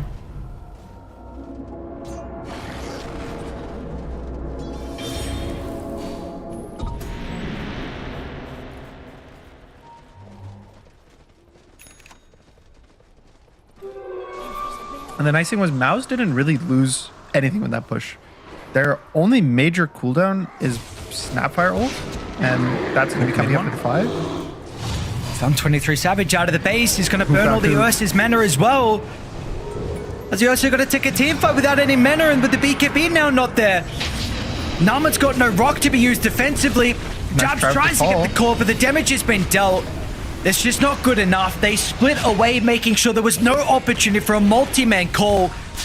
And they're just hoping they get back closer towards the base. Centaur's going to try and TP out if they got any stuns. Yorkamp doesn't have any. Namad cut down in 2. Nice axe kick. Cam, where did you get the Scepter Gold from? Mid one? Kick back into the middle. They got the damage surely right. Witherwind does end up dying. Analog jumps into the middle. 983 crit. Chrysalis is just having such a free fight. Hurricane Pike, nicely done. It's going to be no kick there. I don't even know if he wanted to kick, to be honest. Maybe Chrysalis would have killed them. Yeah, I think he may have gotten 3 kills if he actually got Ags kicked in. But taking the safe play, getting out, and they're going to go again. I think, honestly, with the Axe Tusk, maybe they could defend the base if they're 5 alive, but not in this 3v4 situation. Yeah, not at all. Just lacking the numbers. 23's back alive. He's trying to close onto Yamich, but Yamich is too mobile. 23 Savage going to be caught out front of the base. No more stuns to stop him from getting in, but they look at the kick over towards the TA. Celery's going to join his carry. Why not leap in? Come on. Just all go. He's back on Tusk. Got another kick in 1. Oh. Hit the throne. They're doing it. They're defending. Just hit. Viper's up in 1. Oh, they want the kill as well. They're going to get Yorkamp. They got him. Why are they hitting the throne? Oh, mid one. Analog, defend your base. It's all fine. Defend the base. 1v5, you can do it. 1v5. Oh. Go. I mean, having a little fun on MOUZ. I think everyone, to be honest, everyone in the game kind of knew it was over for that entire last fight. I think the second that Ursa's there dead with no buy, Viper was dead with no buy, that it was probably the end. But yeah, I'm really impressed by MOUZ. This is a really clean game. I think that they are one of the fun teams to watch in terms of mid one and his hero pool, like their lane swaps. I think probably Yamich is well enabling mid one with these like random position 4s that he's willing to pull off from time to time. And I think everyone did their job for MOUZ this game. There wasn't a single player that kind of struggled a bit.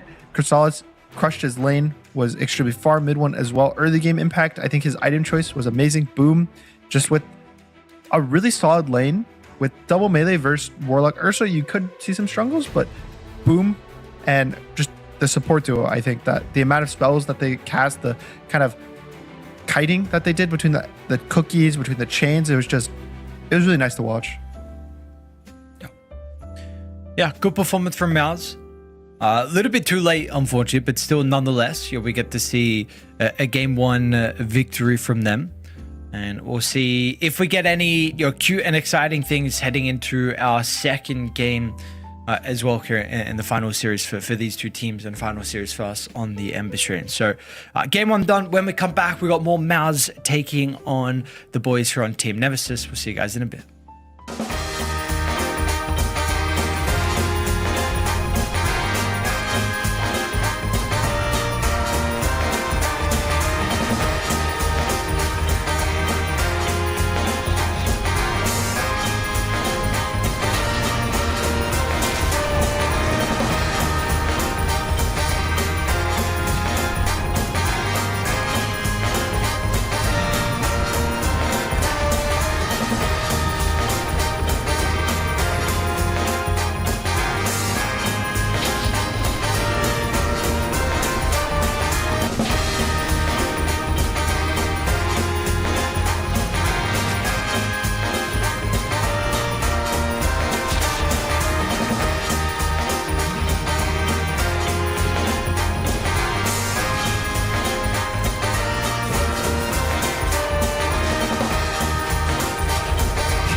Bloody time.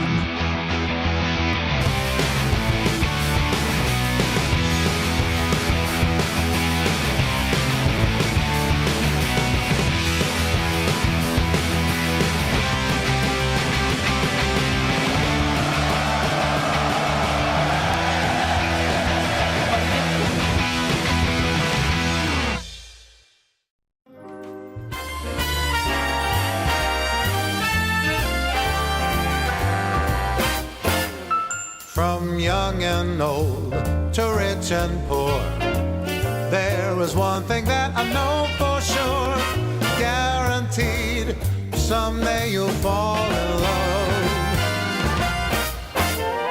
Yes, Cupid has his ways and means.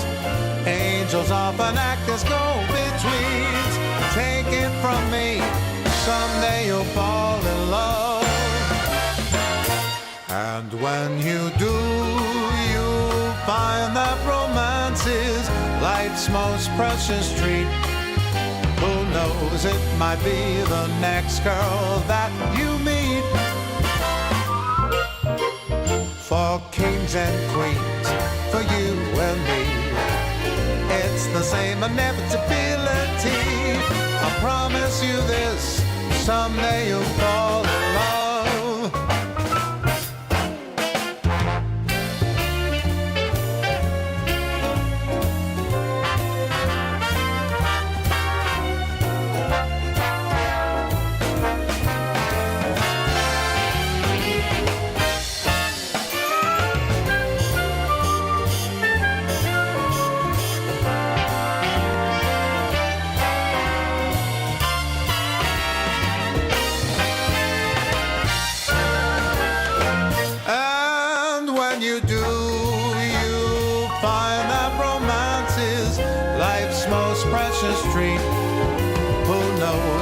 Be the next girl that you meet.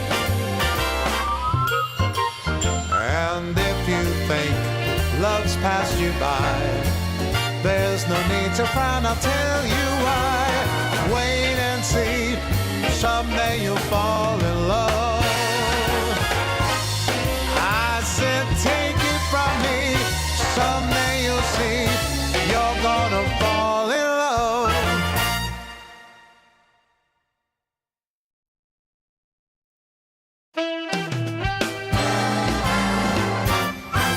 Sometimes I'm wrong. I'm usually right. The reason we get along, we make love most every night. I take it black, And I like it light. opposites do attract. We make love most every night. It's just a fact of life that a man and his wife sometimes disagree. I know it's true, my dear, the resolution's clear. Come on, make love to me. Whether I'm wrong, Whether I'm right. the point is we get along. We make love most every night.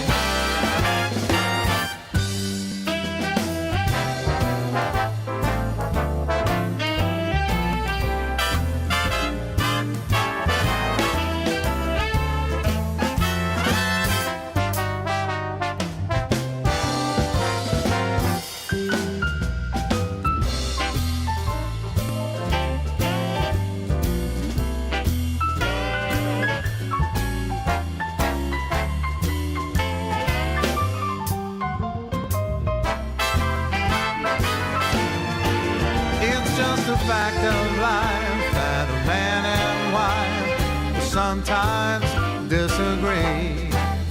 I know it's true, my dear, the resolution's clear. Come on, make love to me. Don't see eye to eye. We never fight. And here's the reason why. We make love most every night. And here's the reason why. We make love most every night.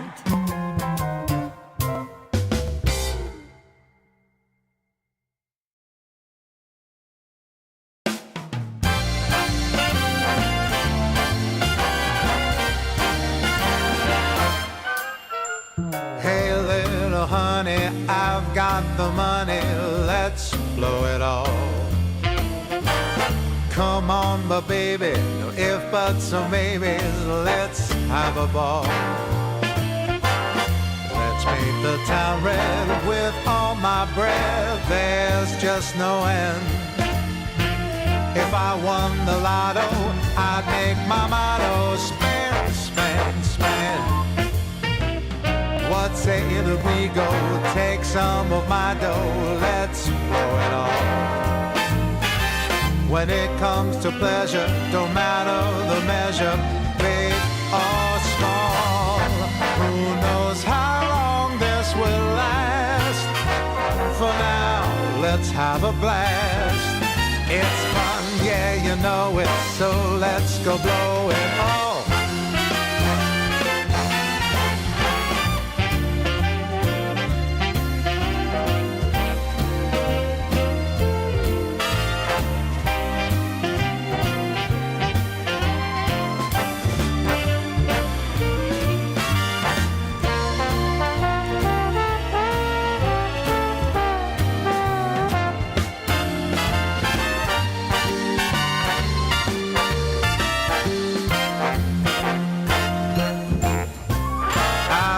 Dinero that I can spare, so let's blow it all.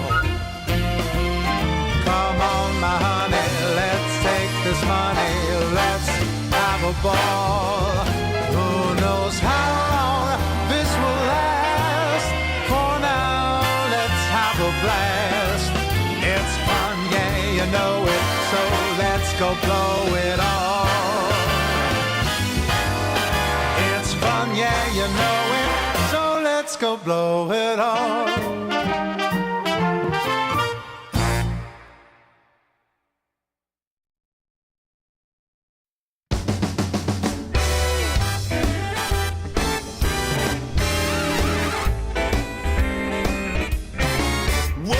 Christmas tree, oh Christmas tree, straight to our house we're bringing The Christmas tree, oh Christmas tree, your branches there are swinging.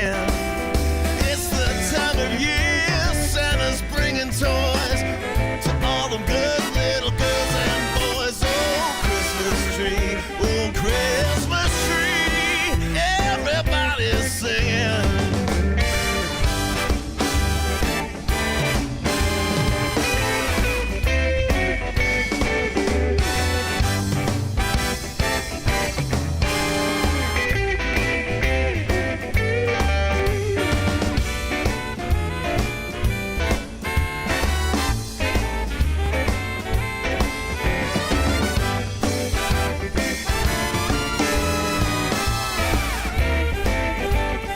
So get your family and grab your friends for memories that will never end. Oh, Christmas tree, oh, Christmas tree.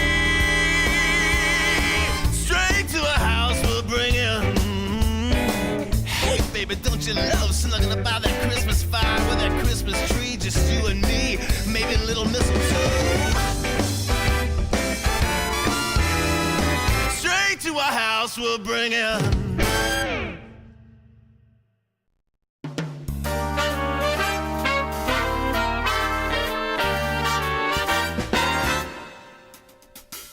Easy does it, what's the rush? Hey, why not travel slow? Let's just take our time and then we'll see. Easy does it, makes it such a nice long way to go. Day by day we'll have fun, you and me. You know some things don't move by force. Let's let love run its own sweet course.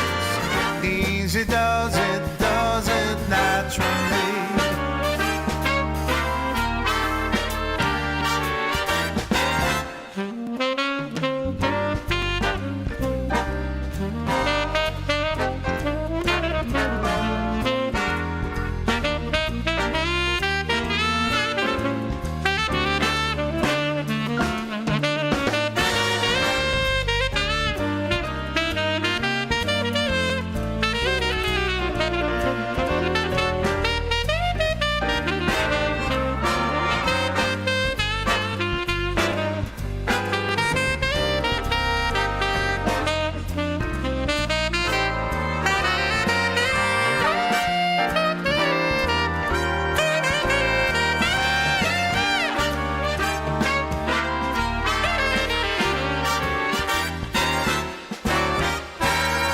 Easy does it, that's the way to make it all so right. This is how I knew that love should be. Easy does it, every day means every single night. We'll be lovers this. DreamLeague Season 27 is brought to you by DHL.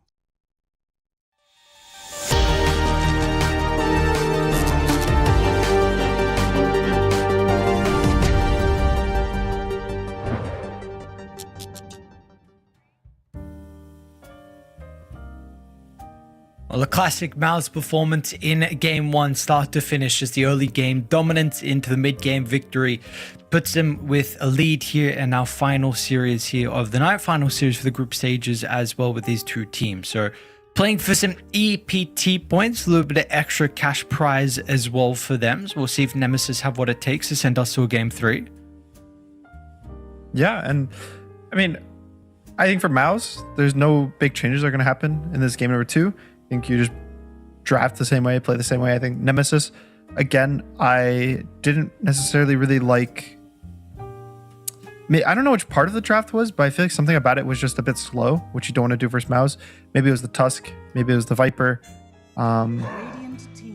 maybe even the Ursa. There's a lot of different choices you can make and reasonings. I think, to be honest, banning MOUZ's Centaur is probably the simplest solution. I think that Boom is way too comfortable on the hero, and you instantly responded on Ursa, and you didn't do anything to the centaur in the lane. He still was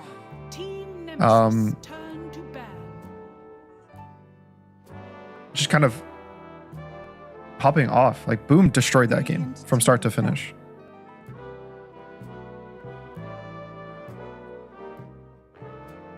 Boot Centaur. What's that about? I don't know. I genuinely, if MOUZ win, I kind of hope we could get an interview with him and ask, because I don't know.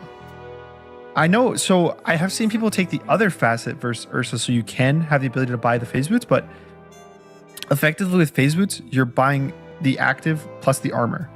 Like, you're not buying any movement speed at all, so about 600 or, well, 500 net worth of the item, like the boots of speed aspect, is just gone. So you're just losing 500 gold effectively, which is a lot of gold in the early game to be throwing away. So it's just a bit strange, and especially if your goal is to keep the item the whole game, then you're just not having any value in your facet either, because the horsepower facet, the value of it is you have 6 item slots because you don't need a boot slot, and you get to save the gold in your boots. So that's one of the reasons why Centaur is so strong. You're like propelling yourself ahead, just in front of the game state. And so now Nemesis, since their first pick, they're going to be the ones to take the Centaur. What do you make of this response from MOUZ though? We have seen, of course, last game is a perfect example, and we've seen a lot of teams previously with the Ursa as a response to the Centaur. Why do you feel like they are putting more value on a hero like Tusk for MOUZ instead? I think Tusk is supposed to be that early game aggression hero. For Nemesis, it didn't work out, but I think MOUZ is the type of team that's going to use it properly. They can also flex between the 2 lanes if they want, so it's a nice support when it can go both lanes. And again, it is a good matchup for Centaur, and I think with MOUZ being this stronger early game team than Nemesis, I think that the Tusk is going to look a lot different than it did last game. And I think there's a bunch of carry matchups that are decent to good for Centaur. You think of Ursa, you think of TA, I think even Troll I've seen do really good for Centaur, so it's not like you're limited on carries. Sure, maybe Ursa's theoretically the best 1-to-1 matchup, but if we saw last game, it didn't look good. And to some extent, I will somewhat blame it on the Warlock. I think Warlock Ursa lane is a bit weak. Ursa doesn't really want to be an AFK farming hero. That is essentially what Warlock is enabling in the lane. And then for me, MOUZ, I think their response to Centaur looks just cleaner with teamfight and catch from the Mars paired with the Tusk, as opposed to Ursa was in this position as the Mars. It just felt a bit off. Yeah, so they banned out a bit of a different hero right in the Tide Hunt, which I know like Boom and MOUZ are one of the few teams that are still playing this hero. Would you have preferred the Mars there instead of the Tide?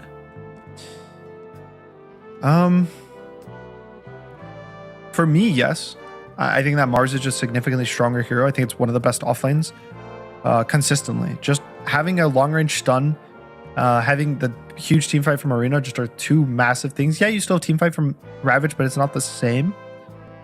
Tide is very annoying for Centaur though, just because of how the shard works. Dead in the water. Effectively, when you pull the anchor to the max range, it sets your max movement speed at 100. So no matter how fast you are, no matter if you're hasted, you literally cannot move faster than 100 units. So completely countering the Centaur ult, unless they press BKB. So I can understand it for that reason, but I still just think Mars is a bit stronger of a hero. Sure. Okay. Well, we see Nemesis go for the SD though, so the potential Centaur Shadow Demon lane. Something that, of course, through the history of Dota has been quite strong. Going back to the times where Centaur couldn't move before he could stun or during stun. Yeah, I do like the new evolution of Shadow Demon, which is not new. It's a couple weeks old now. I think even at PGL it was starting up, but people are going 0 or 1 point in the Shadow Poison. The only reason you go 1 point even is to stack the Ancients, which the skill nothing changes about the skill besides the damage. So level 1 stacks as well as it maxing, and you just go 4/4 1, and you max your disruption, you max your disseminate, so you have this like crazy damage amp that you apply to your team. The disruption gets lower cooldown, so you can keep fighting, and so that paired with the center in the early game is going to be a lot of burst damage on whatever carry MOUZ picks. But unfortunately for them, TA's in the pool, and TA does not get bursted by these single target damage instances that Centaur does. Or Nemesis just stealing MOUZ's draft? Apparently. It's like you just swap out the Shadowman for the Snap, which Shadowman is a hero that's getting banned very consistently in the first phase, so potentially an upgrade to the Snapfire. And we'll see what MOUZ responds. It's one of those cool things that if you're drafting their draft versus themselves, you get to see what their responses to it are. And there you go. You see the Terrorblade and the Chen. Chen was one of the heroes we already knew MOUZ wanted to pick before the series even started, so that's a Celery classic. And then Terrorblade, I think, is not necessarily... There's nothing crazy or special about it. It's just good hero. Doesn't really have issues getting purged by the Shadow Demon. Like you want to just stand there and right click, so you don't need movement speed. I think his lane should be secured by the Chen. It doesn't feel like it's a, insane response. Like, wow, they picked Terrorblade, it's so good, but the hero is just extremely solid. So I like the pick from Nemesis at the 18th, though. It feels honestly necessary. The damage was going to be a massive problem for them. Wind Ranger, Shadow Demon, Centaur into a Chen lineup. I mean, you were going to have some really big problems. Felt like it had to be addressed elsewhere. Of course, Primal being able to potentially nuke down the TB and deal with some of the illusions as well. Do you feel like it's even enough? Because we've seen the MOUZ ball, and these supports the Shadow Demon and Wind Ranger. If they play from behind, you're going to do absolutely nothing. It's literally just the Primal Beast in this draft. Yeah, I think Primal is just a good matchup versus the Chen and the TP. Like, you have a bunch of magic damage, like you were saying, to kill the Terrorblade. You can kill the creeps in the fights.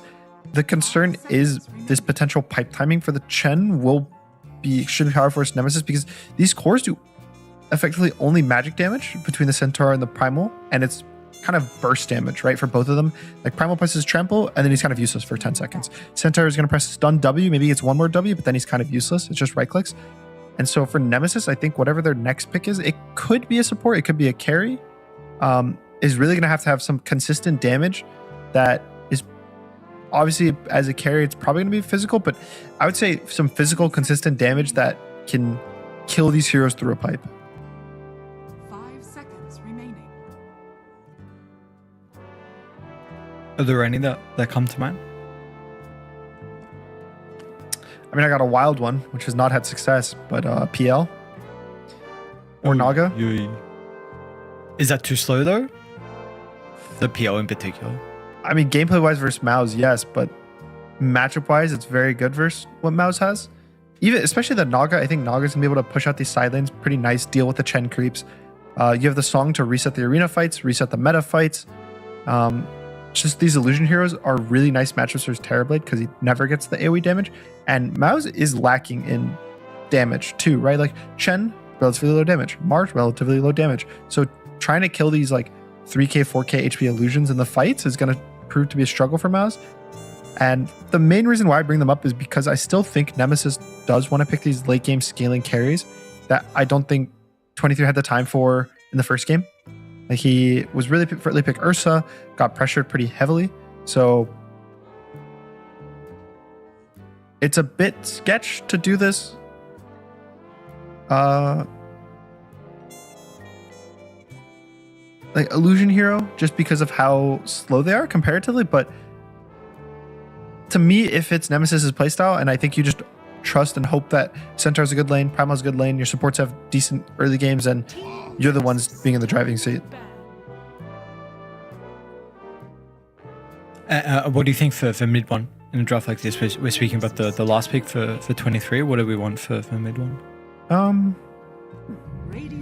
Probably just Ember. Ooh. Okay, so it's just really wind carry. Which is, it's a bit sus, I would say, versus the Mars and even the TB to some extent. Like, at some point in the game, TB's going to get a Scotty and can just hit you once and you're dead. But I still think we've seen wind carry be extremely successful. OG picks it a lot, and they're 5-1 in the tournament. One of the best teams, pretty much only dropping a series to Falcons, which I don't know. You can't really blame anyone for that. And so, to me, the bounty's a bit questionable, but I know this matchup versus Chen in particular is extremely good. The high armor lets you just constantly block his camps, trade with him. He can't really do anything to you. And even versus Spirits, it's really nice scouting, which that's kind of what MOUZ wants. Like if I'm them, I want Ember in particular. I'm trying to think if there's a different hero than Ember. Maybe Earthshaker is also okay. But I think Ember is the simple, tried and true pick. Okay. Well, same vein. My concern with the Storm in particular is he'll probably be fine, but I think this matchup in the laning stage is not as easy to stop the Primal's pressure versus you.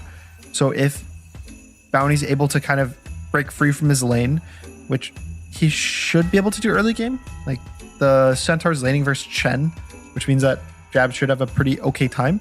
I think that mid can get ganked extremely easily by this Bounty Hunter, and if he dies once, maybe even twice if they're lucky for Nemesis in the early game, I think that Analog can super pop off. But again, MOUZ's lineup has some great timing in this early to mid game. You get the one major item on Chen, whether it's a Solar Crest, whether it's a pipe, whatever you really want. Crystallis gets his Manta Pike or his Manta Scotty. He gets these like two big items, and I just think MOUZ can run over the game. Yeah. Well, let's see if they're going to put themselves in a position once again to be able to. It's just worrisome for Wind. I don't know how 23, like his impact in this game is going to look like. Versus the Mars, your damage is going to be low. Also, Tusk, I think, is a really nice matchup versus Wind. The punch pierces evasion, so having that BKB control, having that little extra catch means that 23 could end up having a bit of a rough time. And outside of this worrisome potential early game for the Primal Bounty ganking, it's a really nice Storm Spirit game. He's playing versus a very low amount of stuns, and often when you're playing versus low stuns, like right now, sure, I guess, how do I put this? There's a lot of stuns for Nemesis, but to me, it feels like if Midwin's the one jumping with the backup that he has, it's not enough control for him, right? There's none of these. I think of Lions, Silencers, Shadow Shamans, like these kind of things that are annoying that pair with damage. But a lot of Nemesis's stuns are heavily committal that MOUZ can back him up because it's like channeled stuff, right? It's like the Primal ult is the biggest one to control the Storm, and MOUZ's lineup just has so much grouping damage that they should be able to take the fights pretty easily. And importantly, they have so much save as well from MOUZ. Yeah, with the Chen heal and all the Tusk snowball save. So if he does get caught, and if you need some way to escape, you're going to have the support to be able to back him up as well. Seems like a lot of weight is on the shoulders of Analog and also the Bounty Hunter this game. You mentioned your camp should have a pretty good time to be able to make movements away from the map. I am intrigued though when, because Radiant can kind of do a similar thing with like Yarmage coming down bottom at the meta timing. MOUZ is gonna be okay. I believe like you can leave him for a moment with that gang through the portal, so maybe you can get some kills onto the Sentinel when the bounty's starting to do other stuff on the map. So feels like both supports. Honestly, the position 4s could be pretty important with what happens on the rest of the lanes. Yeah, I think it's a lot on the support rotation this game. Bounty has a much easier time doing the support rotation, but even the Tusk, I think, is a good matchup versus the Primal. Just in the early game, you have like the slow and the tag team that makes it pretty hard for Primal to win these like extended trades mid when you want to be running around with Trample and Phase Boots. And then even getting to this mid late game, you have a BKB cancel for his ult, and there's nothing he can buy, right? He can buy Linken's, he can't buy a Lotus. He can't do anything to stop you from punching him on the Tusk. Sure, it's a bit of a commitment, but I do think that Tusk is one of the better supports versus Primal in the game.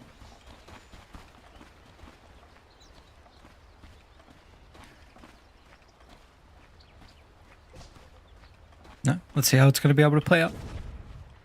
Do we... No, 2 for 2 with the bounties. Let's see how Analog's able to play with this cursed old big portrait. So stupid. I love Primal Beast. He looks so I'm a so big funny. Yeah, I'm a big fan too. At the body blocking the creeps is it's still in, right? I feel like I still see people do it. Yeah. There's the Dota lab setting that technically makes it outdated, which is okay. If you hold, you can set a hotkey, and as long as you're holding it, you can only click creeps. I see. Okay, never mind. Which I'll say I haven't set that up. It's kind of annoying for me. Okay. So there's probably a good amount of players that haven't set it up, but it is one of those settings that just nullifies that big advantage of like the Brood Mother and the Primal Beast are like the two major ones, I would say, just because of the way that their hitboxes work. Interesting. I learned yesterday that apparently mid laners as well have right-click deny on. Does no Quinn talk about it? That it's like an extra input with having A. I can't remember if he said he actually does or doesn't as well, but that it's actually a common thing for mid laners to have right-click deny. Do you? You don't have that? No, I don't. No, I A-click. You didn't even know that was an option? No, I did know. I did know, but more recently, within like the last 2 months, I knew. Interesting. But Okay. I didn't actually even know that mid laners like deliberately do this.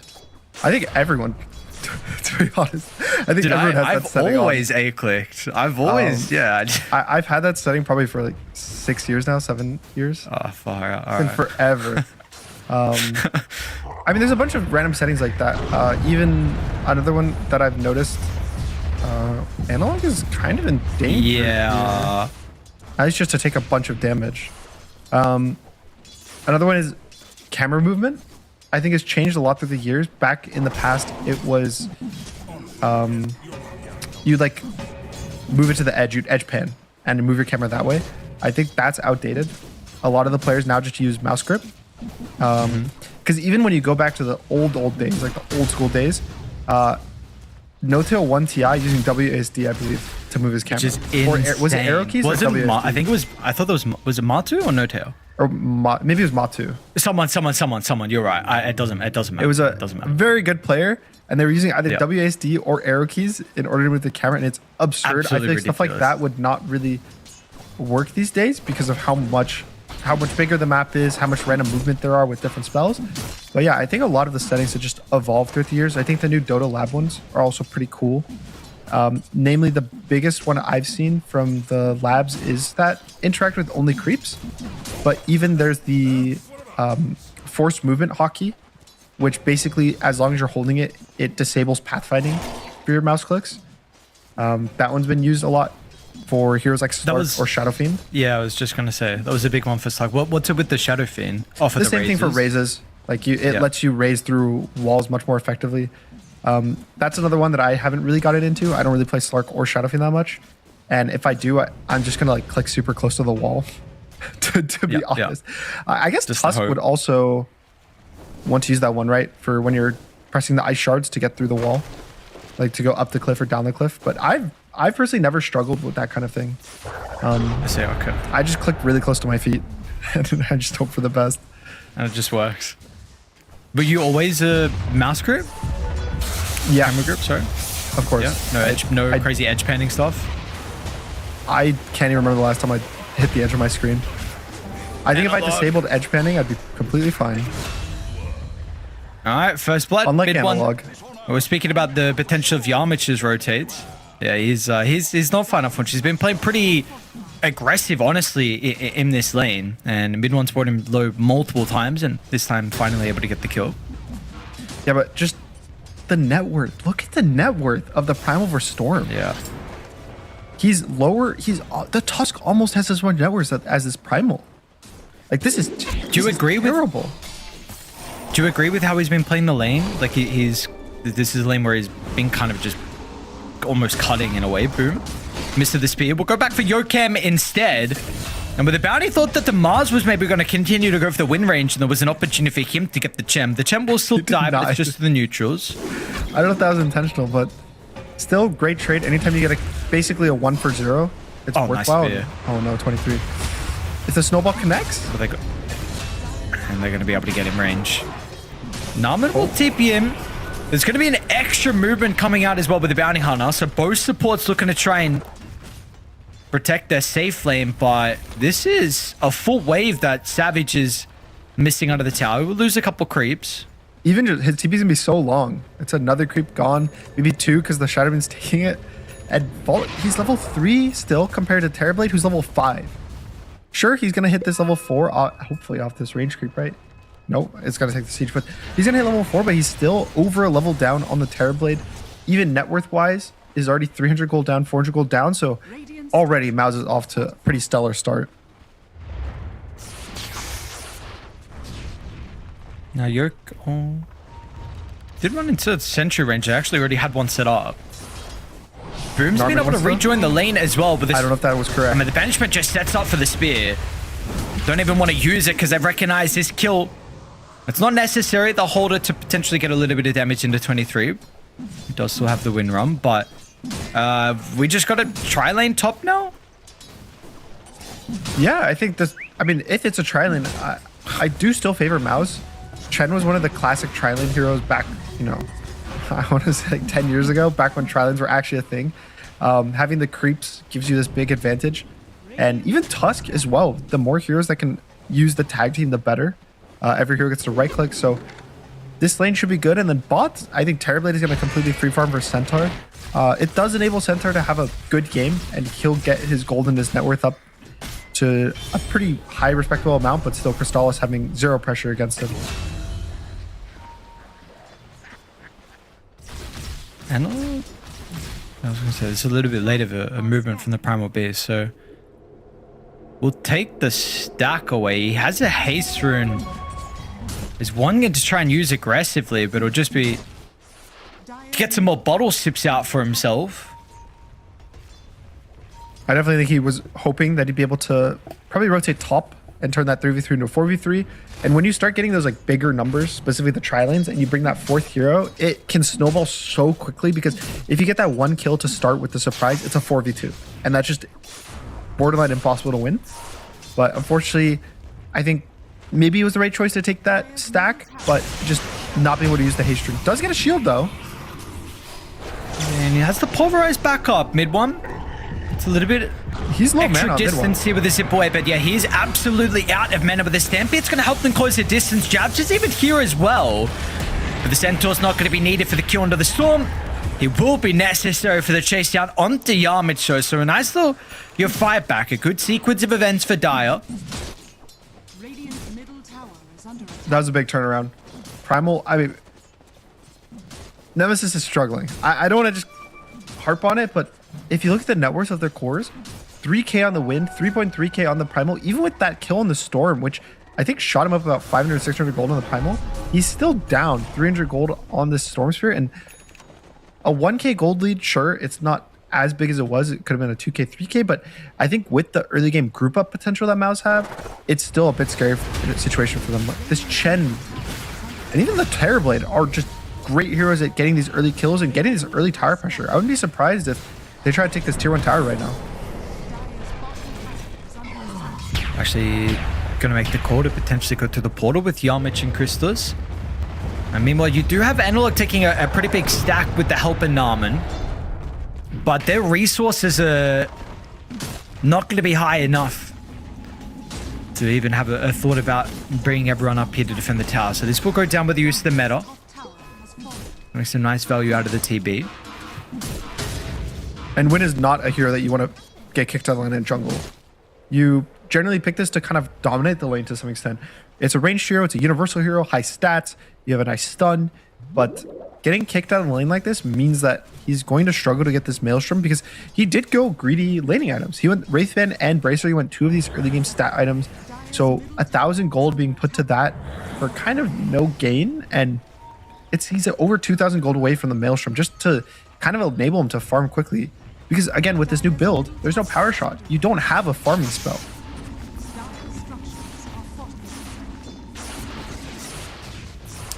And this is the stage of the game that we were quite worried about. How are you going to deal with the early aggression from Radiant and the moves as well that we're going to see further? Arena's going to be able to hold 2 into place, importantly stopping the onslaught out from Analog. They've got the Stampede, but the Vortex is still going to be there. Analog, another death through him. 23 Savage trying to charge in the middle, but there is absolutely nothing the Wind Ranger will be able to provide. And this is just going to be more map control and camps that are even taken out of the hands of Nemesis. I mean, thankfully, a bit was Norman did end up getting denied with the neutrals, so not everything. Oh, the bounty hunter. Gilcamp wasn't paying attention. A little bit closer towards the Tier 2 tower, though. Norman can get in range for the banishment. Won't be able to do so, but they might have an opportunity for the task kill. Oh, the snowball. And a god. There's a catapult as well to be able to snowball over towards the left side. Now, mid one as well is trying to push back 23. He was trying to be Celery is also getting solo killed inside the river from Analog, but he doesn't actually have the damage by himself. That wasn't even like a pipe or a soul or anything. That was just... Oh, that's like the free kills that Primal Beast should be getting. We had top Yokam was he was trying to scout, and then his invis expired and he wasn't paying attention perfectly, and then he just had to reapply it in front of the enemy team so it gets dusted. Also, even putting 23 in danger for that. And maybe they're gonna try mid one here. The Primal Beast ult is coming up in 5, but is Analog the one in danger? Yeah, who's gonna be the one that actually starts? Analog without a doubt is the one that's in danger. They get the banishment. It's awkward. It's absolutely awkward. And now Boom with the wraparound finds a perfect arena, enclosing the walls on these two supports, where the bodies are going to be buried. Boom tipping his old teammate as well, Narman.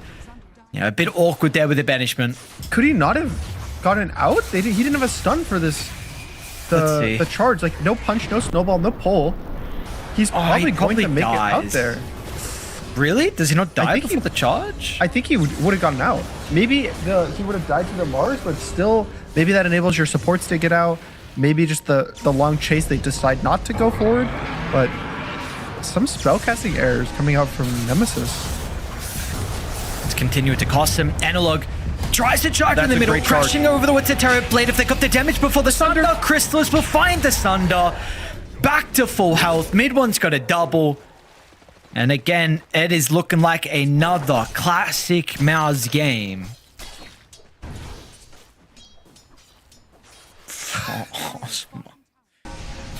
I have no idea if it means... I don't know. I don't know what that one means. But still, it was a really nice charge from Analog. I think he couldn't get the ult off because there was the threat of that punch that was going to cancel it. So he's trying to get as much burst damage as he could. But just a sliver of health from 23 is going to enable him to get that Sunder off.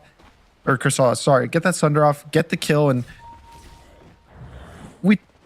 we just said, oh, you know, it's only a 1k lead. Nemesis is doing pretty decent, especially with that double kill. And what, 4 minutes later, it's an 8,000 gold lead for the side of MOUZ, and I feel like the brakes aren't going to be pressed anytime soon.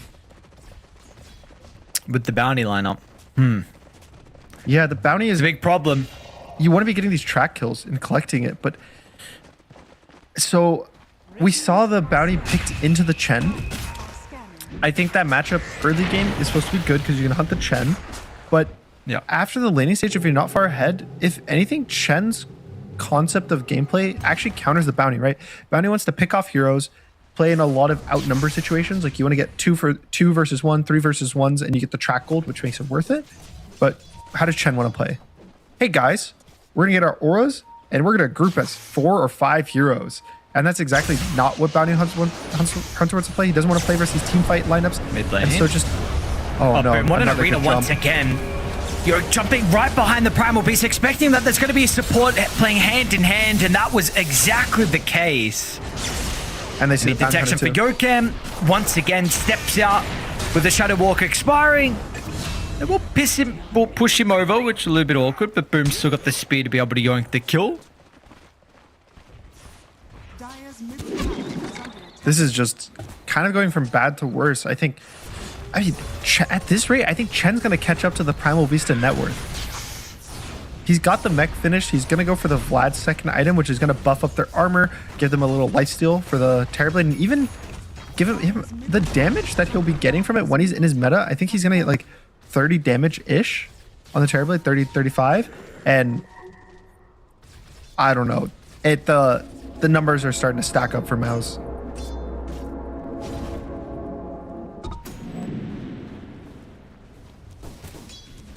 jabs. Nice placement of the spear down to the bottom tier 2 tower. Mid 1 Vortex is going to be there. Jabs with the Stampede. Does mid 1 want to go?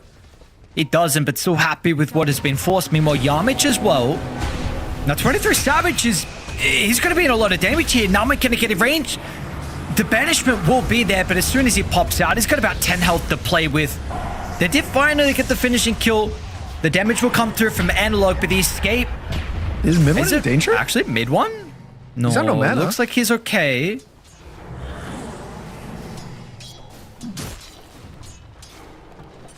I mean, Analog is getting... With the game he's having, he's trying to get work done with these really nice onslaught tramples. Like, he's getting a good amount of damage. It's just, it keeps feeling like it's not enough, right? Like, we saw bot, the Terrorblade, it wasn't enough. Here, the Storm, it's not enough. I think he's just a bit too far behind, and by the time he gets his BKB, I don't know if it's really gonna matter, because his BKB timing is gonna be around the time where Chen is hitting this, like, Vlad's, and I honestly think if a pipe comes out for Chen, I think that's pretty much Analog's game is over.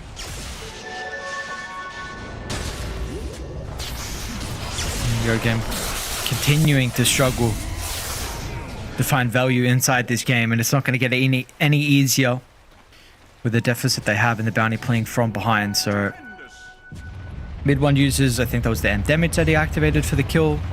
Yamich is going to be able to run into Naman as well, who he doesn't have anyone remotely close, because meanwhile, under the mid lane, we've got an arena round onto 23 Savage. So we'll continue to watch Naman and them go toe-to-toe up to the north. But now he's wasted enough time for Yamich, where that Chrysalis pops out.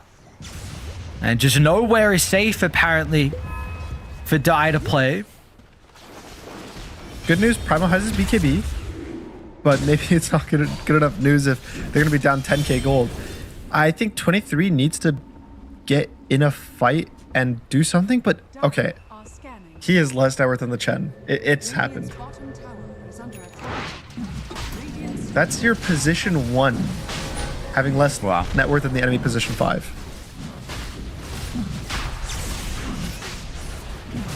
Uyi. Do you give the Aegis of the TP or the Storm? Because you probably go high ground. Storm? I don't think Terrorblade has the issue of dying. I think he's like completely fine. He's looking at this like, oh, Wind can't even kill me. Wind doesn't even have Maelstrom. Like, it's just getting delivered now, so... Oh, man. Nice stun from Minnow Jabs. just going. Boom going to be able to clip the Bounty Hunter with the speed, with the snowball over the top as well. But Dai, this is a Stampede used to try and retreat away. They caught back 23. He's going to be dragged.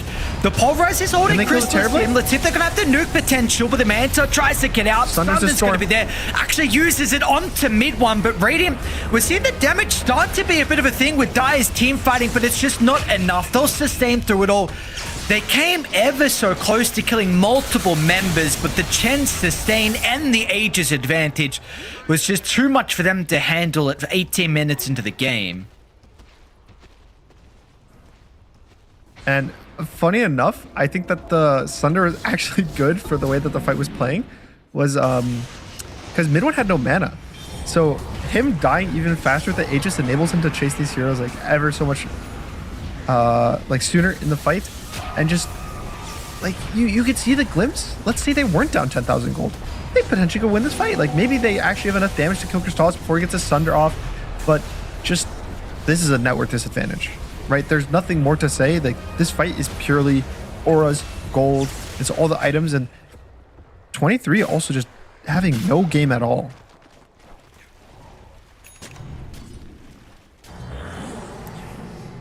I'm gonna imagine if he was around the net worth of the TB, honestly, even the Centaur, maybe one more, you know, like smaller item. Potentially that's a little bit more damage to come through to actually kill Crystallis. It looks like they're trying to go again on the Primal Beast. He's gonna have BKB up in 1. Maybe they do find the Terrorblade. It's probably a last hurrah around this Tormentor. Radiant aren't all here at the moment. Boom's been pretty important for them. Mid one's got a haste to be able to close the distance pretty quickly. This is a bit greedy from Radiant taking this without the full fight ban. And it's now going to pop out over towards the far left. They got the shadow over towards the Terrorblade, and they're going to be able to bring him down this time. They will. Down goes Crystallis. Mid one's still going to be here to try and take the team fight afterwards. You got Boom starting to funnel in towards the later stages as well, but Urena holds 2 back. Mid one's going to try and separate in the middle. They're controlling 23 Savage at the moment with the win run still currently on cooldown. Is he going to be able to scurry away? Yamich stops him short. And now Jabs as well. Stuck in between a rock and a hard place. There is not too much he's going to be able to do. Pinned up against the far left side of the map. And they've also ran into Analog as well, who stuck around for a little bit too long. Yamich finds him in the tree line. They'll put an instant stop to the Pulverize and Ultra Kill for mid one. And I believe a 5-man white with Narman already back alive. I think they got what they wanted. They did get the Terrorblade. They even kited out the fight, got the Chen. I just think that they're Savage, you saw too far behind. You saw him with the Courier. Oh no, Narman's here. It really doesn't matter though. Pops out, they're going to drop a Remnant, they're going to have heroes nearby. The supports are just going to feed their lives over as well. He has no detection on the Tusk, so Benny should be able to walk away unless something really crazy happens here. And 20,000 gold lead, just 21 minutes into the game. And you just go high ground, right? Like the Metamorphosis didn't even get used in that fight. I think that it was still cooldown from the previous one. And you do have all your auras back up. You have the Hand of God back up. The Greaves is not finished, but do you need it for this push? No, absolutely not. I mean, this is just at least one side, I think. I mean, if MOUZ feels like it, it's probably just two sides. If they're really feeling themselves, there's going to be a team fight into a throne. It's going to be a fight that Radiant try and force out here. Mid one with a zip in. Boom. Bit of a miss. Has to pop the arena, but Analog's fine with the big hit. But Analog is still dying though. Look at the damage from Chrysalis. Analog, he didn't disengage. Felt it necessary to try and stand his ground. It's a decent Shackles, but without the Primal Beast, your damage was already a problem, and now it's going to be non-existent, and everyone is dying. And that's going to be all she wrote. Last series for either of these teams. It's going to be MOUZ that take it once again in MOUZ convincing fashion. 22 minutes for them. And impressive series by MOUZ. I think that if they were not struggling, I would say this is one of the teams that's been looking the cleanest. Like this is one of the cleanest series I would say I've seen all tournament from any team. Maybe part of it is Nemesis is struggling, but like we said, they've been doing decent, right? They're at the same record as MOUZ. I don't think these players are like, it's not new players, not necessarily completely new roster. I just think that MOUZ is outclassy, and to me, they're looking unfortunately a bit too late, but they are looking like their top 3, top 4 form that we've seen them kind of had this entire season. Yeah. Then that's a hell of a KDA from mid one. Woo! Just 21 and 10, huh? Yeah. So I didn't even look at the galvanized stacks by the end of the game, but it was probably something in the 40s. Yeah. Which I don't know. When you get above even 20 on Storm, you feel really strong. You're like, oh, I had so much mana, but getting to that 40 range just it doesn't feel fair. No, absolutely not at all. So I mean, MOUZ will. I don't know, I was gonna say MOUZ will get a break, but you don't want a break. And honestly, not only do you not want it because you want to keep playing Dota and a tournament as a whole, prize money on the line and everything. We've already spoken how important the standings are getting invited to the next DreamLeague and EPT. They're really the big things. It's a very chaotic season. They won that PG of Valakia tournament, and then they were coming back like a couple of days later and playing in another event. Blast, thank you. There you go. So yeah, for them it's not what they were hoping for, but we'll see. We'll see how this team can continue to develop as this season goes on, and if we can get a little bit more of a consistent gameplay from them. Nemesis as well, of course, it's unfortunate. Condolences not making it into the playoffs, with Analog coming into play. All the other series from what I saw looked pretty decent, competitive in the other ones, but this one seemed just MOUZ was a bit too strong. I think there's two types of playstyles of teams right now. There's the laning early game team, which is something like Beppu, something like MOUZ. And then the other type of team is this more mid to late game team with varying degrees of timings. You can think of teams, I would say like Team Spirit which are definitely more of a late game team, and then there's all these mid game teams, and I think that it separates the best from kind of the mid tier teams if you're able to deal with the early game teams. Because BetBoom, sure, they've had success, but oftentimes they'll get found out by seemingly a better team and they kind of look a bit rough. And I think that's a lot to do with their early game pressure. I think MOUZ is a new team. They have new heroes, new ways to play the early game. And, you know, we think of all the way back Gaming Gladiators, they also had this great successful year, but sometimes kind of near the end of the seasons, you think Gaming got second place at 2 TIs. They got found out by these late game teams how to survive them. And I don't know. It's just someone has to find out MOUZ. Maybe they did. And that is why MOUZ is not making it through. But you can still see in the series they win, it feels like they're so dominating. And it's kind of that tier difference between play styles and maybe just skill cap of the teams. Yeah. So yeah, we'll see is towards the later stages if teams will continue to work out how to deal with them. But this is our standings so far. So OG, Falcons, and Team Spirit going to end 5-1 again. I mean, insane that OG coming into it. You would not expect that at all. Now, Yandex looks like, I believe they were playing versus BetBoom. There you go. So they actually beat BetBoom. BetBoom not making it into the playoffs as well. You got VP there, XG we saw as well on the second day. We were pretty impressed by BetBoom, and maybe there were like some concerns on how Extreme were going to be able to perform, but they had some really good showings towards the later stages. Got the victory over Navi to put themselves in that position. Tundra as well.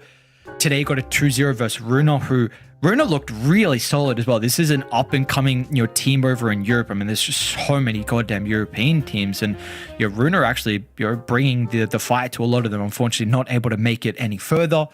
But right now, we have some really important series going on. The mainstream has got Paravision taking on Enigma, so that is that deciding series. And then there is 2 other streams just for a little bit more prize money and EPT points as well. Team Liquid lost one game 1 versus Game Allegiant, and then you've got 1W taking on Heroic. It looks like Heroic have a game advantage there as well. Yeah, I think for me, someone surprises Yandex. I didn't know how that team would perform with the speed they would perform, but they're just looking already like they're on top of their game. They're taking teams off the best teams in the world, and in that 4th place, it was really impressive just to kind of watch them not even grow. I feel like they started off as one of the best teams in this tournament, dropping only to OG and Extreme, which are OG's kind of on a tear right now. They're with their momentum, and Extreme, I think they have been struggling a bit, but it's not, it's not a team that Yandex, it's impossible for them to lose. A lot of these teams, I would say anywhere from like the 1st to maybe like the 10th, 12th slot, they can beat anyone. Like anyone on this page, I would not be surprised to be in top 8, and anyone on this page, it's kind of sad for them to not get top 8. They're all caliber of teams. It's just who shows up on the right day at the right time, and that's the fun part of these tournaments. It's not, I think Dota these days, the past year, and especially this season now, it's so hard to know who's the best team in the world or who's going to get this top 4. I mean, maybe we could just say Falcons for the 1st place, but besides Falcons, it's anyone's game. Yeah. I think the tournament victory showcased that, right? Where it's been that way for, again, like the kind of within the last year. Let's take a look at the last recent tournaments and even going back. I mean, there were tournaments where Paravision were winning, then BetBoom were winning, then Spirit were winning, then Falcons were winning. Then we see Liquid win TI, and then you come into this one. Overall, Heroic just recently won an event, and then they started looking a little bit shaky. MOUZ win an event, they start looking a bit shaky. Falcons as well ran pretty recently too. So Tundra apparently winning 2 blasts. Yeah, 2 wins at Blast, and then some of the other events they look a little bit shaky. So absolutely, I mean, this is such a beautiful position to be in, where all the teams are so incredibly even, and we were like in that standings page. That was just the first page, and a couple of teams under that we've got to keep in mind. Liquid were there, Tidebound were there as well, who you would absolutely expect on, maybe Tidebound need a little bit more time, but you would absolutely expect them to be at one of those top 8 teams. So this is a great position for fans of Dota to be enjoying the competitive scene. For us, though, we are done for the group stages here on the Ember stream. Like we were saying, 3 more streams going on at the moment with their games. Hopefully the Paravision vs Enigma series is continuing and we get a game 3 between these two. That is the only series currently with a little bit more stakes on the line. So we'll end this quick. We'll all jump over to the main stream and watch those boys play in some of the other streams that are going on at the moment. So I appreciate everyone tuning in for the entirety span of the group stages. We're going to be back tomorrow, very shortly, I should say, for the playoffs. That'll be over on the main stream though. But with that being said, we are done. Appreciate everyone tuning in. We'll see you guys next time. Jingle bells, jingle bells, jingle all the way. Oh, what fun is to ride in a one-horse open sleigh. Let me tell you now, jingle bells, jingle bells, jingle all the way. Oh, what fun it is to ride, yeah, in a one-horse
where the Colosseum Rome and the Grand Museum Rome.